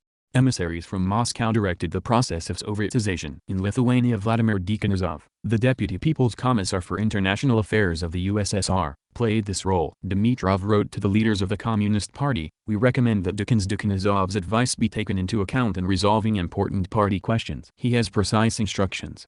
Following legislative elections on 21 June, Lithuania asked to join the USSR. The second agreement between Germany and the USSR immediately resulted in changes to the Comintern's political directives to the communist parties. Although the war was described as imperialist from both sides, it was now emphasized that the problem of fascism had begun to play a tertiary role, that the primary issue was the struggle against capitalism and, above all, against the regime of bourgeois dictatorship and reaction in each country, that is, those countries at war with Germany and states that had declared their neutrality. Stress was also placed on intensification of the struggle against social democrats and socialists, whose leaders were branded as vile enemies of the Soviet Union, preparing to go to war against it. Germany and Hitler's National Socialism were no longer regarded as the primary or even secondary enemy. France had declared war on Germany on 3 September and several weeks later proscribed the French Communist Party due to its support for the Nazi-Soviet pact. But while the French party supported the pact, it did not immediately embrace, and likely did not yet fully understand, all that Stalin's new policy required. And on 22 September the Comintern sent Clément, Eugene Fried, its chief agent in France, a demand to take the measures necessary to implement the ISI directives in France. On 28 September the ISI sent an additional directive to the PCF. Quote, after the ban on the party it has become clear that there is a need for a decisive break with the policy of sacred unity French patriotism and for the exposure of the two-faced attitude of the French bourgeoisie regarding an allegedly anti-fascist war. This is not a war of democracy against fascism. This is an imperialist, reactionary war on the part of both France and Germany. In this war a position of national defense is not a correct one for the French communists. The struggle against the imperialist war is the best form of protection of the vital interests and the entire future of the French people. Today the question of fascism is playing a secondary role. The primary issue is the struggle against capitalism, the source of all wars, against the regime of bourgeois dictatorship in all its forms, and above all in your own country. The tactic of the United and Popular Front is no longer applicable in the light of the shift of socialists and radicals to the camp of the war and of imperialist reaction. This is also because the war has created a new situation, in other words, a profound and drastic crisis of capitalism. End of quote. The ISI Presidium expressed its confidence that the Central Committee of the party would correct the errors committed. A coded dispatch to the British party leadership via Clément further explained how communist parties should understand the Nazi-Soviet pact. Quote, the English party's position in support of the imperialist war is wrong. This is in fact support for Chamberlain. In the war each communist must fight against reaction in his own country, not against fascist reaction in a foreign country. It is not fascist Germany, which concluded an agreement with the USSR, but reactionary anti-Soviet England, with its enormous colonial empire, which is the bulwark of capitalism. Therefore the tactic of anti-fascist struggle is also not applicable here. By reiterating formulas about the anti-fascist war, the British communists are helping the bourgeoisie drag the workers into the war. The slogan of communists of all the belligerent capitalist states is, the struggle against the imperialist war. Unquote. On 7 and 8 October similar directives were sent to Amsterdam for forwarding to the communist parties of Belgium, Switzerland, and Sweden and for dissemination in the other Scandinavian countries. They were also to be sent to New York to American party leader Earl Browder for dissemination to the communist parties of Latin America. Quote, the provocateurs of anti-Soviet war are raging because the USSR has sabotaged their true intent, strengthened the positions of the socialist countries, wrested 14 million people from capitalist hell. A reference to the USSR's occupation and later annexation of eastern Poland on 17 September. Their anti-Soviet and anti-communist campaign is tantamount to preparation for war against the USSR. It is necessary to conduct yourself in the way taught by Lenin and Stalin in the period of war 1914 to 1918. The way Liebknecht behaved. Selflessly defend the French communists from brutal French reactionary forces. Struggle vigorously against the offensive launched by reactionary forces in your country. Unquote. While the communist parties of France and Britain had to swallow adopting policies that opened them to accusations of treason, those in neutral countries faced other pressures. One of the more interesting cases involved Bulgaria, about whose policies Dimitrov took an especially keen interest and of whose communist party he was a longtime leader. Immediately after the pact was signed, the Central Committee of the Bulgarian Communist Party sent a message to the Comintern proclaiming that the Bulgarian monarchy and the fascist government are agents of Germany and Italy. Their neutrality is insincere. They represent a danger to the national and state independence of Bulgaria. Our goal is to organize the National Front to overthrow the fascist government, restore democratic rights and freedoms of the Bulgarian people, and provide for peace and for our independence from the fascist onslaught. The main danger, in other words, remained fascism and German pressure on the government. The ISI Secretariat sent a coded dispatch to the Bulgarian Communist Party in October 1939 that emphasized how communists in a neutral country like Bulgaria should understand the war situation. The neutrality of the bourgeoisie of the non-belligerent countries is hypocritical. The bourgeoisie is attempting to enrich itself through the war. The United States is supplying Japan with weapons and, together with England, they are setting their dogs on the USSR. The USSR has a unique, independent position. It has made colossal efforts to preserve peace. Having concluded a pact with Germany, it remained outside the military conflagration and today serves as a powerful bulwark for all peace-loving forces. The USSR is serving the interests of the workers, humanity, and socialism. It has fulfilled its liberating role in Western Belarus and Western Ukraine. Describing the war as an imperialist one for the parties to the conflict, the message repeated the claim that the distinction between democracy and fascism has disappeared. In another directive to the Communist Party of Bulgaria in November 1939, the ISI Secretariat instructed it to campaign for a pact of friendship and mutual assistance with the Soviet Union. The message stood reality on its head. Quote, "The German-Soviet pact and the firm position of the USSR in East European affairs weakened German expansion in the Balkans and strengthened Soviet influence. Today, the Soviet Union is the sole pillar of support for the neutrality of Bulgaria. In striving for domination, the British and French imperialists are organizing an assault on the rulers of the Bulgarian people in an attempt to make them their vassals and, insofar as possible, to plunge them into the war with Germany. They are preparing to make Bulgaria a springboard against the Soviet Union. Our major objective today is the mobilization of the masses against the involvement of Bulgaria in the war on any side whatever. Moreover, the major thrust must be against British and French imperialism." End of quote. In the face of the ISI's strange notion that the Nazi-Soviet pact had weakened German influence and the chief threat in the Balkans was British and French imperialism, the leaders of the Bulgarian Communist Party did point out to the ISI that ruling circles in their country had understood the Nazi-Soviet pact as indicating a need to rely more on Germany. Once again, however, Bulgarian communists received instructions from the ISI to vigorously attack the British plan to create a Balkan defensive bloc as serving only the interests of Britain and France and to step up the campaign against the anti-Soviet intrigues of these powers. A directive of December 11, 1939 warned the Bulgarian communists that negotiations with the leaders of the bourgeois opposition parties and the Social Democrats were not permitted. The ISI reminded them, the most reliable criterion is unconditional friendship with the USSR in opposition to the attempts of England and France to include Bulgaria in their front against Germany, and thus, in fact, against the USSR. Over the next year and a half, the Comintern persistently pressured the Bulgarian communists to focus their attacks on elements in the Bulgarian government sympathetic to Great Britain and France. Comment: It is important to note that there are no perfect heroes. The point of the commentary is to not paint the Soviet Union in the perfect light. We're not going to paint this picture of an anti-Ally Bulgarian Communist Party as a correct line to take. We with hindsight know of the terror committed by the Nazis was sudden and unexpected for many, and it particularly swept up in speed once the Soviet Union was attacked. But hindsight of how terrible the fascist threat was not on the minds of the Soviet Union, and neither the KPD. End of comment. One message warned. There are signs that in the very near future British-French pressure will be exerted to involve the Balkans in the blockade and in the war with Germany. We demand of the government, first of all, the rejection of participation in the economic blockade of Germany, as contravening neutrality. Second, a firm policy defending peace, neutrality, and independence against attempts to force a violation of our neutrality. Bulgarian communists enthusiastically endorsed the message, commenting in a reply to Moscow that their deputies in parliament would demand guarantees that neutrality will be firmly and unswervingly championed. They would expose the capitulatory tactics of the pro-Ally forces and demand the arrest of the British-French agents. We warn that in the event of the capitulation of Bulgaria to the British-French bloc, the people will have a free hand regarding traitors and betrayers. Such fervor did not please the ISI Secretariat, which considered the demand for the arrest of the British-French agents as premature. First of all, the goals and methods of these agents must be exposed, in order to paralyze their activity. We also consider the holding of negotiations with the government as premature. There is a need to step up popularization of our independent position among the people and not to make any particular proposals to the government, which we continue to distrust.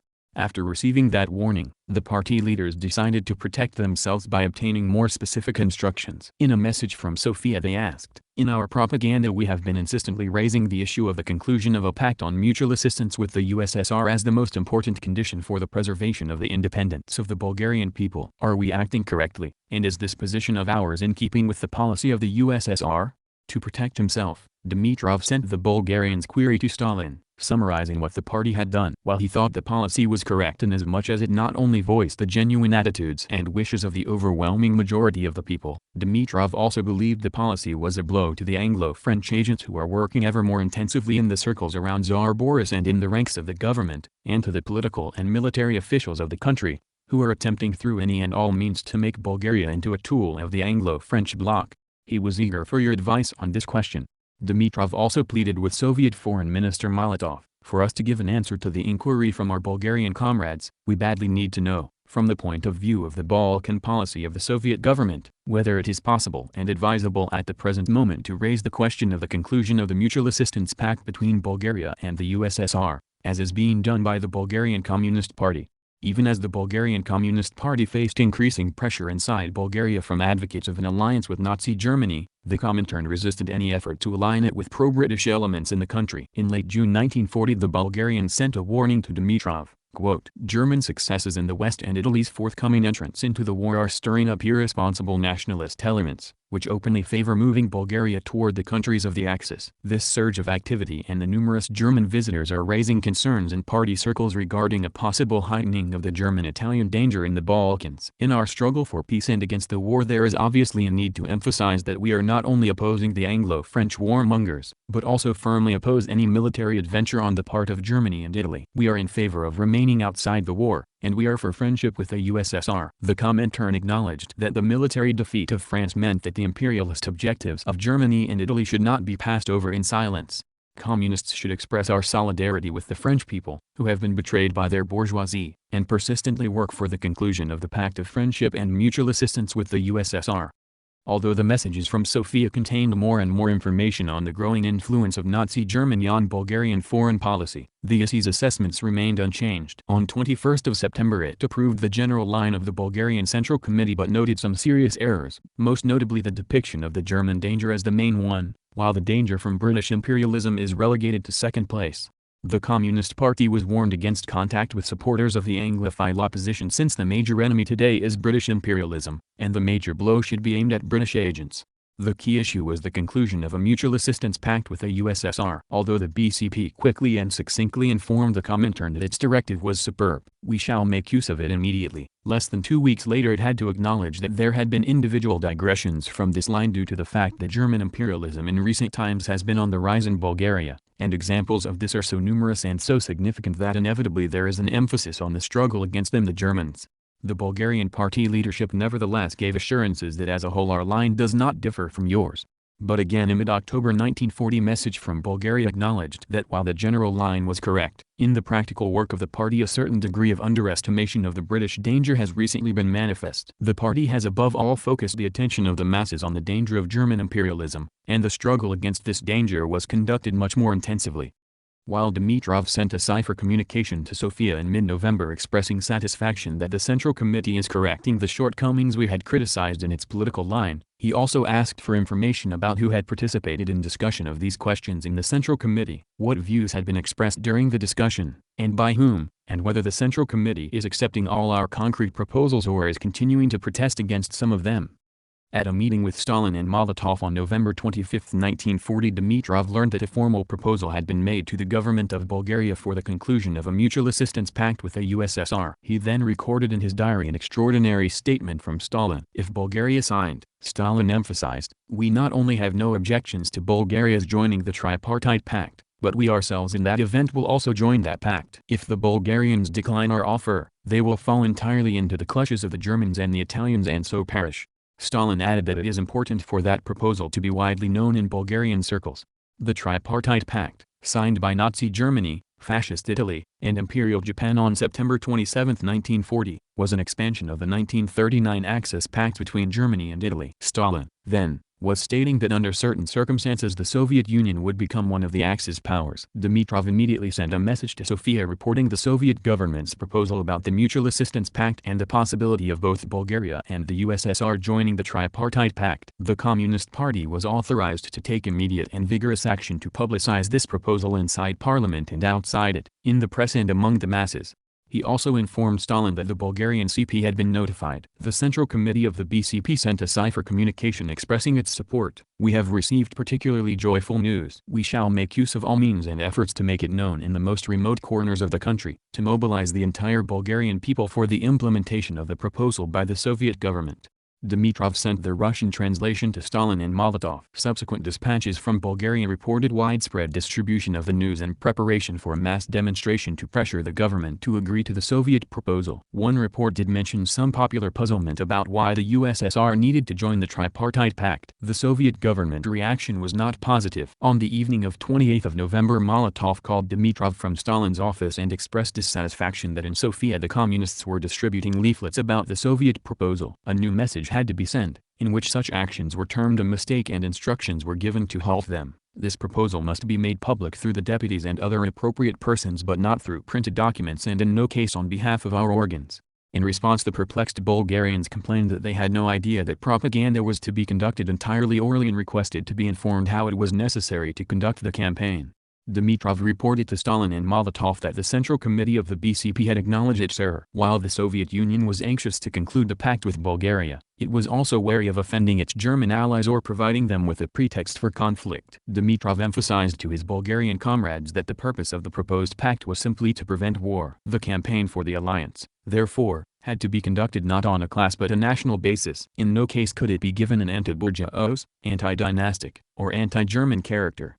To bring about a Soviet-Bulgarian pact, the popular masses are not enough. The majority of the intelligentsia, officers, bourgeois and other circles must support the pact. Therefore there is a need to refrain from any action that might bolster the arguments of the enemy that the pact represents a danger to the bourgeois system, the government, and Tsar Boris. In connection with the pact, the party must conduct all its work solely as a propaganda and ideological struggle. In no case given to those acts of provocation, to which opponents will resort, in order to stage an alleged communist threat.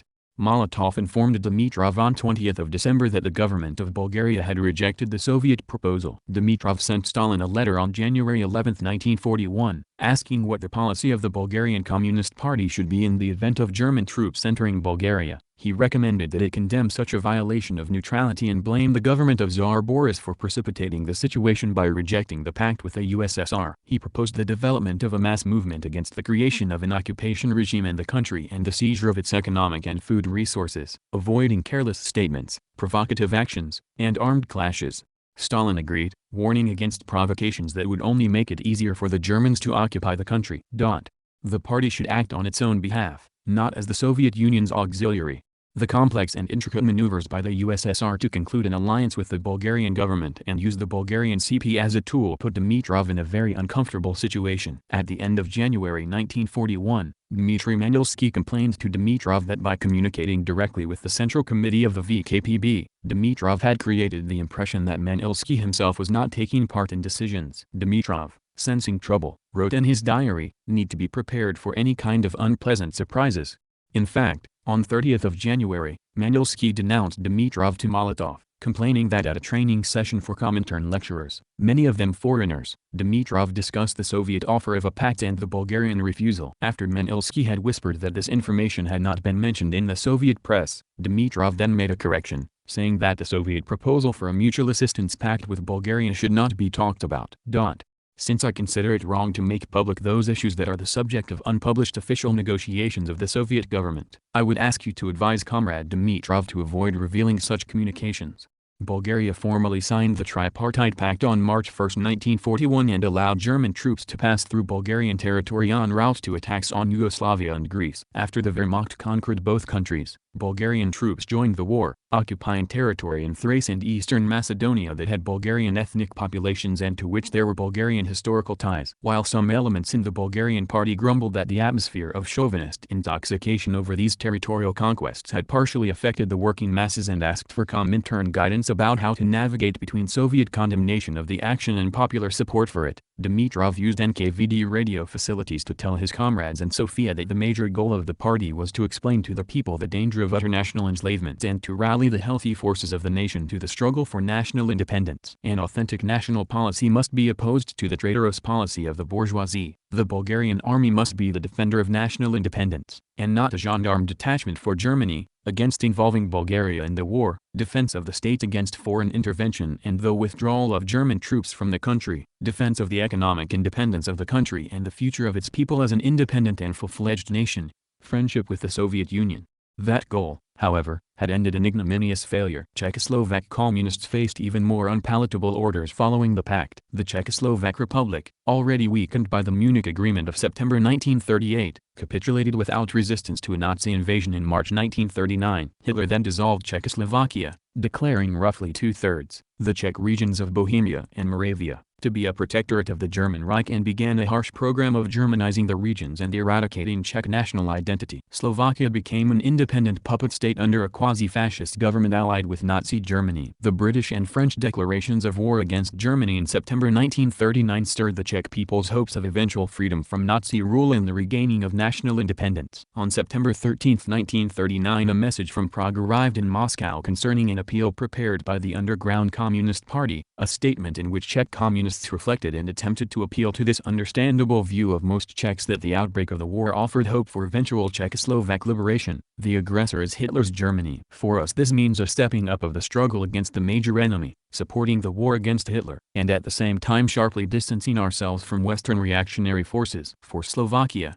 cutting ourselves off from the Western imperialists, supporting the liberation struggle of the Czech people. We perceive the policy of the USSR as an instrument for the independent policy of the international proletariat, for the liberation of all peoples. The most important principle is that of doing everything possible to defeat the fascist aggressor.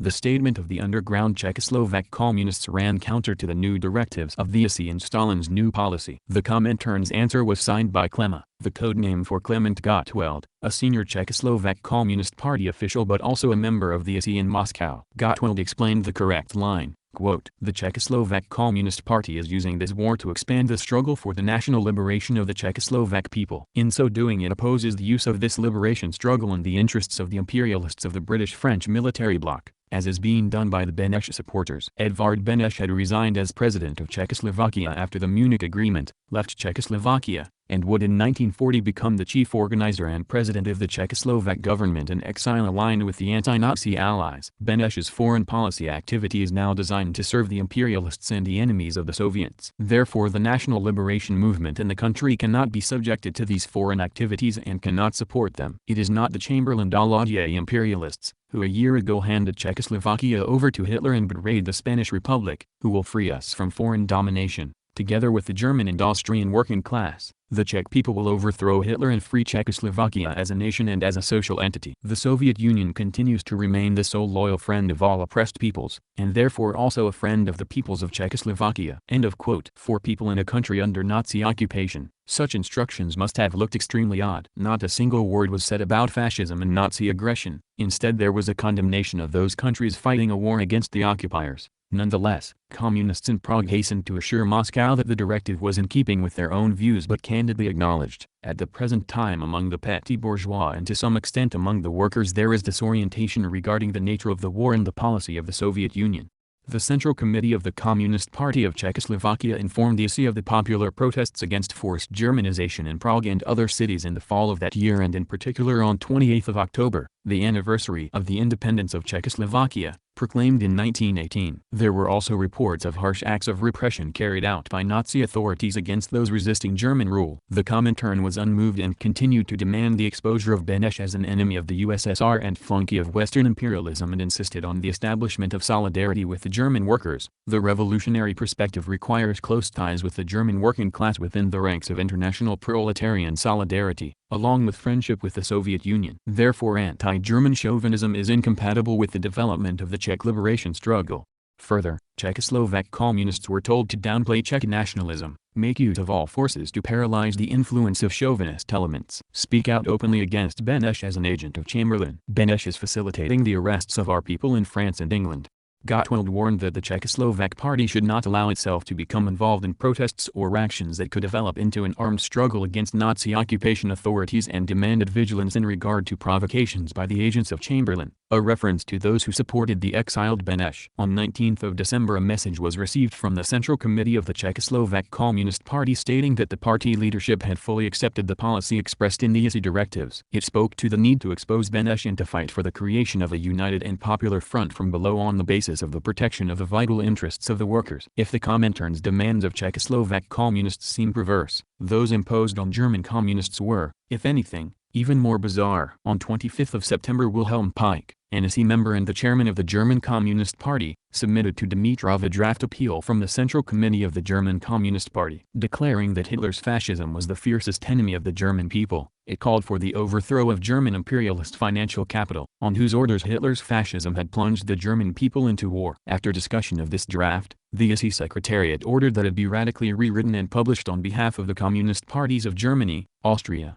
and Czechoslovakia. The statement of these parties, entitled Against Imperialist War, for the Social and National Liberation of Peoples, spoke of the brutal dictatorship of German large-scale capital, of a regime that had shed rivers of its people's blood to establish and maintain its domination, rather than of Hitler's fascism. While it called for a lethal blow against German imperialism, it insisted that this could be accomplished only if it is possible to unite the National Socialist, Social Democratic, Catholic, and Communist workers for the struggle against imperialism and war, for peace and socialism. It is not clear whether the Comintern authors of this appeal and those who received it considered the involvement of National Socialist, i.e., Nazi, workers in a joint struggle for socialism with the communists and workers of other political inclinations as a realistic possibility or merely an ideological cliché inserted to have the appearance of offering a strategy for the overthrow of Hitler's regime. Comment: Yay, that's weird. However, it is important to note, given the context I provided, and the context of preventing a war with the Soviet Union, the USSR was in no position to give Germany pretext to turn around and fight the country. Remember, nobody knew that the USSR would have won the battle. It was a risky business and no one wanted war for socialism. Yet this came into direct contradiction with the aims of local communist parties. What was the USSR to do?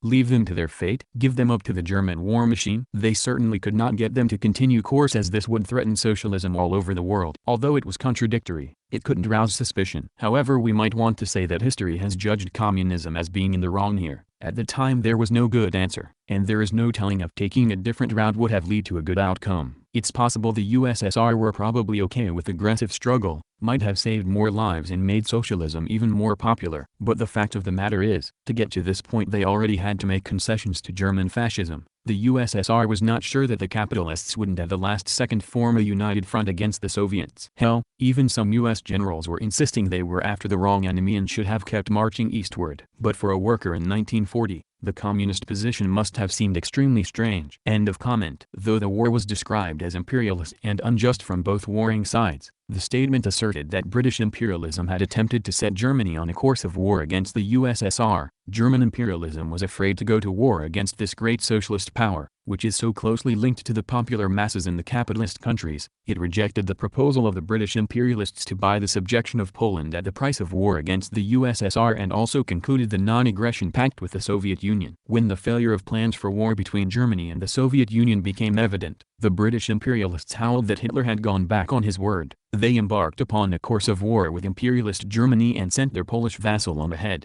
The major blame for unleashing the war was placed on the Western powers. The armies of the British and French imperialists come bearing on their bayonets not national freedom and democracy, but capitalist bondage and irreconcilable hostility toward the Soviet Union and socialism.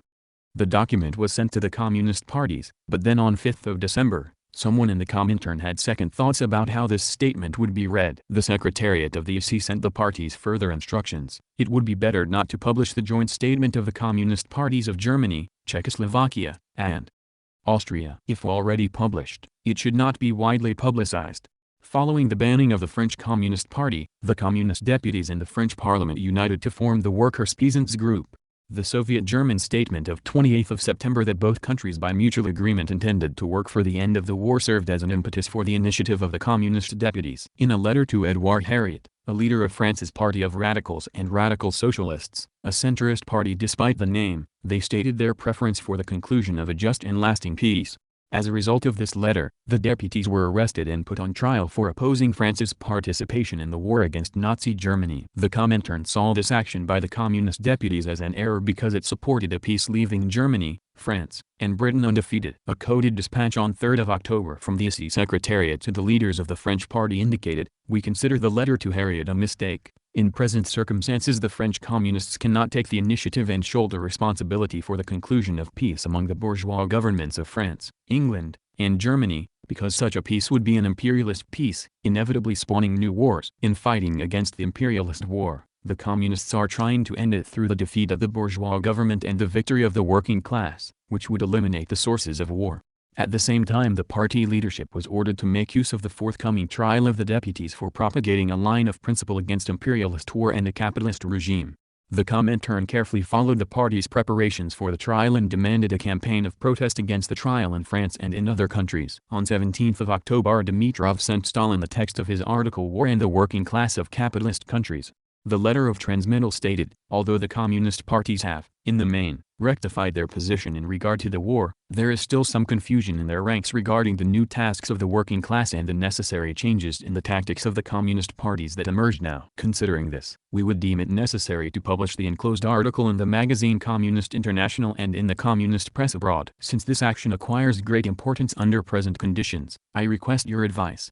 Another copy of the draft article was sent to Andrei Zhdanov, a close associate of Stalin and often a point man on ideological matters. Stalin personally made corrections to Dimitrov's article. On 25 October he summoned the leader of the Comintern and in Zhdanov's presence made a number of comments on the text of the article. The major point was that the text should not run ahead of events and slogans must be used that are in keeping with this particular stage of the war. Stalin considered as correct such slogans as "Down with the imperialist war," "End the war," "End the bloodshed." Stalin reminded Dimitrov that we will not come out against governments that favor peace.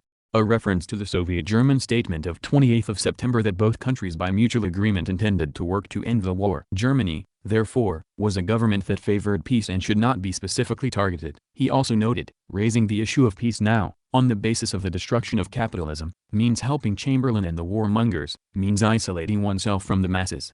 The sense of these comments was the need for a struggle to defeat the governments of Britain and France. In Stalin's interpretation, they were the aggressors, while Nazi Germany was for peace. At this time Pravda published Ribbentrop's discussion with the Japanese correspondent. Hitler's minister stated that Germany has always wanted peace, not war. War with Poland was imposed on us despite the Führer's reasonable proposals. In the West as well, it was not Germany but England and France who declared war. If Germany is nevertheless still ready to conclude peace, that is nothing new. The same newspaper published Stalin's answer regarding the statement by the French Havas news agency. Stalin echoed Ribbentrop's points. A. It was not Germany that attacked France and England, but France and England that attacked Germany and bore the responsibility for the current war. B. After the onset of hostilities Germany made peace proposals to France and England, and the Soviet Union openly supported Germany's peace proposals, since it continues to consider that a speedy end to the war would radically ease the situation of all countries and peoples. C. The ruling circles in England and France crudely rejected Germany's peace proposals as well as the attempts of the Soviet Union to end the war as soon as possible.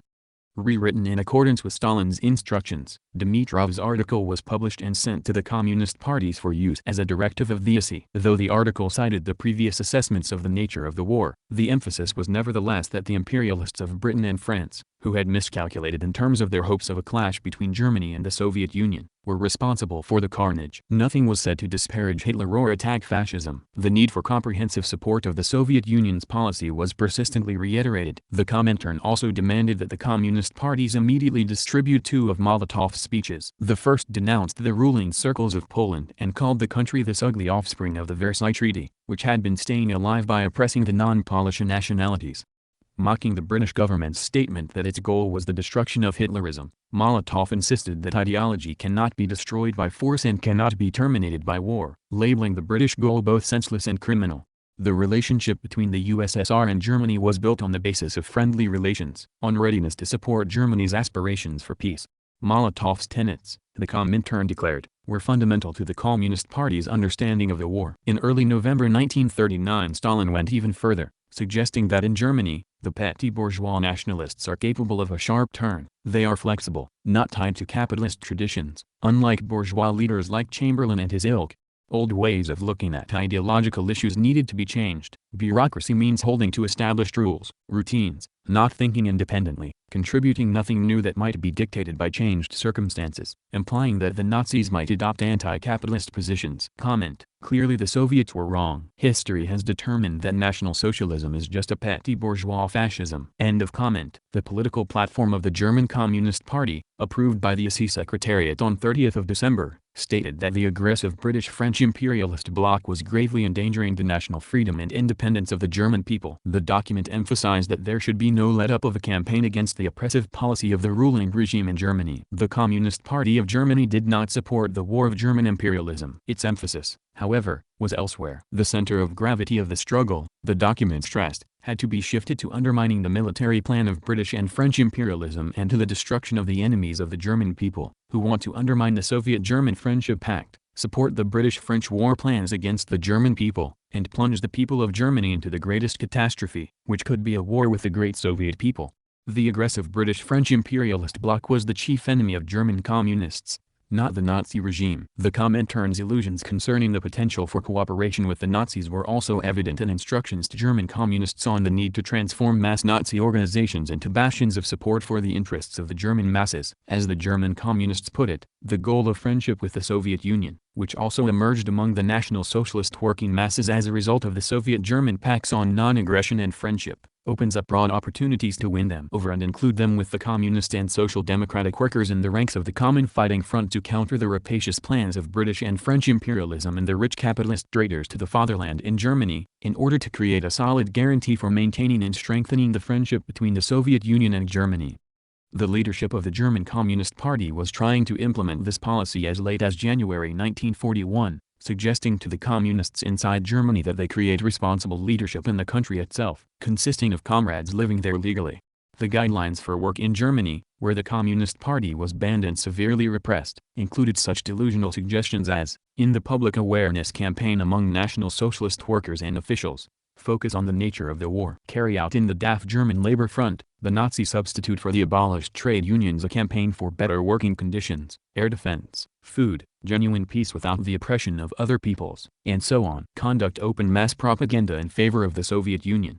Whether any communists inside the German Reich attempted to carry out this policy is unknown, but certainly nothing was accomplished. On January 7, 1940, Dimitrov and Manilsky told Stalin that they agreed with the German communists' line. Some foreign communists occasionally departed from the IC's playbook. On the same day that the IC Secretariat approved the political platform of the German Communist Party, a manifesto from the Communist Parties of Britain, France, and Germany, prepared by some officials of those three parties without Comintern supervision, was published in London, calling on the workers of these countries to speak out in favor of ending the war. Each party called for resistance to the government of its own country. There was a statement on behalf of the German Communist Party that the working class of Germany must wage a struggle against Hitler using all possible means. The publication of the London Manifesto threw the leadership of the IC into a panic. Dimitrov gave instructions to find out the reason for the appearance of this document. He sent an inquiry to Douglas Springall, the Comintern's agent in the British Party, communicate who has published proclamation of German, French, and English parties. Take measures that in future such publications do not appear without our agreement. Wilhelm Pike, the leading German communist in the IC, explained to Dimitrov that the manifesto had been printed without the knowledge of the Central Committee of the German Communist Party, with authorization by Wilhelm Kahnen, a leading German communist then in exile in London. Pike assured Dimitrov that the German Communist Party did not endorse it. Walter Ulbricht, a leading German communist in exile in Moscow, wanted the British Communist Party told that it is not admissible for a fraternal party with one member of the German Communist Party to sign on behalf of the Central Committee of the German Communist Party, since the comrades in emigration do not have any such right to do so. In his zeal to distance himself from the issue, he had obviously forgotten that all the senior leaders of the German Communist Party were émigrés, including himself. The London Manifesto violated Stalin's ban on speaking out against governments that are for peace, that is, Nazi Germany. The sharply negative reaction of the Comintern leaders showed the extent of confusion in their own arguments due to the zigzags of Stalin's policy and how fearful they were of the slightest digression from it. Even a mere reference to previous instructions was seen as a manifestation of disloyalty. In February 1940, an issue of the Communist International containing pre-war articles articles and documents appeared in Britain, circulated by the CPGB. The ISI Secretariat reprimanded the leadership of the British Communist Party, we consider as a big political mistake publication and circulation in February 1940 of the September issue containing materials that had been written before outbreak of war in Europe. Comment. This is not a zigzag unpredictable thing. War changes circumstances. End of comment. The Secretariat proposed withdrawing the issue from circulation and suggested it was necessary to make an inquiry in order to know who is responsible for this act that indirectly runs counter to the party's policy and that measures be taken so that such outrageous incidents are not repeated. Springall apologized for the error and assured the Comintern that measures had been taken to avoid a recurrence of similar blunders. The publication of Comintern materials propagandizing the anti-fascist struggle and formulations that laid the blame for the outbreak of the future war on Hitler's Germany were harmful. The main fire was supposed to be directed against British and French imperialism. In the spring and summer of 1940 Germany struck a series of consecutive blows at neutral countries and then at the British and French troops. On 9th of April the Wehrmacht invaded Denmark and Norway. On 10th of May, Belgium, the Netherlands, and Luxembourg, and on 14th of May, attacked France. Unmoved by these developments, the Comintern continued to castigate Britain and France as the aggressors. In justification of the invasion of Denmark, Ribbentrop authorized the German ambassador to the USSR to report to Molotov that the German authorities had received totally reliable reports on an inevitable strike from the British-French armed forces on the coastline of Denmark and Norway, and therefore had to act immediately. Molotov responded that the Soviet government understands that Germany was forced to resort to such measures. The British, unquestionably, have gone too far. They totally fail to take into account the rights of neutral countries. In conclusion, Molotov added, "We wish Germany a total victory in its defensive undertakings." The directives of the Comintern reflected a similar assessment. On 10th of April the ISI Secretariat sent a statement to Stockholm, signed by Dimitrov, to be passed along to the Danish Communists. They were instructed to publish it. The British-French aggressive imperialist policy of war in Scandinavia has resulted in imperialist countermeasures from Germany. The major culprits are the warmongers in London, Paris, and their agents in the Second International. The governments of Scandinavia are equally to blame, since they are pandering to the unleashing of an imperialist war and have supported military preparations against the Soviet Union. The Danish party was allowed to protest against the occupation of its country and attempts to impose German domination on the peoples of Scandinavia. But, the Comintern reminded it, the peoples of Scandinavia speak out in favor of the end of the imperialist war, must speak out for peace. They cannot in any way allow themselves to be used by British imperialism in order to expand the war in Scandinavia. Exactly how this was to be done was not clear, and specific tasks the Comintern said the Danish Communist Party reflected this confusion. Another directive sent on the same day contained instructions to seek any opportunity to maintain any legal position, to avoid any kind of bravado, in order to prevent the occupying powers from taking measures against the party, to warn the workers to be vigilant in regard to the agents provocateurs. But while Danish communists were to avoid irritating German occupation authorities, at the same time the Comintern instructed the party to prepare for underground activity. Later the ISI Secretariat was forced to provide a special warning to the party regarding the danger that demagogic maneuvers by the occupiers might create the impression that the Danish Communist Party was on their side. Avoiding giving deference to the occupation, stated the ISI Secretariat's directive of 28th of June, the party must prepare the masses politically for the struggle for national liberation. The confused nature of such instructions is perfectly obvious, since it was hardly possible to raise the question of the restoration of independence while passing over in silence the question of against whom this struggle should be directed. Through Stockholm Niels, Dimitrov sent a similar warning to the Norwegian Communist Party: inform immediately our friends in Oslo that it is not admissible to take a pro-German position. The communists must in any and all circumstances have their own position, strictly distance themselves from both warring sides, and in present circumstances not take on any responsibility for the actions of the occupiers.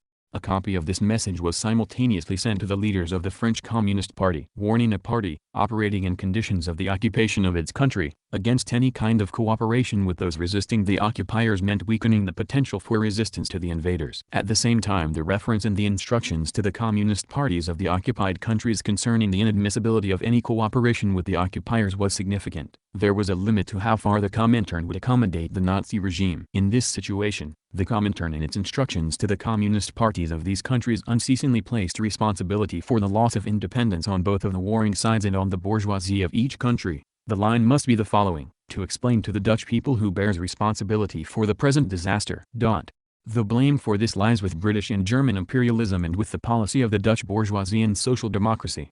Once again, the Comintern was assigning the blame for the seizure of the Netherlands first and foremost to British imperialism and only then to the other culprits. The objectives of the party were also set forth, quote, to fight against the plundering of the country by the occupiers, against shifting the consequences of the occupation onto the masses, to fight for the demands of the masses in the social and economic spheres, against political reaction and depriving the people of their rights, for the restoration of the political independence of the country, no cooperation with the Dutch elements cooperating with the occupiers, and simultaneously a firm separation from the Dutch government and dynasty. In all areas an independent policy of the party.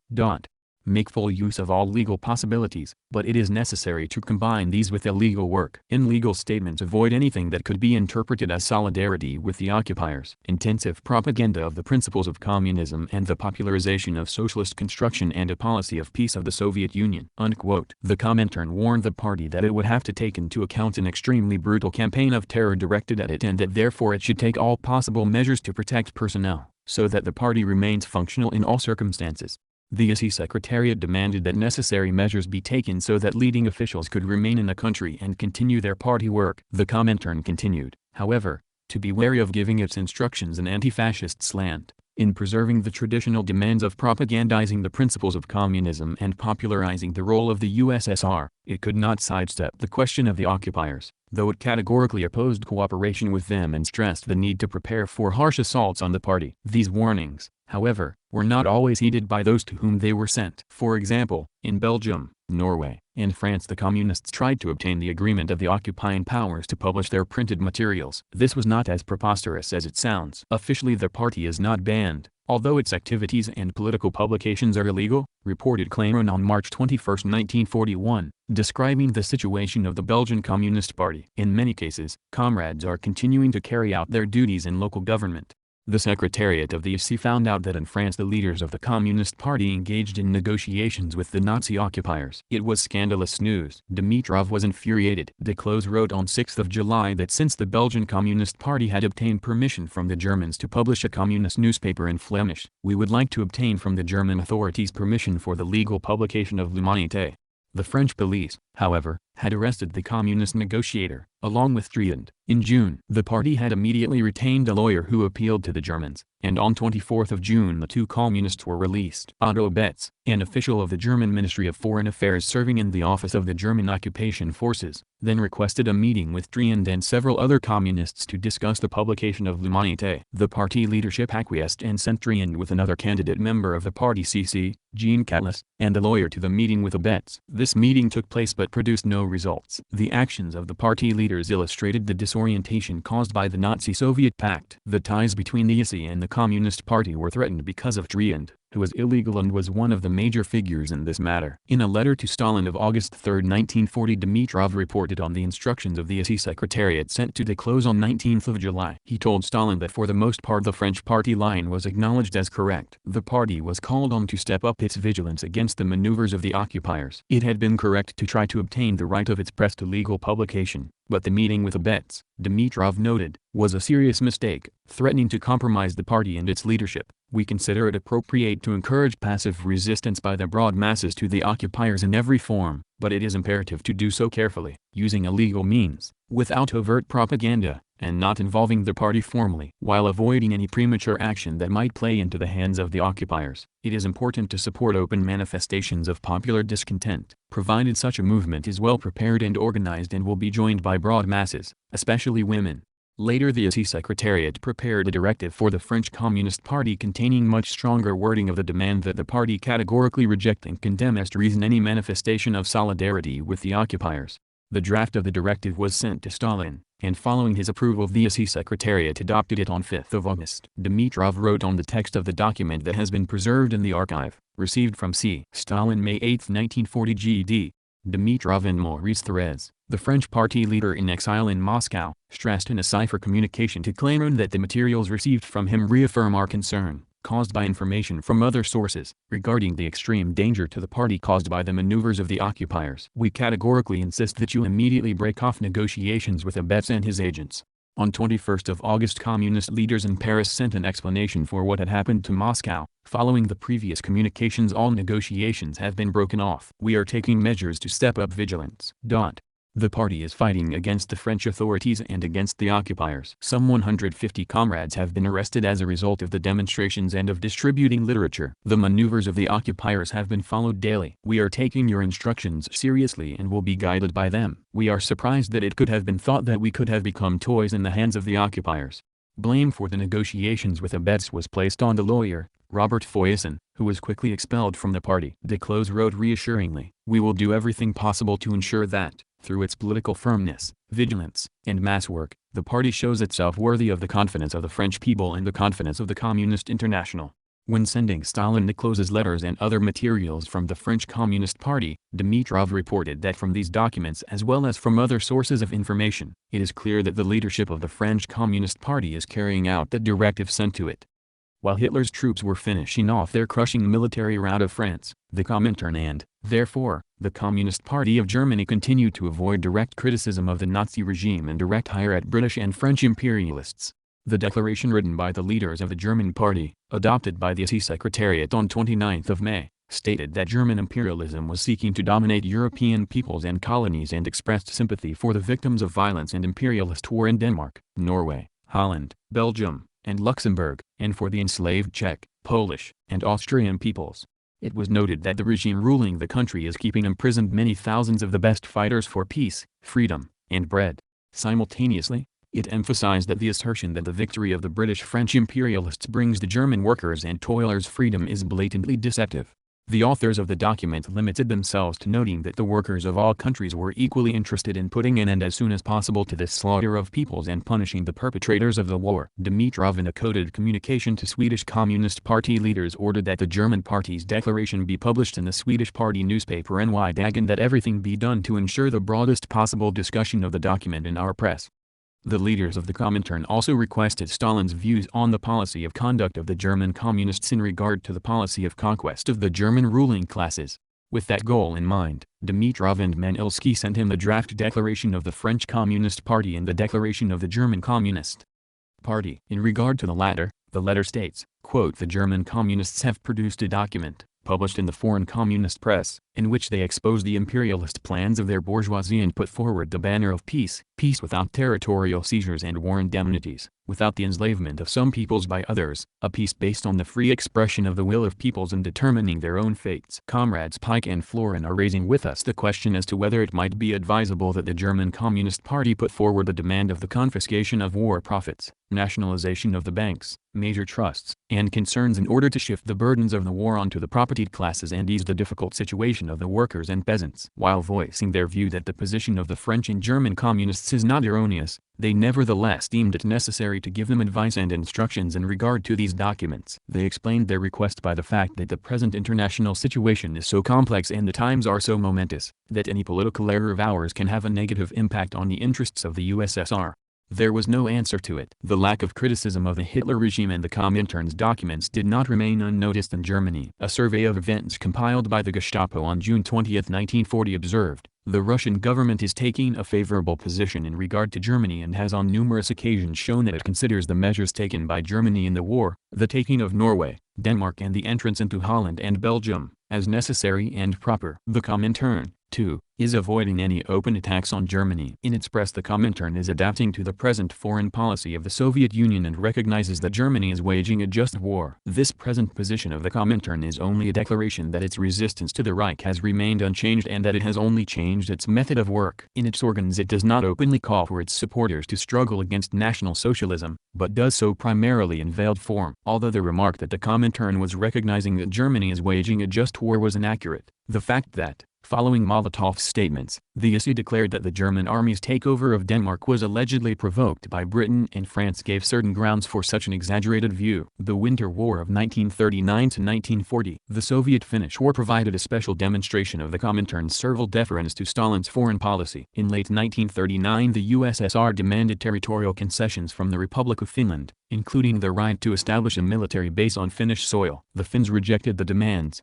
although offering a few minor border adjustments. The war began on 30 November with a massive Soviet attack on Finland, As the Red Army crossed the border, Soviet radio announced the establishment of the Finnish Democratic Republic, with which the Soviet Union immediately concluded a treaty of friendship and mutual assistance. In the treaty, the Finnish Democratic Republic, among other points, accepted all of the USSR's border demands. The USSR was the only nation that diplomatically recognized the Finnish Democratic Republic. The chairman of this puppet republic was Finnish communist Otto Kasainen, for many years a member of the Comintern leadership. On 4th of December, the ISI Secretariat sent the Communist parties a cipher communication written by Dimitrov with instructions to organize a vigorous campaign of solidarity with this newly created Finnish Democratic Republic and to publish declarations and resolutions of meetings, organizations, and individuals in support of Kasainen's government. Greetings were to be sent to the Finnish People's Government and the Red Army, emphasizing its mission of liberation. The next directive, which also spoke to the need for solidarity with the government of this republic, specifically underscored the objective of paralyzing anti-Soviet propaganda, explain and popularize the policy of the Soviet Union, vigorously oppose the warmongers, ruthlessly expose the counter-revolutionary plans of the British and French imperialists and their social democratic lackeys, and struggle against them. In fulfillment of these instructions, the Central Committee of the Underground Communist Party of Czechoslovakia sent greetings from Prague. We are convinced that in a short period of time, with the assistance of the glorious Red Army, the great task of liberation will be fulfilled, the Finnish people will be provided with an open road to a happy future, and the Soviet Union under the leadership of Stalin will continue its mission of liberation and of rendering assistance to peoples groaning under the imperialist yoke and struggling for their liberation.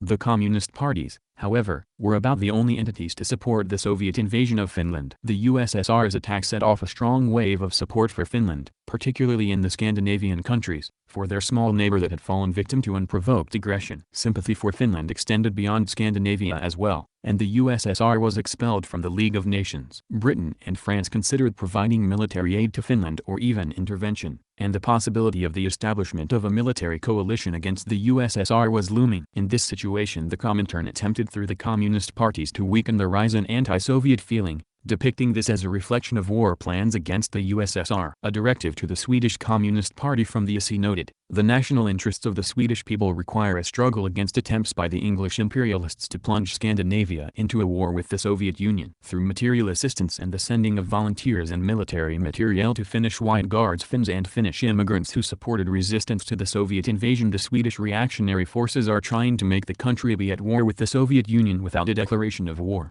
The Communist Party was called on to campaign for the neutrality of Sweden and to oppose providing assistance to Finland. The Comintern did not limit itself to declarations of solidarity with the actions of the Red Army. Its directives to the communist parties contained a demand to prevent assistance to Finland. It is necessary to intensify the campaign against white Finns in America, Canada, and in countries in Latin America. To the reactionary campaign to help the white Finns, it is necessary to counterpose the widest campaign for help to China with demand that America stop the war supplies to Japan in the war against China. The ISI Secretariat gave instructions to the U.S. Communist Party to assist Merton, an unidentified Soviet intelligence operative, in selecting Finnish-American communists to be sent to Finland to assist Soviet intelligence. The cipher communication from George Dimitrov to Dad and Son, Party Chief Earl Browder and Rudy Baker, head of the CPUS's covert arm, stated, "We beg you to help Comrade Merton, who will bring you that letter and inform you in detail in fulfilling the task of sending a group of Finnish people to Finland for special work. This task is of great political importance, and it has to be carried out very carefully by the Finnish comrades Karl Pavio or Ani Kartinen or another whom you will find better for this work but under your control. Please connect Comrade Merton with the Finnish comrade who will be authorized for that." Karl Pavio and Ani Kartinen were veteran leaders of the Finnish ethnic section of the American Communist Party.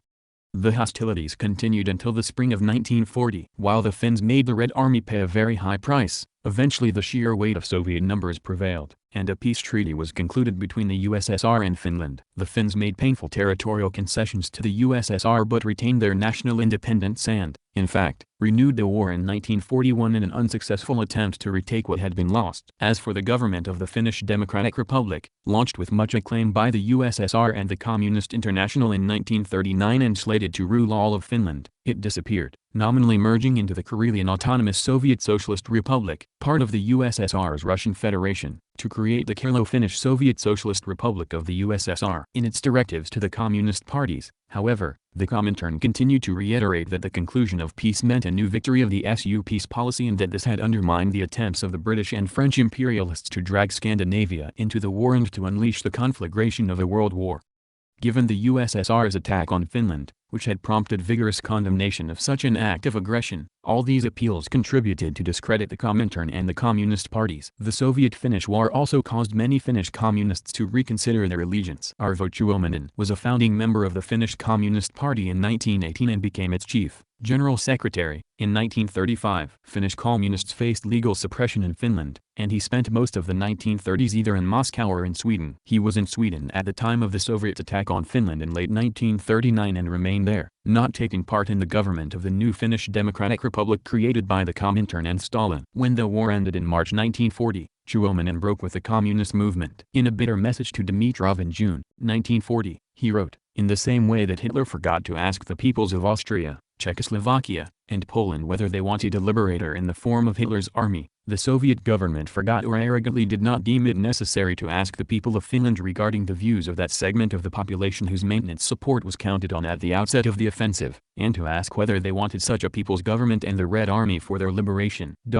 It should now be the duty of the Comintern and its parties to declare that Moscow peace is not peace, but rather the typical diktat of an imperialist aggressor whose hands have stripped the people of Finland of more than 10% of their lands and national property. His ties with the Comintern ended, Tuominen began to write anti-communist pamphlets that received much attention in Finland. He remained underground in Sweden, however, until after World War II. He returned to Finland in 1956, became a social democrat, and was elected to parliament. Comment: I won't be posting more debunking from the Real Stalin series about what really went down, but it is there for your listening experience. End of comment. Fascist Italy, a different approach. The Pact of 1939 was strictly between the USSR and Nazi Germany, and Stalin's solicitude for the latter did not extend to Hitler's fascist ally, Italy. Consequently, the leadership of the Comintern took a different position regarding Italy, which had entered the war on June 10, 1940. On 28 June the ISI Secretariat approved the declaration of the Communist Party of Italy. Dimitrov cabled Swedish party leaders that you will very soon be receiving from us the declaration of the Italian party. It must be published immediately in NY-DAG. Send it by telegram to London and Geneva. Inform us immediately as to when publication in NY-DAG will take place.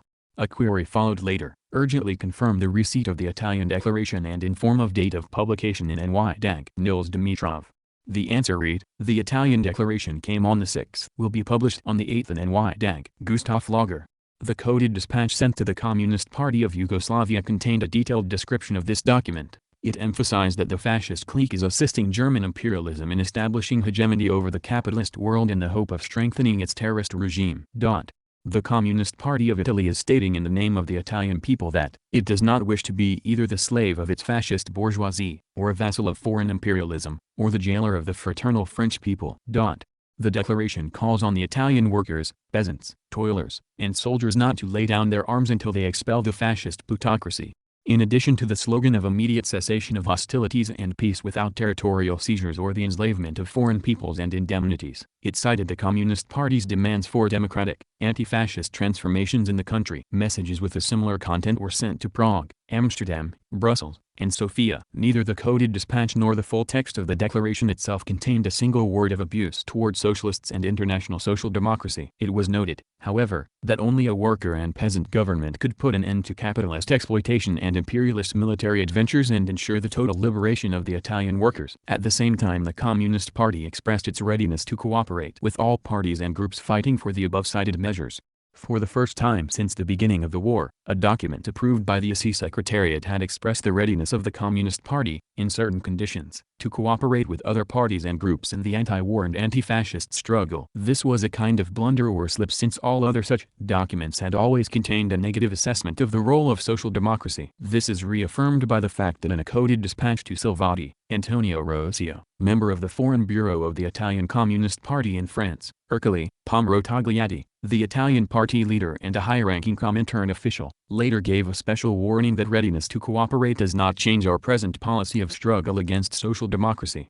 At that time the Comintern also began to emphasize that communists in those countries that had lost their independence during the war had to act as defenders of the interests of the working class, the toilers, and also national interests. It was emphasized, however, that this goal could be achieved only under the leadership of the Communist Party and through the struggle for socialism. As the flames of war kept spreading, the problems of defending national independence and resisting the enslavement of countries by the Nazi aggressors became ever more pressing and vital. In its instructions to the Communist parties, However, the Comintern often seemed oblivious to the war in this period. For example, directives to the parties dealt with the need for dissemination of the short biography of Stalin and yet another edition of his anthology on questions of Leninism. Directives were sent to Sweden requesting the provision of assistance to the German communists in distributing this biography. Pike, on behalf of the AC, asked to be informed how many copies could be sent to the country Germany directly from Sweden.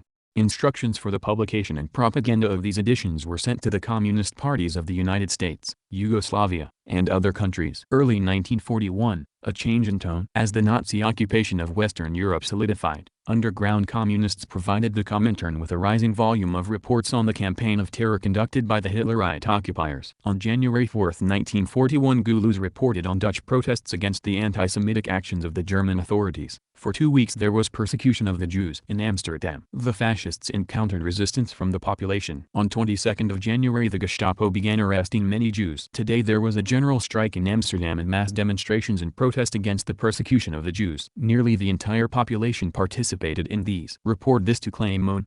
Dimitrov added to the text the phrase "the Dutch friend is informing us" and forwarded the message to France. This information prompted the Comintern to take action. The instructions of Maurice Thorez and André Marty to the Underground Central Committee of the Communist Party of France stated, "Conduct the campaign against antisemitism more vigorously, striking at the reactionary regime and racial theory of the occupiers."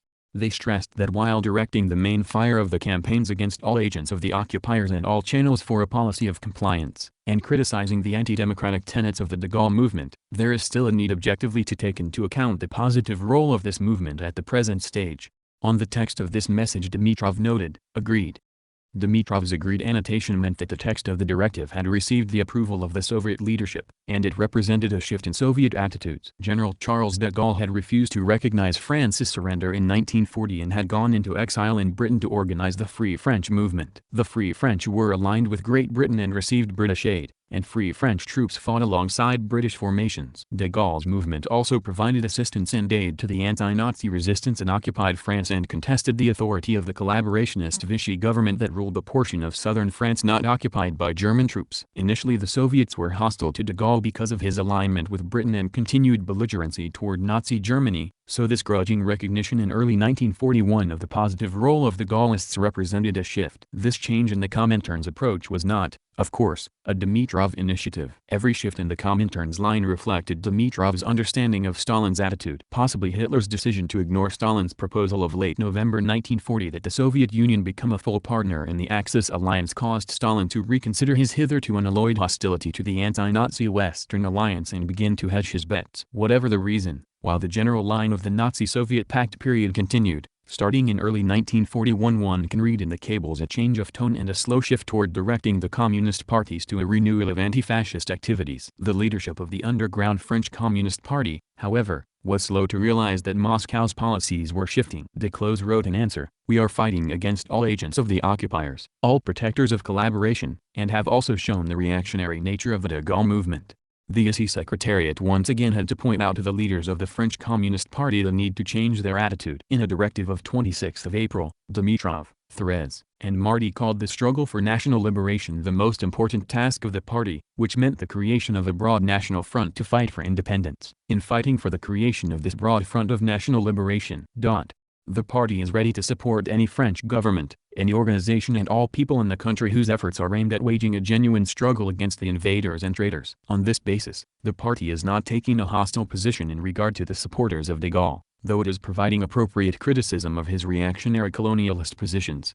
In his answer to Duclos, then the ranking member of the PCF in France, indicated that the party was planning to create a national front but that French communists were continuing to take a negative attitude to the Gaullist movement, calling it a reactionary and colonialist movement, created on the model of and in imitation of British imperialism, an unusual display of French party reluctance to accept Moscow's directive. The veiled anti-Hitler thrust of the Comintern's shifting stand during this period is particularly visible in the AC Secretariat's instructions to American Party leader Earl Browder, "Consider absolutely necessary in present situation publication of German popular democratic paper as well for Germans living in America as for influencing Germans in countries occupied by Germany." As for Germany itself, it was suggested to Browder the German writers come up with a letter addressed to German soldiers. Letter should be in simple popular language and explain to German soldiers that war of Germany is not against English plutocracy, not for luck and prosperity of German people but in interest of German plutocrats, to put down working-class movement of other countries. Necessary to prove that there is neither power of people nor socialism in Germany. One of most important preliminary conditions for restoration of peace is complete national independence of all people oppressed by Germany. Give to understand that German soldiers should fraternize with people of occupied countries. Letter should be published first in non-communist American paper and only then sent to Scandinavian Telegraph Agency.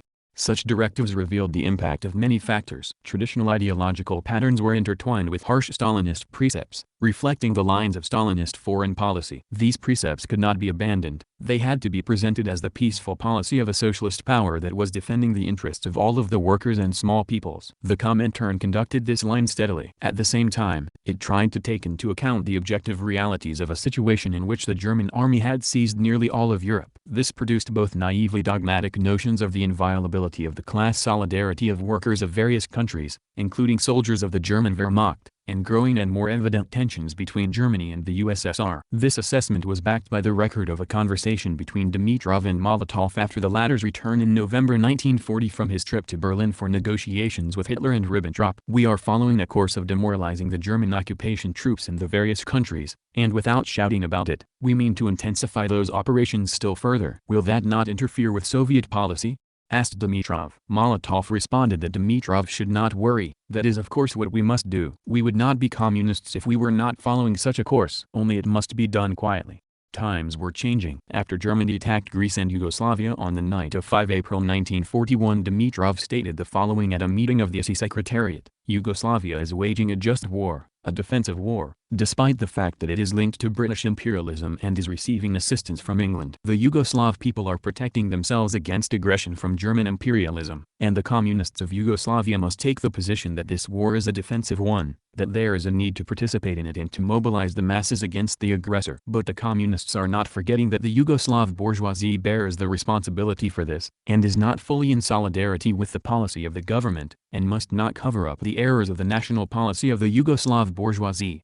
Dimitrov emphasized that in the process of development of the present imperialist war there would be some countries, some peoples, who would be waging not an imperialist war but a war in defense of their own independence. However, the assessment of the European war as a whole as an imperialist one remained unchanged. Dimitrov's statement was not an improvisation. On 9th of April during his meeting with Donov he heard, "The events in the Balkans do not alter the overall stance we have taken as regards the imperialist war and both of the combatant capitalist alignments. We do not approve of German expansion in the Balkans, but that does not mean that we are deviating from the pact with Germany and veering toward England." In accordance with these instructions, the Secretariat of the SE prepared a directive to the parties. On 17th of April Dimitrov sent a draft to Stalin and Zhdanov. The letter of transmittal to Stalin stated, "If there are no other instructions from you on this matter, the directive will be sent off in the appropriate form during the next few days." Though the draft contained the traditional assessments of the war, new wording also appeared. The communist parties of the occupied countries were given the task of mobilizing the masses against the bourgeoisie and the occupation regime, directing the major blow at those groups of the bourgeoisie who are the henchmen of the occupiers. In regard to the countries that had defended their independence, the directive stated, "Those peoples who have been subjected to attack, such as, for example, the Yugoslav and Greek peoples, are waging a just, defensive war." Solidarity was proclaimed with the just war of the Yugoslav and Greek peoples, who fell victims to imperialist aggression. The next day Zhdanov reported to Dimitrov by phone on Stalin's comment. The wording regarding the just war of the Greek and Yugoslav people received Stalin's approval. Chapter 9. The Comintern, the Communist Parties, and the Great Patriotic War. Soviet Union's status as a non-belligerent ally of Hitler's Germany abruptly ended on June 22, 1941. When more than 3 million German and Allied Axis soldiers crossed the Western Soviet border in the most massive invasion in history. The Comintern's policies, built around neutrality but giving priority to opposition to the British-led anti-Nazi coalition, immediately lost all meaning. On 22nd of June Dimitrov was summoned to the Kremlin, where Stalin complained, "They attacked us without declaring any grievances, without demanding any negotiations. They attacked us viciously, like gangsters." He told Dimitrov, "For now the Comintern is not to take any overt action. The communist parties in the localities are mounting a movement in defense of the USSR. The issue of socialist revolution is not to be raised. The Soviet people are waging a patriotic war against fascist Germany. It is a matter of routing fascism, which has enslaved a number of peoples and is bent on enslaving still more." The imperialist war had been transformed into an anti-fascist liberation war. Comprehensive support of the Soviet Union, not the spreading of the proletarian revolution, was the most important activity of the Comintern and the Communist parties. As Dimitrov emphasized at the meeting of the ISI Secretariat held that same day, everything that can assist the Soviet Union and speed up the rout of fascism is decisive for our actions. In the next few days, the Secretary-General of the ISI devoted his time and actions to mobilizing communist parties around the world to carry out the new orders. Directives were sent to the parties. The specific circumstances in which each individual party was working determined its particular tasks, but each message ended with the sentence, "Keep in mind that at the given stage the question is about defense of peoples against fascist enslavement and not about socialist revolution." The messages to Yugoslavia and France varied slightly. Reading, of the liberation from fascist enslavement. Entrenched ideological attitudes, however, caused some of the communist parties to have difficulty articulating the new policy, and they did not immediately carry out the turn in their policy in full compliance with the instructions of the ISI. There was a tendency to keep on emphasizing the traditional communist slogans, which treated war as a manifestation of international class struggle and an opportunity to advance socialism. The ISI Secretariat immediately sent these parties appropriate explanations, sternly warning them against seeing the war between Germany and the USSR as a war between the capitalist and socialist systems, and emphasizing that a repetition of such an appraisal meant assisting Hitler in uniting the anti-Soviet elements of the capitalist countries around him. In a directive to the leadership of the French Communist Party regarding the need for cooperation with the Free French movement headed by General Charles de Gaulle, the ISI Secretariat warned, "We once again are insisting on the absolute need to avoid having your propaganda represent the war of Germany against the Soviet Union as a war between the capitalist and socialist systems. For the Soviet Union, this is a defensive war against fascist barbarism. Chatter about world revolution is rendering a service to Hitler and is hampering the international consolidation of all anti-Hitlerite forces."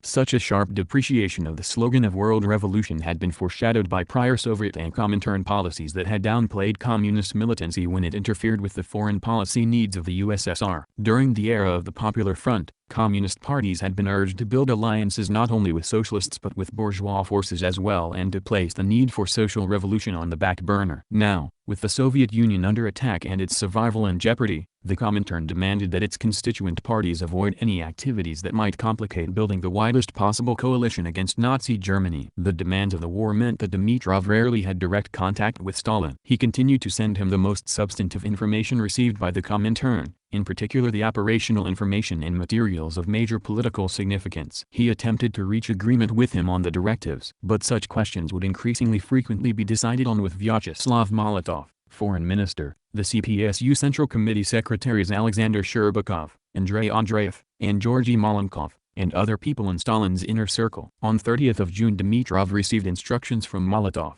Communists everywhere should take the most decisive steps to aid the Soviet people. The main thing is to disorganize the enemy's rear and demoralize his army. The appropriate directives were sent out to the communist parties. The dispatched Josip Tito, General Secretary of the Central Committee of the Communist Party of Yugoslavia, stated, "The time has come when the communists must make the people rise up and engage in active struggle against the occupiers without the slightest further delay." Organize partisan detachments and launch the partisan warfare in the enemy's rear. Burn down the military factories, warehouses, oil storage tanks, airfields, destroy the railroads, telephone and telegraph communications network. Do not let through the transportation of troops and ammunition. Organize the peasants to bury grain supplies and drive the cattle off into the forests. The enemy must be terrorized through all possible means, to make him feel he is in a fortress under siege. Don Goulouz in Holland and Clément, Eugene Fried, in France received cipher communications instructing communists in Western Europe to use all ways and means to make the people rise up and fight the occupiers.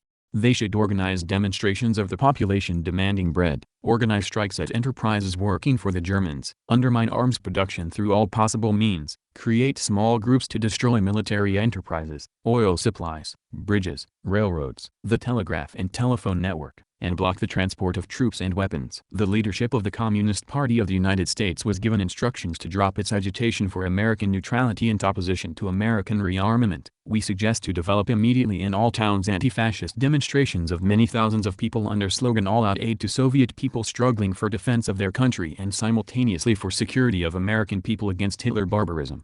These actions should avoid a narrow communist character by having non-communist groups take the initiative in organizing. The Communist Party of Canada and the parties of the Latin American countries received similar orders. At a 1st of July meeting, the AC Presidium approved a directive ordering communist parties in occupied countries to organize national fronts and establish contacts with all forces fighting against fascist Germany. The objective of such a front must be to rouse all strata of the population of the given country to active battle against the Hitlerite yoke.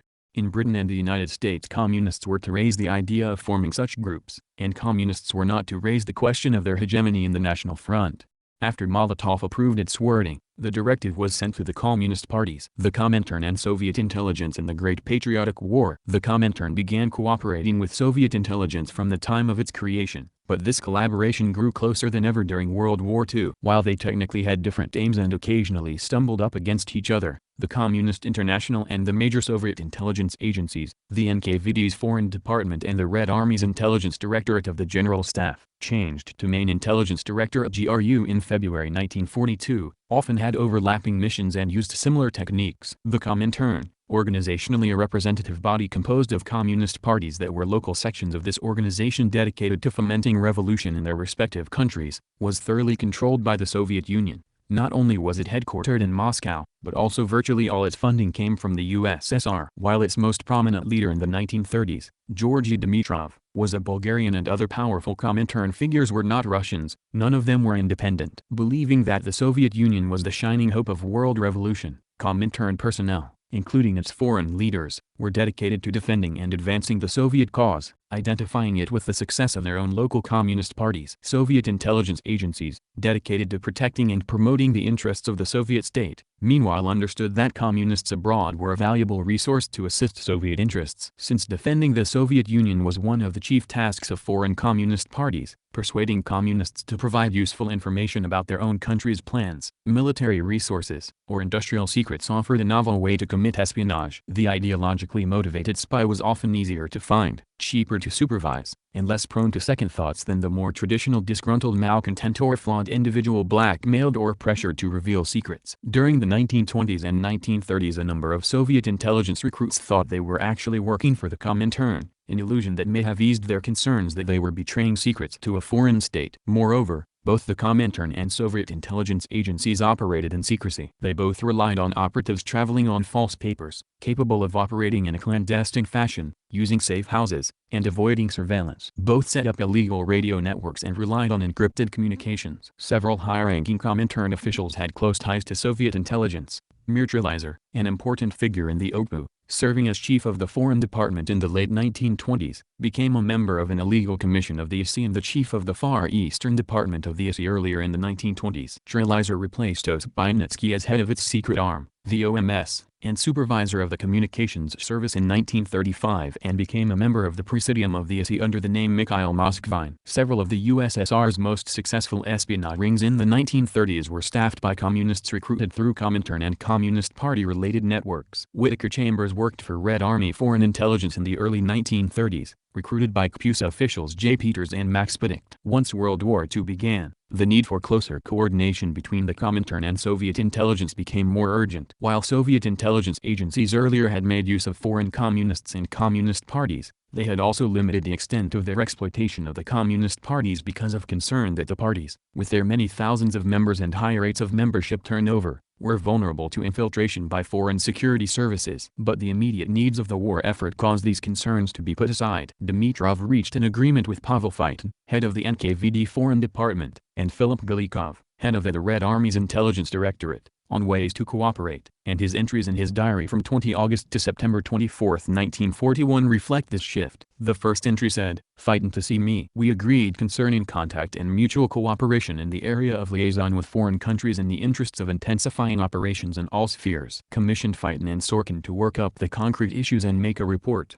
The second noted, General Galikov, Intelligence Directorate, on sending activists abroad, on the coordination of work between the Intelligence Directorate, the NKVD, and the Communist International on these issues, on China and Manchuria and so on. We agreed on specific formalities. Directives were sent out to networks of Soviet intelligence agents through Comintern communications channels. AC radio stations and communications centers passed information from intelligence agents to the center, as their Moscow headquarters was called, and received instructions from the director, the chief of military intelligence, to his people. Intelligence officials in return provided Dimitrov with information regarding the Communist parties. Dimitrov warned his Comintern comrades that they were not to interfere with military intelligence operations. Despite the cooperation, he did not want the Comintern emissaries to get deeply involved with intelligence gathering or the intelligence personnel to exert any control over political activities, including partisan operations. In a message sent to Yugoslavia on August 23, 1941, he explained, quote, "Military intelligence workers have their own special tasks. The nature of their work and the methods they use are unique. It is inadvisable and harmful for the party to inform you of these tasks and who is carrying them out. Work within military intelligence must be conducted completely separately from work within the party. Also bear in mind that, by its very nature, the intelligence agency uses, and must use, all kinds of elements. It must recruit its operators on its own. Senior party workers are the only ones the intelligence service cannot hire for its work without your approval. For your part, do your utmost to facilitate the work of the agents and prevent any unhealthy rivalry in this area. With respect to the partisan movement, its organization and leadership must be in your hands exclusively. Take all of this into account and handle your relationships in this spirit." End of quote. The Comintern became a prime source of recruitment for the intelligence services during World War II. On February 5, 1942, Dimitrov received an inquiry from a high-ranking staff member of the NKVD about selecting people suitable for the role of illegal residents, who have the capability to build independent groups to obtain political and military information, who can give an objective analysis of the internal political situation of a country, and those who could be used to carry out individual special assignments in the country and in the enemy's rear. An illegal resident was an agent handler operating under false identity who managed one or more espionage networks as well as single agents. Dimitrov was warned that work to select the necessary people must be carefully concealed. For instance, people should be chosen on the pretext of the creation of partisan groups, and the real goals of the selection should not be mentioned. A very small number of people should be aware of this activity. The work must be kept strictly secret from those around you. Some requests from the NKVD asked for assistance in a particular country, other times they asked about particular people. On July 19, 1942, for example, Dimitrov was asked to select for use for our purposes 2 to 3 people for Romania and 2 to 3 for Hungary, from among the people being trained at your school. Just months before Fighton sent Dimitrov a note, "I request your authorization to use for our purposes in Italian, McShassi, Filippo, aka Andrea, who is available to the AC." Within 2 weeks Dimitrov's secretariat sent instructions to the AC personnel departments making McShassi available to Fighton. Numerous requests from Fighton and responses from Dimitrov about the suitability of specific people for Soviet intelligence have been preserved in the archives. Fighton sometimes asked for the password to establish contact with individuals active in Comintern operations. On March 12, 1942, for example, Sorkin notified Dimitrov of Fighton's request for a password to make contact in London with a German communist immigrant, Jürgen Kaczynski. "I have the password. I am requesting your authorization." Later, Sorkin also informed Dimitrov that Fighton was requesting that the response concerning Kaczynski be expedited. Kaczynski cooperated with Soviet intelligence during the war. One request from Fighton about a famous Soviet spy is dramatic confirmation of the compartmentalization of Soviet intelligence agencies. Following the Japanese arrest of Richard Sorge as a Soviet spy in Japan, Fighton notified Dimitrov that a certain Sorge testified that he has been a member of the Communist Party since 1919. He joined the party in Hamburg. In 1925 he was a delegate to the Comintern Congress in Moscow, and afterward worked in the ISI Information Bureau. In 1930 he was dispatched to China. From China he went to Germany, and to cover his activity on the line of the Comintern, he became a member of the National Socialist Party. Fighton concluded, "I am asking how plausible this information is." The response confirmed Sorge's work in the ISI apparatus but noted that he had ceased work for the Comintern at the end of the 1920s. Neither Fighton nor Dimitrov was aware that after leaving Comintern service, Sorge had directed a large and successful Soviet military espionage apparatus that had infiltrated the highest circles of Japanese society. While the intelligence services made use of Comintern resources, the Comintern, in turn, used intelligence channels when its contacts had been cut off. Faced with the inability to establish communications with the Austrian communists, Dimitrov asked GRU in August 1942 to ask its man in Vienna what party organizations he had contact with, what their activities were, and whether they were able to hear a clandestine radio station. The response made no mention of any organized party center but did report a handful of resistance groups of communists. The Comintern's radio broadcasts were rarely audible because of jamming. Comintern contact with the leadership of the British Communist Party was, to a great extent, maintained through intelligence channels. Feiton sent Dimitrov party leader Harry Pollitt's extensive messages about the situation in the country, the position of various social circles and political figures, and the Communist Party's interactions with the Labour Party. Pollitt often requested instructions from Dimitrov regarding various issues in political life and received them through Feiton's intelligence network. Not all his reports were accepted at face value by the intelligence service. When Pollitt reported in February 1943 that the campaign for the Communist Party to join the Labour Party is proceeding with great success, Feiton commented that according to our resident NKVD station chief in England, the assertion that this campaign is proceeding with great success does not, for the moment, correspond to reality. Despite efforts to establish direct radio contact with the Comintern, Pollitt had to report so far no signs of your activity have been detected. The Comintern, Tito, and Yugoslavia. The implementation by the Communist parties of Comintern instructions after the Nazi invasion of the USSR that they take an aggressive anti-fascist stance and join the anti-Nazi resistance in occupied countries depended primarily on the specific conditions prevailing in each country and on the possibilities available to the various communist parties. The most rapid response to this appeal came from the Communist Party of Yugoslavia, where the liberation struggle quickly overflowed the bounds of a covert resistance movement and was transformed into an open war against the occupiers and their collaborators. On July 4, 1941, the Politburo of the Central Committee of the Yugoslav Communist Party called for an armed uprising. On 7 July, Serbian communist partisans entered the fray, and on 13 July an uprising began in Montenegro. Yugoslav communists, under Josip Tito's leadership, had organized the People's Liberation Army and partisan detachments of Yugoslavia, called more simply the Partisans. On 31 July, Dimitrov sent Stalin, Molotov, Malenkov, Beria, and Georgy Zhukov, chief of the General Staff, 2 radiograms. The first one, from Josip Kopanik in Yugoslavia, stated, according to information from the Croatian General Staff, there's an uprising in Montenegro. There are 25,000 rebels, the communists are leading it. Walter Tito reported that an uprising is being prepared in Montenegro. Kopanik, known as Vakhin in this cipher traffic, ran a Comintern communications center operating from Zagreb in Croatia. A veteran of the international brigades, he belonged to the Yugoslav Communist Party but worked for the Comintern. The second cable was from Tito, known as Walter in Comintern traffic. We request you to respond whether you can send by plane from the USSR to Serbia weapons, ammunition, and several military specialists. If you agree, we will inform you of the place and ensure landing for the plane. Dimitrov replied, the question of the possibility of sending what you request is now being explored. As soon as that is done, you will receive an answer. In August, Tito reported on the increased military aggressiveness of the communist-led partisan forces, detailing their attacks on airfields, gasoline depots, ammunition storage facilities, and bridges and roads. One account explained, numerous partisan detachments are active in the country in accordance with the plan of the Yugoslav CP. The major objective is the destruction of the communications network, military objects, and ammunition, and to sow panic among the enemy. The railroads, telegraph and telephone communications continue to be destroyed. The partisan detachments have destroyed 2 battalions of Croatian troops and shot down 3 German planes. The party successfully organized an uprising in Montenegro. All of the cities are in our hands.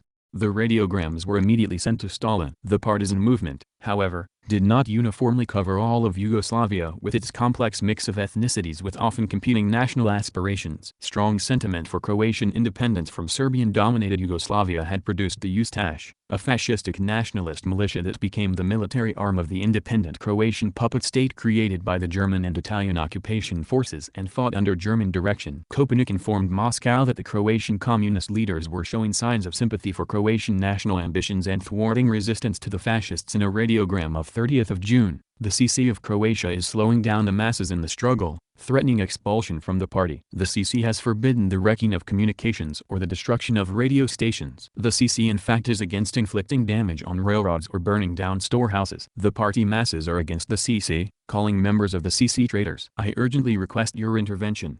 The Comintern reacted angrily, the position of the Croatian CC is cowardly and treacherous. The liberation of the peoples of Yugoslavia is linked to the defeat of Germany and the victory of the Soviet Union. The united front of the peoples of Yugoslavia against the fascist enslavers must be combined with partisan actions in the rear of the enemy. There can be no wavering or dawdling. Make Comrade Stalin's statement known to the masses of the people.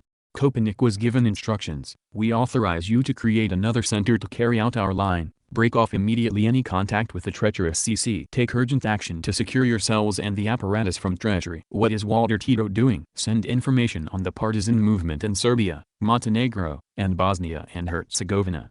Tito and the Central Committee of the Yugoslav Communist Party set up an investigatory commission. It concluded that Kopanik's accusation was unjustified. Kopanik radioed this conclusion to Moscow but added his rebuttal. Tito's investigation concluded that Vakhin Kopanik falsely accused the leadership of Croatia of treachery, provocations, and a sabotage of action. On the basis of these false accusations he demanded a mandate from you for a change of leadership, without communicating this to the CC of the KPU Communist Party of Yugoslavia, though he had the possibility to do so.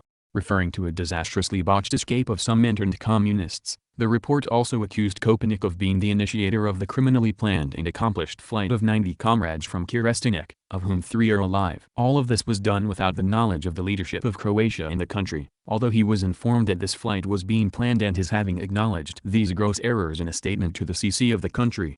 The Yugoslav party found it necessary to replace Vakhin and leave his assignments up to our party, since we do not trust him with the work he is now doing. Kopanik emphatically rejected these conclusions, telling Moscow that he had delivered Moscow's orders to the Croatian party leadership, but during the first month of the war in Croatia your line was not carried out. The secretary of the leadership Tito stated that he did not believe in and does not accept the materials I have received from you.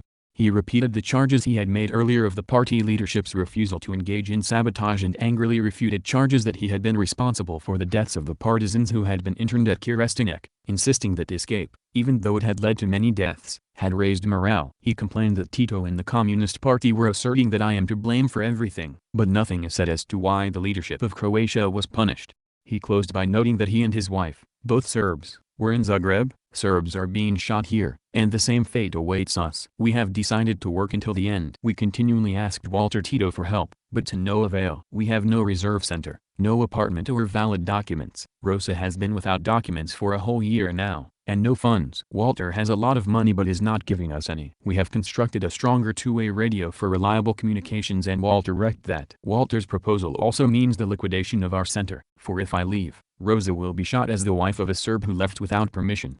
Unhappy with the rift, Dimitrov sent Tito a directive to put an end to the feud and assist Kopanik. We know Vakhin well and trust both him and you. We propose to once and for all put an end to this misunderstanding. Vakhin must stay and continue to be the head of the communications center. Give full assistance to Vakhin in carrying out his work, material help, documents for Rosa, etc. The times are too critical now to resolve such issues in haste and under the influence of subjective notions. That ended the conflict. Dimitrov made numerous efforts to organize the supply of weapons to the Yugoslav partisans, even interceding with Stalin after being rebuffed by Molotov. Dimitrov later wrote to Tito, Iosif Vissarionovich, Stalin and I have personally discussed on numerous occasions the ways and means for rendering you assistance. Unfortunately, up to now it has not been possible to provide a positive solution because of the insurmountable technical and transportation difficulties. We shall continue unceasingly our efforts to find real possibilities for sending assistance. As soon as these possibilities are realized, we will do everything possible. Soviet military assistance to the partisans was finally provided at the end of 1943. Dimitrov was also concerned about the growing antagonism between the communist-led partisans and the Chetniks, a nationalist Serbian resistance movement loyal to the Yugoslav monarchist government in exile and led by Draža Mihajlović, a colonel in the Royal Yugoslav Army. Dimitrov asked Tito to urgently inform us who are the military Chetniks, who is leading them, and what the relationship is between the partisan headquarters and the military Chetniks. The Comintern also wanted to know, what measures are you taking to create a unified leadership as a movement against the occupiers? On 6 December in a letter to Stalin and Molotov, Dimitrov explained that unity was impossible because Mihajlović was fighting against the partisans. Tito accused him of stabbing us in the back. Another Tito message stated that our attempts to get him on our side in the struggle against the Germans have failed. When he stabbed us in the back, we smashed his detachments. He was left with only gendarmes and policemen, who are terrorizing the partisans and their families horrendously. He linked the warfare between partisans and Mihajlović to the arrival in Montenegro of the British military mission, whose leader unconditionally demanded to be put under Mihajlovic's command. In his coded dispatches to Tito and the Yugoslav CP, Dimitrov explained that the partisan movement could not afford to be perceived as communist or bent on the Sovietization of Yugoslavia. He sent Stalin a copy of his dispatch to Tito, in which he objected to calling a partisan unit a proletarian brigade, and recommended cooperation with the government in exile in London. In a coded dispatch of 8 August, Dimitrov again called for a rejection of the name proletarian brigades, quit playing right into the hands of the enemies of the people, who will always make vicious use of any such lapses on your part. In another cable, he advised Tito to conduct a more cautious policy regarding the émigré government and in exposing the actions of the Chetniks, but not to attack the government directly.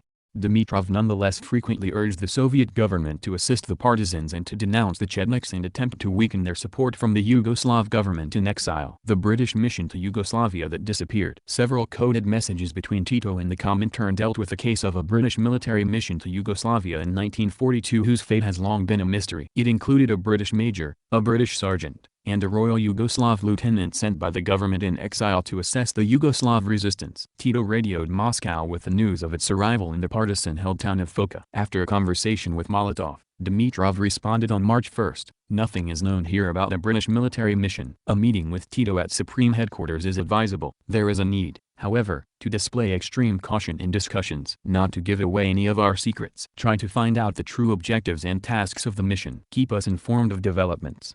Tito wrote that he had attempted to convince the British that the Chetniks were cooperating with the Nazis and that by continuing to support Mihailovic, the Yugoslav government in exile, headquartered in London, has totally compromised itself in the eyes of the peoples of Yugoslavia. He relayed his belief that a new government had to be formed, which would issue an appeal to the peoples of Yugoslavia to fight against the occupiers and would openly stigmatize all traitors and collaborators with the occupiers. We informed the mission of this, and they agreed to inform London of this.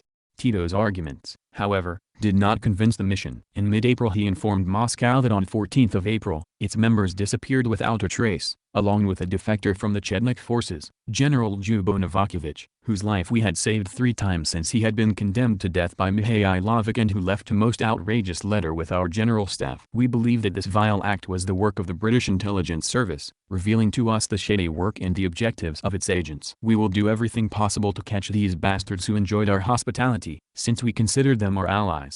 Novakovic's letter threatened to raise a force of Bosnian Serbs to fight the partisans. In a later report Tito explained that Novakovic had been plotting to murder communists in a partisan detachment and had fled after one of his co-conspirators had been arrested, fearing exposure. The fate of the British mission has never been resolved. Its members were never heard from again. Exactly what happened has never been very clear. Novakovic, who left with them, later claimed he had become separated from them. He himself was killed in 1943 by Chetnik forces loyal to Draža Mihailovic. The uneasy relationship of Yugoslav communists and the Comintern. Dimitrov informed Stalin that in late December 1942 the Yugoslav communists had created the Anti-Fascist Assembly for the People's Liberation of Yugoslavia, AVNU, and elected an executive committee. Dimitrov had previously advised Tito not to try to replace the London-based government. Bear in mind that the Soviet Union has treaty relations with the Yugoslav king and the government and that an open attack on the latter will create additional difficulties for joint military efforts and in relations between the Soviet Union, on the one hand, and England and America, on the other.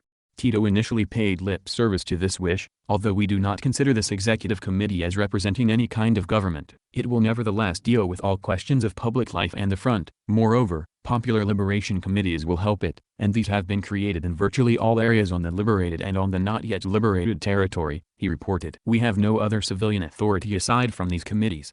A year later AVNU was proclaimed the supreme legislative and executive body of Yugoslavia, essentially pushing aside the claims of the exile government. The relationship with the Yugoslav leadership was no simple matter. Moscow did not want to acknowledge that Tito and his movement were attempting to act independently. On April 2, 1943 Dimitrov sent Tito a coded dispatch. We are troubled by the fact that you are engaging in an exchange of prisoners with the Germans, and also by the fact that the German ambassador in Zagreb has expressed a desire to meet with you personally. What is this about? The people are involved in a brutal war with the occupiers, and suddenly there are such relationships between you and the Germans. Is not all of this linked to the German policy of using our people to foment internecine struggle among the Yugoslavs themselves and thus to achieve the rout of the People's Liberation Army? I am requesting your explanations on this question.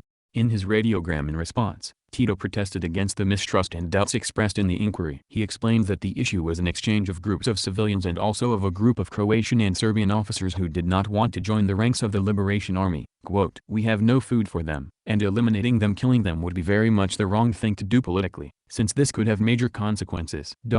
There are still hundreds of patriots and our leading comrades in the concentration camps of Privelic and in others. Such an exchange to save these comrades is of great political significance. The broad masses of Croatia, Bosnia, Dalmatia, and others approve of this, not to mention our People's Army, which sees in this our concern for people.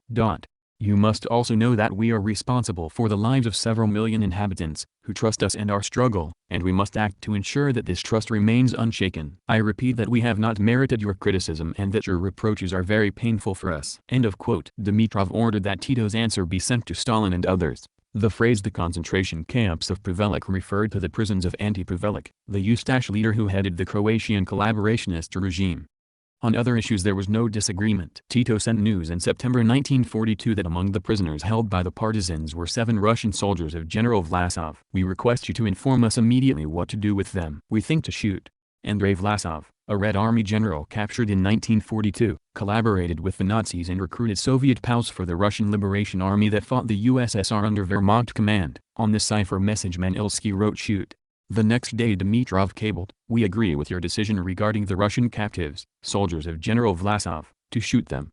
The Comintern, the partisans, and Soviet intelligence. The Comintern also sought to facilitate cooperation between Soviet intelligence and Tito's partisans. This was particularly important in July 1941, when the intelligence directorate's contacts with its resident agents had been cut off and needed to be re-established. In late July 1941, Ivan Ilyushev, head of the political department of the Red Army's intelligence directorate, he became chief of the GRU in 1942, sent the text of radiograms for its agents in Yugoslavia to G.Z. Sorkin, Dimitrov's aide, who, with Dimitrov's consent, dispatched them on to Iosif Kopernik, with a postscript, "Promptly forward this telegram and inform us of their response."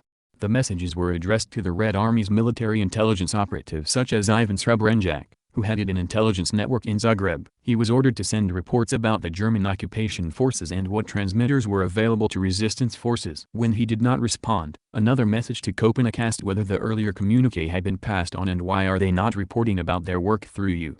The coded messages also illustrate the tensions that existed between the Communist Party apparatus and the intelligence service. Tito had complained in 1942 to Dimitrov that Srebrenjak had been arrested in Bulgaria and turned over to the Yugoslav police. Claiming to be a Soviet citizen, he had tried to get the Communist Party of Yugoslavia to facilitate his release. Tito had been suspicious, telling the Comintern it was a dubious story and Srebrenjak's behavior was provocative.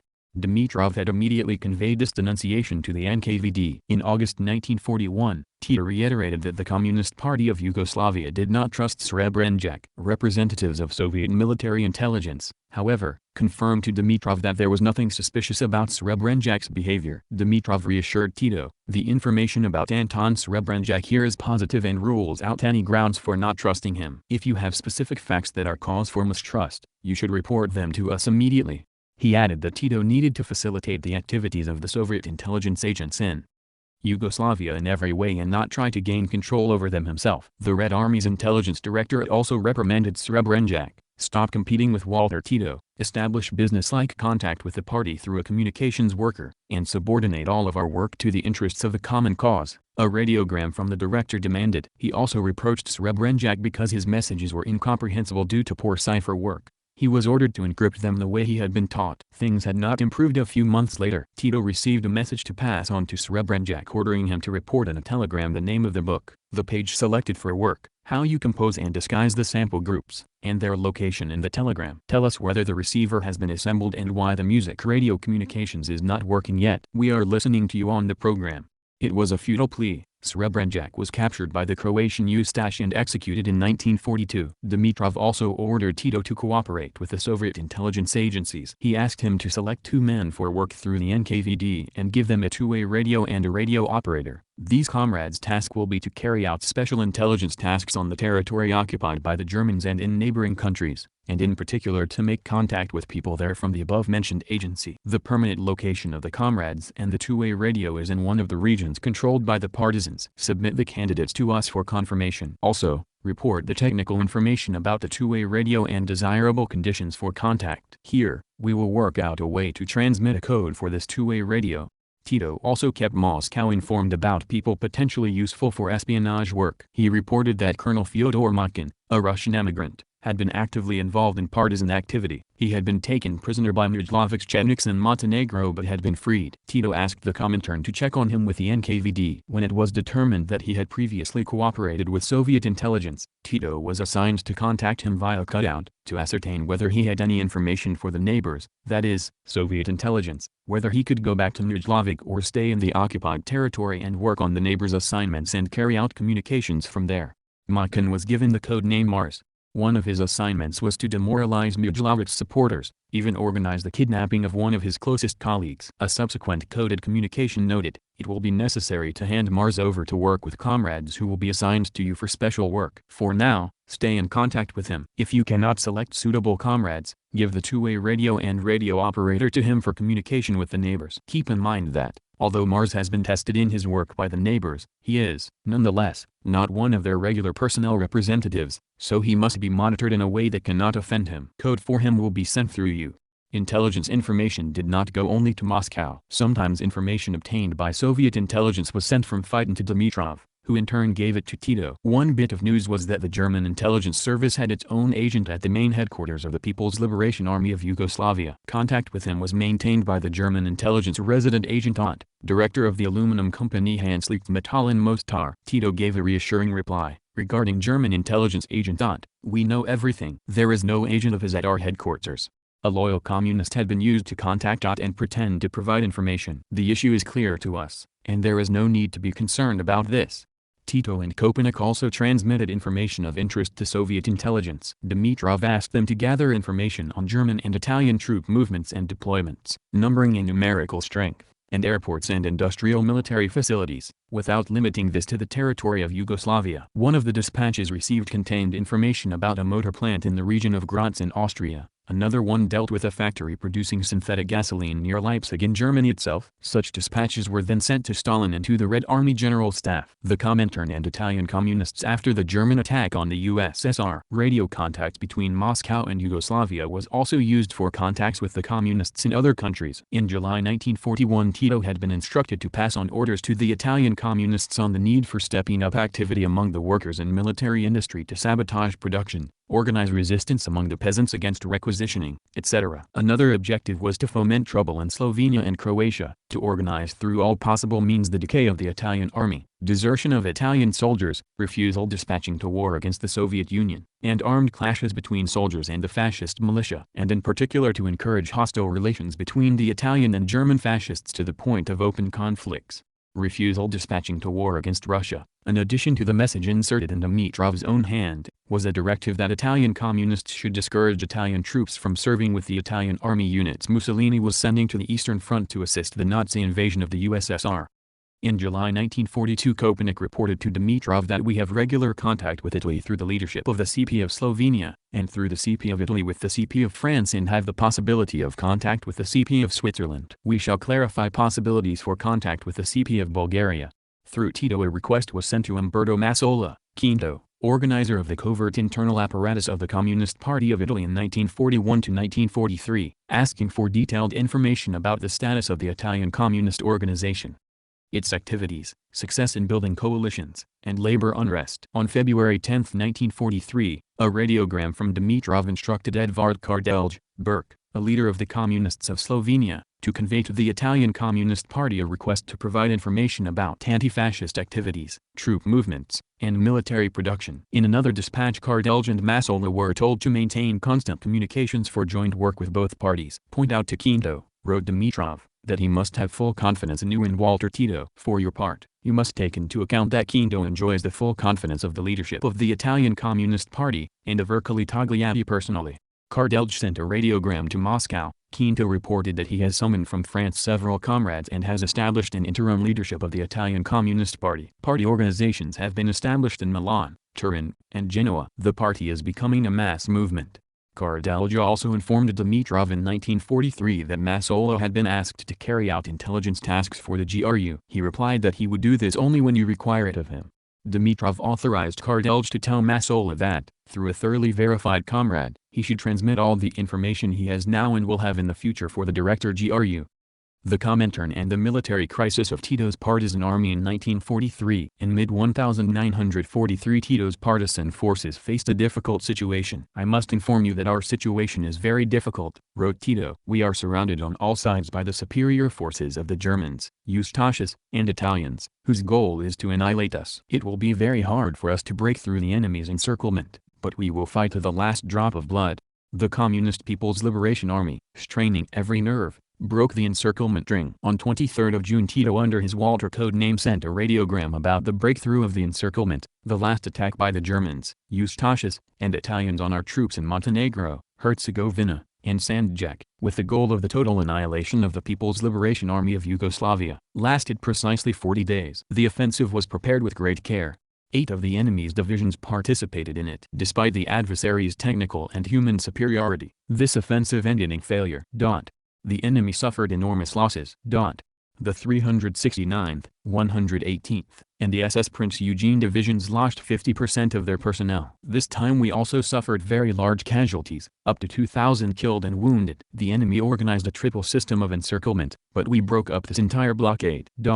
A great deal of military materiel was seized. Our units are now attacking in the direction of Herzegovina and eastern Bosnia. Now fighting is going on in the cities of Lisenica and Sokolac. On the text of this coded dispatch, as on the previous ones, Dimitrov wrote, "Send to Comrade Stalin and the others."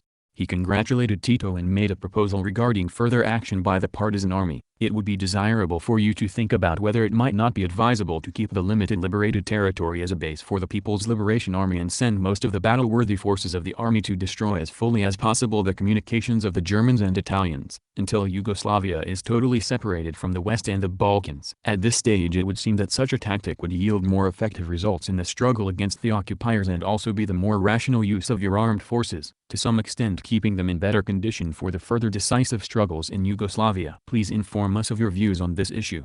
This clearly was not Dimitrov's personal opinion. Creating the Polish Workers' Party. In accordance with Stalin's diktat, the leadership of the SS had abolished the Polish Communist Party in the fall of 1937. Poland itself had been abolished in the aftermath of the Nazi-Soviet Pact, with the USSR annexing the eastern half while Nazi Germany occupied western Poland. Most of the senior leadership of the Polish Party had been executed during the terror of the late 1930s. The few who survived were those fortunate enough to be in Polish prisons or operating covertly in Poland rather than living in exile in Moscow. But the entrance of the USSR into the war as an ally of Great Britain and the United States required Moscow to rethink its position on Poland. A Polish government in exile existed in London, and significant Polish military formations fought under Anglo-American command in North Africa and Western Europe. Given the diplomatic situation, the defeat of Nazi Germany would mean the re-establishment of an independent Poland, at least on the Polish territory that had been annexed by Germany. Consequently, the Soviet government concluded an agreement with the émigré Polish government headed by Władysław Sikorski that restored diplomatic relations and called for mutual assistance. Stalin and the Comintern began to create a new party to replace the one dissolved in 1937. On July 4, 1941, a group of surviving Polish communists living comment not hiding end of comment in the USSR was selected to be sent to Poland. On 27 August, Dimitrov received Stalin's instructions. It would be better to create the Workers' Party of Poland with a communist program. The Communist Party frightens off not only alien elements, but even some of our own as well. At the present stage, the struggle is one of national liberation.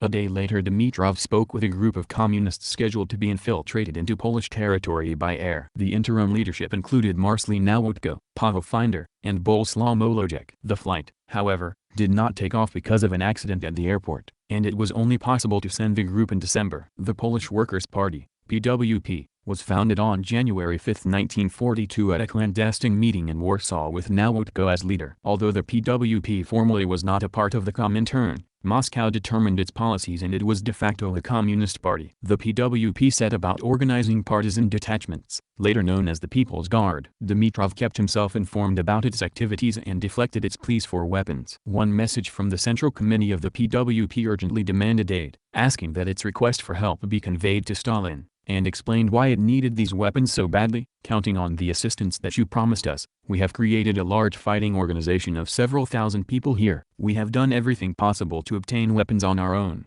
but the quantity that we received this way is totally insufficient for arming even a small part of those people who could be sent out to fight. We do not see any possibility for resolving this problem by relying solely on our own means. On 17 July Dimitrov sent Nawotko a coded dispatch in which he approved the tactic being used by the partisans aimed at destroying the communications of the German troops. Make extraordinary efforts to better protect the leading centers of the party and the military organization from the enemy's strikes, he emphasized in his message. And do not get distracted, watch your step, do not go after quick victories of expedience. Think this through carefully, be sure your work is thorough, gather your party forces, and work on your communications with the masses. Soon Nawotko wrote of the growth of the influence of the party. We are standing on our own feet firmly, and all the efforts of the bourgeois parties to present us as agents of the USSR are not dangerous for us. In fact, they are helping us to win enormous sympathy of the masses in the USSR. The greatest difficulty is to break down the sectarian attitudes, particularly among the former members of the Polish CP, for whom anyone who is not a communist is an enemy. The instructions from Moscow emphasize the gathering of intelligence data. You need to organize a special intelligence service attached to the CC, stated a directive of 19 August. Specifically, the Comintern directed, quote, for that purpose identify an appropriate leader of that service, select the most cultured and strongest communists, who understand the international situation and who know Poland. Assign each of them individually a specific region of the country, where, with the assistance of party comrades and patriots who are sympathizers and through other means, they should organize the gathering of reliable military and political information. In addition to accumulation of such information through the secret agents, make it your business to get information through other means. For example, organize the kidnapping of an important staff officer, a major Gestapo officer, and force them to talk. This can provide you with the means for further expansion of work and for obtaining better specific information. The entire intelligence service must be under your tight control. End of quote. In addition to gathering intelligence information, orders were given to engage in active acts of sabotage. At present, the destruction of military storehouses, military trains going to the east, airports, and planes are of particular importance, states one of the directives. Pay extremely close attention to the destruction of railroad tracks and to routes going eastward. Anything that is being sent or that will be sent to the east should be targeted for destruction using all possible ways and means.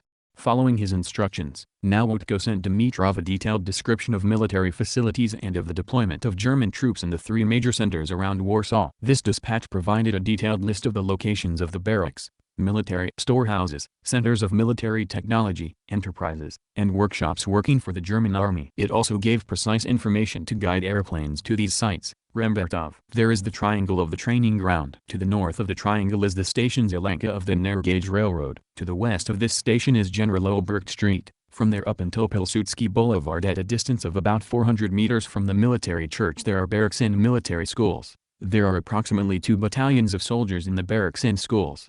150 meters northwest of the military church is the tank and armored car center, about 100 units.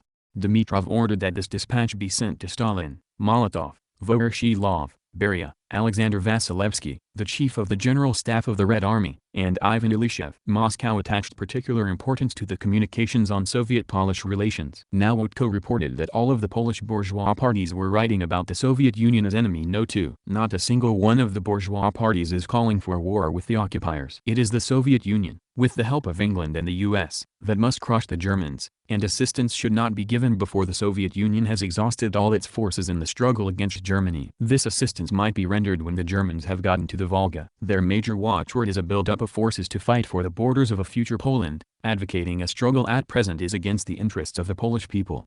Such information was of substantive importance for the formation of the Soviet leadership's policy regarding Polish political organizations and the émigré Polish government. In the fall of 1942, in response to a PWP report of a large-scale action in Warsaw, when bunches of grenades were thrown into German restaurants and into the editorial offices of newspapers published by the Germans, Dimitrov congratulated the party leaders. "We are very pleased with the intensification of your combat activity. We believe that the line of your work and struggle is correct."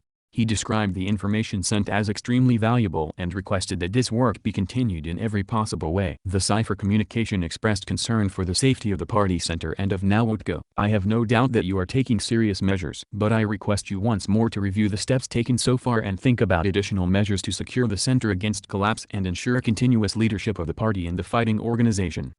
Dimitrov's fears were well-founded. The leaders of the PWP were being hunted, both by the Gestapo and by the underground organizations of other political movements fighting for hegemony in the liberation struggle and in the future government of a restored Poland. Nawotko reported that a person by the name of Obist had appeared in Warsaw. Some comrades knew him as a former activist in the dissolved Polish Communist Party. He was trying to persuade them to establish contact with members of the disbanded Communist Party and the new Polish Workers' Party in order to convene a conference. Nawotko explained, quote, "To find out what this was all about, 2 of our comrades were allowed to take part in this conference. At the conference, Obist presented himself as someone who had come to Poland with a special mission. There was a need for them to have their own trusted individuals at all factories, people who could provide information about what was being done at the factories and so on." When asked what he knew about the new PWP, he replied that the PWP was being led by people the Comintern trusted and that he did not intend to interfere in this work. On the contrary, people from his organization would have to be sent to the PWP to find out what was being done there.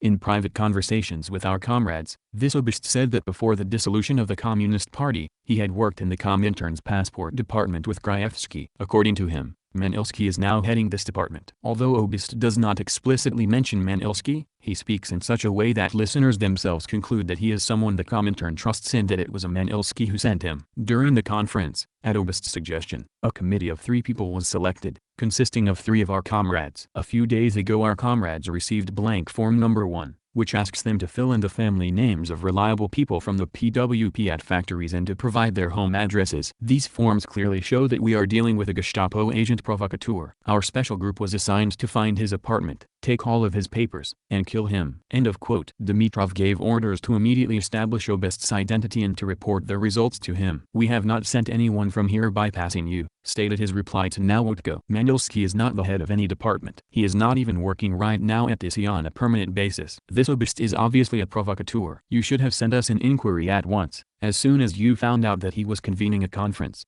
The murder of Marceli Nawotko. Dimitrov received a coded dispatch in early December informing him that a week earlier Nawotko had been caught in the street by the Nazis. We knew nothing about Nawotko for several days. But later the police reported that he had been killed on the spot. Molojek reported. Dimitrov immediately asked for a detailed report on the circumstances surrounding the death of the man the Comintern had picked to head the new Polish party. The reply from Molojek talked about the major carelessness of Nawotko and hinted that he had violated the rules of secrecy. In another dispatch, the murder was blamed not on the Nazi Gestapo but on the so-called Second Department, Sikorski's people, that is, the intelligence section of those who backed the émigré government in London. On January 7, 1943, however, new information was received. A cipher communication from 4 PWP leaders, Paweł Finder, one of the original 3 sent to Poland in December 1941, Małgorzata Fornalska, a PWP Central Committee member sent to Warsaw in May 1942, Władysław Gomulka, who reached Warsaw in July 1942, and Franciszek Józwiak, who joined the PWP leadership in May 1942, stated that Bolesław Molojek's conduct seemed suspicious. He had been with Nawotko when the latter was killed and had concealed this information. He had tried to take control over communications with the Comintern, made arbitrary changes in dispatches that he and Finder had jointly written to the Comintern, and had concealed from other members of the leadership some messages that had been received from Moscow. On their own, the radio operators had begun to transmit copies of all telegrams to Finder for verification, and that was how it came to light that Molojek was falsifying dispatches. At meetings of the leadership he made confusing comments and lied, quote, "In these circumstances, in light of all these facts, we, the undersigned members of the Interim Central Committee at a meeting, without Molojek and Kowalski, and, after a thorough discussion of the issue, took the following decision: since we and a number of other activists are firmly convinced that Nawotko's murder was directly or indirectly the work of Molojek, that his attempts to take full control of the party leadership at any cost are leading to the elimination of the best activists and represent an ongoing threat for the party, that his behavior and his practice of double-entry bookkeeping in relations with the Comintern and with us have generated profound mistrust in him at a time when, following Nawotko's murder and in the context of the war and Hitler's terror, the need for trust in the leadership is vitally important. Taking into account his anti-moral behavior and the fact that it was impossible to remove him, even temporarily, from the leadership until the murder has been thoroughly investigated, we have decided, 1. To eliminate Molojek. 2. To create a special commission made up of Dorochs, Fornalska, and Kowalski to carry out a definitive and full investigation into the circumstances of the murder. 3. To send you a full report on the events that had taken place. 4. To consider ourselves the interim leadership and to continue our work, placing our mandates in your hands while we await your ultimate decision and to obey it unconditionally, whatever it may be. Our decision was carried out. Molojek was killed at 4:40 on the 29th. Everything in his pockets was removed. In these actions, we were guided exclusively by our Bolshevik conscience and by the good of the party, believing that in wartime it is necessary to act in a military fashion. End of quote. Dimitrov forwarded this document to Stalin, Molotov, Beria, and Ivan Ilyushev. On 10th of January the Comintern sent instructions to the Polish party leadership to urgently take all necessary steps to continue the work of the party begun under Nowotko's leadership and to fully ensure reliable and uninterrupted contact with us. It is necessary to preserve the combat solidarity of the party's core group at any cost. It also suggested that other means should have been used to remove Molojek from the leadership and neutralize him. The Comintern, however, did not suggest any change in the composition of the new leadership. The response from Finder asserted that there had been no other way to neutralize Molojek and that party unity had been fully preserved, and he included the findings of the investigative commission, with a confession by Zygmunt Molojek, Bolesław's brother. He indicated that on his brother's orders, he had obtained a revolver and shot someone whom he later learned was a member of the Secretariat. The commission concluded that the motive for the murder is the desire to head the party at a historic moment. Ironically, leaders of a party that had suffered losses at the hands of the German occupiers and its own political rivals were killing each other. Nor was the murder of Molojek the only example of the elimination of communists by other communists. The three Lipski brothers, Ludwig, Antoni, and Leon, were among the active officials of the pre-war Communist Party of Poland. Ludwig was arrested by the NKVD and executed on December 13, 1937. Antoni headed Poland's party leadership in 1937. On February 16, 1938, he arrived in Moscow. He was soon arrested and disappeared. Leon, who was also a member of the party leadership, had stayed in Poland and published a leaflet opposing the dissolution of the Communist Party. After the German invasion in September 1939 he fled east and was arrested by the NKVD in 1940 and imprisoned in Minsk. He got out of prison in the turmoil that followed the German attack on the USSR in June 1941 and covertly returned to Poland, where he joined the anti-German resistance and also agitated for the creation of a Polish Communist Party independent of Moscow. On June 12, 1943, the PWP leadership sent Dimitrov a coded dispatch stating that Leon Lipski, Lucas, was engaged in spreading propaganda and would have to be eliminated. On 5th of July Finder reported, given that Lipski Lucas, through both his subversive activities among members of the party and his public declarations against the party in the press and at meetings, was once again unmasked as a fascist agent who was extremely dangerous for us, the CC has decided to eliminate him. The decision has already been carried out. For the moment we consider advisable not to promulgate this fact. Dimitrov forwarded the letter on to Stalin, Molotov, Sherbakov, and Vvilid Merkulov, Commissar for State Security, adding that the other Lipski brothers had been arrested by the NKVD and also that during the time Lipski Lucas had worked in Poland before 1939, he was known as a drunk and a morally rotten person, and a number of members of the Communist Party of Poland suspected him of acts of provocation. PWP relations with the Polish government in exile. Finder, who headed the PWP leadership after Nowotko's death, informed Dimitrov in February 1943 of contacts with representatives of Sikorski's London-based government in exile and asked, "Are we ready to recognize their right to run the country after the occupiers are expelled?" So far, our representatives have not given a definite answer. Our impression is that they are ready to make major concessions, provided that we do not hinder Sikorski from taking power in the country. We consider it advisable to obtain the largest possible number of concessions from them, while we get away with making promises. Subsequently, new dispatches arrived that spoke of both sides testing the waters regarding the future government of Poland and its eastern borders. The government in exile demanded a return to pre-war borders while Stalin intended to keep the half of Poland that the USSR had annexed after the Nazi-Soviet pact. The PWP leaders sent a message indicating their desire to establish a rule of the workers and peasants. Dimitrov responded that this was a political error at the current moment. Avoid such language in your political campaign. The main slogans of your struggle should be 1. Expelling the occupiers from Poland, 2. Achieving national liberation, 3. Establishing a genuine people's democratic government, but not the power of the workers and peasants. I request you to keep this in mind. A coded dispatch to Finder contained detailed explanations and guidance on the nature of power and the social transformations in the new Polish state. It emphasized that the new state would require a new foreign policy, based on a true alliance with the USSR, and socio-economic changes carried out in a democratic spirit. Dimitrov insisted that the party had to talk about a democratic, not Soviet, system, about the nationalization, not socialization, of banks and large-scale industry, and that the party would announce that not only small, but also medium-sized industrial and commercial enterprises would be returned to their former owners, who would receive appropriate state assistance. At this stage, he noted, "We are not providing the platform for a socialist order." At the same time, he thought they should point out that the party, while setting out a program for the structure of post-war Poland, is not limiting its aspirations to the implementation of this program and should cite the party's ultimate goal in the formulation previously used in the party platform. On the issue of borders, there was a need to explicitly take a position recognizing the will of the Ukrainian, Belarusian, and Lithuanian peoples, expressed in 1939, and thereby endorse the actions and annexations by the USSR in September of that year. The Katyn massacre. Through the PWP, an attempt was made to influence Polish society in connection with the discovery in the Smolensk region of the mass graves of Polish officers who had been murdered in 1940 by the NKVD, an event known in the West as the Katyn massacre. Nazi occupation forces uncovered the graves in 1943 and displayed them to delegations of Poles and foreign observers, in hopes of heightening tensions between the USSR and the Polish government in exile. The USSR, for its part, denied responsibility and blamed the murders on the Nazis. On April 19, 1943, Dimitrov sent Finder an inquiry, "How are you, the masses, and other political organizations reacting to the anti-Soviet campaign regarding Smolensk?" He requested that the PWP issue a declaration disassociating itself from the statement by the Polish government in exile that accused the government of the USSR of murdering the captured officers, as well as producing resolutions of protest by workers, peasants, and the intelligentsia on this issue and comments in our favor in the press of other parties.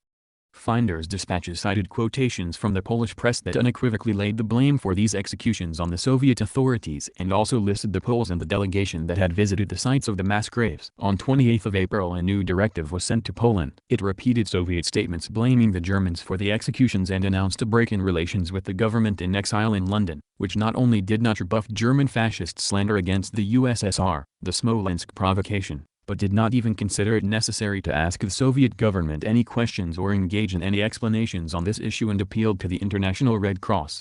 Instructions were given to launch the most active kind of exposure campaign on this subject and call on all Polish patriots, regardless of their political affiliation, to vigorously condemn the provocative conduct of the Polish government and to advocate strengthening the friendship of the Polish and Russian peoples in fighting against the German aggressors and their Polish henchmen. It is quite unlikely that the Comintern leadership knew this massacre had been carried out pursuant to a decision of the Politburo of the CC of the VKPB of March 5, 1940. Dimitrov forwarded to Stalin and others the coded dispatches Finder sent in response. These claimed the Sikorsky government's virulent anti-Soviet campaign was using the Katyn provocation to realize territorial claims to lands that, in terms of ethnography, are not Polish, and was aiding Hitler in his intention to break up the unity of the Allied camp. The Soviet government continued to deny any responsibility for the massacre of the Polish prisoners of war. Not until October 14, 1992 did a representative of the President of the Russian Federation, Boris Yeltsin, hand over to the President of the Polish Republic, Lech Walesa, photocopies of documents confirming that Stalin and the Soviet Politburo had approved the execution of more than 20,000 Polish prisoners of war. Comment: the following is the entire chapter on the Katyn massacre, unedited, from the Real Stalin series. Quote, "Germans committed the Katyn Forest massacre. All the evidence I secured showed that the Polish group in London was more interested in doing something against Russia than in doing anything for Poland. This made it easy to understand why they accepted and spread the Goebbels story about the murder of 10,000 Poles in Smolensk. Their unhesitating acceptance of this Nazi propaganda caused the Soviet government to sever relations with the Polish government in exile in 1943. It will be remembered that the Germans captured Smolensk on the night of July 15, 1941. Almost 2 years later, Goebbels broadcast to the world that the Russians had killed 10,000 Polish prisoners there, and that their bodies had been found in the Katyn forest. The Polish government in exile immediately gave credence to the Nazi allegation by asking the International Red Cross to investigate. It seemed a preposterous charge. If the Russians had really killed the Poles, it would have been known by the people of Smolensk, and the Germans would certainly have found out about it almost immediately. It was not the sort of thing that the Germans would have kept quiet about for 2 years. The Red Army retook Smolensk on September 25, 1943. And the Soviet government immediately instituted an investigation of a massacre. I visited the Katyn forest with American, British, Chinese, and French correspondents. Dr. Viktor Przerovsky, director of the Moscow Institute of Criminal Medical Research, showed me about. The 10,000 bodies had been dug up, and the Russians were systematically examining everything found on them as well as performing autopsies. 11 doctors were working continuously. I watched some of the autopsies, which were very thorough. The bodies, including the internal organs, were remarkably well preserved. The doctor said that this alone was sufficient to prove the falsity of the charge. The Russians found letters on the bodies dated after the Germans occupied the city, thus proving that the victims could not have been killed at the time alleged. We talked with a Russian priest whose parish was in the Katyn forest. He had been driven out of this church by the Germans, and then the building had been surrounded by barbed wire and SS men. The priest declared that the Germans had killed the Poles there. A Russian who had served under the Germans testified that the German authorities had ordered the death of the Polish prisoners. The diary of the mayor who fled with the Germans contained clear evidence that the Germans had committed the murders. However, the fact which impressed me as much as any other, was that the corpses still had their fine leather boots. I had seen, traveling at the front, that it was general Russian practice to remove the boots of the dead. It seemed unlikely that they would have made an exception in this case, and left 10,000 pairs of good boots behind. Every correspondent who visited Katyn Forest came away convinced that it was another Nazi atrocity. Davis, Jerome. Behind Soviet Power. New York, N.Y. The Reader's Press Incorporated. C. 1946, p.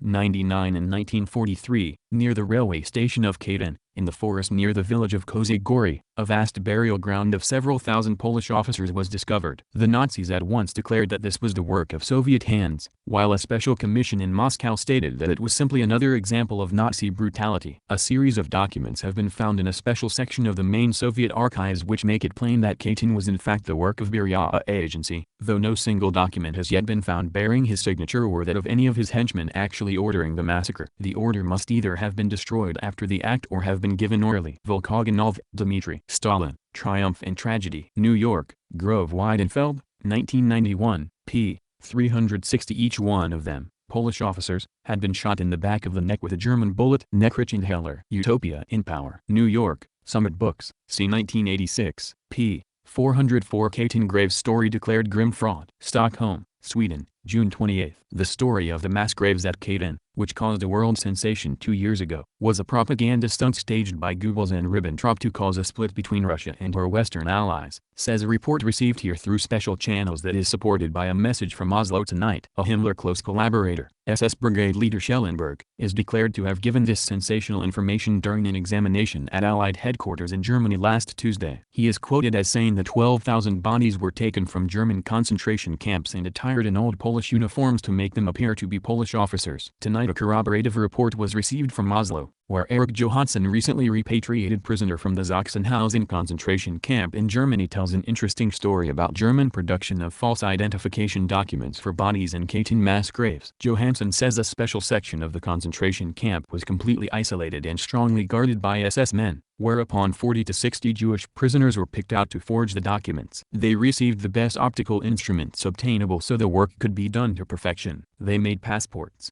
letters, etc., and even wallets, which were treated with a special chemical fluid to make them look worn. Before the German capitulation, all machines, instruments and material used were destroyed and the Jewish specialists were killed to prevent the secret from getting out, he said. New York Times, June 29, 1945, p. 2. Katyn Forest Massacre from Military Historical Journal, 1991, by Romuald Swiatek, who gained more from the murder of the Polish officers. In order to answer this question, it is necessary to, at least sketchily, clarify the relations of the Germans and the Russians toward the Poles. It is known that the Germans started the war with Poland, as they required Polish lands and Polish workers. From the first days of the occupation, they began to destroy the Polish intellectual elite. The movement of the Russians into the eastern part of Poland had a different character, which was expressed in the note of the Soviet government handed to the Polish ambassador in Moscow. The Polish-German War exposed the insolvency of the Polish state. In the course of 10 days of military, German, operations, Poland lost all of its manufacturing and cultural centers. Warsaw, as a capital of Poland, did not exist anymore. The Polish government fell apart and did not show signs of life. This meant that the Polish state and its government factually ceased to exist. With this, the agreements that had been concluded between the USSR and Poland were no longer valid, left to itself and abandoned without direction. Poland became a convenient field for all kinds of the accidental and unexpected, capable of threats to the Soviet Union. Because of this, being until then neutral, the Soviet government could not be indifferent to these facts anymore, as also to the fact that the Ukrainians and the White Russians, being of the same blood as the Russians and living on the territory of Poland, and having been thrown to the mercy of such destiny, remained unprotected. In view of such a situation, the Soviet government gave an order to the High Command of the Red Army that the army should cross the frontier and take under protection the life and property of the population of Western Ukraine and Western White Russia. After this took place, the war between Poland and the Soviet Union was officially ended and Poland represented no more of a danger for the USSR. The situation with the Germans was exactly the opposite. In spite of the fact that the German armies were occupying Poland, the war between the two states was continuing, as some of the Polish army were fighting against the Germans in France and England, and therefore, any Polish officer presented to the Germans a potential danger. Lucas and Dukes, trans. And ed. Secret Documents. Toronto, Canada. North Star Compass, 1996, p. 197-198. Being in Varkut, Camp No. 10, Romuald met a major of the German army who, from 1941, found himself in Smolensk. From him, I found out that it definitely was the Germans who operated several camps for Polish war prisoners. In one conversation, I got interested in his knowing about Katyn. He answered me directly that this was the work of the hands of Germans, as it was in the interests of Germany to commit this massacre. He was sincerely surprised that the Polish officials were blaming the Russians. The major stated that a good soldier, especially an officer, must die if his motherland is perishing. He stated that after he had fallen to the Russians as a prisoner, he understood very well that he might die, and if that would be his fate, he would accept that as a good German soldier. He also knew the attempt by General Sikorsky in Moscow to free the Polish officers and soldiers, which he said would assist the Soviet-Polish agreement. This German major did not, in the slightest, consider his Polish officers' massacre by Germany as a crime. To his way of thinking, these Polish officers represented a danger to the German Reich. This was also the opinion of most of the other German prisoners of war. In Camp No. 11 in Varkut, I met Vladimir Mandrik, who, before the war and during the period of occupation, worked in the main post office in Smolensk. He absolutely insisted that near Smolensk, from 1940 there were German camps for Polish prisoners of war. He was adamant that the Germans murdered the Poles. By his account of the period between August and October of 1941, letters to Polish prisoners of war ceased to arrive and be processed by the post office. Any letters that kept on coming to the prisoners, the Germans gave the post office orders to destroy all these letters. Also, at this time, Mandrik recalls the Germans told everyone in Smolensk that the Polish officers were relocated back in Polish territory. Amongst the many recollections which I read about Katyn, there was a book by Stanislaw Janowicz by the name of In the Shadow of Katyn, and also in the book by Joseph Chapskov, Upon the Inhuman Earth. I learned that Polish war prisoners were treated very well by the Russians. In 1940, there were 3 Polish generals in POW camps: Minkwich, Smorowinski, and Bakatrubur. When these prisoners were departing the camps, the Soviet authorities gave them a farewell banquet, especially for the higher officer corps. The Russians wanted to show the Germans that they are civilized and knew how to treat prisoners. This might be looked upon as having little meaning, but if you lived with the Russians during those hard times of war, you would appreciate the real meaning of that gesture. The Russians wanted to show the Polish officers that the Russians and Poles have one common enemy. Therefore, uniting together would be in the interests of everyone. No one can convince me that it was the Russians who murdered these Polish officers. This was also shown by the Polish-Russian Agreement of 1941, when thousands of Polish prisoners of war were freed from the camps, and the formation on Soviet territory of the Polish army took place. In July 1952, together with a group of invalids, I was directed into the region of Irkutsk to Camp No. 233. Here, I got acquainted with Father Kozera, who showed a great interest in the Katyn massacre. During the 8 years we were together in many camps, he accumulated many interesting materials, which brought him to the final conclusion that the Katyn crime was perpetrated by the Germans. Lucas and Dukes, trans. And ed. Secret Documents. Toronto, Canada. North Star Compass, 1996, p. 206-209. Altogether, I spent 9 years in the Soviet Union, 2 years in exile and 7 years in camps. During that time, I went through much, met thousands of interesting people, but I also know that if the Soviets had wanted to get rid of the Polish officers, they would have sent them to the Novaya Zemlya to work and thus, be productive. I am far from praising the Soviet system. I also do not pretend that I am not guilty of many things. There were people that got into the NKVD and the party who were real enemies of the system. They got rid of many dedicated people. But I cannot keep quiet on this Katyn event. I must defend the Russian people, if only to correct the existing lie that is being nurtured and promoted to this day about the Katyn massacre. Even though I do not like the communist system, I must admit that this system has shown decency and follows the established law and order of the system. With all the documentation that I have in my hands, I state categorically that the accusations by the Polish government in London, England were made solely for political reasons. Lucas and Dukes, trans.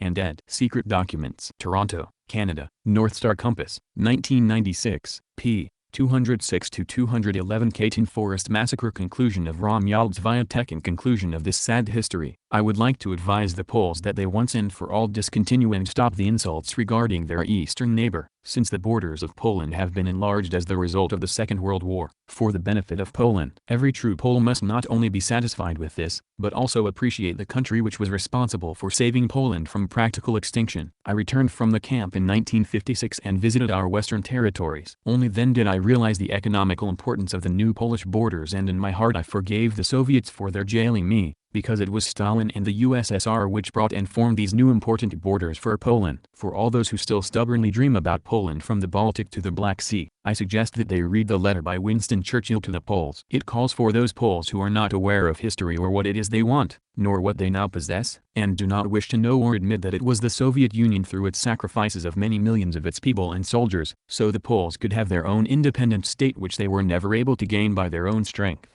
Lucas and Dukas, trans. And Ed. Secret Documents. Toronto, Canada, North Star Compass, 1996, p. 222. In a November 7, 1944 letter Churchill stated, 1, 2, 3. Moreover, without the Russian army, Poland would have been destroyed or brought into slavery, and the Polish nation itself would have been wiped off the face of the earth. Without the valiant Red Army, no other power on earth would have been able to accomplish this. Poland now will be an independent, free country in the heart of Europe with wonderful and better territories than the one she had before. And if she will not accept this, Britain removes from itself all obligations and lets the Poles themselves work out their own agreement with the Soviets. 4. I don't think that we can be asked to give any further assurances and promises to Poland regarding their borders or their attitude regarding the USSR. Poland fell in days to German Nazis, while the Polish government at that time refused to receive help from the Soviet Union. Those Poles that are now vying for leadership in Poland must think that we, the British, are stupid that we would start a war against our USSR ally on behalf of the demands to restore the Polish eastern borders which had the majority of non-Poles living in those territories. A nation that proved to the world that it could not defend itself, must accept the guidance of those who saved them and who represent for them a perspective of genuine freedom and independence. Lucas and Dukas, trans. And Ed. Secret Documents. Toronto, Canada, North Star Compass, 1996, p. 224. Poland's Nov 1939 attack on the SU changed the status of Polish prisoners. In the Soviet intervention into Poland, the USSR detained between 250 to 300,000 Polish soldiers and officers. Most were released from detention centers. However, some 130,242 persons were maintained in detention camps of the NKVD, before their situation changed. In November 1939, the Polish government in exile, as arrogant and bullish as ever, declared war on the USSR, supposedly in reply to the Soviet-Finnish War. The Poles went as far as creating a special brigade to be sent to fight the Red Army in Finland. By this act of war, the Polish government changed the status of the Polish soldiers still detained in the USSR. They now become automatically prisoners of war, and thus those still remaining in NKVD camps could not be released. Muckin, Y.I., Katyn Detective, 1995. 20,000 Polish prisoners could not be released until their cases were judged. After the official inclusion of the territory captured by Poland in 1920 into the USSR, the Polish prisoners of war automatically became citizens of the USSR. By decision of court, it was named illegal for the NKVD to detain and force these soldiers to work. Therefore, most soldiers and petty officers were all released into civilian life as citizens of the USSR. However, there was a group of people that could not be released. These were those charged with crimes against the non-Polish and Polish population in the newly liberated areas, as well as for war crimes against the USSR. This group comprised members of Poland's military and governmental elite, gentry, landlord and manufacturers. There were plenty of war crimes committed by these people, such as the mass execution of Soviet prisoners of war in 1920 and active support for diversionary and terrorist groups against the USSR. It was decided to keep these individuals, numbering more than 20,000, in detention camps of the NKVD until a special commission of the NKVD examined their cases and decided upon a sentence for them. Muckin, Y.I., Katyn Detective, 1995. Polish cases were judged by a special commission and the results were as follows. The decision of the special commission of the NKVD: the action of sentencing these foreign officers to war crimes was against international laws of the time. It was also not the time for the USSR to take such steps. War would soon come, and to publicly announce that some of the Polish officers were being considered as war criminals, could not help the USSR. Foreign imperialists, who were only looking for an opportunity to attack the USSR, would see this as an opportunity. Therefore, it was decided to keep this as secret as possible. A special commission of the NKVD was organized to individually investigate each case of the persons accused of crimes against the people or war crimes. Starting from December 1939, the administration of each camp in which the prisoners were being detained started selecting those prisoners to be investigated by the Special Commission of the NKVD. On December 31, 1939, leaders Beria sent the order for the camps to deliver the names of the suspected officers. By February 20, 1940, the order was issued to release from camps all those individuals who were sick, invalid or representatives of the working intelligentsia. After a lengthy review by the members of the Special Commission, a decision was reached. The first time the conclusion of the NKVD was made publicly available in its entirety was in September 1993 in the Military Historical Magazine. This document was found in the archives of the USSR. The decision of the Special Commission of the People's Commissariat of Internal Affairs, NKVD, was the following: 1. To give the status of war criminal to the persons considered socially dangerous, to exile for the period of up to 5 years under public supervision in the districts specified by the NKVD, to sentence them for the period of 5 years under public supervision with the prohibition of residing in the capitals, large cities and industrial centers of the USSR, to imprison in correctional working camps and isolate in the camps for a period of up to 5 years, and to send outside the limits of the USSR foreign citizens considered socially dangerous. 2.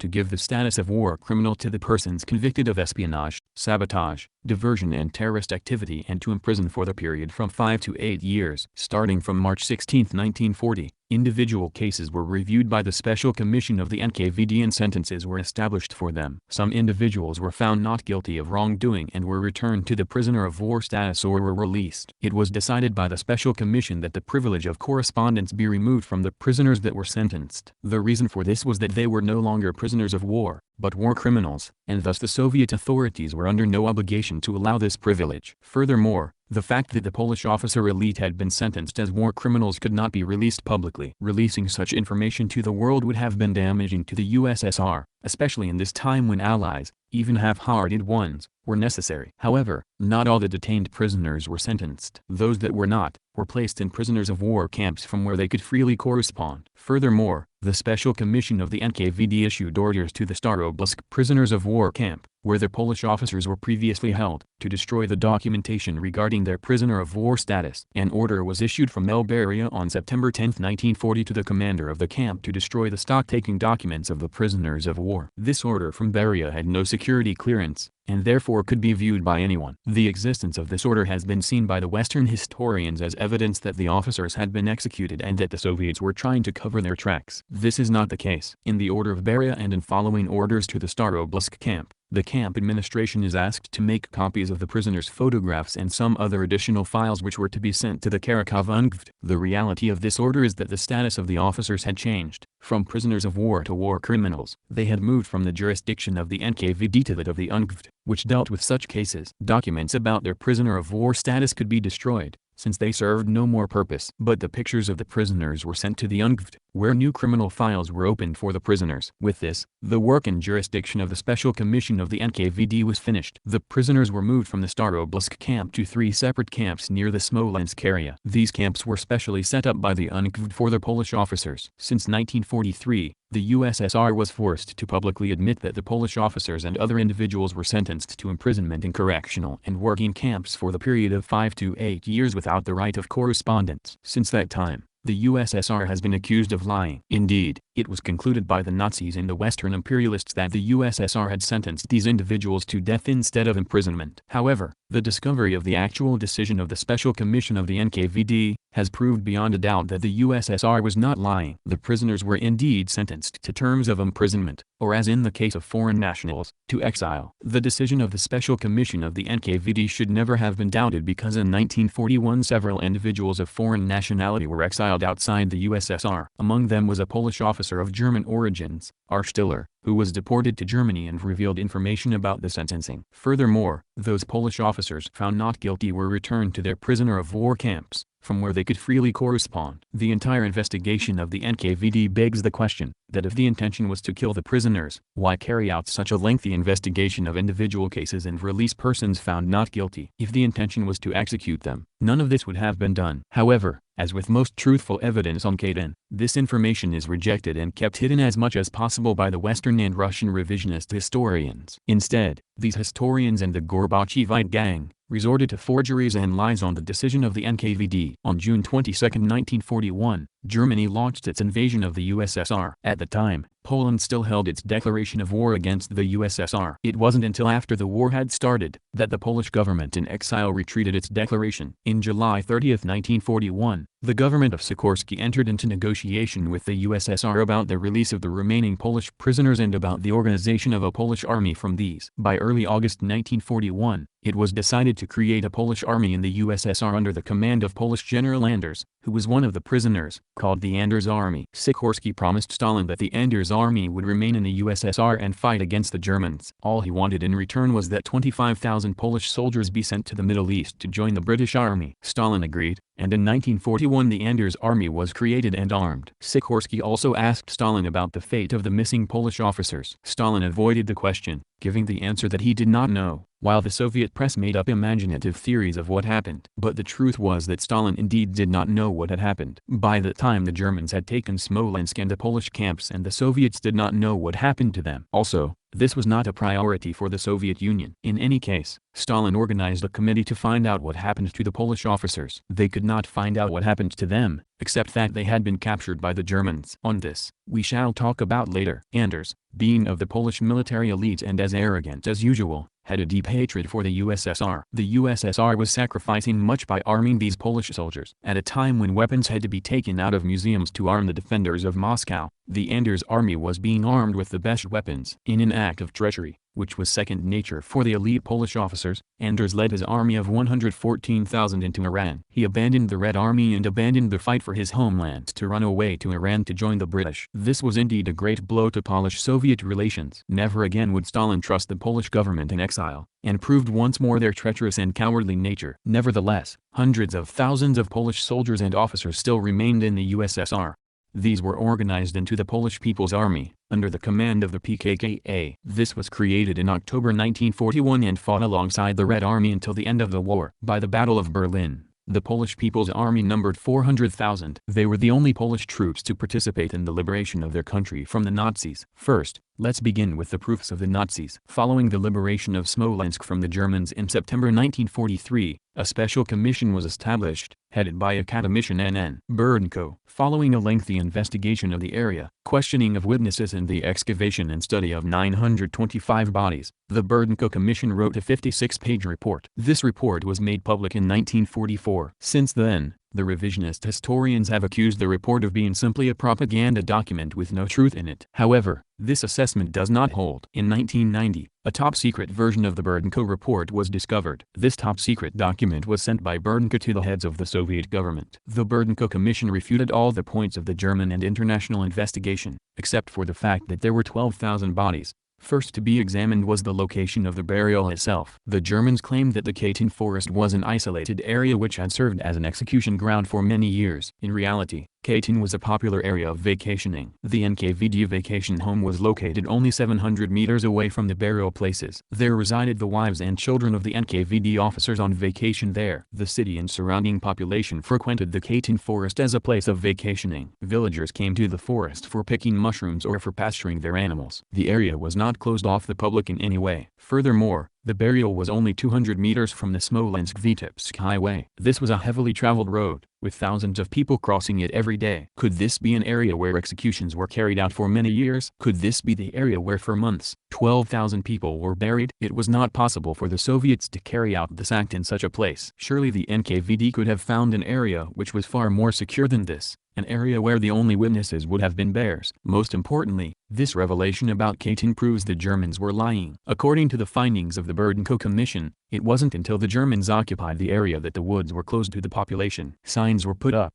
warning anyone who entered that they would be shot. A German military unit was stationed on the grounds of the Katyn forest, closing off the area and about the cabin found by the Germans directly next to the graves, where the Germans said the executions had been carried out. It was in actuality a cabin for the pioneers. It appears that the exact area of the burials was a favorite grounds for the pioneers to set up their summer camp. Therefore, a permanent cabin was built on that area for housing materials for their use, while the pioneers themselves slept in tents. The Burdenko Commission also answered the question of what had happened to the Polish prisoners after their camps were overrun by the Germans. The directors of the prisoner camps were located and questioned. The director of Camp 1 on, Major of Security VM Revisionist, testified about what happened. According to him, he received orders about the evacuation of the prisoners from the camp. However, he had not received any instructions on how to carry this out, since phone connections had been cut off. He and some employees of the camp drove to Smolensk to clarify the situation. He met with engineer S.V. Ivanov, head of transportation on the western stretch of the Smolensk railway. Revisionist asked Ivanov for a few train cars to transport the prisoners. However,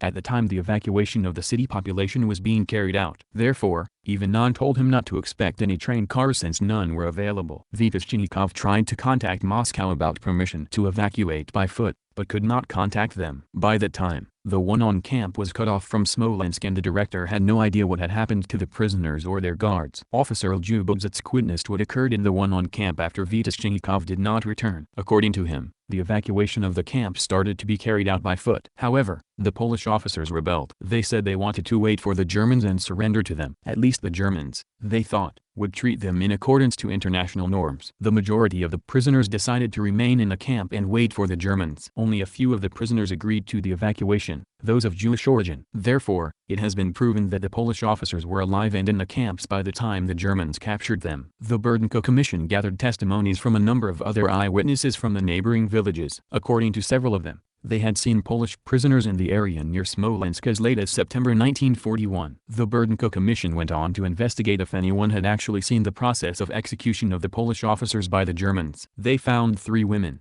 the cooks of the NKVD vacation house, A.M. Aoksjava, O.A. Mikhailova, and S.P. Konukovskaja. At the time, the house was the base for a German military unit. According to the women, this was the staff building for a construction battalion number 537-1. There were 30 persons stationed at this place. According to the cooks, they could not remember the names of all of them, except for a few. The commander of the battalion was Lieutenant Colonel Ernst. Others were Lieutenant Colonel Riekst, Lieutenant Hott, Sergeant Lomert and few others whom the women could remember. They witnessed the entire procedures of the Germans. Though they never witnessed an execution, they were aware of what was going on. According to all 3 women, several trucks regularly arrived at the residence starting from September 1941. They would not come directly to the residence at first. Coming off the main highway, the trucks would stop somewhere between the highway and the residence. The officers of the 537th would go into the woods.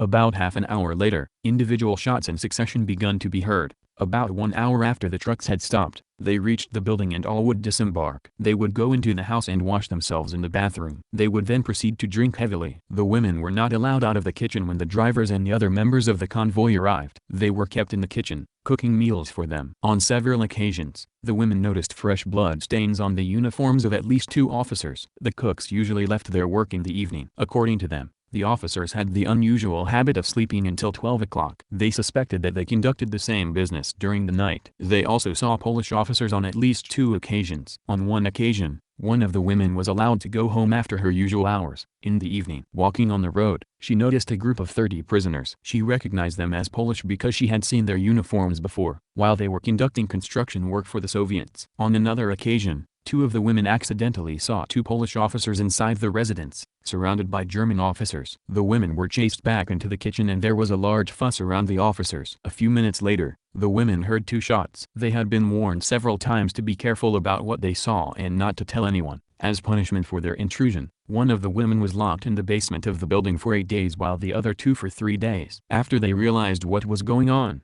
they quit their jobs on various excuses. The conclusion that can be drawn from the testimonies of these 3 women is that the Polish officers were being executed by the Germans in the autumn of 1941. Apparently, several trucks were carrying groups of 30 or so prisoners to the Katyn woods. Stopping between the highway and the residence, or approximately 200 meters from the highway, The prisoners were unloaded. There awaited them the 30 members of the 537th in addition to the drivers and escorting soldiers. The prisoners were individually executed directly above their burial grounds and were thrown into their graves. This is a scene which can be seen many times in German footage of executions, where a German officer stands behind a kneeling prisoner, shoots him in the back of the head and throws him into an open grave. Following their work, all the German officers, soldiers and drivers went into the residence to clean off the blood or dirt and to celebrate with drinks. Now it was finally proven what had happened to the Polish officers. The Burdenko Commission started excavation of the burial grounds in Katyn on January 16, 1944. The commission dug up 925 bodies from those which had not already been examined by the Germans. There was a multitude of physical evidence on the bodies themselves. An obvious feature of the bodies was the heavy gray overcoat of the Polish officers. The question must then be asked, if the Polish officers were shot in the spring of 1940,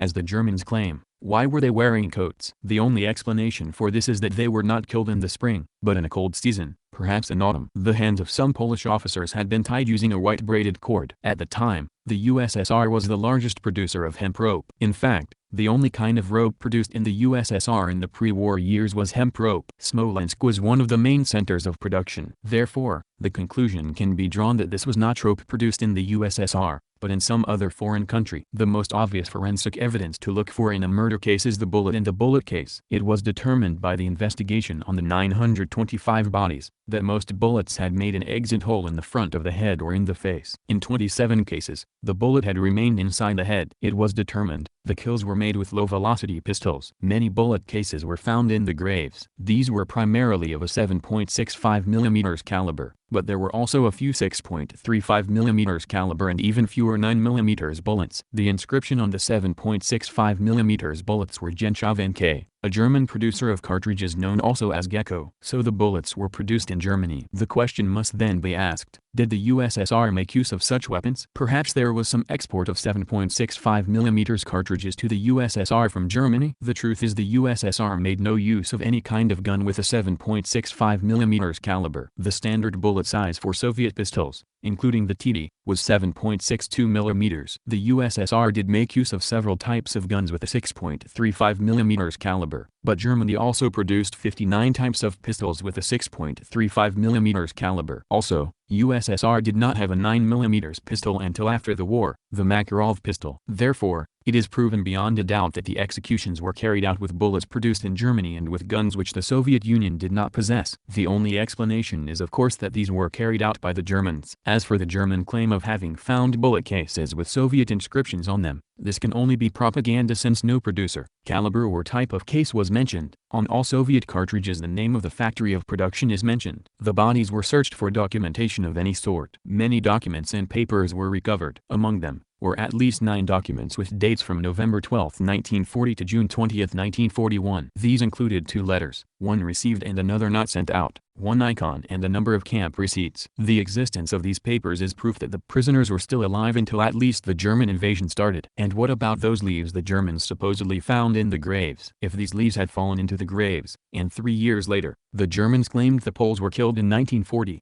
they were still distinguishable to be birch leaves, then they must have been dry at the time of their fall. A fresh leaf would decompose very quickly and there would be nothing left of it. A dry leaf, especially birch leaves, can maintain their form for a long time if buried, but even they cannot maintain their shape after 3 years. So there must be a different explanation. If the murders happened in the spring of 1940, then there would have been no dry leaves. And as is known, leaves fall from the trees in the fall. Perhaps in the fall of 1941, or 1.5 years before they were exhumed. Investigation of the PKK and International Commission. Even more physical evidence about the bodies in Katyn comes from the investigators of the International Commission itself, who examined the bodies in 1943 under German supervision. 2 members of the forensic team of the International Commission, Czechoslovakian professor of forensic medicine F. Gek and Bulgarian forensic scientist Marko Marks, were questioned on the matter. Marks was arrested in 1944 by the Bulgarian People's Government and accused of lying on his Katyn investigation. Instead, Marks told them he did not lie, but that his real report was never made public by the Germans. Thus Marks was freed. According to his experience, on May 1, 1943, the team was flown from Katyn to Berlin. On the way to Berlin,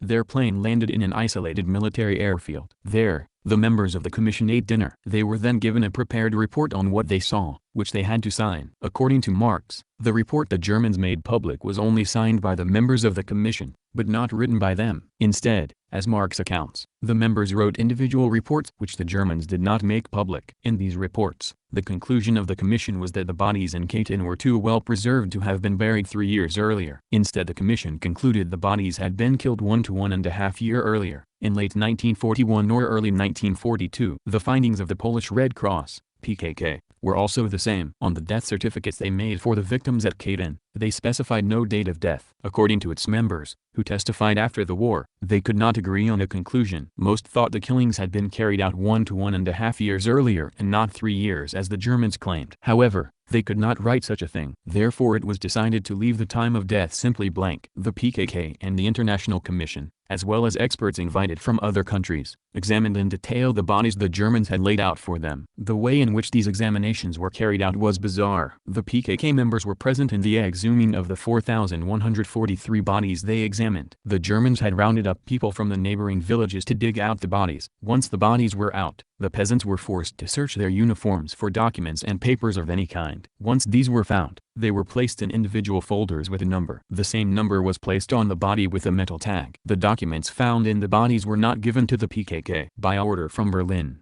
all diaries, letters, receipts and orders were to be sent to Germany immediately for translation into German. The PKK members were given only the passports and other identification papers of the prisoners. Now it becomes obvious why the investigators found no documents with dates after the spring of 1940. Any document which would have contained a date was taken to Germany for translation, and only then made public. The PKK and other commissions were given only documents which did not contain any dates or hints of when they were killed. The examination of the bodies themselves was even more revealing as to their time of death. According to the pathologist and forensic experts, the bodies were in a good condition. The tissue on the bodies was still attached. The skin on the hands, face and neck had turned gray, and in some cases greenish-brown. There was no complete decomposition of the bodies and no putrefaction. In the bodies, muscles and tendons were still visible. Limbs were also still attached. When the bodies were carried out by the peasants, no parts of the bodies came apart. The uniforms of the bodies was still in good condition and held together well. The metallic parts of their uniforms, such as belts, buttons and nails, was still metallic and shiny in some areas. They were not rusted completely. Bodies decompose faster in the warm seasons of the year, spring and summer. In winter bodies decompose very little and are as if in refrigeration. If the German version of the story were true, and the officers were killed in the spring of 1940, then there would have been 3 summer seasons between the time and April 1943. However, if the bodies had been killed in the autumn and winter of 1941, as the Soviet version of events goes, then there would have been only 1 summer season between that time and April 1943. In 3 summer seasons, the bodies would have been in a far more advanced stage of decomposition than the commissions found. For this reason the conclusion of both PKK and international forensic experts was that the bodies were killed 1 to 1.5 years earlier,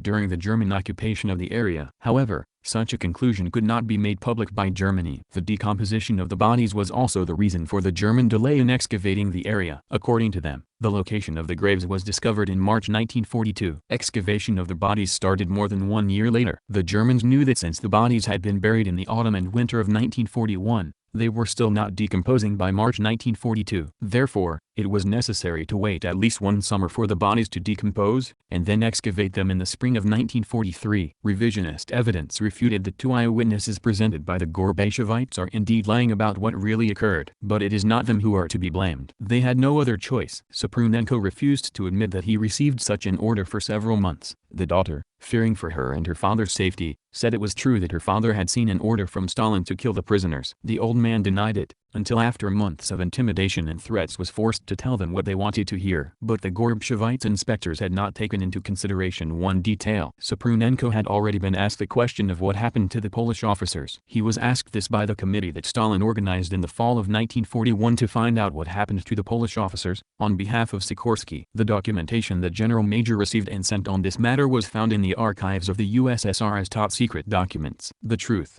that Supranenko had said in the fall of 1941, was finally found out and shattered the lies of the revisionists. One of the first persons questioned in 1941 on what happened to the Polish officers was precisely General Major Saprunenko. Saprunenko wrote several documents under the title Top Secret. In these documents Saprunenko says the UNKVD is at a loss about what happened to the Polish officers. It did not know. He also wrote a document about the release of prisoners of German origin to Germany in a prisoner exchange program. But his reply to the commission was that the UNKVD did not know. If the general major had indeed been ordered by Beria to execute the Polish officers, he would have replied on the indication of Comrade Beria, the Polish officers were shot.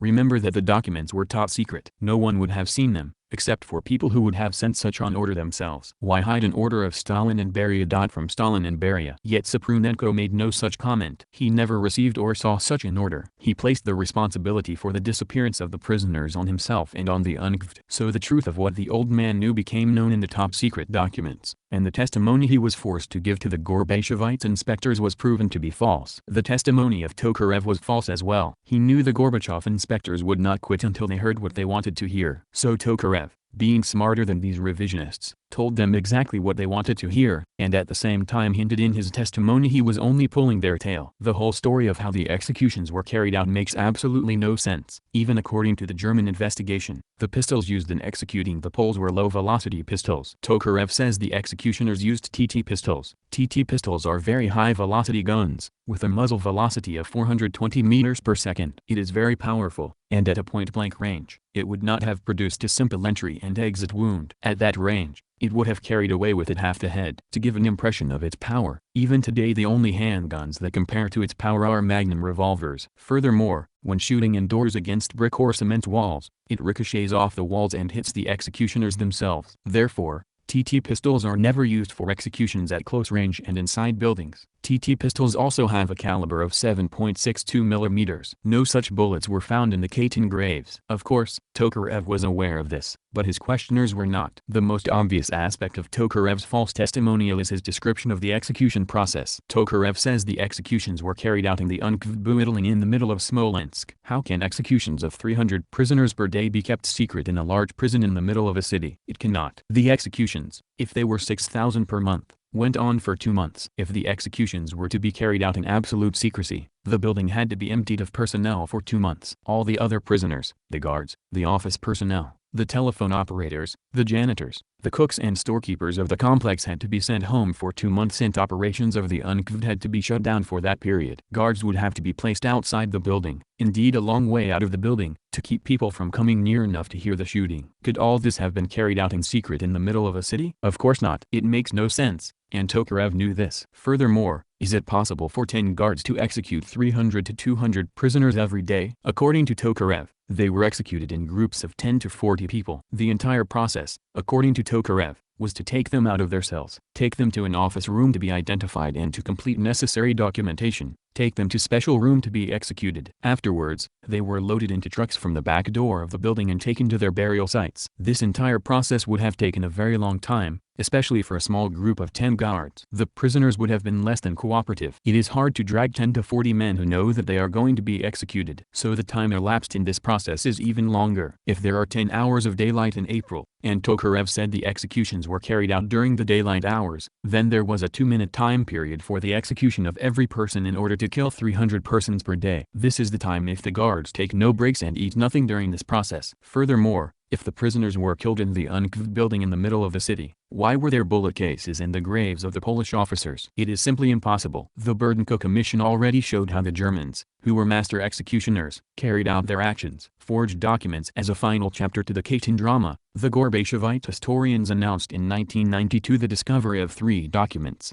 undeniably proving Soviet guilt in Katyn. The first document was a request by Beria to the Political Bureau to give the order to execute the Polish officers. The second document is the protocol of the Political Bureau for its session number 13, where the request of Beria is noted. The third document is a letter from Shepelin to Khrushchev dated March 3, 1959, informing him that all documentation on Katyn would be destroyed. All 3 of these documents are false, and this article shall prove so. The letter of Beria to the Politburo is of most importance. It is also the most obvious fake. In the letter dated March 5, 1940, Beria says he thinks it necessary that the NKVD propose to the NKVD to transfer the cases for 14,700 prisoners of war and 11,000 arrested people. It asks the Politburo, in Request I, to order the application to them of the highest measure of punishment, execution. In Request II, it asks that the sentences for the persons be carried out without their presence and without representation for them. In Request III, it asks the Politburo to appoint this matter to a troika made up of Kamilov, Merkulov, and Bashtakov. This letter is under the title Top Secret. On the first page of the document, it is signed by Stalin, Molotov, Mikhayan, Voroshilov. The names of Kaganovich and Kalinin are added under these, where they express after. The mistakes and inconsistencies in this letter are many. To start, the letter is top secret. Standard procedure for a top secret letter were to write on the letter the name of the person who typed it, the names of all the persons who have seen the document, the names of all persons to whom this letter is to be sent, the number of copies made of this letter, the carbon paper used to make a copy of it, and finally the tape of the typewriter used to make this paper. For the Beria document, none of these exist. Without these precautions, it is not a top-secret letter. The forger of this document either was not aware of the requirements of a top-secret paper, or such requirements could not be forged by them. Either way, this paper immediately loses its value, and furthermore shows it is a forgery. But the mistakes do not stop here. The signatures of the members of the Politburo go against the form. In this letter, 4 members of the Politburo have simply signed their names. By this act, they have rejected the request of Beria. You see, if the members of the Politburo agreed to send out an order or to carry out a request, it was necessary for them to sign the document, and to write next to their signatures agreed or after. In order for the request to be agreed and the order to be sent out, the members had to express their agreement to the request or their agreement to an order being sent. If they simply signed the paper, it meant that the members had read the document, but had not agreed to it and had not sent out any orders. The forger was obviously not aware of this and has made the mistake. Even if this request is authentic, which it is not, it was not accepted by the Politburo. On the first page of the document, along with the 4 signatures of Stalin, Molotov, Mikhayan, and Voroshilov, the forger added the names of Kaganovich and Kalinin underneath these. What the forger was not aware of, is that both Kaganovich and Kalinin were absent from the 13th session of the Politburo in March 1940. They could not have placed their signatures on this document. Beria's requests contain even more proof that it is a forgery. Beria's requests that he finds it necessary for the NKVD to propose to the NKVD, makes no sense. Why would Beria find it necessary to propose to Beria? This is a mistake which the forger accidentally made. Why he made this mistake shall be discussed below. In Beria's third request, he asks for the creation of a troika of 3 individuals mentioned by name. This entire request makes no sense. When a troika is created, its members are never mentioned by name. They are mentioned by their post. What was to happen if one of the members died or was removed from his post? Was the troika destroyed, or was this person, who was no longer in position, still in the troika? It could not have been done in this way. For an example, the reader should refer to the above decision of the Special Commission of the NKVD, where its members are identified only by their post. It is not important who the individuals are. The individuals in the posts may change, but the troika still stands. Furthermore, this document gives no indication as to who should receive or should be informed of the decision of the Politburo. The only person mentioned is Beria. But in a document such as this, the names of the persons to receive it are also included. Otherwise, how is Kamilov to know he is a member of the troika? This document is top secret. It is given to him only by the Politburo. Furthermore, the persons in charge of carrying out the orders of the Politburo, in this case the people or organs to carry out the executions, must also be named. Otherwise, if it is simply announced to them by a second or third party, it is no longer a top secret decision, but something for the whole world to know. This document contains no such names. The request for execution to the Politburo is a further mistake of the forger. Such a request would never have been made. The Politburo did not have the authority to make such an order. The only body capable of issuing an order for execution was the Supreme Soviet of the USSR, specifically the Supreme Court of the USSR. Only by decision of the Supreme Court could an execution be carried out. The court also established special troikas, which by authority of the court had the power to sentence to execution. In this document, Beria is asking the Politburo to create a troika to sentence people to death. It was impossible. Only a decision of the Supreme Court could have created such a troika. An example of how such a process was carried out happened in 1941. The German advance was threatening to capture the prison at Orel, where important members of anti-Soviet groups were being held. It could not be allowed for them to fall into the hands of the Germans, who would use them against the USSR. Therefore, a meeting of the Supreme Court was called where it issued an order for execution, and only then were the prisoners executed. Even in the most pressing of times, 1941, the rule of Soviet law was not broken. So why was Beria asking the Politburo for such a decision? The question must be asked, Why did the forger make such mistakes? The reason for them is that the forger used an original document from Beria to the Politburo. The forger needed an original document to have a document number and to keep the same characteristic style of Beria. He did not change the first page, except for adding the names of Kaganovich and Kalinin, which the forger thought should have been there. However, the forger changed the second page, Beria's requests. So in the original document of Beria it read the NKVD finds it necessary to propose to the Special Commission of the NKVD.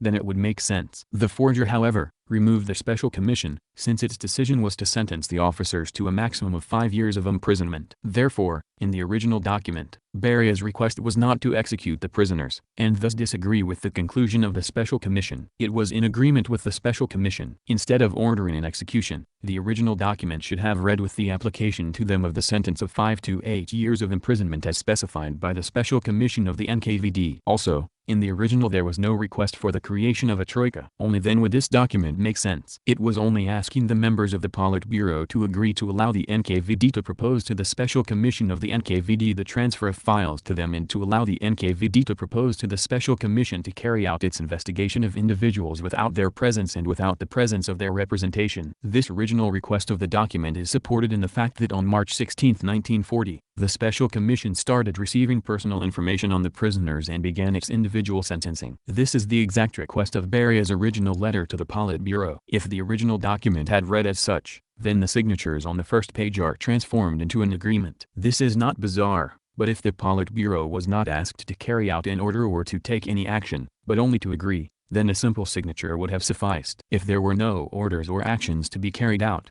then none had to be specified next to the names. So by changing the requests of Beria, the forger also changed the decision of the Politburo. Nevertheless, this document so proudly displayed by the revisionists is no doubt a fake. The second document is the protocol of the Politburo on the request of Beria. It confirms all the requests of Beria, the execution of the prisoners and the creation of the troika with the members Beria mentioned. This is the letter that is taken from the logs of the Politburo and sent to the persons specified in Beria's request or to receive it. However, since no such persons were indicated on the letter of Beria, to whom was this protocol sent to? Furthermore, since by their simple signatures, the members of the Politburo did not agree to Beria's request, why was a protocol of the Politburo made for it? Also, it does not contain the signature of the secretary of the Politburo. Without the signature, it means nothing. This second document is simply a continuation of the first one, an attempt of the forgers to show the Politburo agreed and sent out an order. Just as the forger changed the original Beria document to suggest execution, so was changed the original protocol of the Politburo. The third document is very poorly made and seems to have the purpose of telling all other historians not to search documents on Katyn anymore. Khrushchev has destroyed them all. On this letter of Shepelin to Khrushchev, there is no number at all and there is no signature. It follows no form. Nevertheless, in this letter Shepelin tells Khrushchev that all documents on Katyn will be destroyed since they have no historical value to anyone. How did Shepelin think that documents on executions of thousands of foreign nationals had no value to anyone? Among the documents Shepelin mentions are the stock-taking documents of the prisoners of war from their camps. Mentioned among them is Starobilsk camp. As we have already seen, an order was sent from Beria to the commander of Starobilsk in September 1940, to destroy the stock-taking documents of the prisoners of war since criminal cases for them would be opened. How did these stock-taking documents reappear in 1959 for Shepelin to destroy? For the prisoners of war sentenced to prison by the Special Commission of the NKVD, criminal cases were opened and there existed no more documents of their prisoner of war status. Also, in this document, the protocol to execute the Poles is said to have come from the Politburo of the CPSU. Shepelin simply refers to the protocol of the Politburo of the CPSU to execute. The problem with this is that the CPSU did not exist until 1952. In 1940, there was no such government body. In 1940, it was called the Politburo of the OKPB, All-Union Communist Party, Bolshevik. Also, Shepelin cannot simply refer to such a top-secret document without quoting it or without including a copy of it for Khrushchev. Otherwise, how would Khrushchev know what Shepelin was talking about? Yet all these simple mistakes are made by the forger. All three documents are forgeries. There are only a few authentic documents recovered on Katyn: the resolution of the Special Commission, the orders to Starobilsk extension, any additional documents on Katyn, such as the criminal cases of the prisoners, were located in the Smolensk archives. Unfortunately, the Smolensk archives were captured by the Germans during World War II and later by the Americans. If these documents exist anymore, they are in the hands of the Americans, and will thus never be revealed. Nevertheless, it is important to show that the revisionists have no documents implicating the USSR, but instead resort to forgeries and lies. Conclusion: what conclusion can be drawn from the evidence, counter-evidence,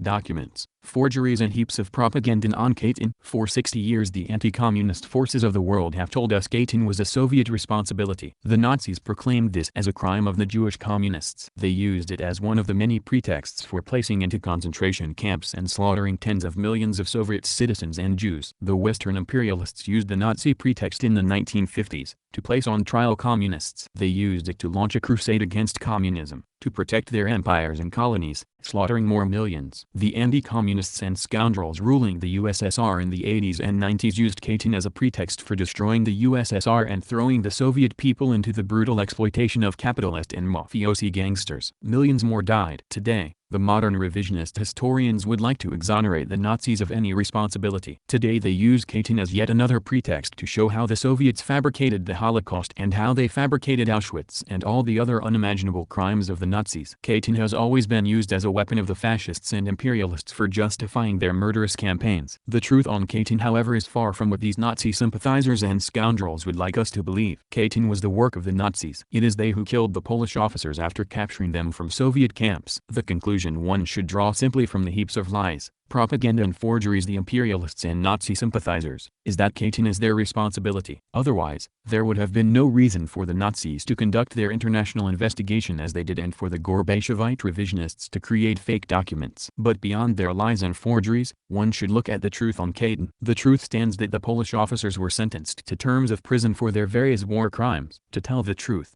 no one should feel sorry for these Polish officers. They were traitors and cowards in the face of their country and people. However, they did not deserve a German bullet in the back of their head. Only a Polish bullet would have sufficed for their crimes against the Polish people. Muckin, Y.I., Katyn detective. 1995 Stalin severs ties with Polish government because IT supports with Hitler on Katyn. Personal and secret message from Joseph Stalin to Winston Churchill on April 21, 1943. The behavior of the Polish government towards the USSR of late is, in the view of the Soviet government, completely abnormal and contrary to all the rules and standards governing relations between two allied states. The anti-Soviet slander campaign launched by the German fascists in connection with the Polish officers whom they themselves murdered in the Smolensk area, in German-occupied territory, was immediately seized upon by the Sikorsky government and is being fanned in every way by the Polish official press. Far from countering the infamous fascist slander against the USSR, the Sikorsky government has not found it necessary even to address questions to the Soviet government or to request information on the matter. The Hitler authorities,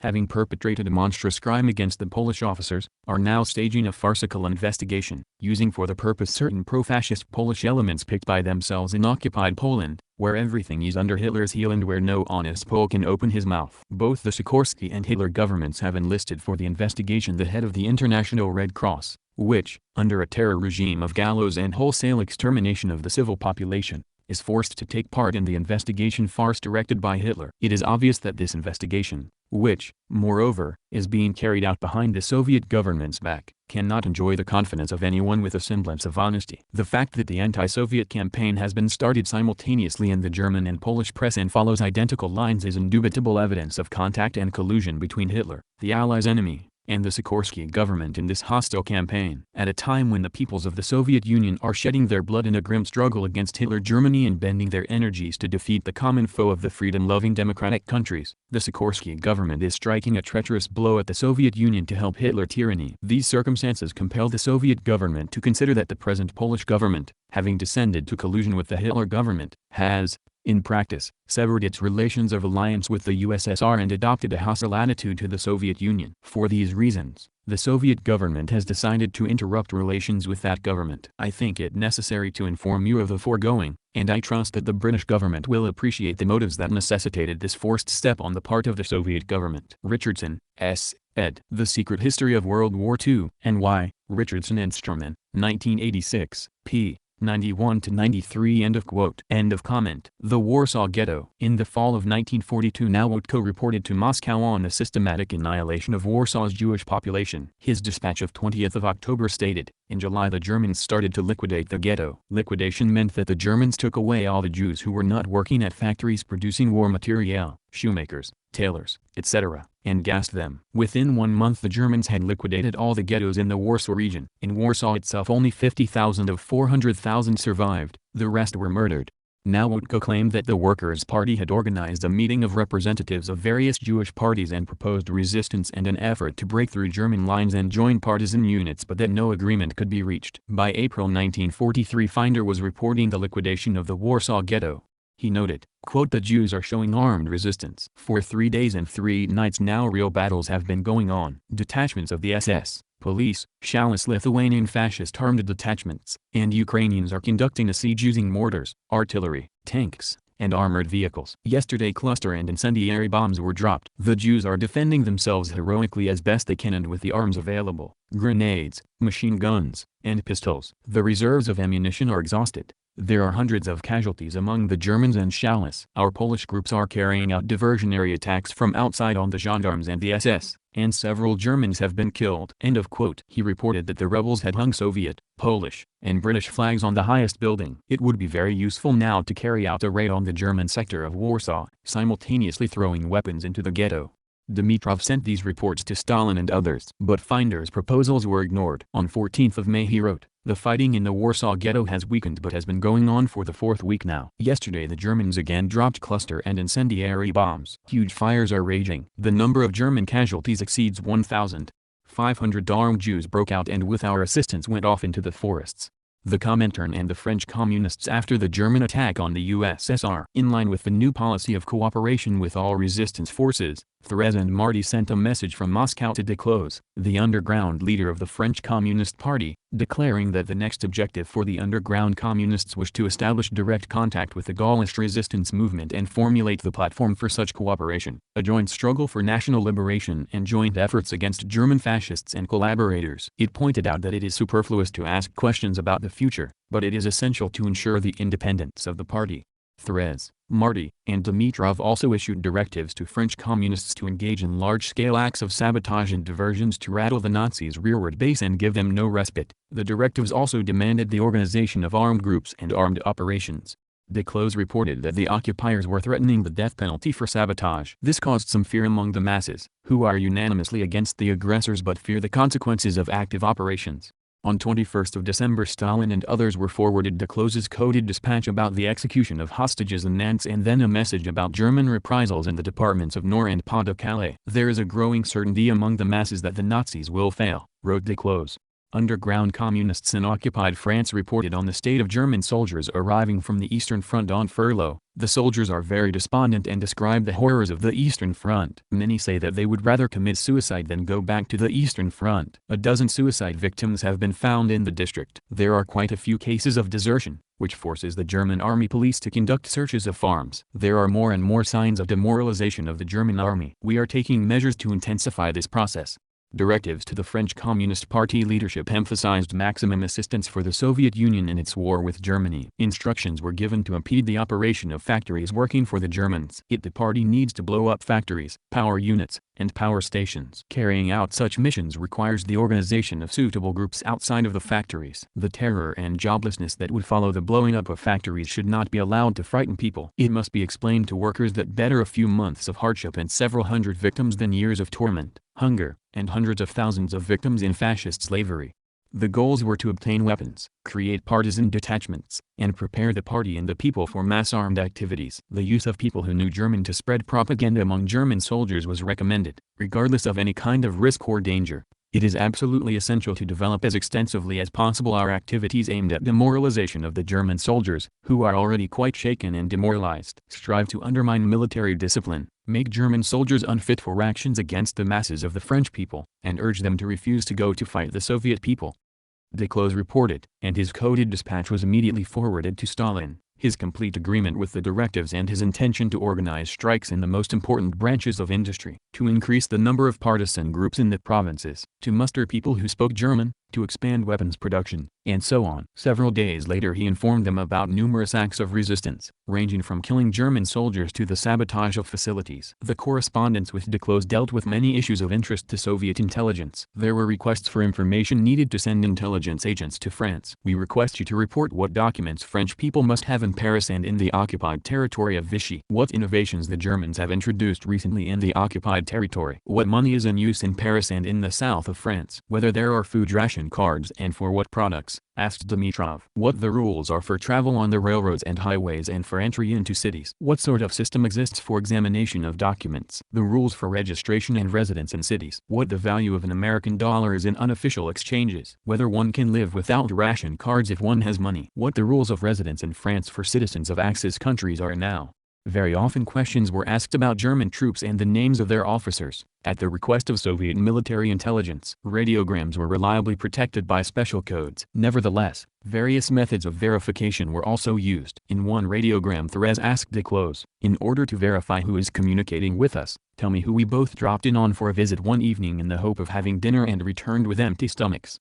Duclos replied that it was Paul Langevin, thus dispelling doubts that he was the author of the message Moscow had received. Numerous reports detailed the toll that German police and counter-espionage organizations were inflicting on French communists. On March 15, 1942, Duclos reported a failure in the underground network that resulted in the arrest of Félix Cadres, a member of the CC of the French Communist Party who ran the party's organizational work, as well as a staff member of the leadership apparat, Arthur Dalladet. "We have discovered the source of this provocation, aimed at destroying the entire leadership. We are taking steps to eliminate any opportunity for a provocateur to harm us and to safeguard the work of the party." Duclos reported the shooting of Gabriel Péry and Pierre Samart by the Germans and the torture of Cadres and Georges Blitzer, the editor of L'Humanité. He also reported on acts of retribution. "The second of our operators to be arrested has gone over to serve the Gestapo. We are trying to find him. In order to settle a score with him, we have taken measures to ensure the security of the transmitting equipment and to create new backup equipment." Read one of the coded dispatches. There was anxiety in Moscow over a press report that the Communist Party veteran Marcel Cauchin had made a statement that condemned terrorist attempts to murder German occupiers. The Comintern learned from Duclos that after being released from prison, Cauchin had said, "I have been asked if I approve of attempts on the lives of German army soldiers. My answer is that individual attempts run counter to the goals pursued by those who carry them out. I never praised such acts or instigated them. I have always tried to dissuade my comrades from them." Duclos explained that after resisting efforts to go underground or retract his comments for several months, Cauchin has at last agreed to go into hiding. "We are preparing a strong statement for him to sign, which we will communicate to you in a timely fashion for use on the radio." Dimitrov forwarded to Stalin and others the statement, in which Cauchin called on every Frenchman to take his place in the struggle to cast off the yoke. French Communists and Charles de Gaulle's Free French movement. The relationship between the French Communist Party and the Gaullist Free French movement figured prominently in the correspondence. Duclos reported that the party had been invited to send its delegate to London to discuss with de Gaulle the issue of delivering weapons and questions concerning the post-war period.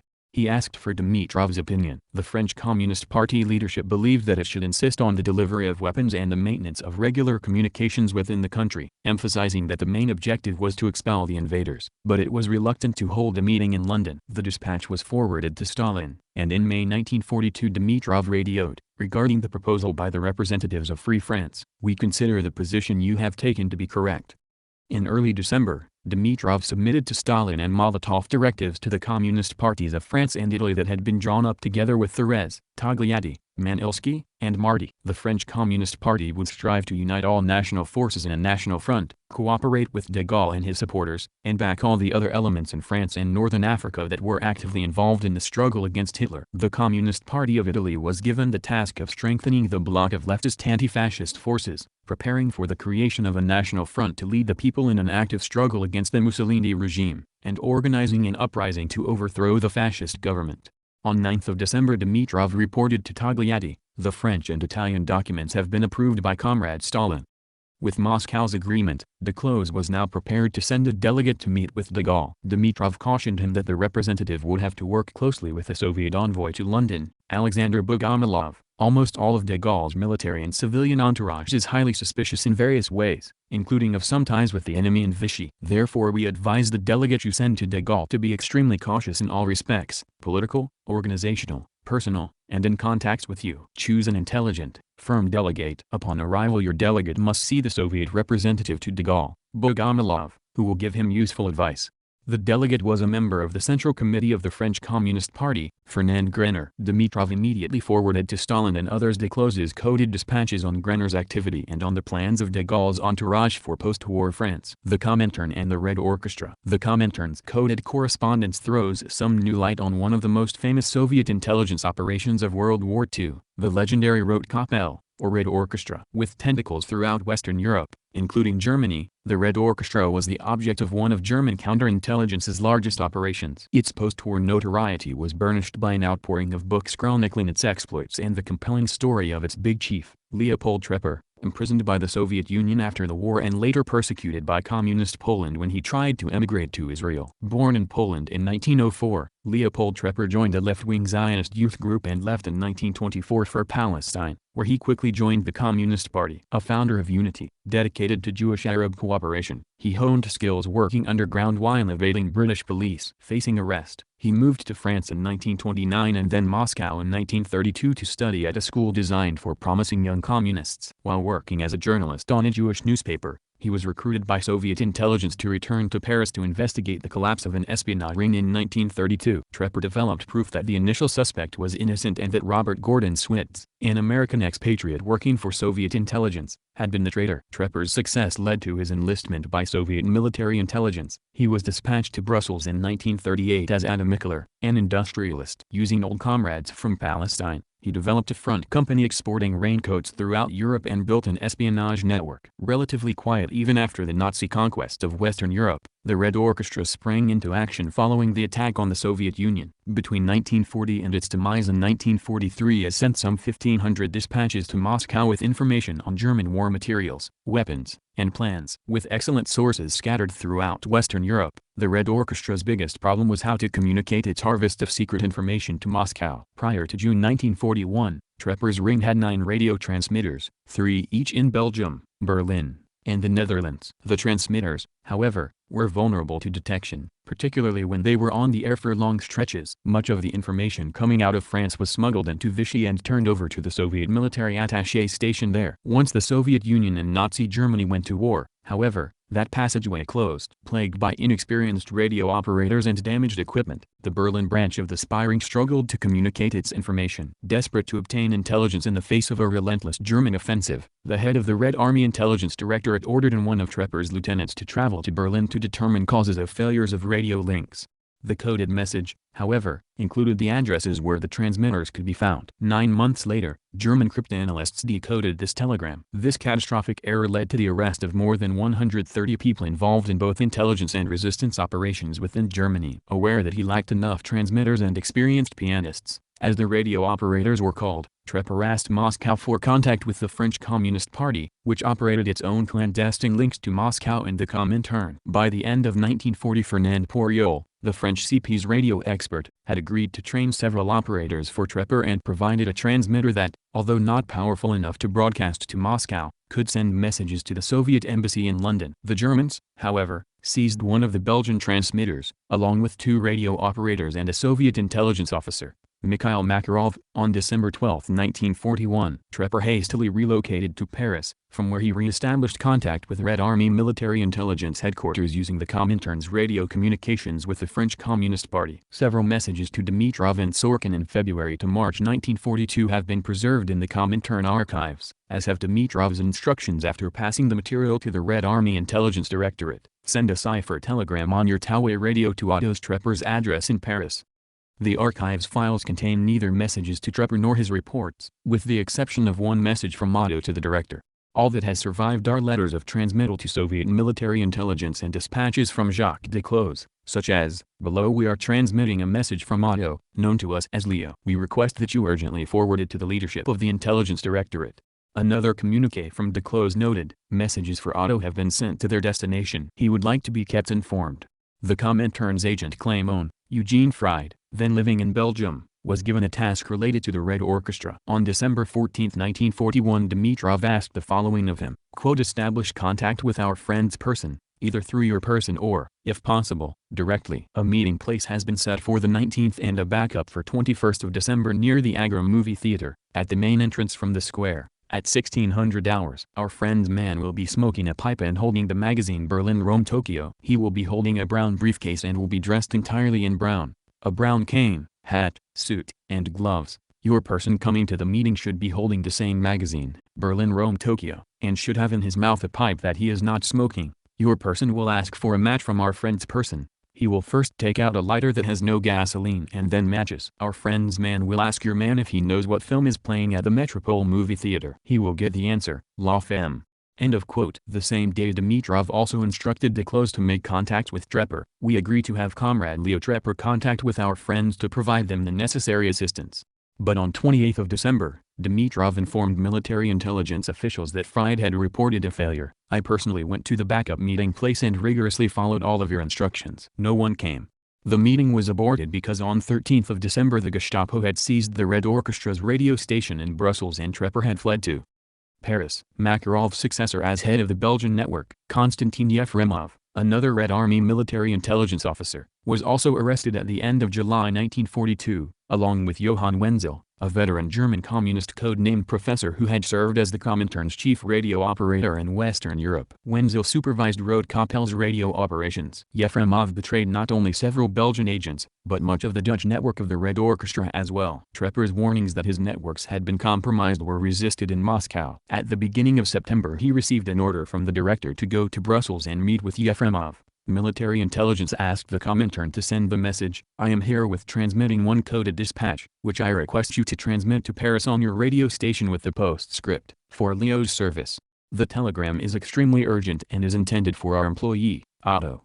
Just days later came another request to the Comintern, I am herein sending 3 cipher communications, which I request to transmit to Paris through your radio station with the postscript, for Leo. Trepper after surveillance confirmed that the Gestapo was watching the meeting place. Trepper stayed away. Trepper was arrested on 24th of November in Paris. German counterintelligence was anxious to use him and the remnants of his network to penetrate and destroy the French communist underground, with which he had contact, and to continue to feed false information back to Moscow. To do so, it needed to keep his detention a secret. In his autobiography, Trepper insisted that he had concluded the Germans' ultimate goal was to weaken Allied unity and, eventually, conclude a separate peace with Great Britain and the United States. As a result, he decided to feign cooperation with them, hoping to find a way to alert Moscow. Moscow, however, knew about the multiple blows suffered by its prime espionage network. The head of the Dutch Comintern Communications Center, Goulouz, reported the Netherlands' arrests in a dispatch to Dimitrov in October 1942. He warned that the Gestapo has certainly found out something about us.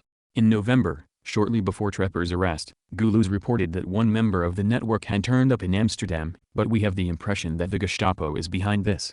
Dimitrov asked an aide to urgently clear this up with the neighbors and prepare a response. That response was unequivocal. The person who has come to you, is a provocateur. Cut off all contact with people, he used to visit, be careful. If need be, change your apartment, meeting places, and communication links.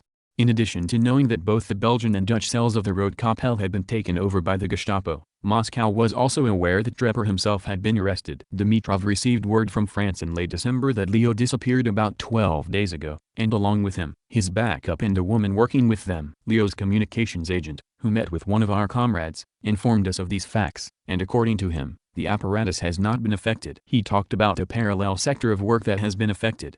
Dimitrov immediately ordered the message sent to Ilyushev, head of the GRU. In his memoirs, Trepper insisted that by January 1943 he had persuaded his captors that only a personal meeting by him with a French Communist Party contact could ensure that Moscow would accept that he was still free. When he did meet with that contact, Juliette Moussier, he managed to give her a long message he had secretly composed while in custody, laying out who had been arrested and the deception the Germans were practicing. He asked that Moscow send a radio message on 23rd of February with greetings on the anniversary of the Red Army as a signal that his message had been received and understood. When it arrived, he exulted that the initiative for the great game was passing into the hands of the Red Army. The hour of revenge had come. The ciphered telegrams in the Comintern archives tell a somewhat different story. The sender received Trepper's first coded dispatch controlled by the Germans on 25th of December. Amazingly, it ignored the warnings and red flags sent out from the Comintern radio transmitters. On 29th of December, a radiogram expressing Trepper's desire to meet with a representative of the French CP went to Moscow. A day later, Duclos informed Dimitrov, "It has come to our knowledge that Leo, who had disappeared, has shown signs of life and is to have a meeting on 2nd of January.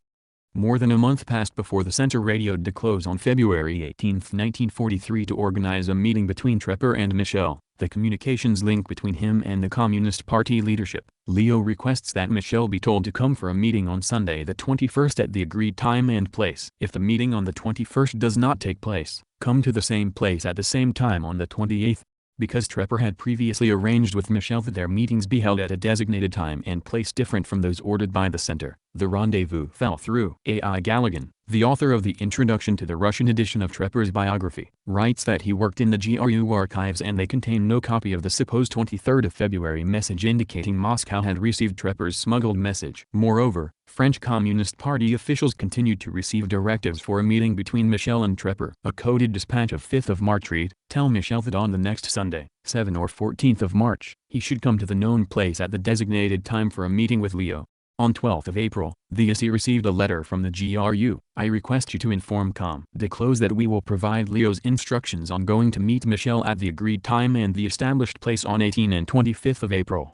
The center clearly interpreted Trepper's dispatches as requests for a meeting and not as part of a deception operation carried out at the Germans' dictation. The willingness of the GRU to have Dimitrov give the Communist Party directions on the meeting indicates it did not believe its network had been compromised, or that it was willing to sacrifice key French party figures. One odd communication from Duclos, received on 26 May, demonstrated that despite its earlier report that Trepper had been arrested, the French Communist Party underground also still believed in the integrity of his network. The message began with Duclos claiming, "I received the message regarding a meeting that took place between Leo and Michel." In fact, that was a Comintern communications service mistranslation of the original French that actually read, "I received the message regarding the meeting Leo has set up with Michel." The message went on to report, "Unfortunately, the latter has disappeared and has doubtless been arrested. If Leo so desires, there is the possibility of making arrangements, according to his instructions, for him to meet with Duval Ferdinand Pouriol, the French CP's radio expert, whom he knows."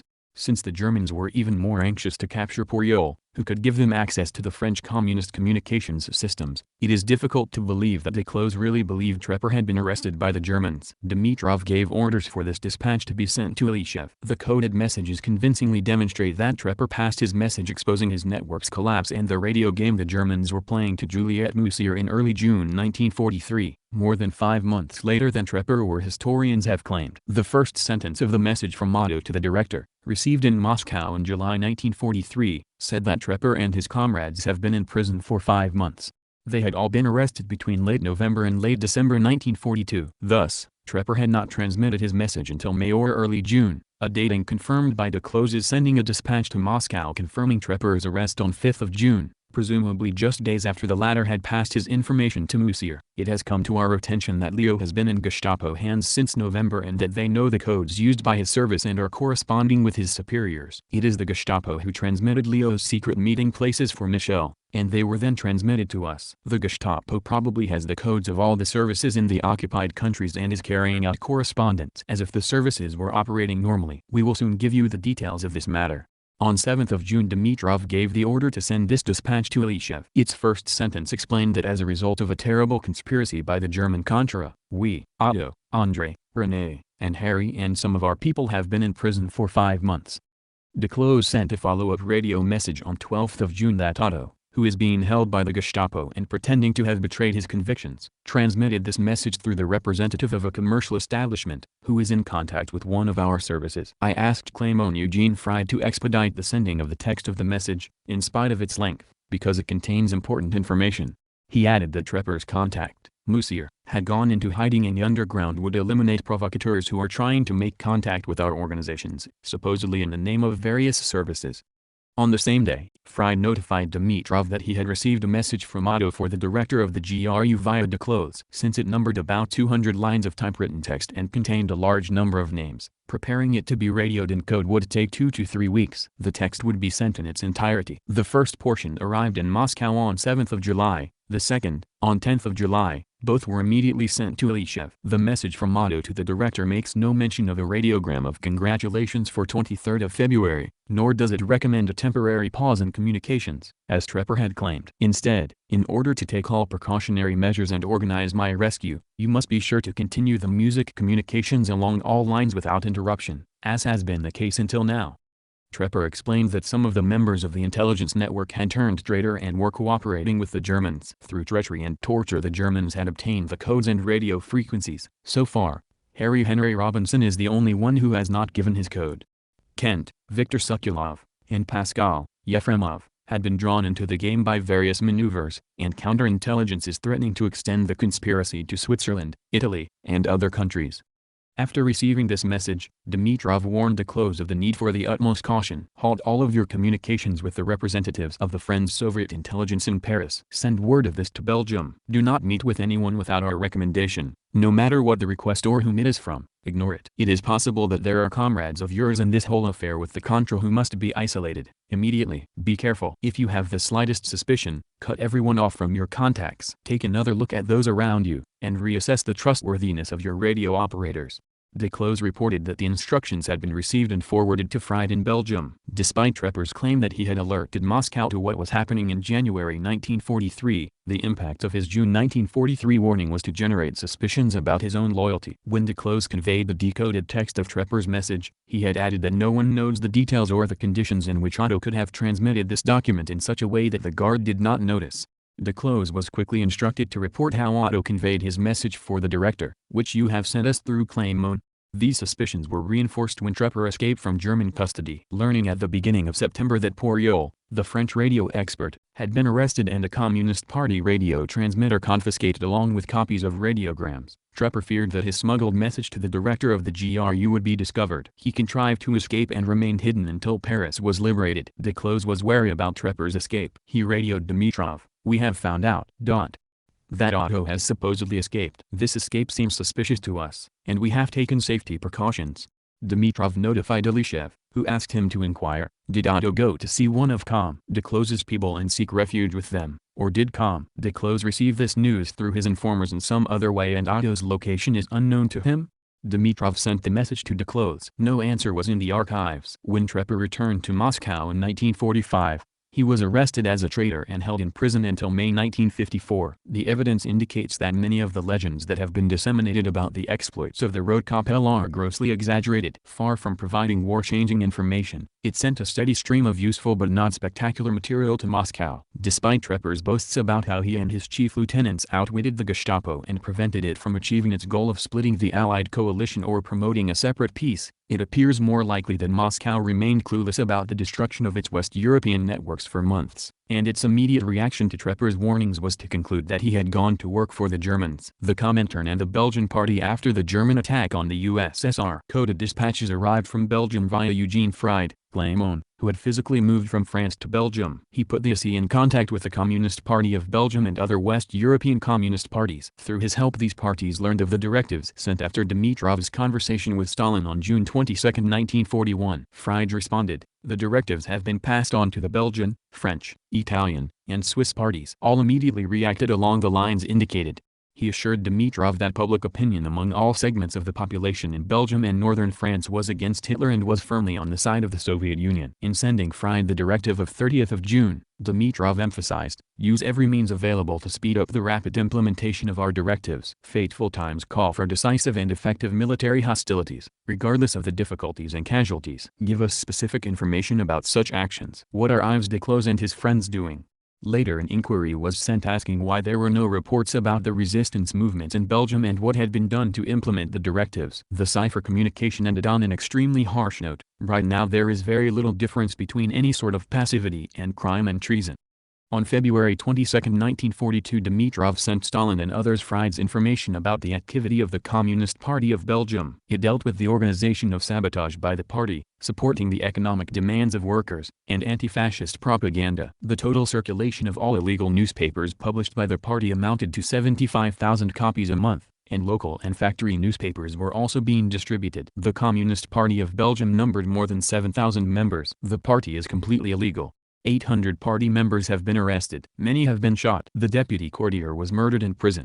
Moscow was dissatisfied with Fried's information, as shown by the harsh tone of a radiogram sent him. Your behavior is utterly incomprehensible to me. You keep on sending telegrams about technical issues, but you do not provide any information about what is happening in your country, about the activity of the occupiers, the anti-Hitler movement, the mood and movements of the masses, the activity of the Communist Party and other parties and organizations, etc. You do not raise any political issues. What is the problem? We request that you respond promptly and take steps to eliminate this serious oversight in your work. Dimitrov forwarded to Stalin the coded dispatches that arrived following this message. They contained more detail about resistance operations and efforts to build coalitions of the various political tendencies. One report noted that of the 35 members and candidate members of the Central Committee, 15 were still active, many had been arrested, and 5 people had been expelled, one of them for treason. More than 1,000 of the party members have been arrested, 71 have been executed by shooting, and 80 have died in concentration camps built by the Germans. Fried reported information he had received alleging that Britain and the United States were in secret negotiations with the Germans. A source reported that fearing the Soviet military advances, the German generals and financiers, allegedly, seemed to favor a compromise peace and are ready at any moment to part with Hitler. This dispatch was communicated to Stalin, and Fried was tasked to report: 1. Who exactly is conducting negotiations with the Germans? 2. Where are these negotiations being held? 3. What is the specific content of these negotiations? Fried's response has not been located, and the source for his information remains unclear. Fried also reported on conditions in prisoner of war camps. He forwarded one letter asking for help in escaping and asked whether the party should respond to such appeals. I report also that there are escaped Soviet prisoners in all regions of Belgium. Some have joined the ranks of the partisans. We wait for your instructions. He was told that it is necessary to provide every form of assistance and aid to Soviet prisoners and, at the same time, to observe extreme caution, so as not to harm honest prisoners of war and so that the party does not swallow the bait of potential provocateurs. The Belgian party came under fierce German attack in mid-1943. Fried reported the disruption of the party apparatus and the arrest of many of its leaders in late July, adding, I am not directly in danger, because I am isolated from the Communist Party. But because of the situation in the apparatus regarding apartments, I am having increasing difficulties. I am trying to get to France without my apparatus.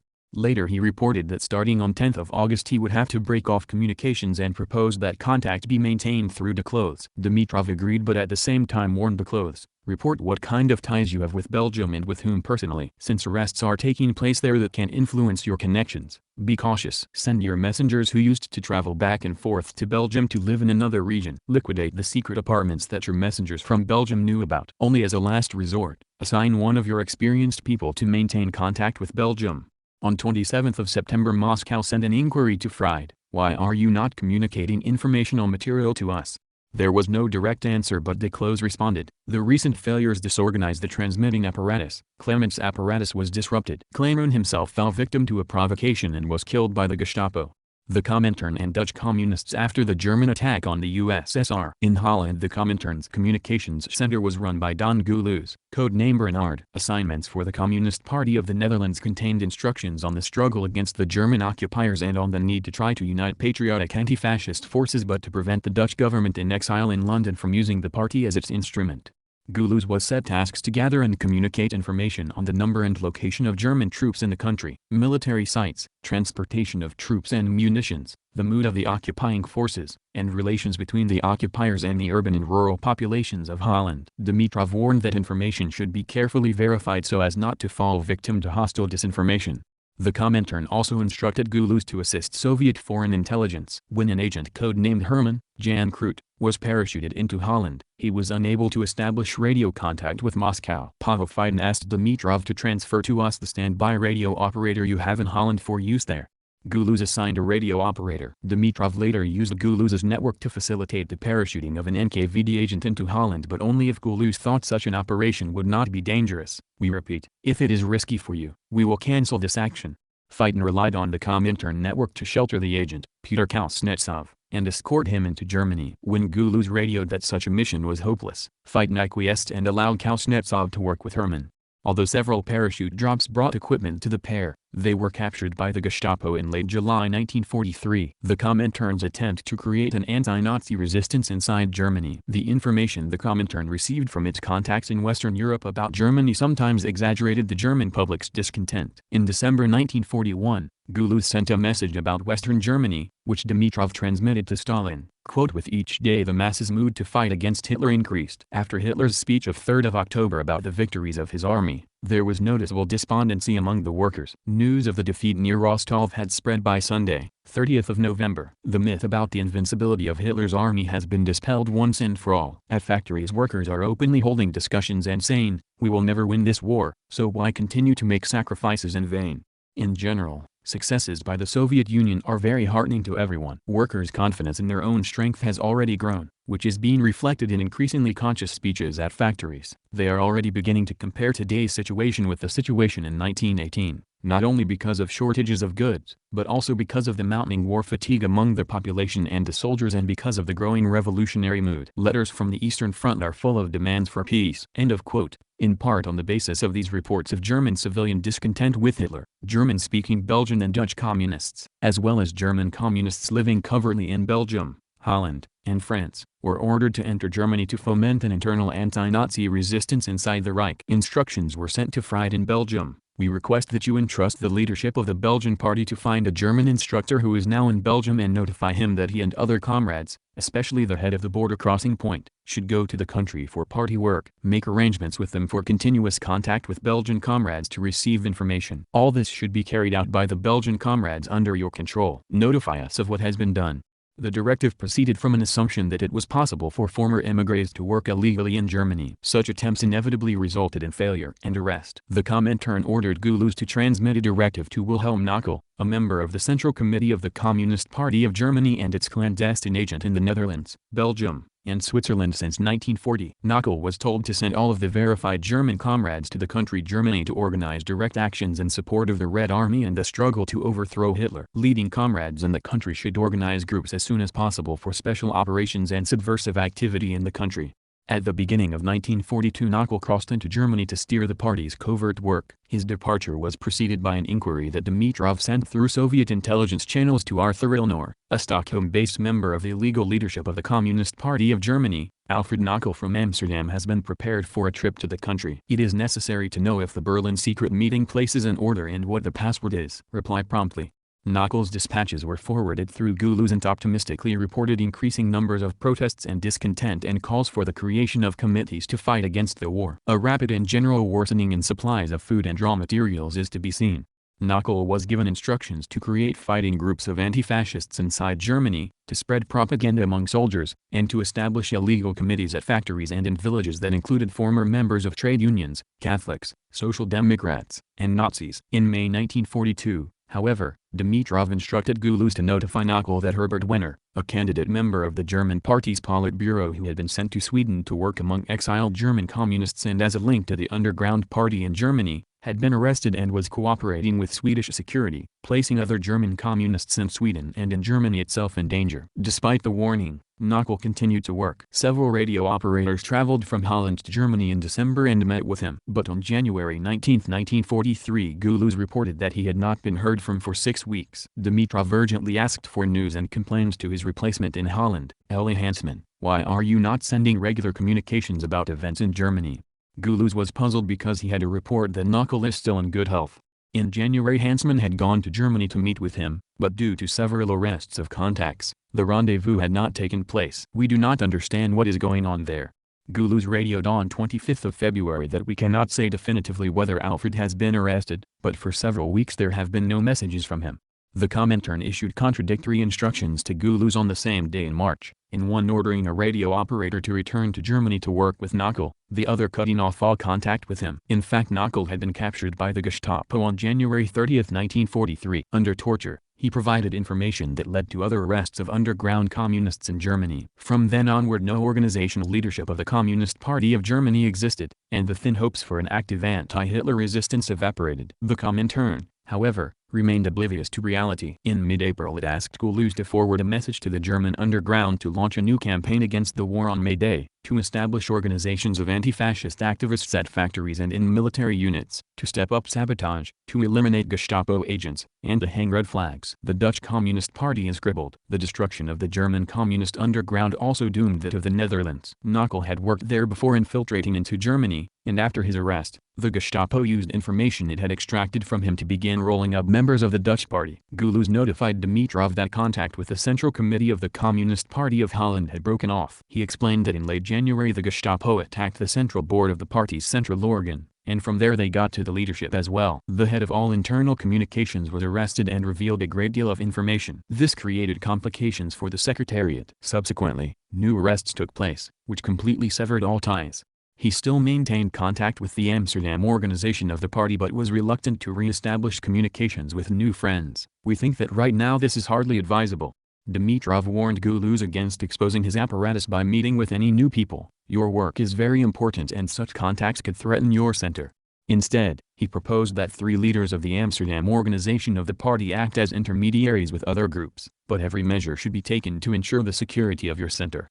Guluz continued to send messages to Moscow about resistance activities throughout Holland and Nazi roundups of Dutch Jews. But in mid-July 1943 Dimitrov asked Fried to find out what had happened to Guluz. For unknown reasons we have not had any contact with Bernard Guluz since 1 July. Try to find out immediately what is the matter and notify us.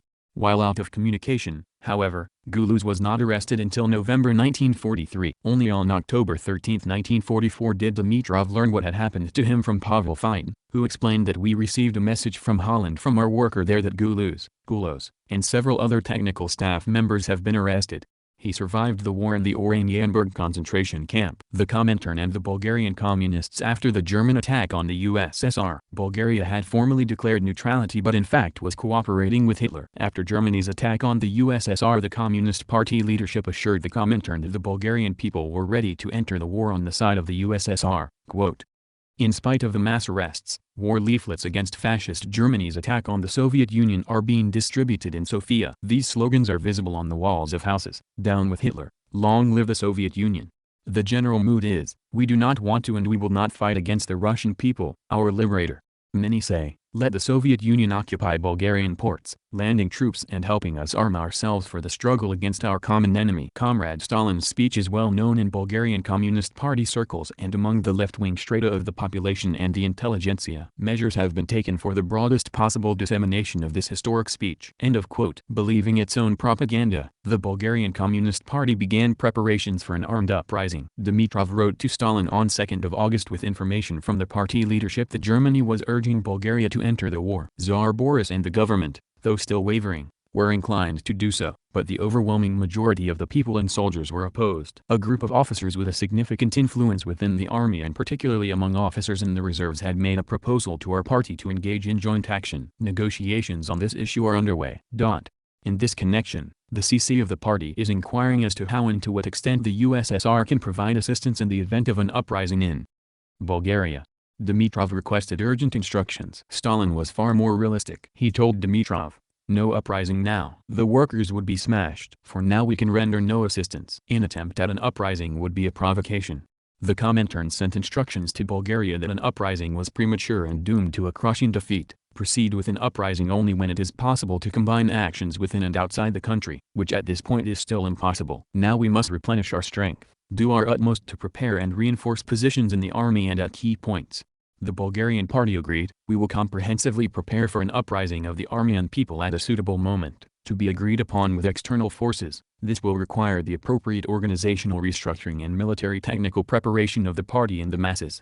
It added, we will combine this preparation with the deployment of a struggle and with disrupting rear positions of the fascists.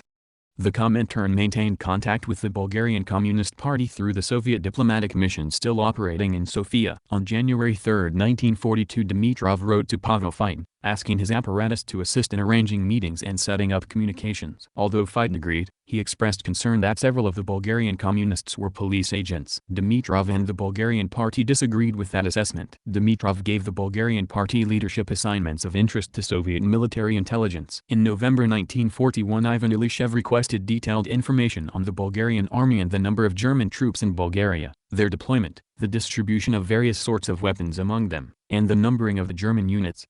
By April 1942 the party was focused mainly on using any means whatever to prevent Hitler's troops from involving Bulgaria in the war against the USSR and preventing even a partial deployment of Bulgarian troops to the Soviet-German front. Dimitrov sent Stalin and Molotov a dispatch he had received reporting that combat groups have been organized in the army to lead this struggle. Sentiment in the army was overwhelmingly opposed to fighting the Soviet Union. The situation in the country is extremely tense. Mass arrests and raging terror cannot suppress the growing opposition among the people and the army to the pro-Hitler policy of Tsar Boris. We can expect major internal convulsions and violent incidents. The party is making strenuous efforts to carry out its duty in a worthy manner. Dimitrov told the Communist Party that if Bulgaria entered the war, it was to prepare revolts in the army, a popular uprising, and a partisan war against Hitlerites and their Bulgarian servants. Bulgarian troops, however, never did attack the USSR. The party leadership was arrested in April 1942 and tried in July. Some were executed and others imprisoned. The Comintern and the Scandinavian Communists after the German attack on the USSR. The Comintern's communications liaisons in neutral Sweden were carried out by Sven Linderoth, the party leader since 1929, and Karl Lager, a member of the Politburo of the Swedish party. The SE transmitted instructions through them to the communist parties in occupied Norway and Denmark and to German communists who maintained contact with the communist underground in Germany. After the Nazi invasion of the USSR, Dimitrov sent SE directives through Linderoth ordering active support for the USSR. He also cautioned that the Communist Party of Sweden should be ready for a ban on the party and possible arrests. He emphasized that Linderoth must be in a position to remain in the country, in order to address the working class and the people as a popular leader from the underground. The party was to explain that the Swedish policy of concessions to Hitler would lead to the country's loss of its independence. Contacts with Linderoth were carried out through staff members of Soviet intelligence agencies working in the Soviet diplomatic mission in Stockholm. On December 30, 1941, Fiden informed Dimitrov, "The money has been given to Paul CP of Sweden" was written above this word and Nikolai CP of Germany was written above this word. Paul Linderoth has reported that he recently established contact, hears well, and is receiving everything. In addition to using Soviet intelligence channels for communications, the Comintern also called on the leaders of the Communist Party of Sweden to collect information of interest to Soviet intelligence. Instructions were given in a coded dispatch to Lager for Linderoth to select the most devoted and suitable comrades among the party activists and form a group to be assigned to gather military political information in your country. This special service must be kept strictly confidential and organized in various regions in the country. The news to be sent to Moscow included information on what military cargo was being sent to Germany and Finland, on which ships and from which ports, how the Germans were making use of Swedish ports and railroads, which German army units were headed to Finland, what anti-Soviet work was being conducted by the pro-fascist group of the Swedish military, and what was taking place in the Swedish army and navy. If you find people who can be sent to Norway and Finland, read the coded dispatch, notify us, and we will give you an assignment for them. Instructions were also given for the party to create a special intelligence service reporting directly to the Comintern. In organizing this service, do not in any case whatever link the comrades working on this matter with our neighbor service Soviet intelligence. Your information service must be under Paul Linderoth's direct control. It must not be dependent on anyone and must not be connected with any of the neighbor's representatives that you know. Send directly to us all material received by your information service. This directive was apparently carried out in an unsatisfactory manner because Dimitrov sent a harsh reproach to Linderoth, again transmitted via Soviet intelligence channels, quote, "Your behavior is incomprehensible to me. In spite of their repeated requests, you still have not re-established regular direct contact with us. What is the matter? Do you really not understand that this contact is of extraordinary importance right now? Are you not aware that it is your party's duty right now to help us provide for communication with Norway, Finland, and Denmark? For a number of years we have helped you and given you substantial loans. Do you really not consider it necessary now, in a decisive struggle against the fascist enemy, to make every effort and use all of your own material resources in order, at the very least, to establish the necessary contacts and thus contribute to successfully deploying the struggle in countries neighboring on yours? Where, in reality, should your internationalism be expressed, if not, above all, in this area? I most strongly request that you urgently take the necessary measures to put an end to this abnormal situation." End of quote. While the SE leadership cooperated closely with the Soviet intelligence services, fulfilling their requests and wishes and instructing Communist Party leaders to do the same, at the same time, it insisted that its sections keep the British and American intelligence services at arm's length. Two coded dispatches sent by Dimitrov to Axel Larsen, the leader of the Danish Communist Party, are illustrative. After receiving news from Sweden that Larsen had ties to British intelligence, Dimitrov asked him, "We request you to report what kind of help the English are giving you and what assistance you are giving them. What made you enter into contact with the English? Through whom did you establish contact with intelligence, and through whom do you maintain it?" While allowing Larsen to receive assistance from the British, Dimitrov warned him to be extremely cautious, quote, "We recommend the utmost caution in your dealings with the English. You should maintain contact with them through intermediaries. Do not use any leading comrades for such communications. Do not reveal any of your internal affairs or intentions. You may receive material assistance from them, but do not undertake any obligations toward them. Your newspaper, and its orientation and content, should in no way depend on the English. Be independent in everything, and do not let your hands be tied. Be careful that English intelligence agents do not infiltrate any branches of the party or recruit people from the party. Remember, they could create dangerous demoralization within your ranks. End of quote. The Comintern, the CPUSA, and the OSS. The Comintern leaders became particularly alarmed after they discovered that the American Office of Strategic Services, OSS, was recruiting former members of the international brigades in Spain for covert assignments in the German-occupied countries of Europe. Even though the CPUSA had formally disaffiliated from the Comintern in November 1940 in response to punitive legislation, on April 3, 1942, Dimitrov sent an inquiry to William Foster, a leading American communist, and Robert Minor. We have information that Wilf from Abraham Lincoln Brigade is recruiting comrades from this brigade for special work. He has selected till now from the brigade comrades a dozen Jugoslavs and 5 Greeks. He is acting in the name of Minor. Please examine carefully this question and inform us urgently. Wolf was Milton Wolf, last commander of the Abraham Lincoln Battalion of the 15th International Brigade during the Spanish Civil War. A member of the American Young Communist League when he went to Spain, he became a member of the Communist Party of Spain while there. After his return to the United States, he headed the veterans of the Abraham Lincoln Brigade. Dimitrov's information seemingly came from Fighton because the Comintern had immediately forwarded him the reply, signed by Tim Ryan, the Comintern pseudonym of Eugene Dennis, a veteran CPUSA leader who had been the party's representative to the AC in the late 1930s. Dennis assured Dimitrov, "Wolf has our approval working for government." Now recruiting Americans as commandos for U.S. Army, also recruiting training non-citizens as commandos, guerrillas, saboteurs, especially for Balkan countries. He added that Spanish Civil War veterans in Mexico and Canada were also available. Fighton was not appeased, sending Dimitrov a memorandum categorically warning against such cooperation. "For our part, we regard this entire matter as a political mistake by the leadership of the U.S. Comparty, thanks to which the American and British intelligence services have been given the opportunity to infiltrate not only American Comparty channel but also the Comparty organizations of other countries." Dimitrov promptly repeated these words in a directive to leaders of the CPUSA. "We consider as a political mistake the permission to Wolf to recruit people for English and American intelligence. This makes it possible for the intelligence to penetrate into the American and other communist parties. We suggest discuss seriously the most reasonable measures and forms for ceasing this recruiting and all kind of connections with the above-mentioned intelligence. Warn about it also the Spanish and Italian comrades."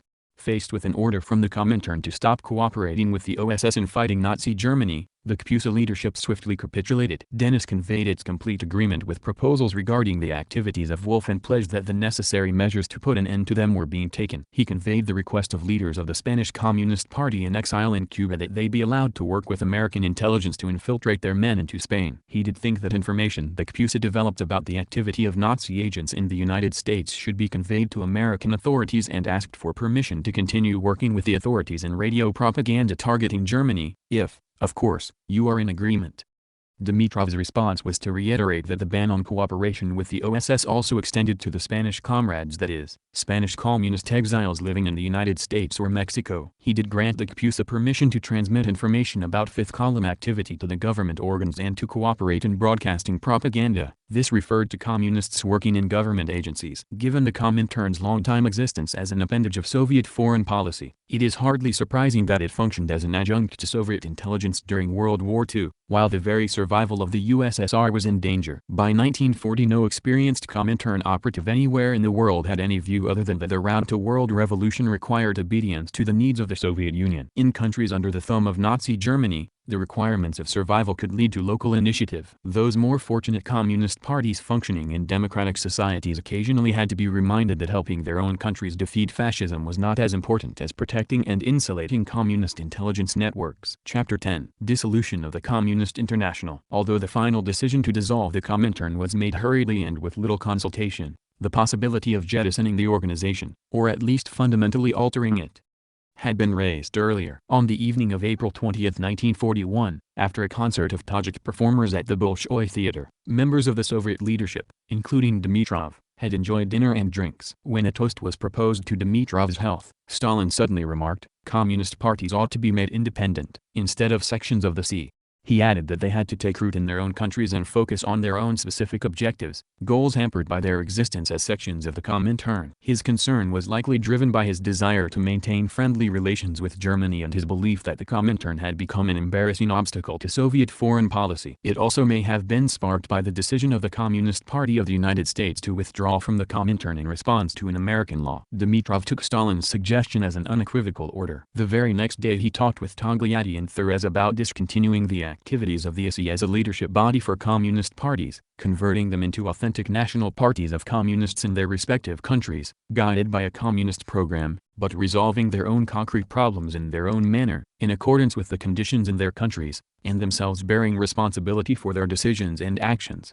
A body in charge of information and ideological and political assistance to the communist parties was to replace the ISI, meaning that Moscow would maintain its ties with them, but in a different form. On 12 May Dimitrov discussed a proposed resolution with Menelsky and Zhdanov. The latter warned that dissolving the Comintern meant we will have some serious explaining to do abroad as well as among our own Soviet communists. They would have to evoke enthusiasm and avoid creating a funereal mood and dismay by emphasizing the maturity of national parties and combining proletarian internationalism with a healthy nationalism. Zhdanov specifically condemned rootless cosmopolitanism, which paves the way for the recruitment of spies, enemy agents. He recommended that so important a decision was best taken at the initiative of the communist parties themselves and should not be rushed. The Nazi invasion of the Soviet Union in June 1941 brought a halt to immediate discussions of abolishing or altering the Comintern. Instead, it turned its attention to closely coordinating its activities with Soviet intelligence agencies and consulting with its communist affiliates around the world about how best to promote the Soviet war effort. In February 1943 a letter to Stalin from employees of the ISI apparatus was published in Pravda, leading Dimitrov to crow in his diary that the fact that it was published is significant, a public confirmation of the existence and activity of the Comintern under conditions of the patriotic war. Just 10 weeks later, however, on the evening of 8 May Dimitrov and Menelsky were summoned to meet with Molotov. In his diary Dimitrov noted that they reached the conclusion that the Comintern as a directing center for communist parties in the current conditions is an impediment to the communist party's independent development and the accomplishment of their particular tasks. Work up a document for dissolving that center. Suffering from influenza, Dimitrov nevertheless met at home with Menelsky on the evening of 10 May and discussed a document to dissolve the Comintern. The following day they completed a draft for the ISI and sent it to Molotov and Stalin. That evening the four men met, and Stalin approved the draft. It was decided to consider the draft in a meeting of the Presidium and adopt it as a proposal for the sections. Distribute it to the sections and request their consent. Upon receiving consent of the sections, publish it. Dimitrov and Malenkov were authorized to discuss and prepare a proposal for how a new coordinating body would work. Stalin announced that experience has shown that one cannot have an international directing center for all countries. He mused that there should be perhaps a transition to regional associations, for example, of South America, of the United States and Canada, of certain European countries, etc. But even this must not be rushed.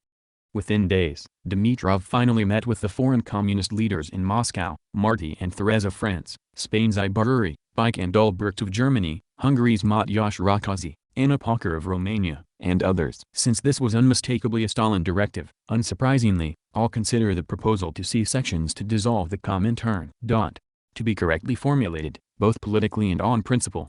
At a restricted meeting of the ISI Presidium on 13 May the proposed draft was unanimously approved. A message from Stalin received before the meeting suggested that the issue should not be rushed. Members should have 2 or 3 days for discussion or amendments. Obediently, the Presidium reconvened on 17 May to receive a few minor changes to the wording. It was decided to publish the resolution with the Presidium member signatures as a proposal to the sections for their approval rather than send it out for discussion. An editorial commission cleaned up the language on 18 May, and Dimitrov sent everything to Stalin and Molotov. On 19 May the Presidium decided to retain in the USSR the foreign bureaus of the Communist parties of Germany, Spain, France, Austria, Czechoslovakia, Italy, Bulgaria, Hungary, Finland, and Romania. The archives of the Comintern and the individual parties were transferred for preservation to the Central Committee of the Soviet Party, with the possibility for the foreign bureaus of the various communist parties to access their party archives. That evening Beria, Anastas Mikoyan, a member of the VKPB Politburo, and Dimitrov discussed the decree once again in Stalin's office. They agreed to warn sections of the impending resolution, to issue it in 10 days, and, after receiving approval from the sections, to publish a communiqué from the Presidium signaling final dissolution.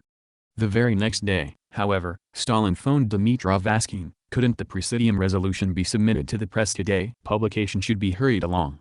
Dimitrov answered that a coded dispatch was being sent to the parties, and that the decree could not be published until they received it. The cipher cable sent to the Communist parties by Dimitrov on 20th of May stated, on 22nd of May the Presidium of the EC will publish a proposal to the sections on the dissolution of the Comintern as the leading center of the international workers' movement. The primary reason is that this centralized organizational form of international union no longer meets the development needs of the communist parties of individual countries or national workers' parties, and in fact is even an obstacle to that. You are urgently requested to discuss this proposal in the Central Committee and to report on your decision.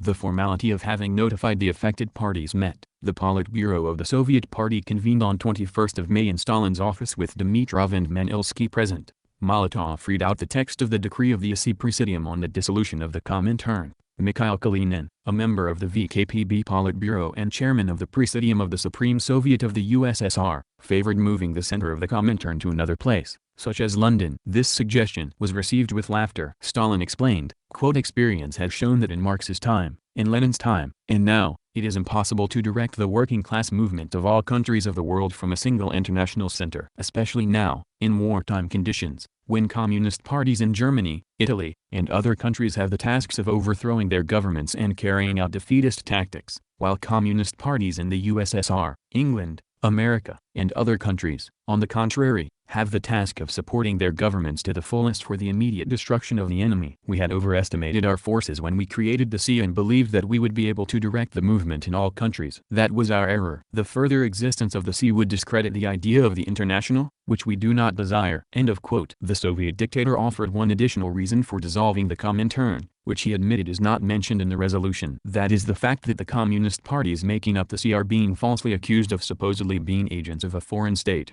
and this is impeding their work in the broad masses. Dissolving the C knocks this trump card out of the enemy's hands. The step now being taken will undoubtedly strengthen the communist parties as national working class parties and will at the same time reinforce the internationalism of the popular masses, an internationalism whose base is the Soviet Union.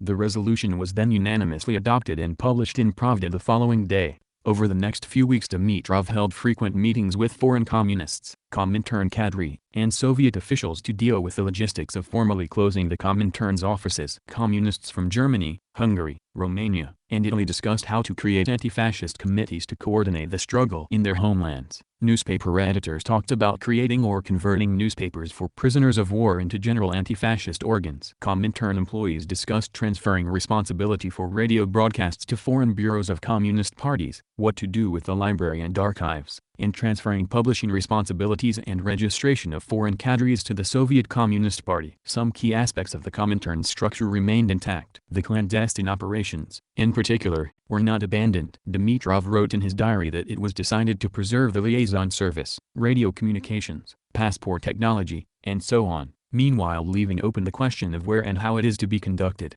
He met with Pavel Fitin, head of Soviet foreign intelligence, to discuss how to use our radio communications and their technical base in the future for the needs of the intelligence agency. At a meeting with Merkulov, the People's Commissar of State Security, he clarified matters concerning transfer of a variety of our establishments to Merkulov's People's Commissariat for State Security, NKGB, of which Fitin's Foreign Intelligence Directorate was a part, and its servicing of the foreign bureaus of the different parties and transporting their cadres to their respective countries.